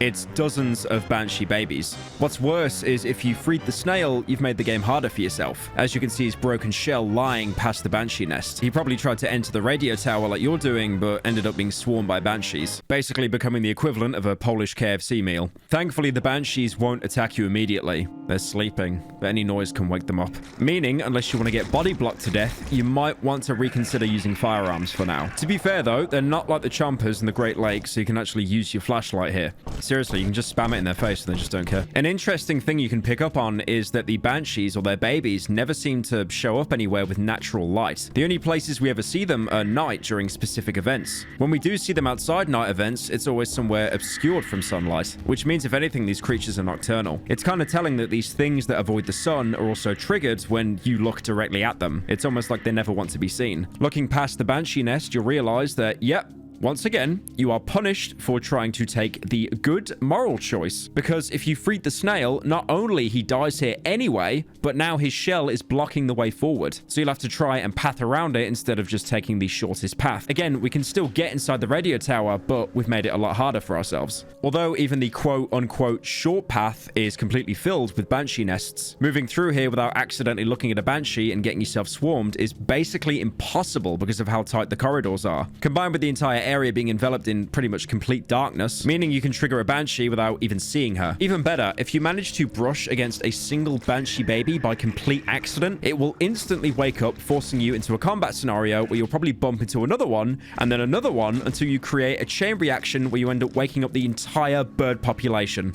Really, the only saving grace is how little damage they do when they hit you, so you can just pop an alcohol bandage and basically out-heal most of the hits. Oh yeah, and also, like I said earlier, the Molotov. Don't forget about the Molotov. Again, it's kind of funny how banshees seem to hate light, and fire is one of the best weapons against them. After moving through the nests, you'll have to enter one of the buildings to progress. Going inside, like pretty much every single building in the entire game, it's completely ruined, having giant gaping holes in the roof and the aforementioned tower collapsing in on itself. And of course, being home to even more banshees. I found an old overturned radio tower. The civilian radio equipment still works.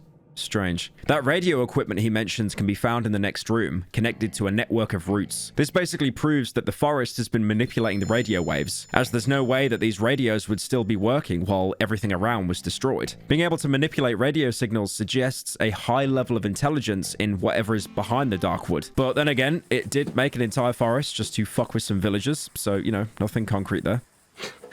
Unfortunately, there's no sign of an exit in the building, but there is a journal to pick up. Right behind that small room with a banshee that'll jump scare you immediately as you open the door. So even if you stealthed your way through the entire map, you've now given your exact coordinates to every single banshee in the radio tower. 100% completely fair design. Actually, you know what? You know how I said at the beginning of the video, like the game is so great for having no jump scares? Nah, I take it all back. Anyway, once you make it past, you can find a crate with some ammo and an old cassette, as well as a backpack with a note inside it. We haven't slept again.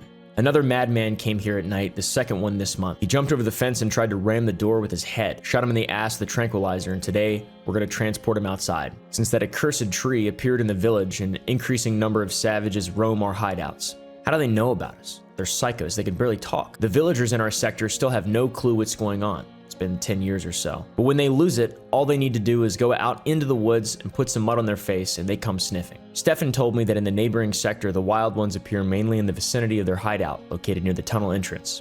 I don't think it's a coincidence.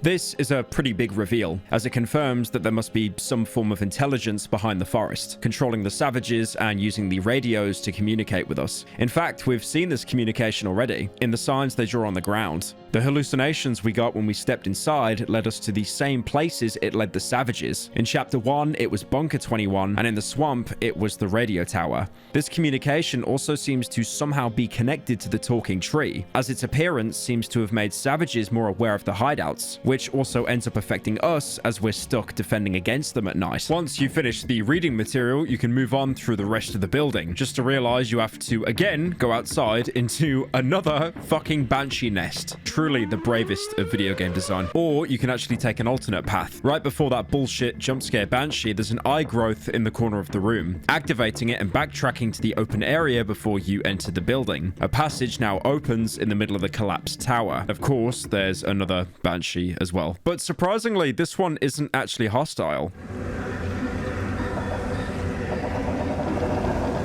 It kind of sounds like it's crying, standing over the corpse of one of its babies. Stop fucking crying, bitch! If anything, it's one of the first humanizing moments of any of the forest's creations in the entire game, which feels kind of weird considering they all look like they were created just to kill. But again, maybe there's something deeper here. Maybe they aren't all mindless predators, instead leading actual, albeit incredibly twisted from our point of view, normal lives. I have to go to work. Continuing on the path will lead you to a small hidden area. The first thing you see are more of the savages' drawings, but instead of random circles, this time it's a clear drawing of the bunker door. It even looks kind of similar to the visions we had of the door back in Chapter 1. So again, this could be another inspiration from the forest. It's kind of weird seeing it here though, considering no one in the swamp would even know about it. If anything, it feels like it was left here for you. You were the one that was meant to find it. I mean, to be fair, that door did mean so much to you. It was basically your only way to escape. Looking around, you'll also see that this is where the base of the tower is. And of course, it's all entwined with roots, which is pretty much what caused it to collapse. You can actually go under the tower here to find a small roofed area with 3 graves under it. Behind the graves, there's a sack containing mushrooms, and also a charcoal drawing of the bunker door, and even another iron cowbell, the same one that you could find back in the tunnels. This, of course, is a callback to the 3, although I'm not really sure why they have graves prepared here. It could be that they made them themselves as some sort of offering to the forest, which could also be a reference to the dream where we were told to lay down in a grave. It would also suggest that the 3 are aware of Bunker 21. They're probably the ones to make that drawing on the ground earlier. I don't really see why it would interest them though, as that door only leads deeper into the woods. There's one more thing to find here. Behind the graves is another corpse consumed by roots, laying on top of the savage ritual circles, with bird corpses strewn on top of it, just like the corpses in the markings you could find in the rest of the swamp representing all of the different enemies. But this one represents the banshees. It's also probably why their presence is so heavy here, and considering that this area seems so heavily connected to the 3, it's possible that they were the ones responsible for this ritual. So technically, if their father wasn't a thieving dipshit, we probably never would have had to fight a single banshee. Now, instead of pathing back through the building and into that banshee nest, you can take a shortcut right before the door to the other part of the building. The first thing you'll notice is a mountain of corpses piling up against the wall, presumably savages, drawn here just like it was said in the earlier note. There's also one savage still alive, banging his head against the metal door. Killing him, you can now approach it, just to realize it's locked with a code that you don't have.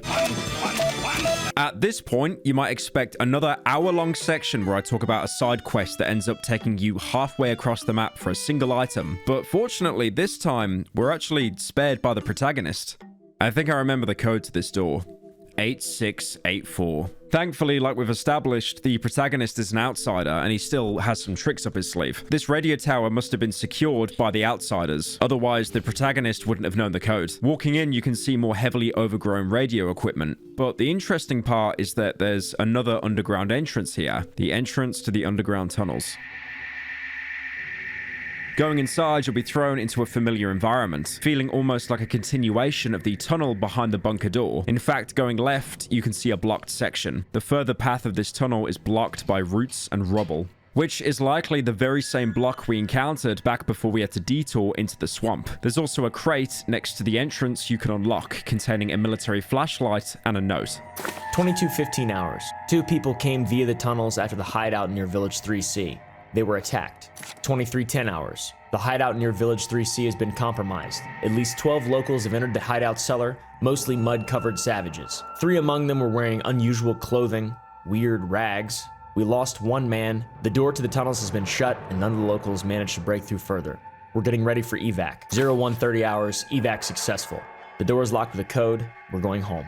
The hideout mentioned is the one we've been staying at during our time in the swamp. This explains why the outsiders had to abandon the swamp entirely, as their hideout was being overrun by savages and were seemingly aware of the tunnel entrance. What's interesting is another mention of the 3, which also explains that cowbell we found in the tunnel right behind the area restricted door. This might also tie into that drawing of the bunker door we found in the area near the base of the tower. The forest might have been influencing the 3 to try and open the bunker door, effectively flooding the tunnels with savages from both areas. Now, you might find it weird that the 3 were leading the attacks that ultimately caused the outsider evacuation, since to us, the player, they've only been helpful acting as a trader. But you have to remember, we've become part of the forest ever since we injected ourselves with essence for the first time. And even if you didn't level up once in the entire game, there's still a canon event in the beginning of the game where the doctor forces an injection onto you. It might be possible that the 3 know this somehow. After all, they're clearly much smarter than regular savages. The closing of the tunnel door was probably the reason why so many savages piled up against the radio tower and stopped attacking the hideout at night. We already established that the forest communicates with them. Haven't you figured out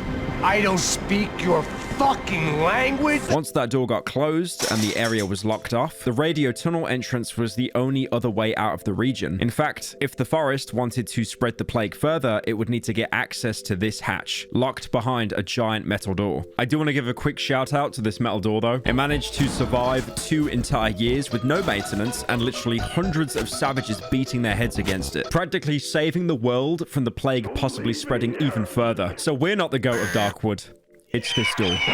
Now, you might ask, why does the forest not just send a stronger enemy than a malnourished, insane human? Is it stupid? I mean, surely a couple of chompers would probably take care of that door easily. Well, this could be a bit of a plot hole, or we can assume that all the other creatures aren't under the forest's direct control. The savages are the closest thing to an actual human in the game. There's still some consciousness inside them, meaning they can be influenced to do things, even after going completely insane. All the other enemies, which seem to come directly from the forest or from infected corpses, like for example chompers, act more like animals with no agency other than instinct. There is of course the banshee, which was actually showing some emotion, but to be fair, small bird wings, they're not really gonna do much against a metal door. I can't believe I've spent this section of the video just glazing a metal door. There's also the issue of the protagonist knowing the code. I did mention earlier, and while he could have been a part of that evacuation, I think it's more likely that the code was given to operatives if they needed an emergency exfil point, or maybe in case they ever needed to come back into the swamp again. This might just be me coping, but I like to think the devs had it all thought out, and this really does make sense. Coming back to the tunnels, you can finally continue the journey you started all the way back in chapter 1, and just like how you were warned before opening the bunker door, the protagonist again remarks how there's no coming back.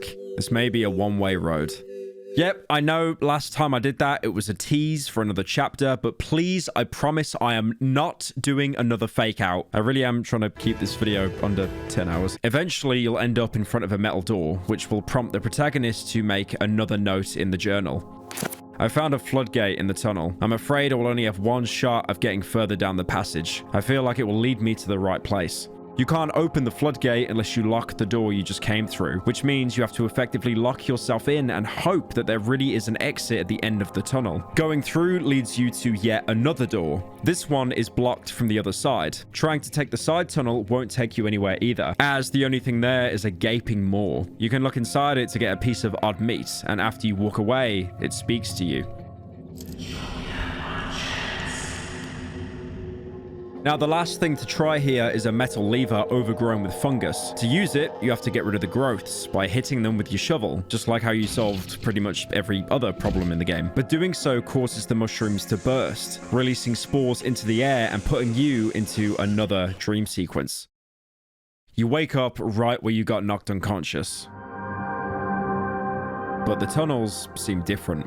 The lever is gone, and the floodgate is locked shut behind you. The door leading deeper in is still barricaded. But what used to be that dead-end side tunnel now expands into a nicely paved walkway. The only item you have now is a military flashlight, which seems to run on the dream logic of infinite battery power. But other than being able to see, you're once again completely defenseless. I can hear someone calling incomprehensibly from the depths of a corridor.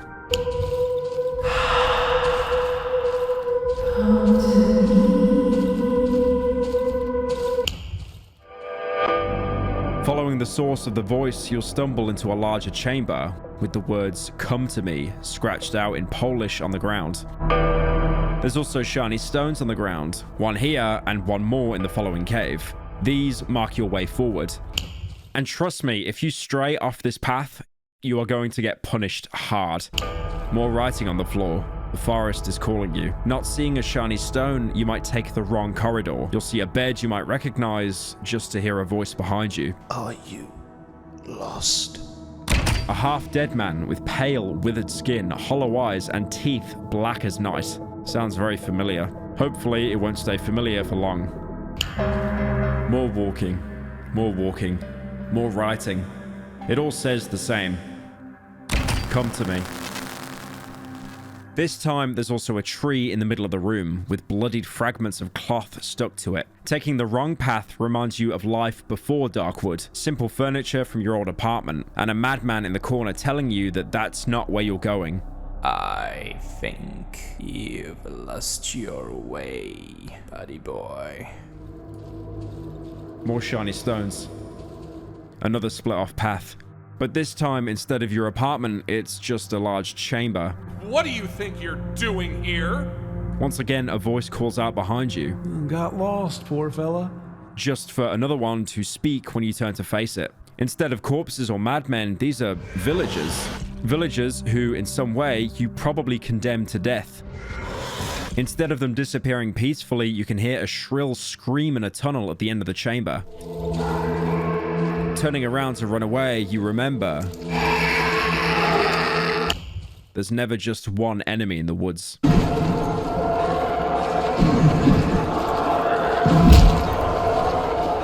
Trying to evade the spiders, you come across a familiar sight. Puddles of water, forming right up until a large door. You come out of Bunker 21. It was never the way out. You follow the corridor, but instead of leading to the surface, you arrive where it all began. The doctor's interrogation room. The tunnel behind you turns into a wall, but you already know what to do. You walk into the big house. Banshees scream outside the windows. You won't be alone here for long. Just like you remember, you need to go into the room behind the wardrobe just to see yourself strapped to a surgery table. You won't give in to the Darkwood's tricks. Not anymore. You take the table leg from the crate, your very first real weapon. It feels reassuring to be able to defend yourself. Right until you hear the growling outside the barricades. Preparing for combat is futile. Even with a weapon, you basically stand no chance. Once again, running away really is the better option. A chomper breaks through the door, keeping Yannick locked, his corpse following behind. This is your chance. Dodging attacks, you make it through and jump out of the window. You pass through the doctor's old clinic. The constant growling follows close. You run until you reach a metal door. It's stuck. Just when you think it's over, the growling goes quiet. You push open the door with the table leg. You exit into an area even more overgrown than what you've ever seen before. The forest pulsates around you, beating almost like it has a heart. You end up back at the bunker door. Maybe this time, it'll be different. The water is red with blood. The shiny stones still guide your way, but taking the wrong path, you can pretty much always end up being dead. You retrace your steps. You see the writings again, calling you. Finally, you reach another open chamber. There's a savage here, praying to a giant head in the roots. It opens for a moment, once again calling out to you. You run into the mouth, barely making it as it closes behind you forever. The tight corridor between the roots leads to another door. You open it, and the music fades. You made it. You see the familiar grating of the tunnel. You pick up a shovel and dig up all the rubble blocking your way.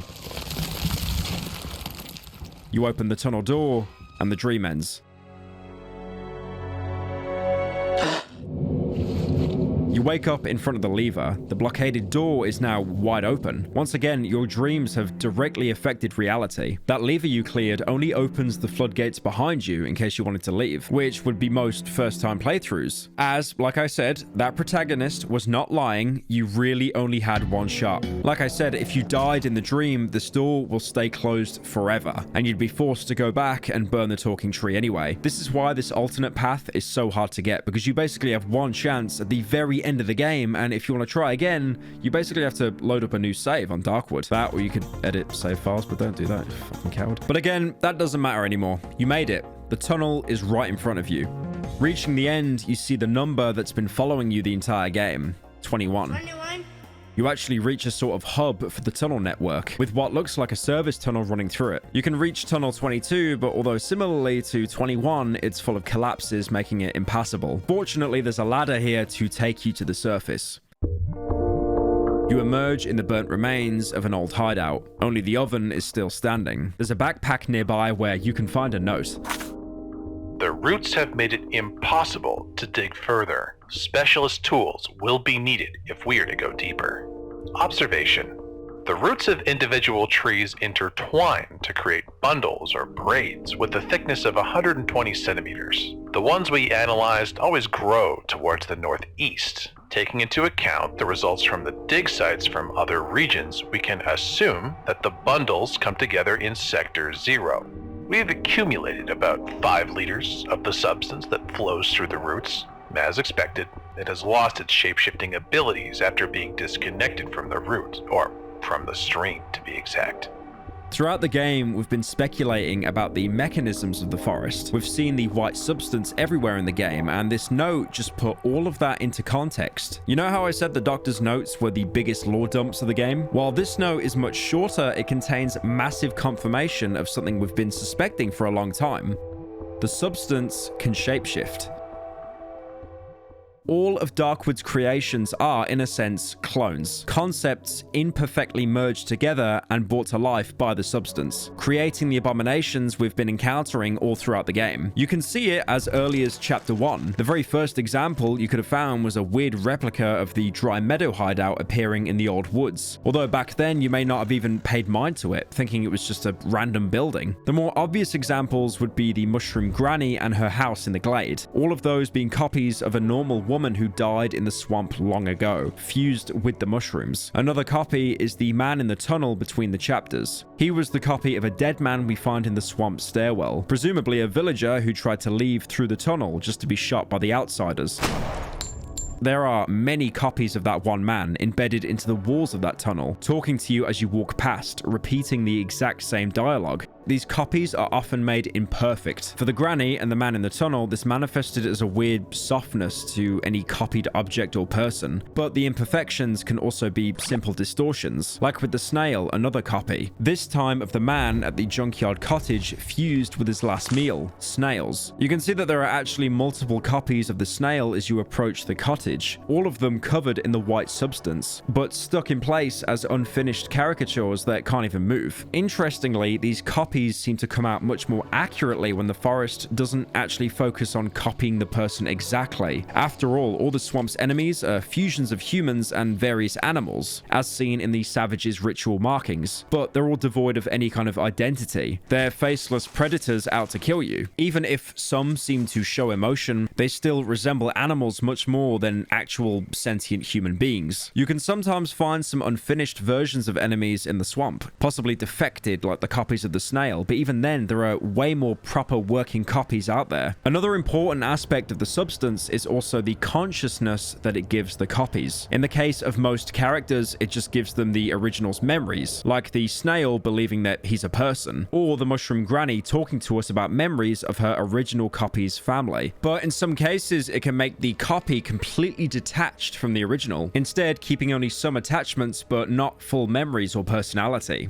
One character that this pretty explicitly happens to is the Wolfman. Up to this point, you might have not even thought he was a copy, although there were a couple of indicators. Despite him never talking about his past, he has an insane obsession with the pretty lady, never being fulfilled until he could, consume her.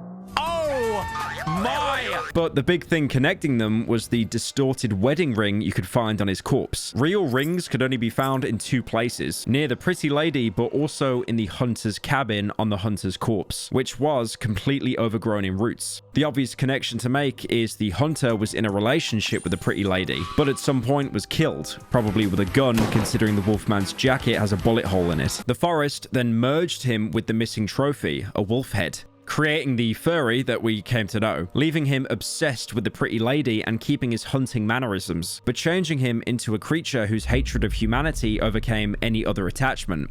If anything, the forest distorted him so much that when he was made a copy, the biggest thing he wanted to hunt were other humans. Another copy you might remember is the trader. Him being fused with his mask and covered with shrooms is a pretty dead giveaway that he's a copy. And by looking at the items he drops, it becomes clear why he was so friendly towards us. He's a copy of us, the protagonist. He had both a copy of the journal and the Bunker 21 key, both slightly distorted as we discussed earlier. I mean, look, even his death pose is exactly the same as ours. It couldn't be any more on the nose.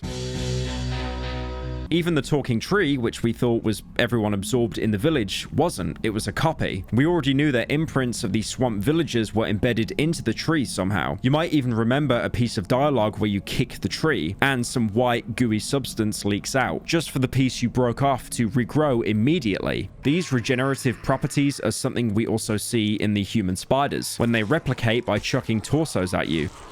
But this also confirms the origin of the talking tree and why it grew so much faster than the rest of the forest. Not only did it grow on the bodies of the villagers, but the substance merged them with the tree, creating this weird fusion and accelerating its growth. All of this came from just one note, by the way, and there's still an entire area left here to explore.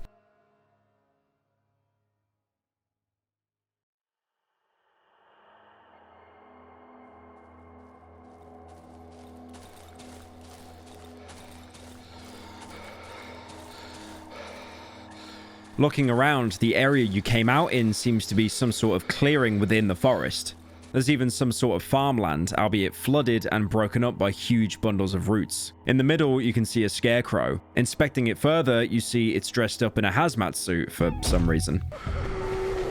Going deeper in, you can see that this entire area has been deforested, as evidenced by the stumps left on the ground. This is probably the work of the outsiders, who needed to clear a path to the tunnel entrance. But there are still some trees left. And going further, you'll see a few bodies tied to them, dressed in what looks like the same hazmat suits. Only one tree doesn't have a body on it. Instead, there's some blood-stained rope on the ground. A ragged rope with traces of dried blood and a piece of hazmat suit glued to it. Whoever was tied here must have been able to escape. There's also a discarded protective boot that you can find a little bit further away. You can also find another abandoned hideout.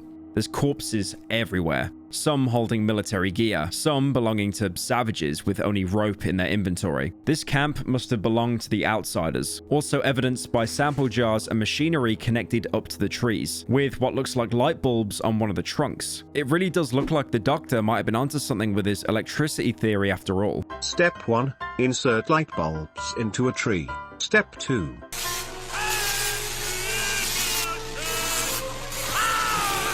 Going inside the hideout, you'll see more remnants of the campsite, as well as the familiar oven. Unfortunately, inspecting it, you'll see it's completely destroyed. A destroyed oven. The jar with the protective substance lies shattered on the ground. There must have been a fight here, a surprise attack, judging by the, half-eaten sandwich on the table. By now, you might remember the very first journal entry you got. I don't remember anything since the attack on our camp. This is our camp. This is where your entire story started. The corpses you found around here used to be your fellow soldiers. That rope you found had your blood on it. You were left to die tied up to that tree just like them. How you escaped is unclear. All that matters is that you somehow managed to outrun the savages and in the end make it back here. The entry also mentions changing your clothes. Somehow I'm wearing a coat, so I must have changed my clothes on the way here. That hazmat suit left on the scarecrow and the protective boot used to belong to you. You probably swapped the clothes to blend in with the population better, as the hazard suit was damaged and would be instantly recognized by villagers. As sad as it might be to see your camp destroyed and mission failed, you can still get out yourself and survive. Before doing so, you can find one more note inside the hideout in a black room. The structure resembles a honeycomb. The surface of particular cells varies from 80 to as many as 360 square kilometers. The cells gradually divide into smaller ones. It can be assumed that with time, the forest will achieve a homogeneous form. Trees grow with remarkable regularity, forming walls with the average thickness of 50 meters. The distances between trunks are never higher than 10 centimeters. According to preliminary analysis, only 15% of the total volume consists of actual trees, although this figure is hard to verify.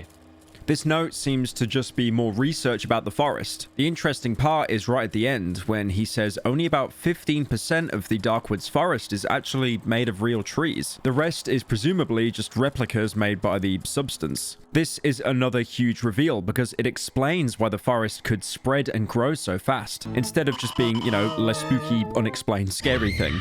This is something I really like about Darkwood, which I mentioned near the beginning of the video. Everything ends up making sense as long as you spend the time to actually uncover it. I totally get the aspect of horror and suspense, you know, the thing you can't see is so scary because your mind has to, you know, make up the pictures. Insert the Batman quote here. And you always fear what you don't understand.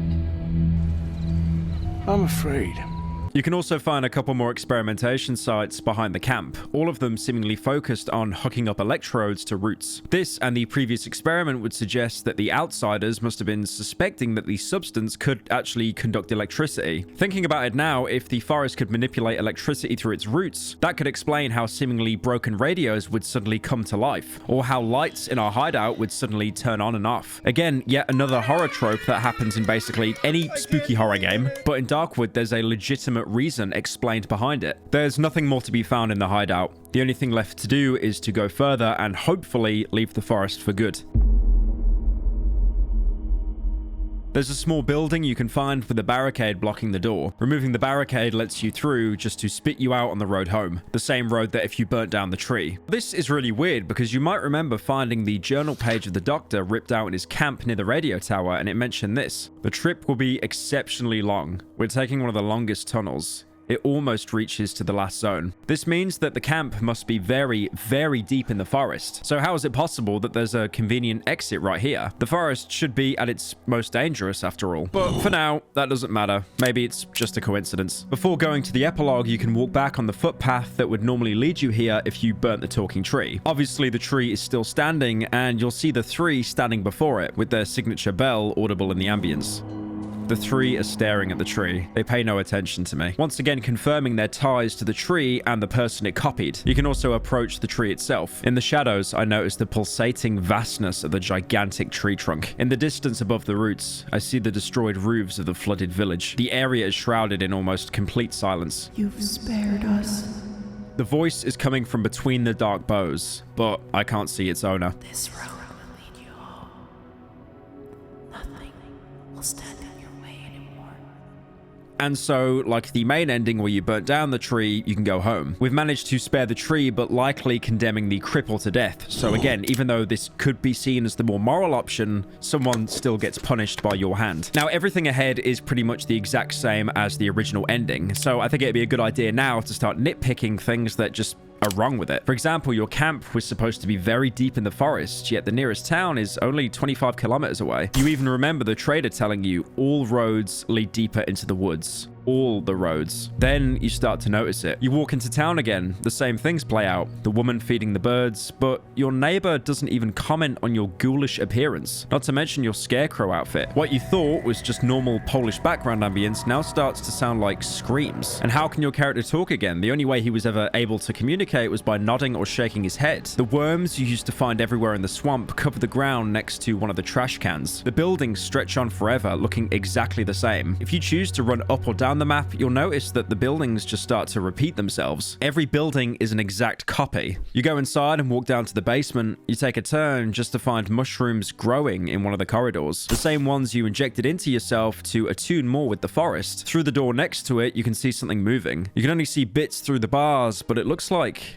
a chomper? Despite this, you go deeper, just like how you've done in the entire game. Every door is locked until you reach the last room. It looks like a pantry, having potatoes and even a nice jar of jam labeled Zemek? God, I hope I said that right. There's also a radio that you can switch on. It mostly just plays weird variations of static, but changing the frequency one too many times and it starts to emit the same noise you heard back with the swamp radios. It starts talking to you.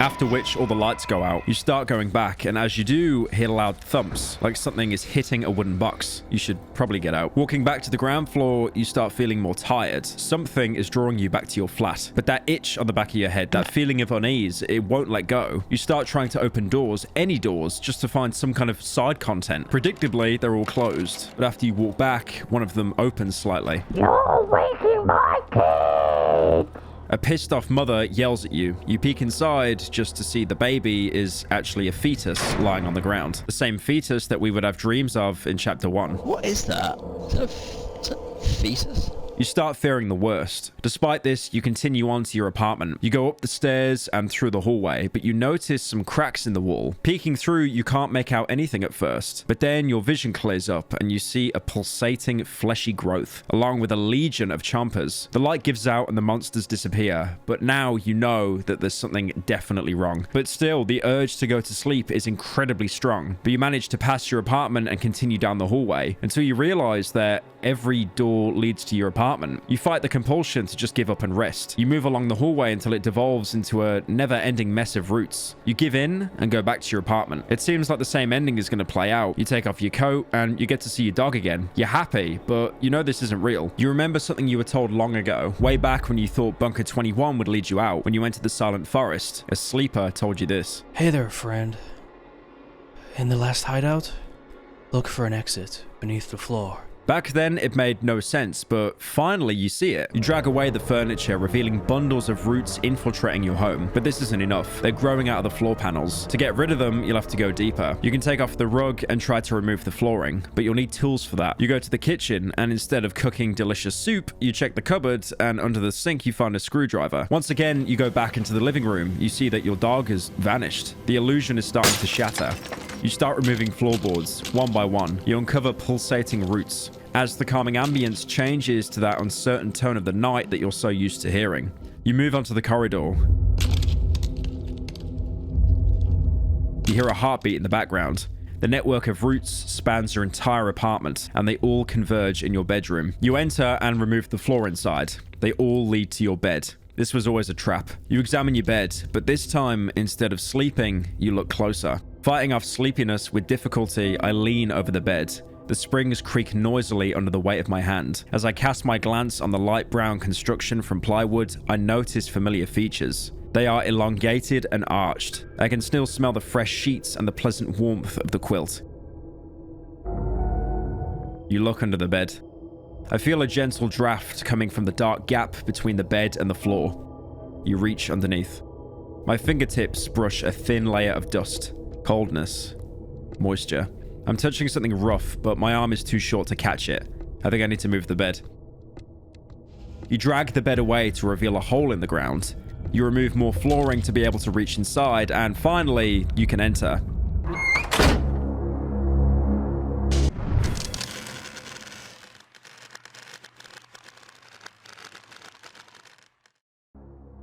Like any Rust character, you wake up completely naked, lying on the floor made out of entwined roots. Back inside the forest, or more accurately, underneath the forest. You're surrounded by other people, all of them naked and sleeping. Anytime you saw those huge open ravines pulsating with roots, that was the heart of the forest, and now you're here. It's obvious that when you went to escape the forest, you actually passed out and became a sleeper. Now, I know you're all gonna rush to the comments and say, oh my god, look, he made another all-in-the-head game, but the difference is the events of this game did actually happen. The only difference being when you actually left the Darkwood and made it to the town, the forest had a countermeasure and turned you into a sleeper, dragging you to its center. Even though you're naked, you can actually see the Scarecrow outfit near your character. So the game did happen. It was just the Soviet bloc part that was a dream sequence. You can go up and inspect any of the sleepers around you. The man is fast asleep. He's smiling.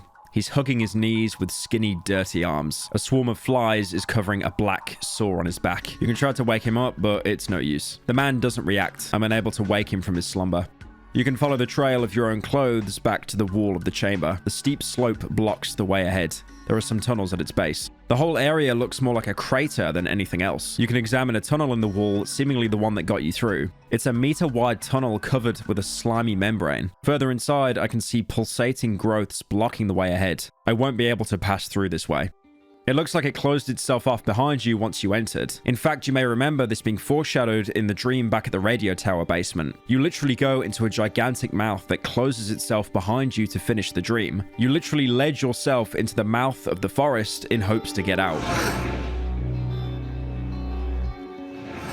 Darkwood has always gave you multiple ways to approach something, but here you have no choice except to go deeper down into the chamber. You can interact with another sleeper, this time a woman muttering through her sleep. Dirty, clumped hair covers the woman's face. She's murmuring in her sleep, clutching a rag doll filled with straw. Now the moon has faded. The sleep stole over my doll. Your eyes.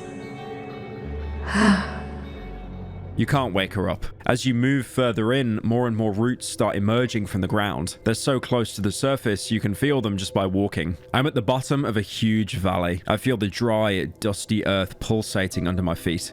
Soon, the roots overtake completely. There's no ground to speak of anymore. Both the walls and the floor are entirely made out of roots. You see many more different figures lying on the ground. Their old, weathered clothes lying discarded nearby. Its face is covered in mud and sticks. It clutches a shiny stone in its hand. Right next to the figure, you can find a shiny stone. Items that have accompanied you throughout your journey in the forest and have been great value to traders. But there's always been something strange about them. You could see that both savages and villagers seem to hold them in high regard, going so far as to worship them and put them into shrines. And like I said, traders would give you a lot of rep for them. Seeing them here confirms that they are definitely somehow connected with the forest. Moving forward, you can see a huge chamber splitting off from the path, containing even more sleepers. It hums something quietly in its sleep, swaying to the rhythm of a simple melody. The figure speaks to someone in its sleep, squeezing an old man's photo in its hand. The figure is talking in its sleep, moving its hand as if caressing someone with affection.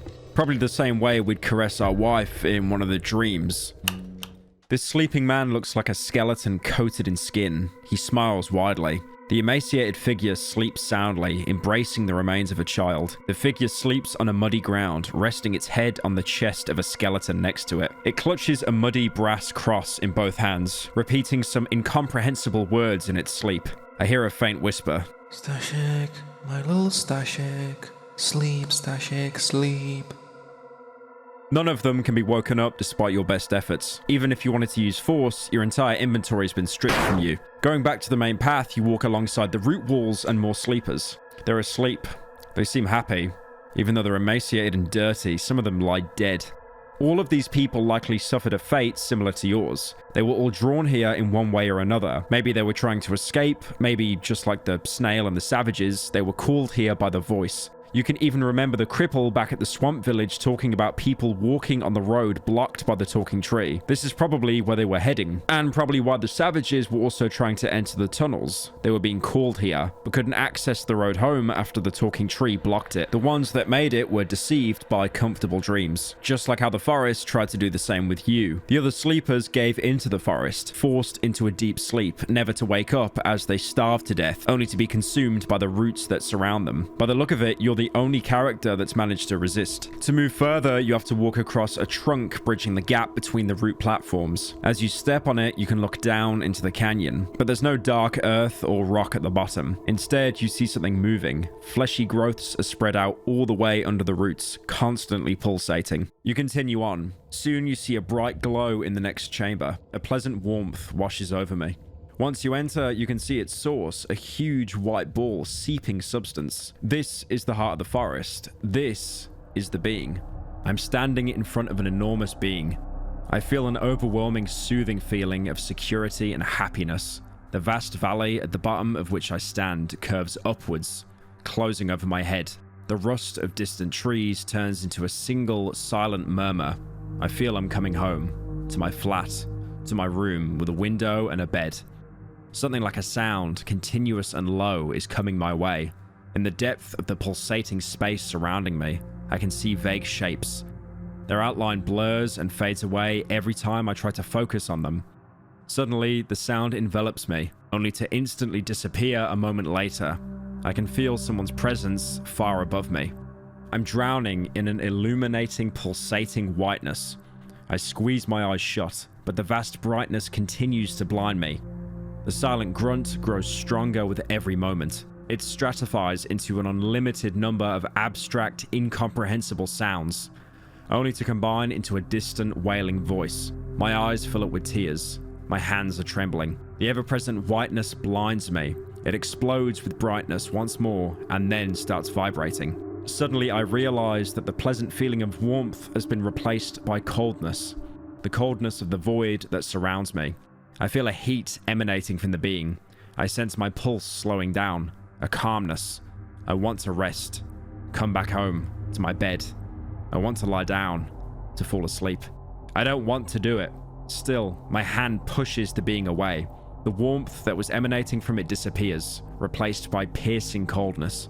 The being is the heart of Darkwood. All of its roots originate from it and spread out, covering the entire region. This is also what's been talking back to you all this time, through the radio, but also through your dreams. Looking back on them now, they revealed a lot of the forest's nature, even if we don't have the full context to understand it back then. The final dream scene in the radio tower bunker especially revealed a lot more if you were paying attention. That tree you could find with bloody scraps attached to it was a reference to a tree that you were tied to and managed to escape. Every time you strayed from the main path, you would also find pieces of your apartment, just to have someone tell you that you're lost. The being was telling you that you're never really going back there, and to be fair, you were literally told this on day one by none other than a clone of yourself.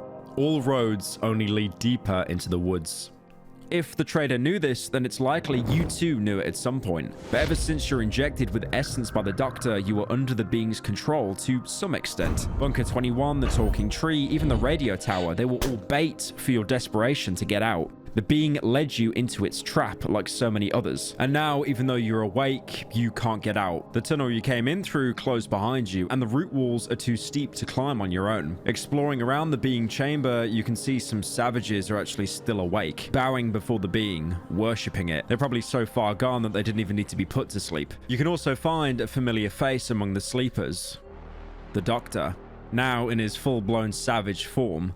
Weirdly enough, though, he's here even if you killed him, which, to be fair, does bring into question, is the entire game all in Lahed? But I really doubt it, because again, you can find your character's clothes when you wake up here. The events of the game did happen. This could be just a continuity error, or more likely, he was revived by the substance. We already know that the substance has insane life-altering properties, like making your blood acidic or emitting such a scream that you'd scare all the local wildlife. So it wouldn't be too implausible to think the Doctor was found, dragged down here, and then revived just so he could be another food source for the being. Going to an adjacent corridor, you can find another named sleeper, Maciek.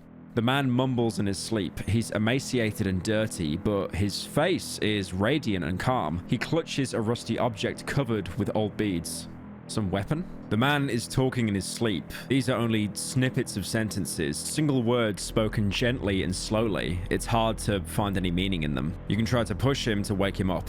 Leave. Without opening his eyes, the man clumsily waves his hand at me, then covers his head with it and freezes. He's in a deep trance like the others, but instead of trying to wake him up, you can try to take what he's desperately holding onto. Leave. The man waves his hand again. This time he grabs my arm. Without opening his eyes, he turns his head towards me. I recognize him. He's one of us. Maciek is actually a name that appeared way back in the game. Back in the old woods hideout, you could find a note about someone named Maciek going insane and running off into the woods with a flamethrower. You know what you need to do now. You can try to snatch the weapon from Maciek, but he's obsessed with it. Leave! Can you fucking hear me? I won't let you take her! The man clenches his teeth with the fury of a maniac. Saliva flows from his mouth. It's hurting her! You will tear her arms out! But you have a purpose now. You might not be able to leave, but that doesn't mean you're just going to give up. You need that flamethrower. Don't leave her. No! So you punch Maciek and take it. As you walk towards the being, he calls out to you. I beg of you, give her to me. He starts chasing you, but he's so emaciated and starved, he basically has no chance of catching up to you. What are you doing? Give her back. Sleepers start waking up and calling out to you. The being knows what's about to happen, but it can't stop you anymore. What are you doing? What are you doing? Leave us alone. You'll kill us.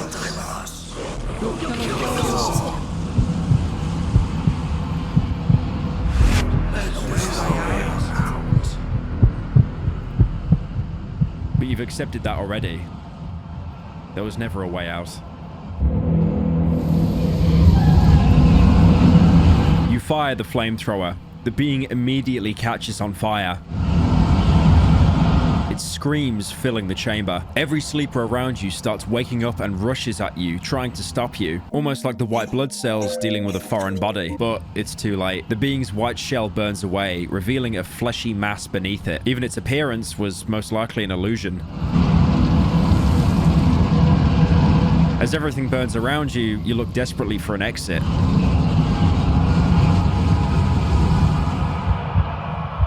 But the option was never there. You could never get out. You were doomed from the start. You make peace with yourself because at least now, Darkwood will burn away alongside you.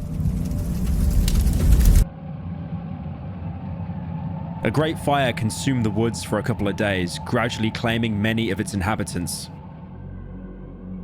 The fire consumed the last road leading to the heart of the woods.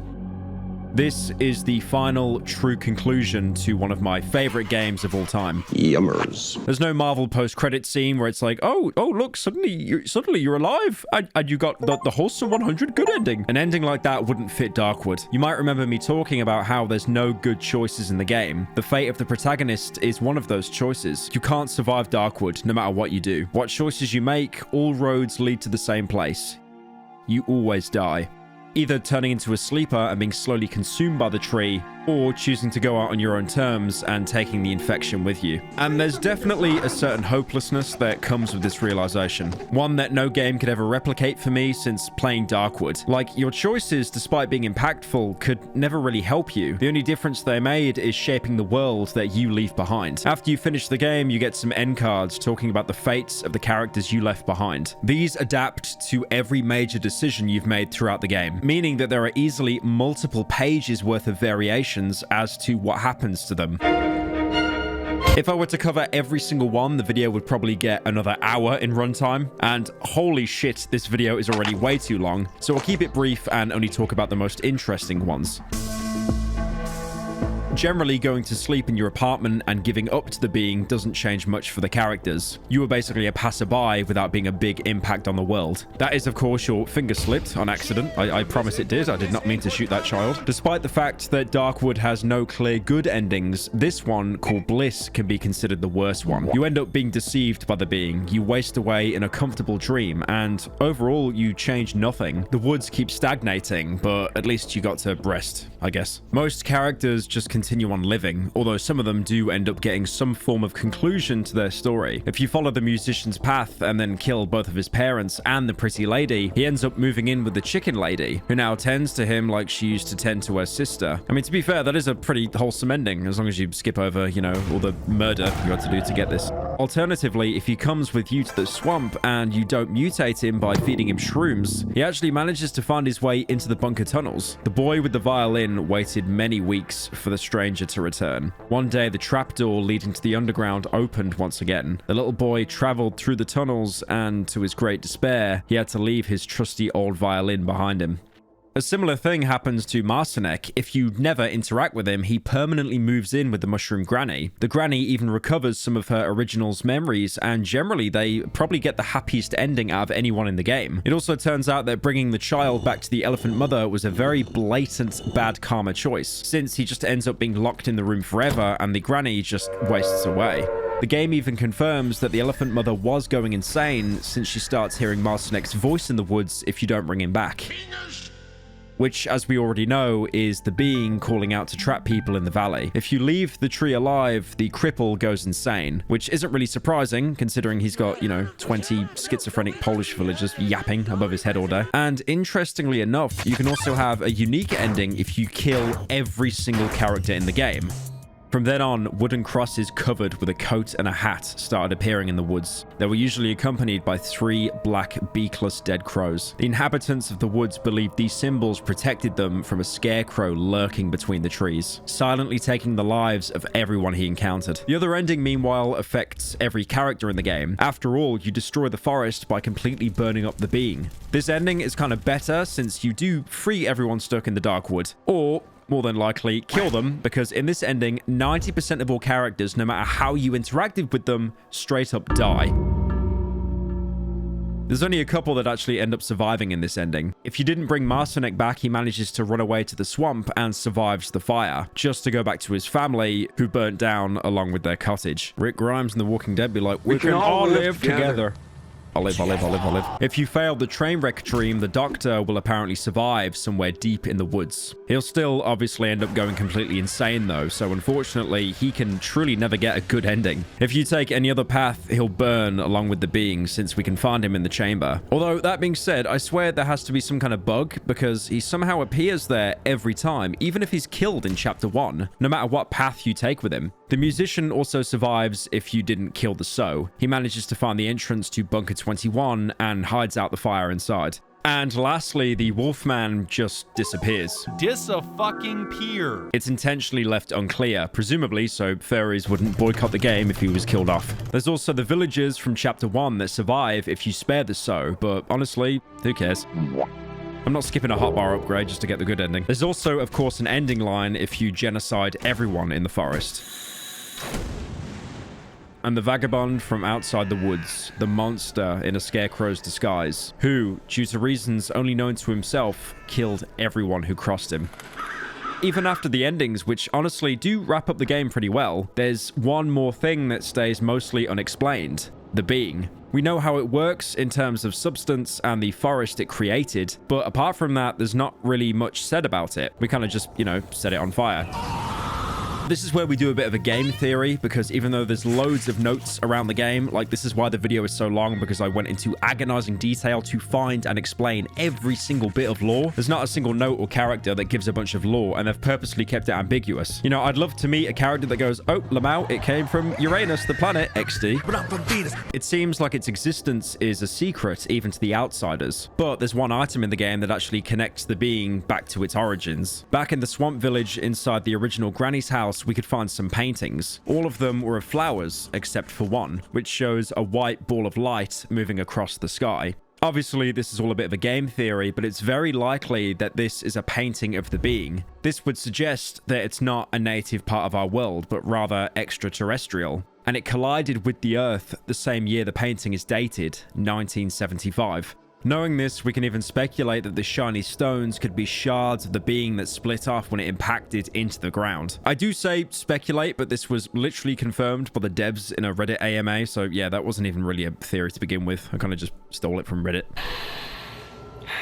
Funnily enough, that pile of rubble you dug into the first time when you went into Bunker 21 was probably the closest you ever were to escaping. That's because the bunker tunnel only leads deeper in, so this cave was in fact the way back that collapsed under the pressure of the roots. Keep in mind as well, the dream in your apartment, there was a TV broadcast talking about stars falling from the sky and falling into the palm of your hand, the same shiny stones that you'd pick up. I believe when the being impacted into the planet, it did hit the forest of Darkwood. And because we know the main way it functions is by copying and replicating everything around it, it assimilated the forest, so only around 10 to 20% of the actual forest was real. And then after the forest, it moved on to replicating everything around the forest, including the homes, people, and animals. But during this assimilation, something went wrong. The closer you get to the center of the Darkwood, the more corrupted everything is around it. From stray dogs to big dogs to chompers to human centipedes. Then Gandalf the Grey and Gandalf the White. The being is an alien entity. I mean, that's pretty apparent. And like most animals, it just wanted to survive. It was making the forest even bigger. It was seemingly bringing people back from the dead. But these people probably never would have died if the being never landed on the earth in the first place. And on top of that as well, an animal needs food. Hence why it drew so many people to the center to turn them into sleepers, giving them a blissful dream of their best fantasies. But in exchange, slowly killing them, making them fall into a coma until they were basically just a shriveled up corpse with no energy left.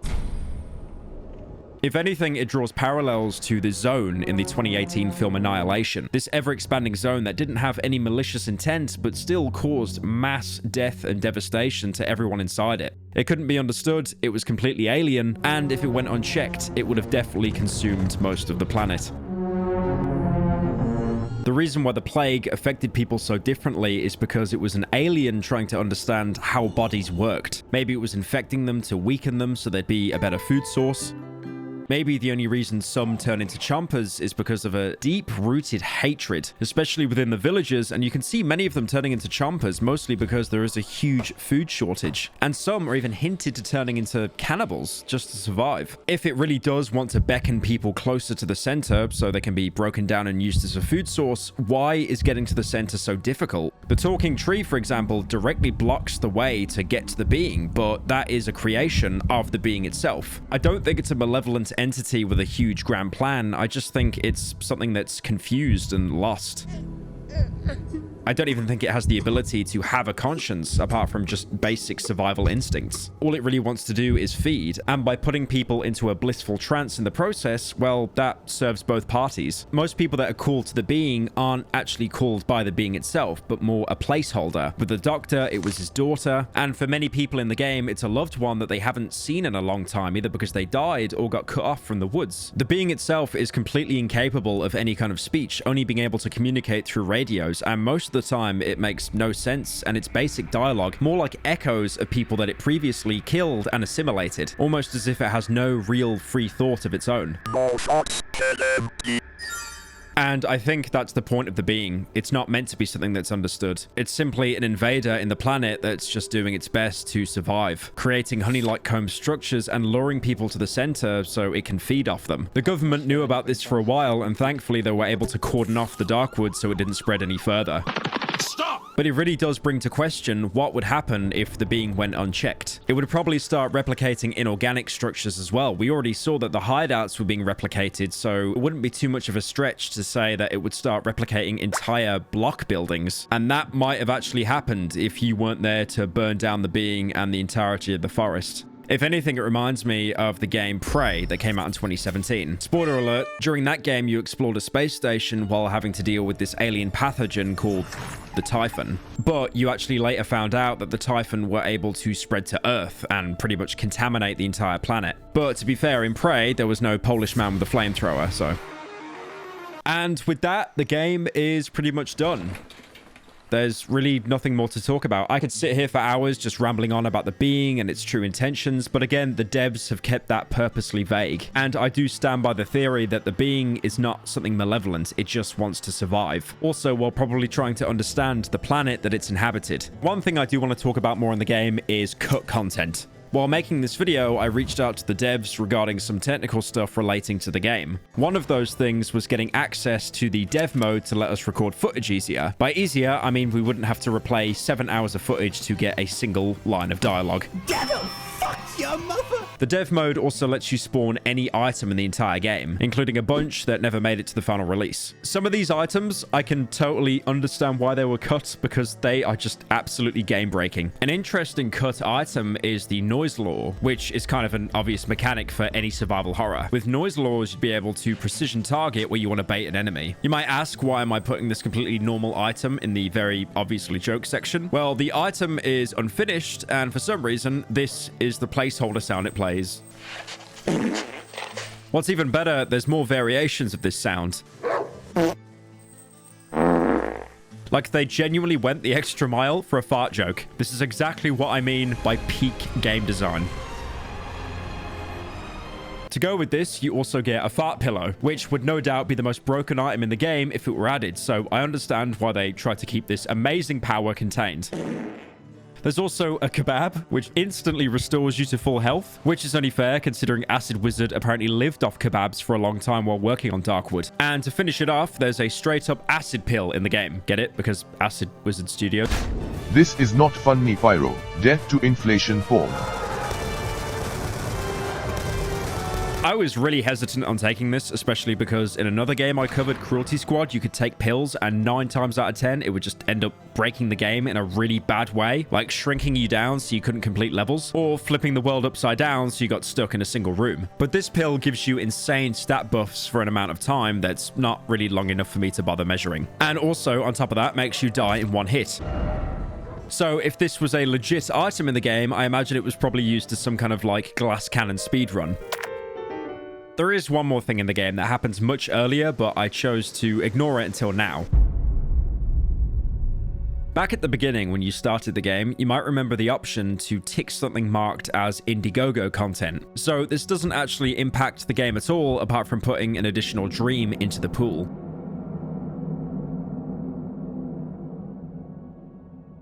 You'll wake up in a hallway and you can only go to a single open door. Walking in, you can see a small apartment along with 3 desks and some sick multi-monitor PC setups. This is the creator's office dream, a recreation of the Acid Wizard Studios office. You can find a lot of pictures lying around, photos of the devs, their families, and lots of other people associated with Darkwood's production, random food items, and what even looks like concept art. As for the Indiegogo part of the dream, there's a book you have to find to be able to exit the dream, which serves as a thank you to all of Darkwood's supporters. It's a very cool way of thanking the community, and it's interesting seeing the devs' office remade in their own game. There's also a couple of funny bits in the dream, thanks to the protagonist commenting on what he sees, like him not being able to recognize a modern electric stove because those didn't exist back in 1987. There's a lot of interesting stuff you can find here that would have me reading all the text out on screen, but it's definitely worth checking out yourself. More on the devs themselves, they are genuinely great people. I met up with them to interview them for this video, and they've been nothing but helpful with basically anything we asked about. And you can still see their dedication to Darkwood. Even though they have talked about lore a couple of times on various AMAs, they never give out anything outright to preserve the mystery around the game. This was also the case with our interview, and also the reason why I mark out everything lore-wise as a theory rather than fact. This air of mystery is integral to Darkwood's atmosphere and unique feel, and I can only respect the developers for keeping it up after so many years. So you might wonder what's next for them.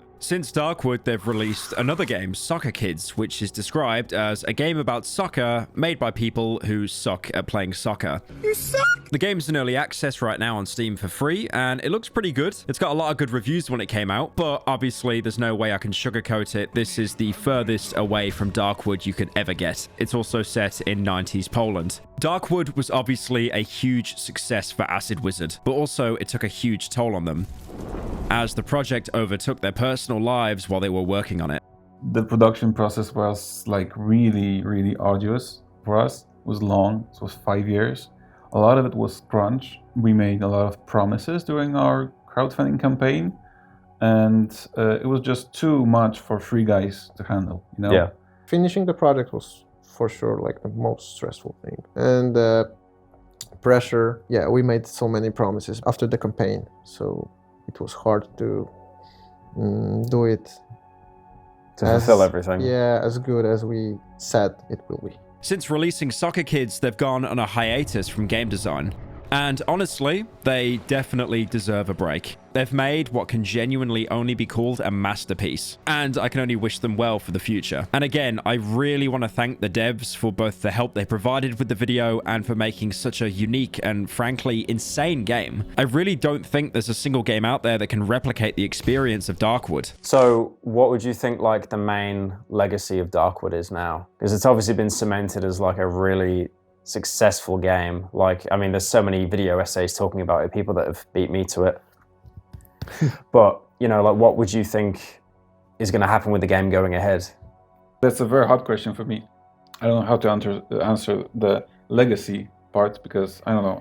I think I'm not the right person to answer this. It's up to other people to answer it. Like you said, many people are like making video essays about it, and it's like very cool for us to watch it, that they are like spending their time to analyze it, and like they treat it with a much respect, and it's very cool for us. This game is a niche game. Everyone who wants to play it played it already, but all the time it's changing. Like the game is Like more people are finding the game. Yeah, and it's like very shocking. It's really awesome to have these people who are like really fan of this game and they're like making, for example, Wikipedia or some additional stuff. Admins on the wiki page of Darkwood. They met there and they formed a relationship and they got married and she moved in from the USA, to Finland. Where they got married over Darkwood? Yeah. That's lit. Yeah, It's a real story. What happens to Darkwood is that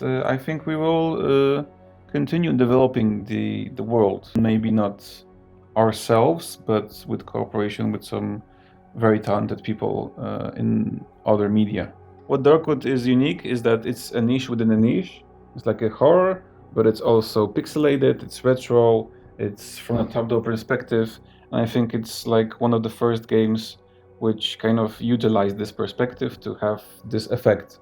So when a lot of people see it, and you can see on the reviews on Steam and whatnot, that people say that, hey, I saw this game, I didn't believe that it could be so atmospheric and scary, but then I tried it and indeed it's really fucking scary.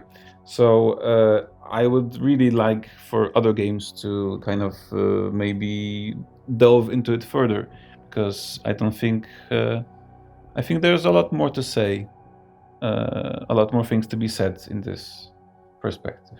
Yeah. Shit, that's everything. Fuck.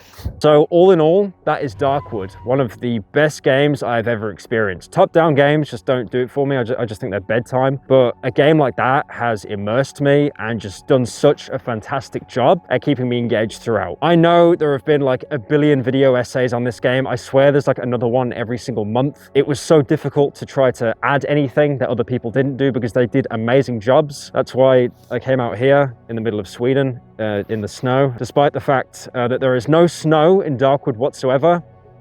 But yeah, I hope you enjoyed the video. That's it. Go buy the game. It's really good.